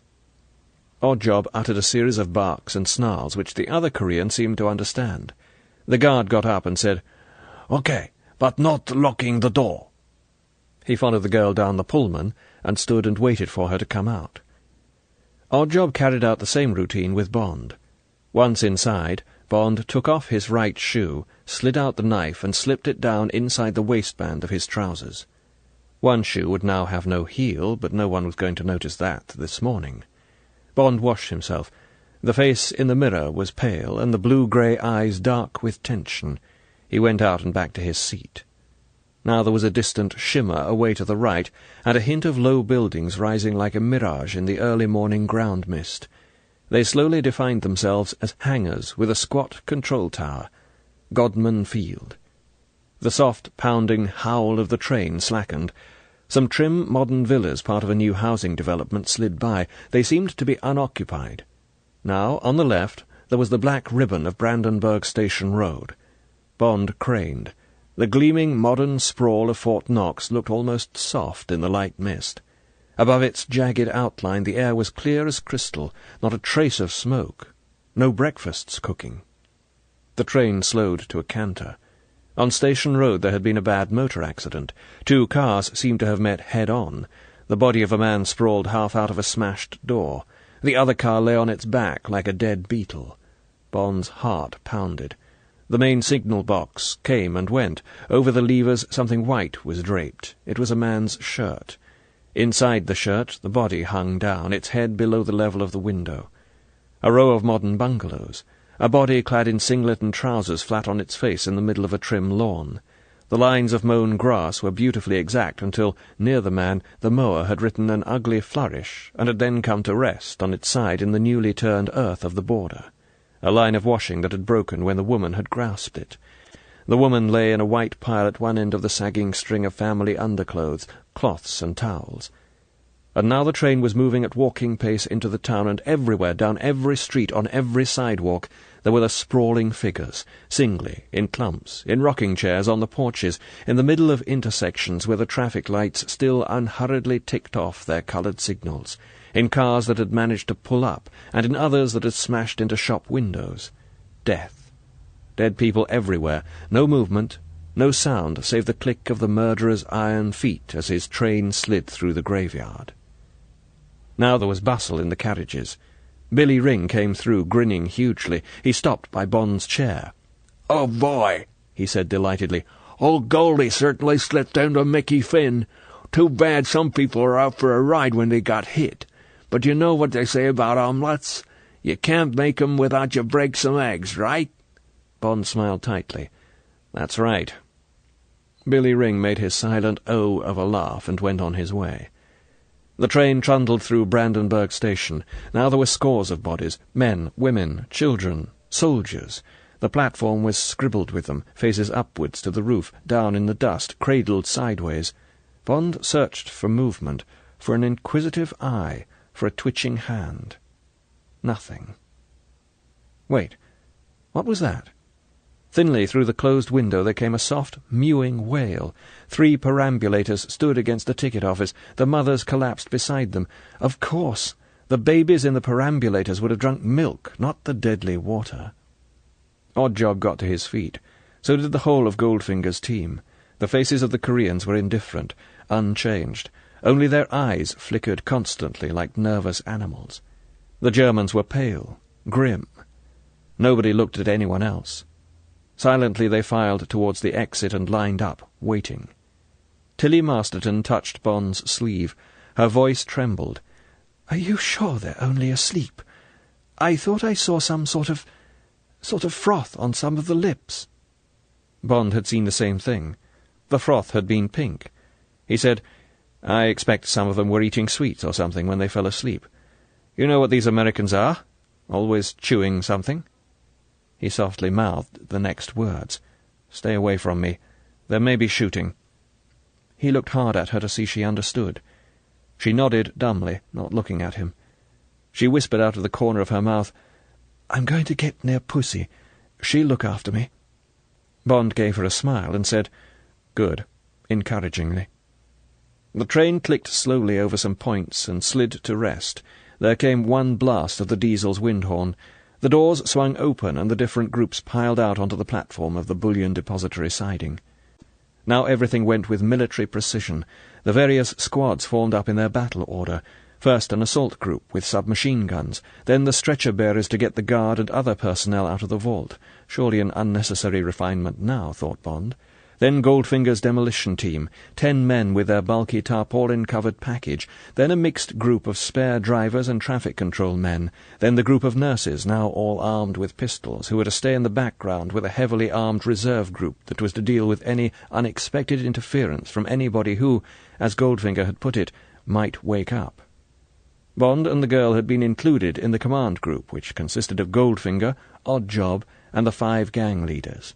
They were to be stationed on the flat roofs of the 2 diesel locomotives, which now stood, as planned, beyond the siding buildings and in full view of the objective and its approaches. Bond and the girl were to handle the maps, the timetables, and the stopwatch, and Bond was to watch out for fumbles and delays and bring them at once to Goldfinger's attention, to be rectified by walkie-talkie with the squad leaders. When the bomb was due to be fired, they would take shelter behind the diesels. There came a double blast from the wind horn, and as Bond and the girl climbed to their position on the roof of the first diesel, the assault squad, followed by the other sections, doubled across the 20 yards of open ground between the railway and Bullion Boulevard. Bond edged as close as he could to Goldfinger. Goldfinger had binoculars to his eyes. His mouth was close to the microphone strapped to his chest. But Oddjob stood between them, a solid mountain of flesh, and his eyes, uninterested in the drama of the assault, never flickered from Bond and the girl. Bond, under cover of scanning his plastic map case and keeping an eye on the stopwatch, measured inches and angles. He glanced at the next-door group of the 4 men and the woman. They were gazing in frozen attention at the scene before them. Now Jack Strapp said excitedly, "They're through the first gates."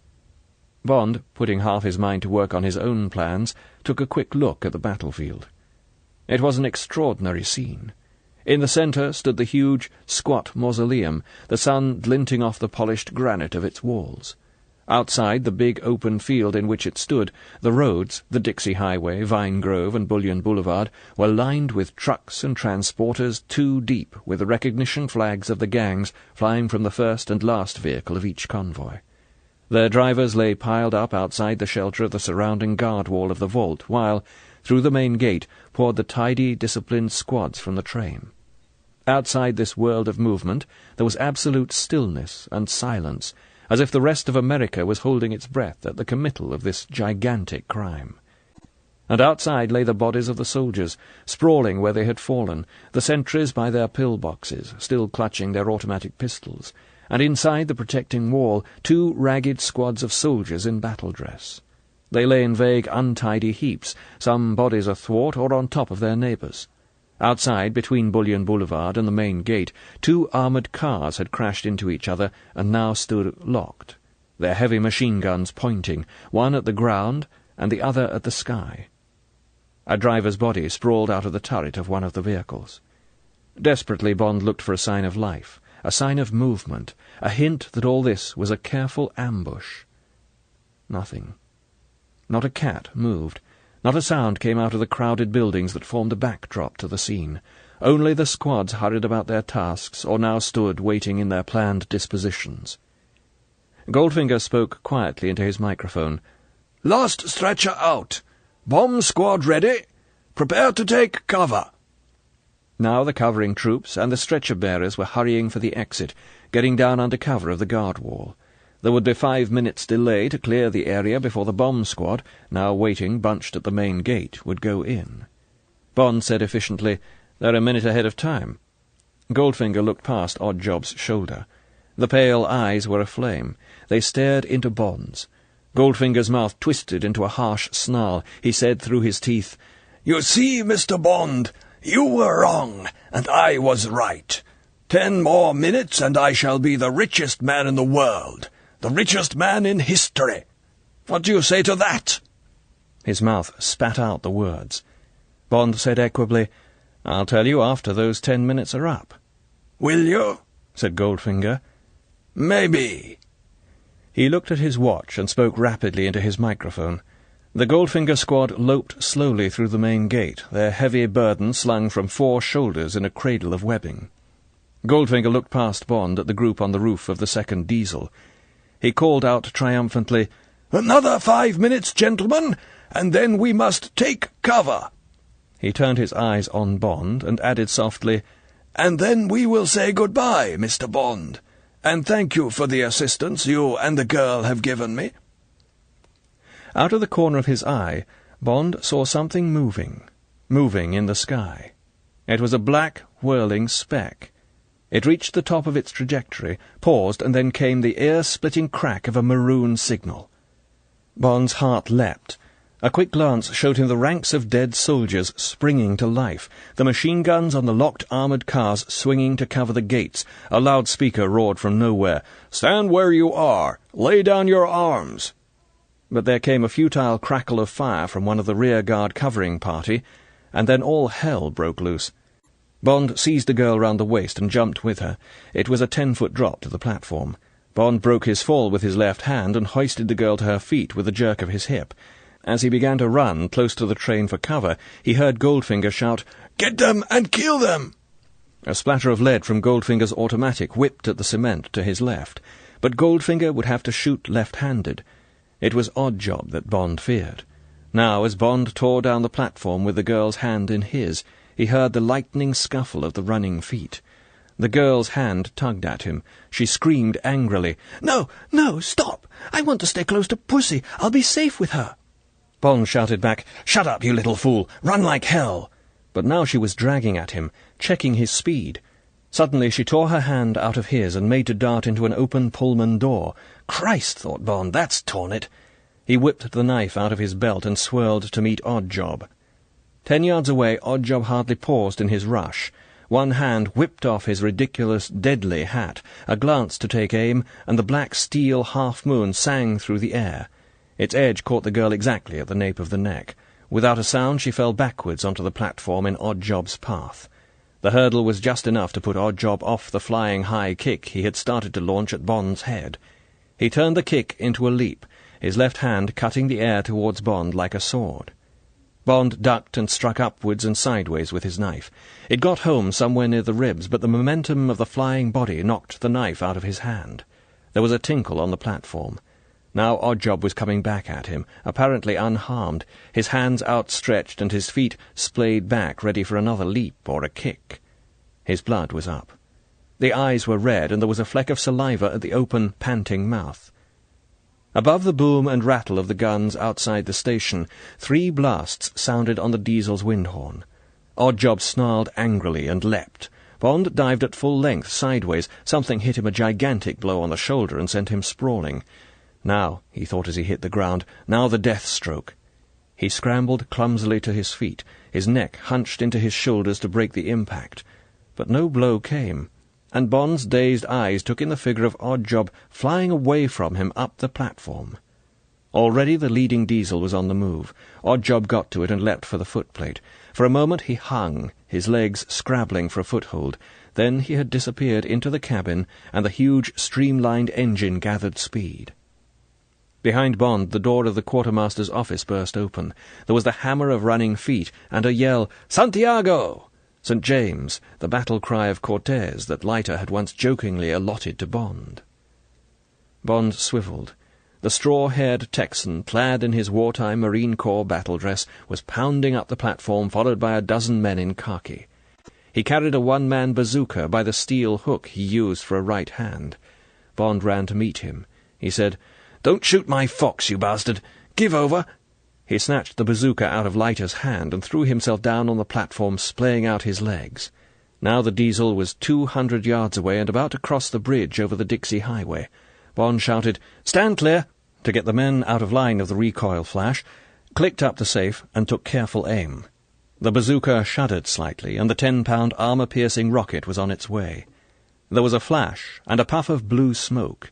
Some bits of metal flew off the rear of the flying engine, but then it had crossed the bridge and taken the curve and was away. "Not bad for a rookie," commented Leiter. "May put the rear diesel out, but those jobs are twins, and he can make it on the forward engine." Bond got to his feet. He smiled warmly into the hawk-like, slate-grey eyes. "You bungling oaf," he said sarcastically.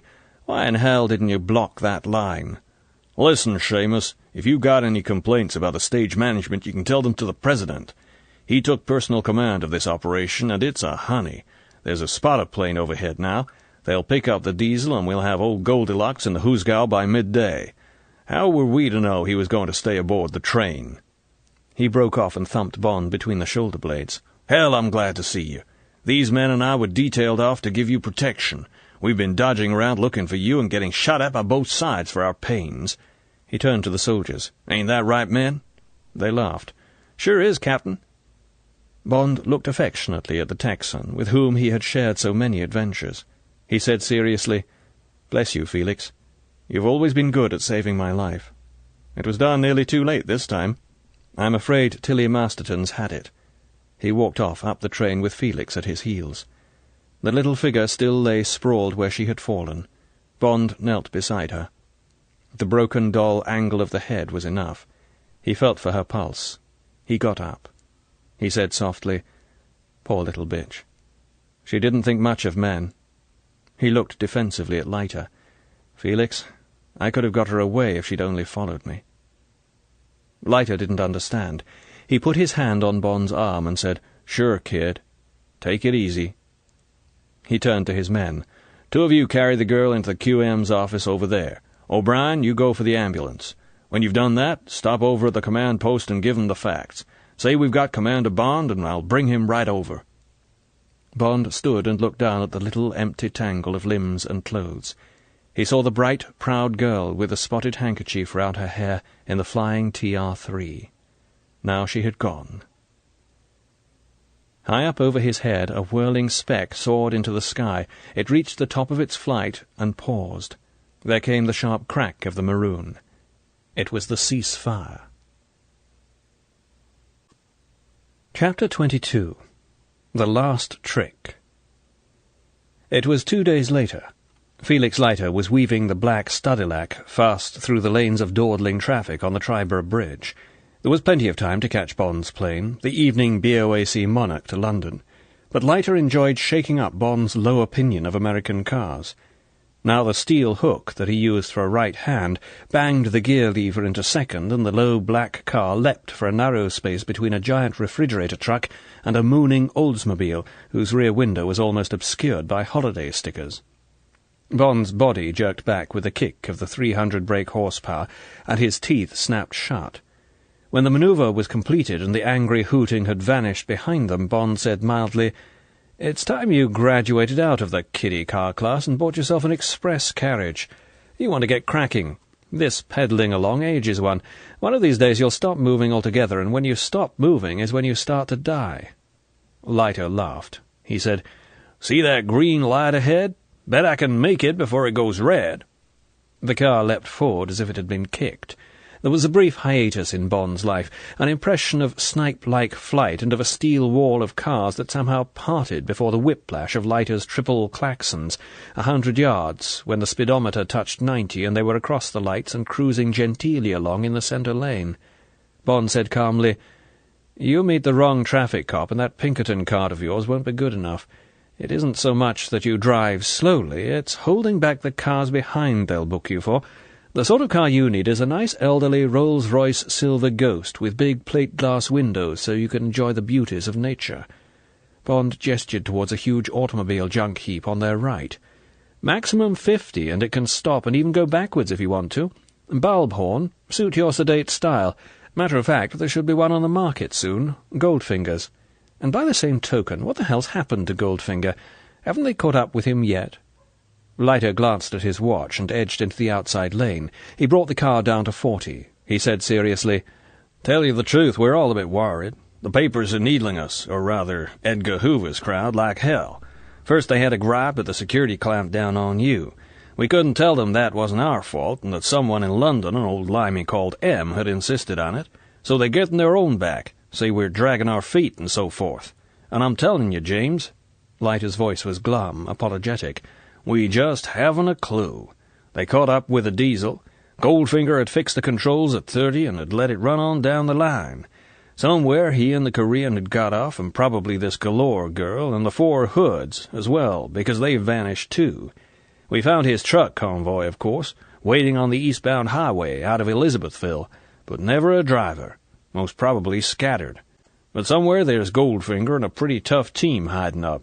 They didn't get to the Sverdlovsk cruiser at Norfolk. We had a plainclothes guard scattered round the docks, and they report that she sailed to schedule without any strangers going aboard. Not a cat's been near that warehouse on East River, and no one's shown at Idlewild or the frontiers, Mexico and Canada. For my money, that Jed Midnight has somehow got them out to Cuba. If they'd taken 2 or 3 trucks from the convoy and driven like hell, they could have got down to Florida, somewhere like Daytona Beach, by the early hours of D+1. And Midnight's darn well organized down there. The Coast Guards and the Air Force have put out all they've got, but nothing's shown yet. But they could have hidden up during the day and got over to Cuba during the night. It's got everybody worried as hell, and it's no help that the president's hopping mad." Bond had spent the previous day in Washington treading the thickest, richest red carpet. There had been speeches at the Bureau of the Mint, a big brass lunch at the Pentagon, an embarrassing quarter of an hour with the President, and the rest of the day had been hard work with a team of stenographers in Edgar Hoover's suite of offices, with a colleague of Bond's from Station A sitting in. At the end of that, there had been a brisk quarter of an hour's talk with M on the Embassy transatlantic scrambler. M had told him what had been happening on the European end of the case. As Bond had expected, Goldfinger's cable to Universal Export had been treated as emergency. The factories at Recalva and Coppet had been searched, and extra evidence of the gold-smuggling racket had been found. The Indian government had been warned about the Mecca plane that was already en route for Bombay, and that end of the operation was on the way to being cleaned up. The Swiss Special Brigade had quickly found Bond's car and had got on to the route by which Bond and the girl had been taken to America. But there, at Idlewild, the FBI had lost the scent. M seemed pleased with the way Bond had handled Operation Grand Slam, but he said the Bank of England were worrying him about Goldfinger's £20 million in gold. Goldfinger had assembled all this at the Paragon Safe Deposit Company in New York, but had withdrawn it on D-1. He and his men had driven it away in a covered truck. The Bank of England had ready an order in council to impound the gold when it was found, and there would then be a case to prove that it had been smuggled out of England, or at least that it was originally smuggled gold whose value had been increased by various doubtful means. But this was now being handled by the U.S. Treasury and the FBI, and since M had no jurisdiction in America, Bond had better come home at once and help tidy things up. Oh, yes. At the end of the conversation, M's voice had sounded gruff. There had been a very kind request to the PM that Bond should be allowed to accept the American Medal of Merit. Of course, M had to explain via the PM that the service didn't go in for those sort of things, particularly from foreign countries, however friendly they were. Too bad. But M knew that this was what Bond would have expected. He knew the rules. Bond had said yes, of course, and thank you very much, and he'd take the next plane home. Now, as they motored quietly down the Van Wyck Expressway, Bond was feeling vaguely dissatisfied. He didn't like leaving ragged ends to a case. None of the big gangsters had been put in the bag, and he had failed in the two tasks he had been given, to get Goldfinger and get Goldfinger's bullion. It was nothing but a miracle that Operation Grand Slam had been broken. It had been 2 days before the Beechcraft had been serviced, and the cleaner who found the note had got to Pinkerton's only half an hour before Leiter was due to go off to the coast on a big racing scandal. But then Leiter had really got cracking, to his chief, then to the FBI and the Pentagon. The FBI's knowledge of Bond's record, plus contact with M through the Central Intelligence Agency, had been enough to get the whole case up to the President within an hour. After that it had just been a case of building up the gigantic bluff in which all the inhabitants of Fort Knox had participated in one way or another. The two Japanese had been taken easily enough, and it was confirmed by chemical warfare that the 3 pints of GB carried as gin in their briefcases would have been enough to slay the entire population of Fort Knox. The two men had been quickly and forcibly grilled into explaining the form of the all-clear cable to Goldfinger. The cable had been sent. Then the army had declared emergency. Road and rail and air blocks had turned back all traffic to the Fort Knox area, with the exception of the gangster convoys, which had not been hindered. The rest was play-acting, right down to the pink froth and the squalling babies, which it was thought would add nice touches of verisimilitude. Yes, it had all been very satisfactory, so far as Washington was concerned, but what about the English end? Who in America cared about the Bank of England's gold? Who cared that 2 English girls had been murdered in the course of this business?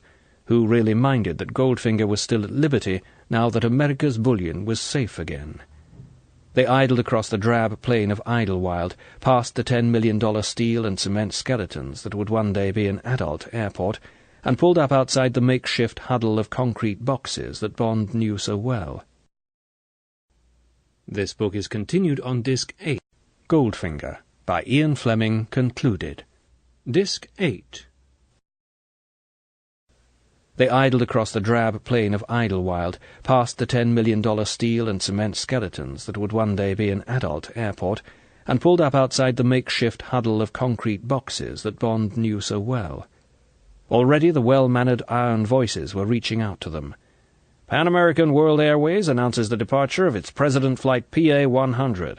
Trans-World Airways calling Captain Murphy. Captain Murphy, please. And the pear-shaped vowels and fluted diction of BOAC. BOAC announces the arrival of its Bermudan flight BA-491.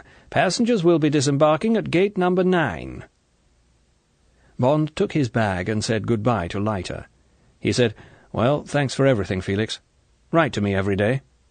Leiter gripped his hand hard. He said, "Sure thing, kid, and take it easy. Tell that old bastard M to send you back over soon. Next visit we'll take some time off from the razzmatazz. Time you called in on my home state. Like to have you meet my oil well. Bye now." Leiter got into his car and accelerated away from the arrival bay. Bond raised his hand. The Stadilac dry skidded out onto the approach road. There was an answering glint from Leiter's steel hook out of the window, and he was gone. Bond sighed. He picked up his bag and walked in and over to the BOAC ticket counter. Bond didn't mind airports, so long as he was alone in them. He had half an hour to wait, and he was quite content to wander through the milling crowds, have a bourbon and soda at the restaurant, and spend some time choosing something to read at the bookstore. He bought Ben Hogan's Modern Fundamentals of Golf and the latest Raymond Chandler, and sauntered along to the souvenir shop to see if he could find an amusing gimmick to take back to his secretary. Now there was a man's voice on the BOAC announcing system. It called out a long list of Monarch passengers who were required at the ticket counter. 10 minutes later, Bond was paying for one of the latest and most expensive ballpoint pens when he heard his own name being called. "Will Mr. James Bond, passenger on BOAC Monarch flight number 510 to Gander and London, please come to the BOAC ticket counter. Mr. James Bond, please." It was obviously that infernal tax form to show how much he had earned during his stay in America.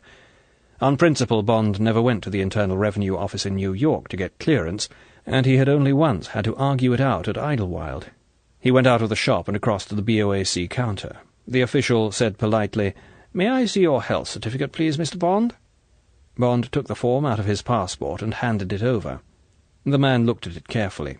He said, "I'm very sorry, sir, but there's been a typhoid case at Gander, and they're insisting that all transit passengers who haven't had their shots in the last 6 months should be topped up. It's most annoying, sir, but Gander's very touchy about these things. Too bad we couldn't have managed a direct flight, but there's a strong headwind." Bond hated inoculations. He said irritably, "But look here, I'm stuffed with shots of one kind or another. Been having them for 20 years for one damn thing or another." He looked round. The area near the BOAC departure gate seemed curiously deserted. He said, "What about the other passengers? Where are they?" "They've all agreed, sir, just having their shots now. It won't take a minute, sir, if you'll come this way." "Oh, well." Bond shrugged his shoulders impatiently. He followed the man behind the counter and through a door to the BOAC station manager's office. There was the usual white-clothed doctor, a mask over the bottom of his face, the needle held ready. "Last one?" he asked of the BOAC official. "Yes, doctor." "OK, coat off and left sleeve up, please. Too bad they're so sensitive up at Gander." "Damn sight too bad," said Bond. "What are they afraid of? Spreading the Black Death?" There came the sharp smell of the alcohol and the jab of the needle. "Thanks," said Bond gruffly. He pulled down his sleeve and made to pick his coat up from the back of the chair. His hand went down for it, missed it, went on down, down, towards the floor. His body dived after the hand, down, down, down. All the lights were on in the plane. There seemed to be plenty of spare places. Why did he have to get stuck with a passenger whose arm was hogging the central armrest? Bond made to get up and change his seat. A wave of nausea swept over him. He closed his eyes and waited. How extraordinary. He was never airsick. He felt the cold sweat on his face. Handkerchief. Wipe it off. He opened his eyes again and looked down at his arms. The wrists were bound to the arms of his chair. What had happened? He had had his shot, and then passed out or something. Had he got violent? What the hell was all this about? He glanced to his right and then stared, aghast. Oddjob was sitting there. Oddjob. Oddjob in BOAC uniform. Oddjob glanced incuriously at him and reached for the steward's bell.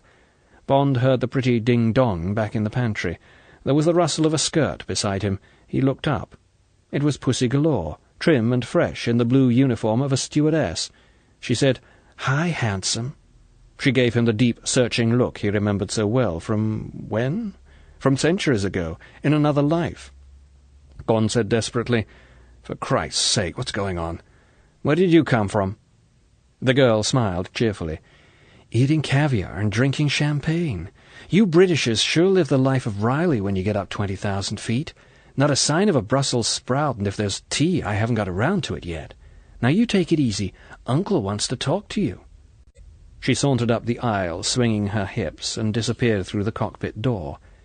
Now nothing could surprise Bond. Goldfinger, in a BOAC captain's uniform that was rather too large for him, the cap squarely on the centre of his head, closed the cockpit door behind him, and came down the aisle. He stood and looked grimly down at Bond. "Well, Mr. Bond, so fate wished us to play the game out.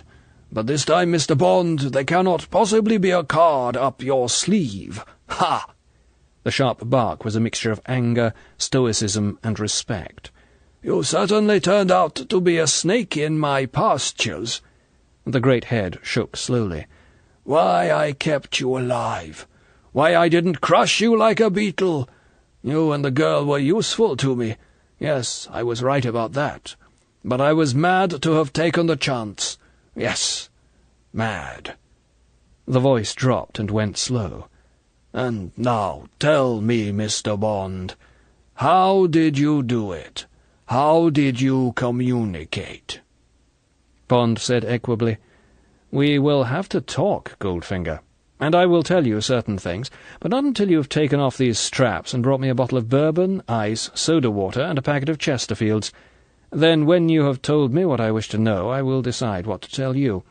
As you say, my situation is not favourable, or at least it doesn't appear to be, so I have nothing to lose, and if you want to get something out of me, it will be on my own terms."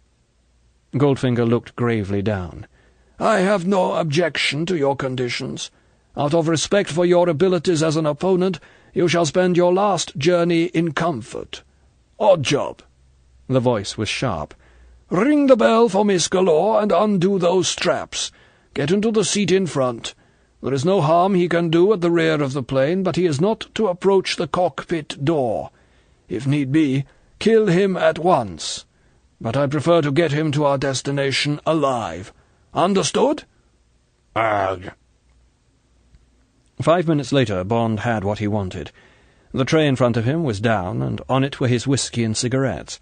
He poured himself a stiff bourbon. Goldfinger was seated in the chair across the aisle, waiting. Bond picked up his drink and sipped it. He was about to take a deeper drink when he saw something. He put the glass carefully down without disturbing the little round paper coaster that had stuck to the bottom of his glass.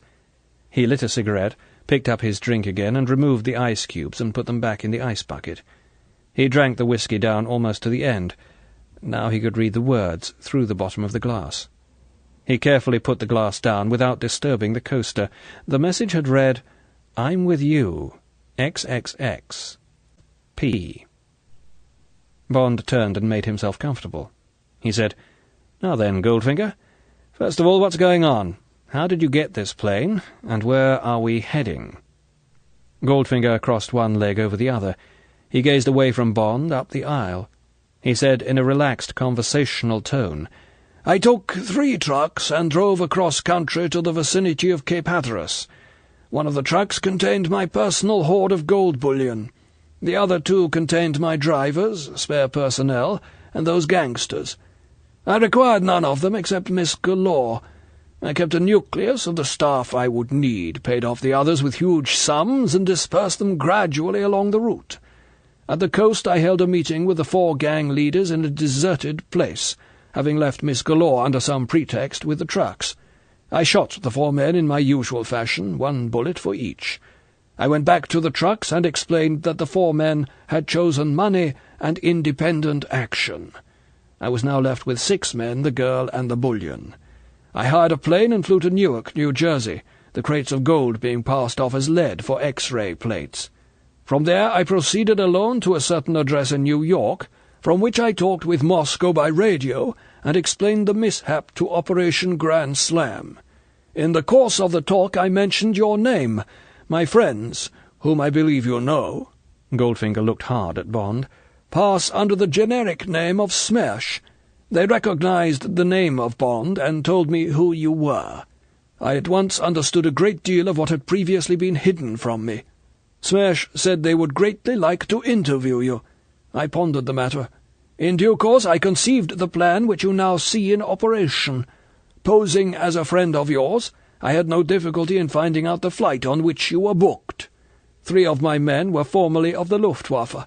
They assured me there would be no difficulty in flying this plane. The rest was mere detail.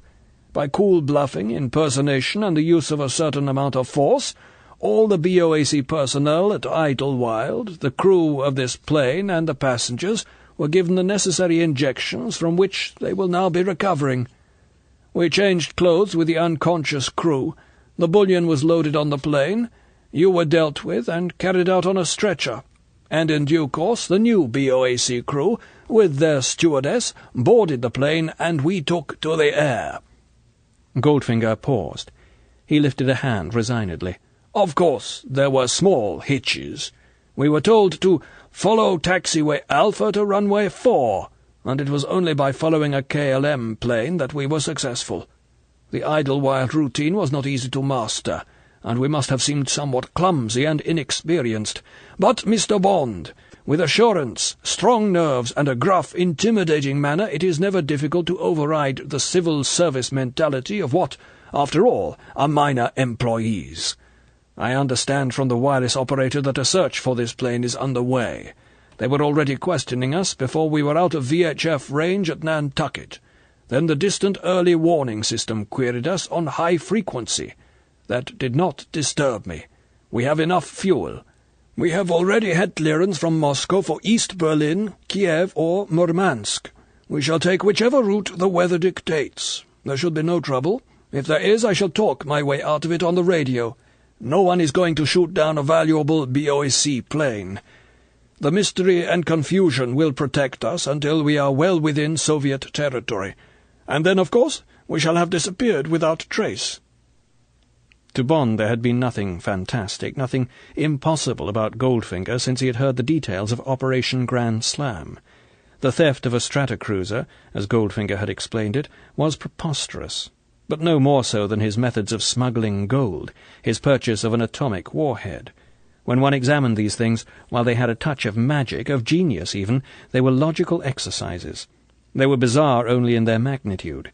Even the tiny manoeuvre of cheating Mr. Dupont had been quite brilliantly contrived. There was no doubt about it. Goldfinger was an artist, a scientist in crime as great in his field as Cellini or Einstein in theirs. "And now, Mr. Bond of the British Secret Service, we made a bargain. What have you to tell me? Who put you on to me? What did they suspect? How did you manage to interfere with my plans?" Goldfinger sat back, placed his hands across his stomach, and looked at the ceiling. Bond gave Goldfinger a censored version of the truth. He mentioned nothing about Smersh or the location of the post-box, and he said nothing about the secrets of the Homer, a device that might be new to the Russians. He concluded, "So you see, Goldfinger, you only just got away. But for Tilly Masterton's intervention at Geneva, you'd have been in the bag by now. You'd be sitting picking your teeth in a Swiss prison waiting to be sent to England. You underestimate the English. They may be slow, but they get there. You think you'll be pretty safe in Russia? I wouldn't be too sure. We've got people even out of there before now. I'll give you one last aphorism for your book, Goldfinger. Never go a bear of England." Chapter 23. The last chapter. TLC treatment.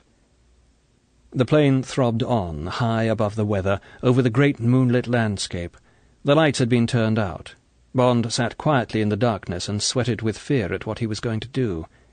An hour before, the girl had brought him dinner. There was a pencil hidden in the napkin. She had made some tough remarks for the benefit of Oddjob and gone away. Bond had eaten some scraps of food and drunk a good deal of bourbon, while his imagination hunted round the plane, wondering what he could conceivably do to force an emergency landing at Gander or somewhere else in Nova Scotia. As a last resort, could he set fire to the plane? He toyed with the idea, and with the possibility of forcing the entrance hatch open. Both ideas seemed impracticable and suicidal. To save him the trouble of pondering over them, the man whom Bond had seen before at the BOAC ticket counter, one of the Germans, came through and stopped by Bond's chair. He grinned down at Bond. "BOAC takes good care of you, doesn't it? Mr. Goldfinger thinks you might have foolish notions. I'm to keep an eye on the rear of the plane. So just sit back and enjoy the ride, isn't it?" When Bond didn't answer, the man went on back to the rear section. Something was nagging at Bond's mind. Something connected with his previous thoughts. That business about forcing the hatch. Now what was it that had happened to that plane flying over Persia back in 57? Bond sat for a while and stared with wide, unseeing eyes at the back of the seat in front of him. It might work. It just conceivably might. Bond wrote on the inside of the napkin, "I'll do my best. Fasten your seatbelt. XXX. J." When the girl came to take his tray, Bond dropped the napkin and then picked it up and handed it to her. He held her hand and smiled up into the searching eyes. She bent to pick up the tray. She kissed him quickly on the cheek. She straightened herself. She said toughly, "I'll see you in my dreams, handsome," and went off to the galley.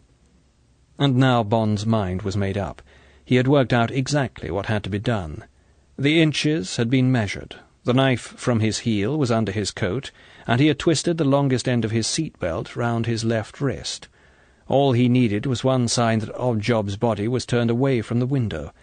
It would be too much to expect Oddjob to go to sleep, but at least he could make himself comfortable. Bond's eyes never left the dim profile he could see reflected in the perspex oblong of the window of the seat in front. But Oddjob sat stolidly under the reading light he had prudently kept burning, his eyes staring at the ceiling, his mouth slightly open, and his hands held ready and relaxed on the arms of his chair. 1 hour. 2 hours. Bond began to snore, rhythmically, drowsily. He hoped hypnotically. Now Oddjob's hands had moved to his lap. The head nodded once and pulled itself up, shifted to get more comfortable, turned away from the piercing eye of light in the wall, rested on its left cheek away from the window. Bond kept his snores exactly even.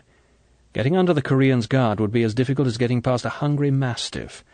Slowly, inch by inch, he crouched forward on the balls of his feet and reached with his knife hand between the wall and Oddjob's seat. Now his hand was there. Now the needle-sharp tip of the dagger was aimed at the centre of the square inch of perspex he had chosen. Bond grasped the edge of his seat-belt tightly in his hand, drew the knife back 2 inches, and lunged. Bond had had no idea what would happen when he cut through the window. All he knew from the press reports of the Persian case was that the suction out of the pressurized cabin had whirled the passenger next to the window out through the window and into space. Now, as he whipped back his dagger, there was a fantastic howl, almost a scream of air, and Bond was sucked violently against the back of Oddjob's seat with a force that tore the end of the seat-belt from his hand. Over the back of the seat he witnessed a miracle. Oddjob's body seemed to elongate towards the howling black aperture. There was a crash as his head went through and his shoulders hit the frame. Then, as if the Korean's body was toothpaste, it was slowly, foot by foot, sucked with a terrible whistling noise through the aperture. Now Oddjob was out to his waist. Now the huge buttocks stuck, and the human paste moved only inch by inch. Then, with a loud boom, the buttocks got through, and the legs disappeared as if shot from a gun. After that came the end of the world. With an appalling crash of crockery from the galley, the huge plane stood on its nose and dived. The last thing Bond knew before he blacked out was the high scream of the engines through the open window, and a fleeting vision of pillows and rugs whipping out into space past his eyes. Then, with a final desperate embrace of the seat in front, Bond's oxygen-starved body collapsed in a sear of lung pain. The next thing Bond felt was a hard kick in the ribs. There was a taste of blood in his mouth. He groaned. Again the foot smashed into his body. Painfully he dragged himself to his knees between the seats and looked up through a red film. All the lights were on. There was a thin mist in the cabin. The sharp depressurization had brought the air in the cabin down below the dew point. The roar of the engines through the open window was gigantic. An icy wind seared him. Goldfinger stood over him, his face fiendish under the yellow light. There was a small automatic dead steady in his hand. Goldfinger reached back his foot and kicked again. Bond lit with a blast of hot rage. He caught the foot and twisted it sharply, almost breaking the ankle. There came a scream from Goldfinger and a crash that shook the plane. Bond leapt for the aisle and threw himself sideways and down onto the heap of the body. There was an explosion that burned the side of his face, but then his knee thudded into Goldfinger's groin and his left hand was over the gun. For the first time in his life, Bond went berserk.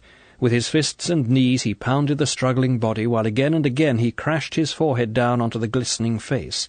The gun came quavering towards him again. Almost indifferently Bond slashed sideways with the edge of his hand and heard the clatter of metal among the seats. Now Goldfinger's hands were at his throat, and Bond's at Goldfinger's. Down, down went Bond's thumbs into the arteries. He threw all his weight forward, gasping for breath. Would he black out before the other man died? Would he? Could he stand the pressure of Goldfinger's strong hands? The glistening moon face was changing. Deep purple showed through the tan. The eyes began to flicker up. The pressure of the hands on Bond's throat slackened. The hands fell away. Now the tongue came out and lolled from the open mouth, and there came a terrible gargling from deep in the lungs. Bond sat astride the silent chest and slowly, one by one, unhinged his rigid fingers. Bond gave a deep sigh and knelt, and then stood slowly up. Dazedly he looked up and down the lighted plain. By the galley, Pussy Galore lay strapped in her seat like a heap of washing. Farther down, in the middle of the aisle, the guard lay spread-eagled, one arm and the head at ridiculous angles. Without a belt to hold him when the plane dived, he must have been tossed at the roof like a rag doll. Bond brushed his hands over his face. Now he felt the burns on his palm and cheeks. Wearily he went down on his knees again and searched for the little gun. It was a Colt .25 automatic. He flicked out the magazine. 3 rounds left, and 1 in the chamber. Bond half walked, half felt his way down the aisle to where the girl lay. He unbuttoned her jacket and put his hand against her warm breast. The heart fluttered like a pigeon under his palm. He undid the seat-belt and got the girl face down on the floor and knelt astride her. For 5 minutes he pumped rhythmically at her lungs. When she began to moan, he got up and left her and went on down the aisle and took a fully loaded Luger out of the dead guard's shoulder holster. On the way back, past the shambles of the galley, he saw an unbroken bottle of bourbon rolling gently to and fro among the wreckage. He picked it up and pulled the cork and tilted it into his open mouth. The liquor burned like disinfectant. He put the cork back and went forward. He stopped for a minute outside the cockpit door, thinking. Then, with a gun in each hand, he knocked the lever down and went through. The 5 faces, blue in the instrument lights, turned towards him. The mouths made black holes, and the eyes glinted white. Here the roar of the engines was less. There was a smell of fright sweat and cigarette smoke. Bond stood with his legs braced, the guns held unwavering. He said, "Goldfinger's dead. If anyone moves or disobeys an order, I shall kill him. Pilot, what's your position, course, height, and speed?" The pilot swallowed. He had to gather saliva before he could speak. He said, "Sir, we are about 500 miles east of Goose Bay. Mr. Goldfinger said we would ditch the plane as near the coast north of there as we could get. We were to reassemble at Montreal, and Mr. Goldfinger said we would come back and salvage the gold. Our ground speed is 250 miles per hour, and our height 2,000. "How much flying can you do at that altitude? You must be using up fuel pretty fast." "Yes, sir. I estimate that we have about 2 hours left at this height and speed." "Get me a time signal." The navigator answered quickly, "Just had one from Washington, sir. 5 minutes to 5 a.m. Dawn at this level will be in about an hour." "Where is Weathership Charlie?" "About 300 miles to the northeast, sir." "Pilot, do you think you can make Goose Bay?" "No, sir. By about 100 miles. We can only make the coast north of there." "Right. Alter course for Weathership Charlie. Operator, call them up and give me the mic." "Yes, sir." While the plane executed a wide curve, Bond listened to the static and broken snatches of voice that sounded from the amplifier above his head. The operator's voice came softly to him. "Ocean Station Charlie, this is Speedbird 510, GALGY calling C for Charlie. GALGY calling Charlie. GALGY." A sharp voice broke in. "GALGY, give your position. GALGY, give your position. This is Gander Control, emergency. GALGY." London came over faintly. An excited voice began chattering. Now voices were coming at them from all directions. Bond could imagine the fix being quickly coordinated at all flying control stations, the busy men under the arcs working on the big plot, telephones being lifted, urgent voices talking to each other across the world. The strong signal of Gander Control smothered all other transmissions. "We've located GALGY. We've got them at about 50 north by 70 east. All stations stop transmitting. Priority. I repeat, we have a fix on GALGY." Suddenly the quiet voice of C for Charlie came in. "This is Ocean Station Charlie calling Speedbird 510. Charlie calling GALGY. Can you hear me? Come in, Speedbird 510. Bond slipped the small gun into his pocket and took the offered microphone. He pressed the transmitter switch and talked quietly into it, watching the crew over the oblong of plastic. "C for Charlie, this is GALGY, Speedbird, hijacked last evening at Idlewild. I have killed the man responsible and partly disabled the plane by depressurizing the cabin. I have the crew at gunpoint. Not enough fuel to make goose, so propose to ditch as close to you as possible. Please put out line of flares." A new voice, a voice of authority, perhaps the captain's, came over the air. "Speedbird, this is C for Charlie. Your message heard and understood. Identify the speaker. I repeat, identify the speaker. Over." Bond said and smiled at the sensation his words would cause. "Speedbird to C for Charlie. This is British Secret Service Agent number 007. I repeat, number 007. Whitehall Radio will confirm. I repeat, check with Whitehall Radio. Over." There was a stunned pause. Voices from round the world tried to break in. Some control, presumably Gander, cleared them off the air. C for Charlie came back. "Speedbird, this is C for Charlie, alias the Angel Gabriel, speaking. Okay, I'll check with Whitehall and Wilco the flares, but London and Gander want more details." Bond broke in. "Sorry, C for Charlie, but I can't hold 5 men in my sights and make polite conversation. Just give me the sea conditions, would you? And then I'm going off the air till we come into ditch. Over." "Okay, Speedbird, I see the point. Wind here. Force 2. Sea conditions, long, smooth swell, no broken crests. You should make it okay. I'll soon have you on the radar, and we'll keep constant watch in your wavelength. Have whiskey for 1 and irons for 5, waiting. Good luck, over." Bond said, "Thanks, C for Charlie. Add a cup of tea to that order, would you? I've got a pretty girl on board. This is Speedbird saying over and out." Bond released the switch and handed the microphone to the radio officer. He said, "Pilot, they're putting down flares and keeping constant watch on our wavelength. Wind force 2, long smooth swell with no broken crests. Now take it easy, and let's try and get out of this alive. As soon as we hit the water, I'll get the hatch open. Until then, if anyone comes through the cockpit door, he gets shot. Right?" The girl's voice sounded from the door behind Bond. "I was just coming to join the party, but I won't now. Getting shot doesn't agree with me. But you might call that man back and make it 2 whiskies. Tea makes me hiccup." Bond said, "Pussy, get back to your basket." He gave a last glance round the cockpit and backed out of the door. 2 hours, 2 years later, Bond was lying in the warm cabin in Weathership Charlie, listening dreamily to an early morning radio program from Canada. Various parts of his body ached. He had got to the tail of the plane and made the girl kneel down with her head cradled in her arms on the seat of a chair.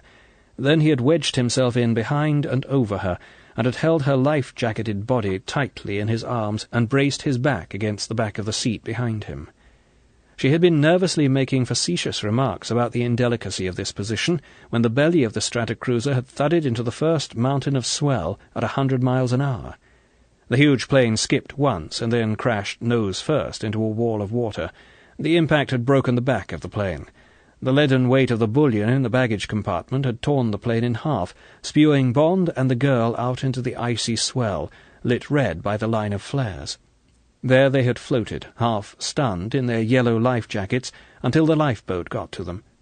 By then there were only a few chunks of wreckage on the surface, and the crew, with 3 tons of gold around their necks, were on their way down to the bed of the Atlantic. The boat hunted for 10 minutes, but when no bodies came to the surface, they gave up the search and chugged back up the searchlight beam to the blessed wall of iron of the old frigate. They had been treated like a mixture of royalty and people from Mars. Bond had answered the first, most urgent questions, and then it had all suddenly seemed to be too much for his tired mind to cope with. Now he was lying, luxuriating in the peace and the heat of the whisky, and wondering about Pussy Galore, and why she had chosen shelter under his wing rather than under Goldfinger's. The connecting door with the next cabin opened, and the girl came in. She was wearing nothing but a grey fisherman's jersey that was decent by ½ an inch. The sleeves were rolled up. She looked like a painting by Vertes. She said, "People keep on asking if I'd like an alcohol rub, and I keep on saying that if anyone's going to rub me, it's you, and if I'm going to be rubbed with anything, it's you I'd like to be rubbed with." She ended lamely, "So here I am." Bond said firmly, "Lock that door, Pussy. Take off that sweater and come into bed. You'll catch cold." She did as she was told, like an obedient child. She lay in the crook of Bond's arm and looked up at him. She said, not in a gangster's voice or a lesbian's, but in a girl's voice, "Will you write to me in Sing Sing?" Bond looked down into the deep blue-violet eyes that were no longer hard, imperious. He bent and kissed them lightly. He said, "They told me you only liked women." She said, "I never met a man before." The toughness came back into her voice. "I come from the South. You know the definition of a virgin down there? Well, it's a girl who can run faster than her brother. In my case, I couldn't run as fast as my uncle. I was 12. That's not so good, James. You ought to be able to guess that." Bond smiled down into the pale, beautiful face. He said, "All you need is a course of TLC." "What's TLC?" "Short for Tender Loving Care Treatment. It's what they write on most papers when a waif gets brought in to a children's clinic." "I'd like that." She looked at the passionate, rather cruel mouth waiting above hers. She reached up and brushed back the comma of black hair that had fallen over his right eyebrow. She looked into the fiercely slitted grey eyes. "When's it going to start?" Bond's right hand came slowly up the firm, muscled thighs, over the flat, soft plane of the stomach to the right breast. Its point was hard with desire. He said softly, "Now." His mouth came ruthlessly down on hers. This concludes the reading of Goldfinger by Ian Fleming.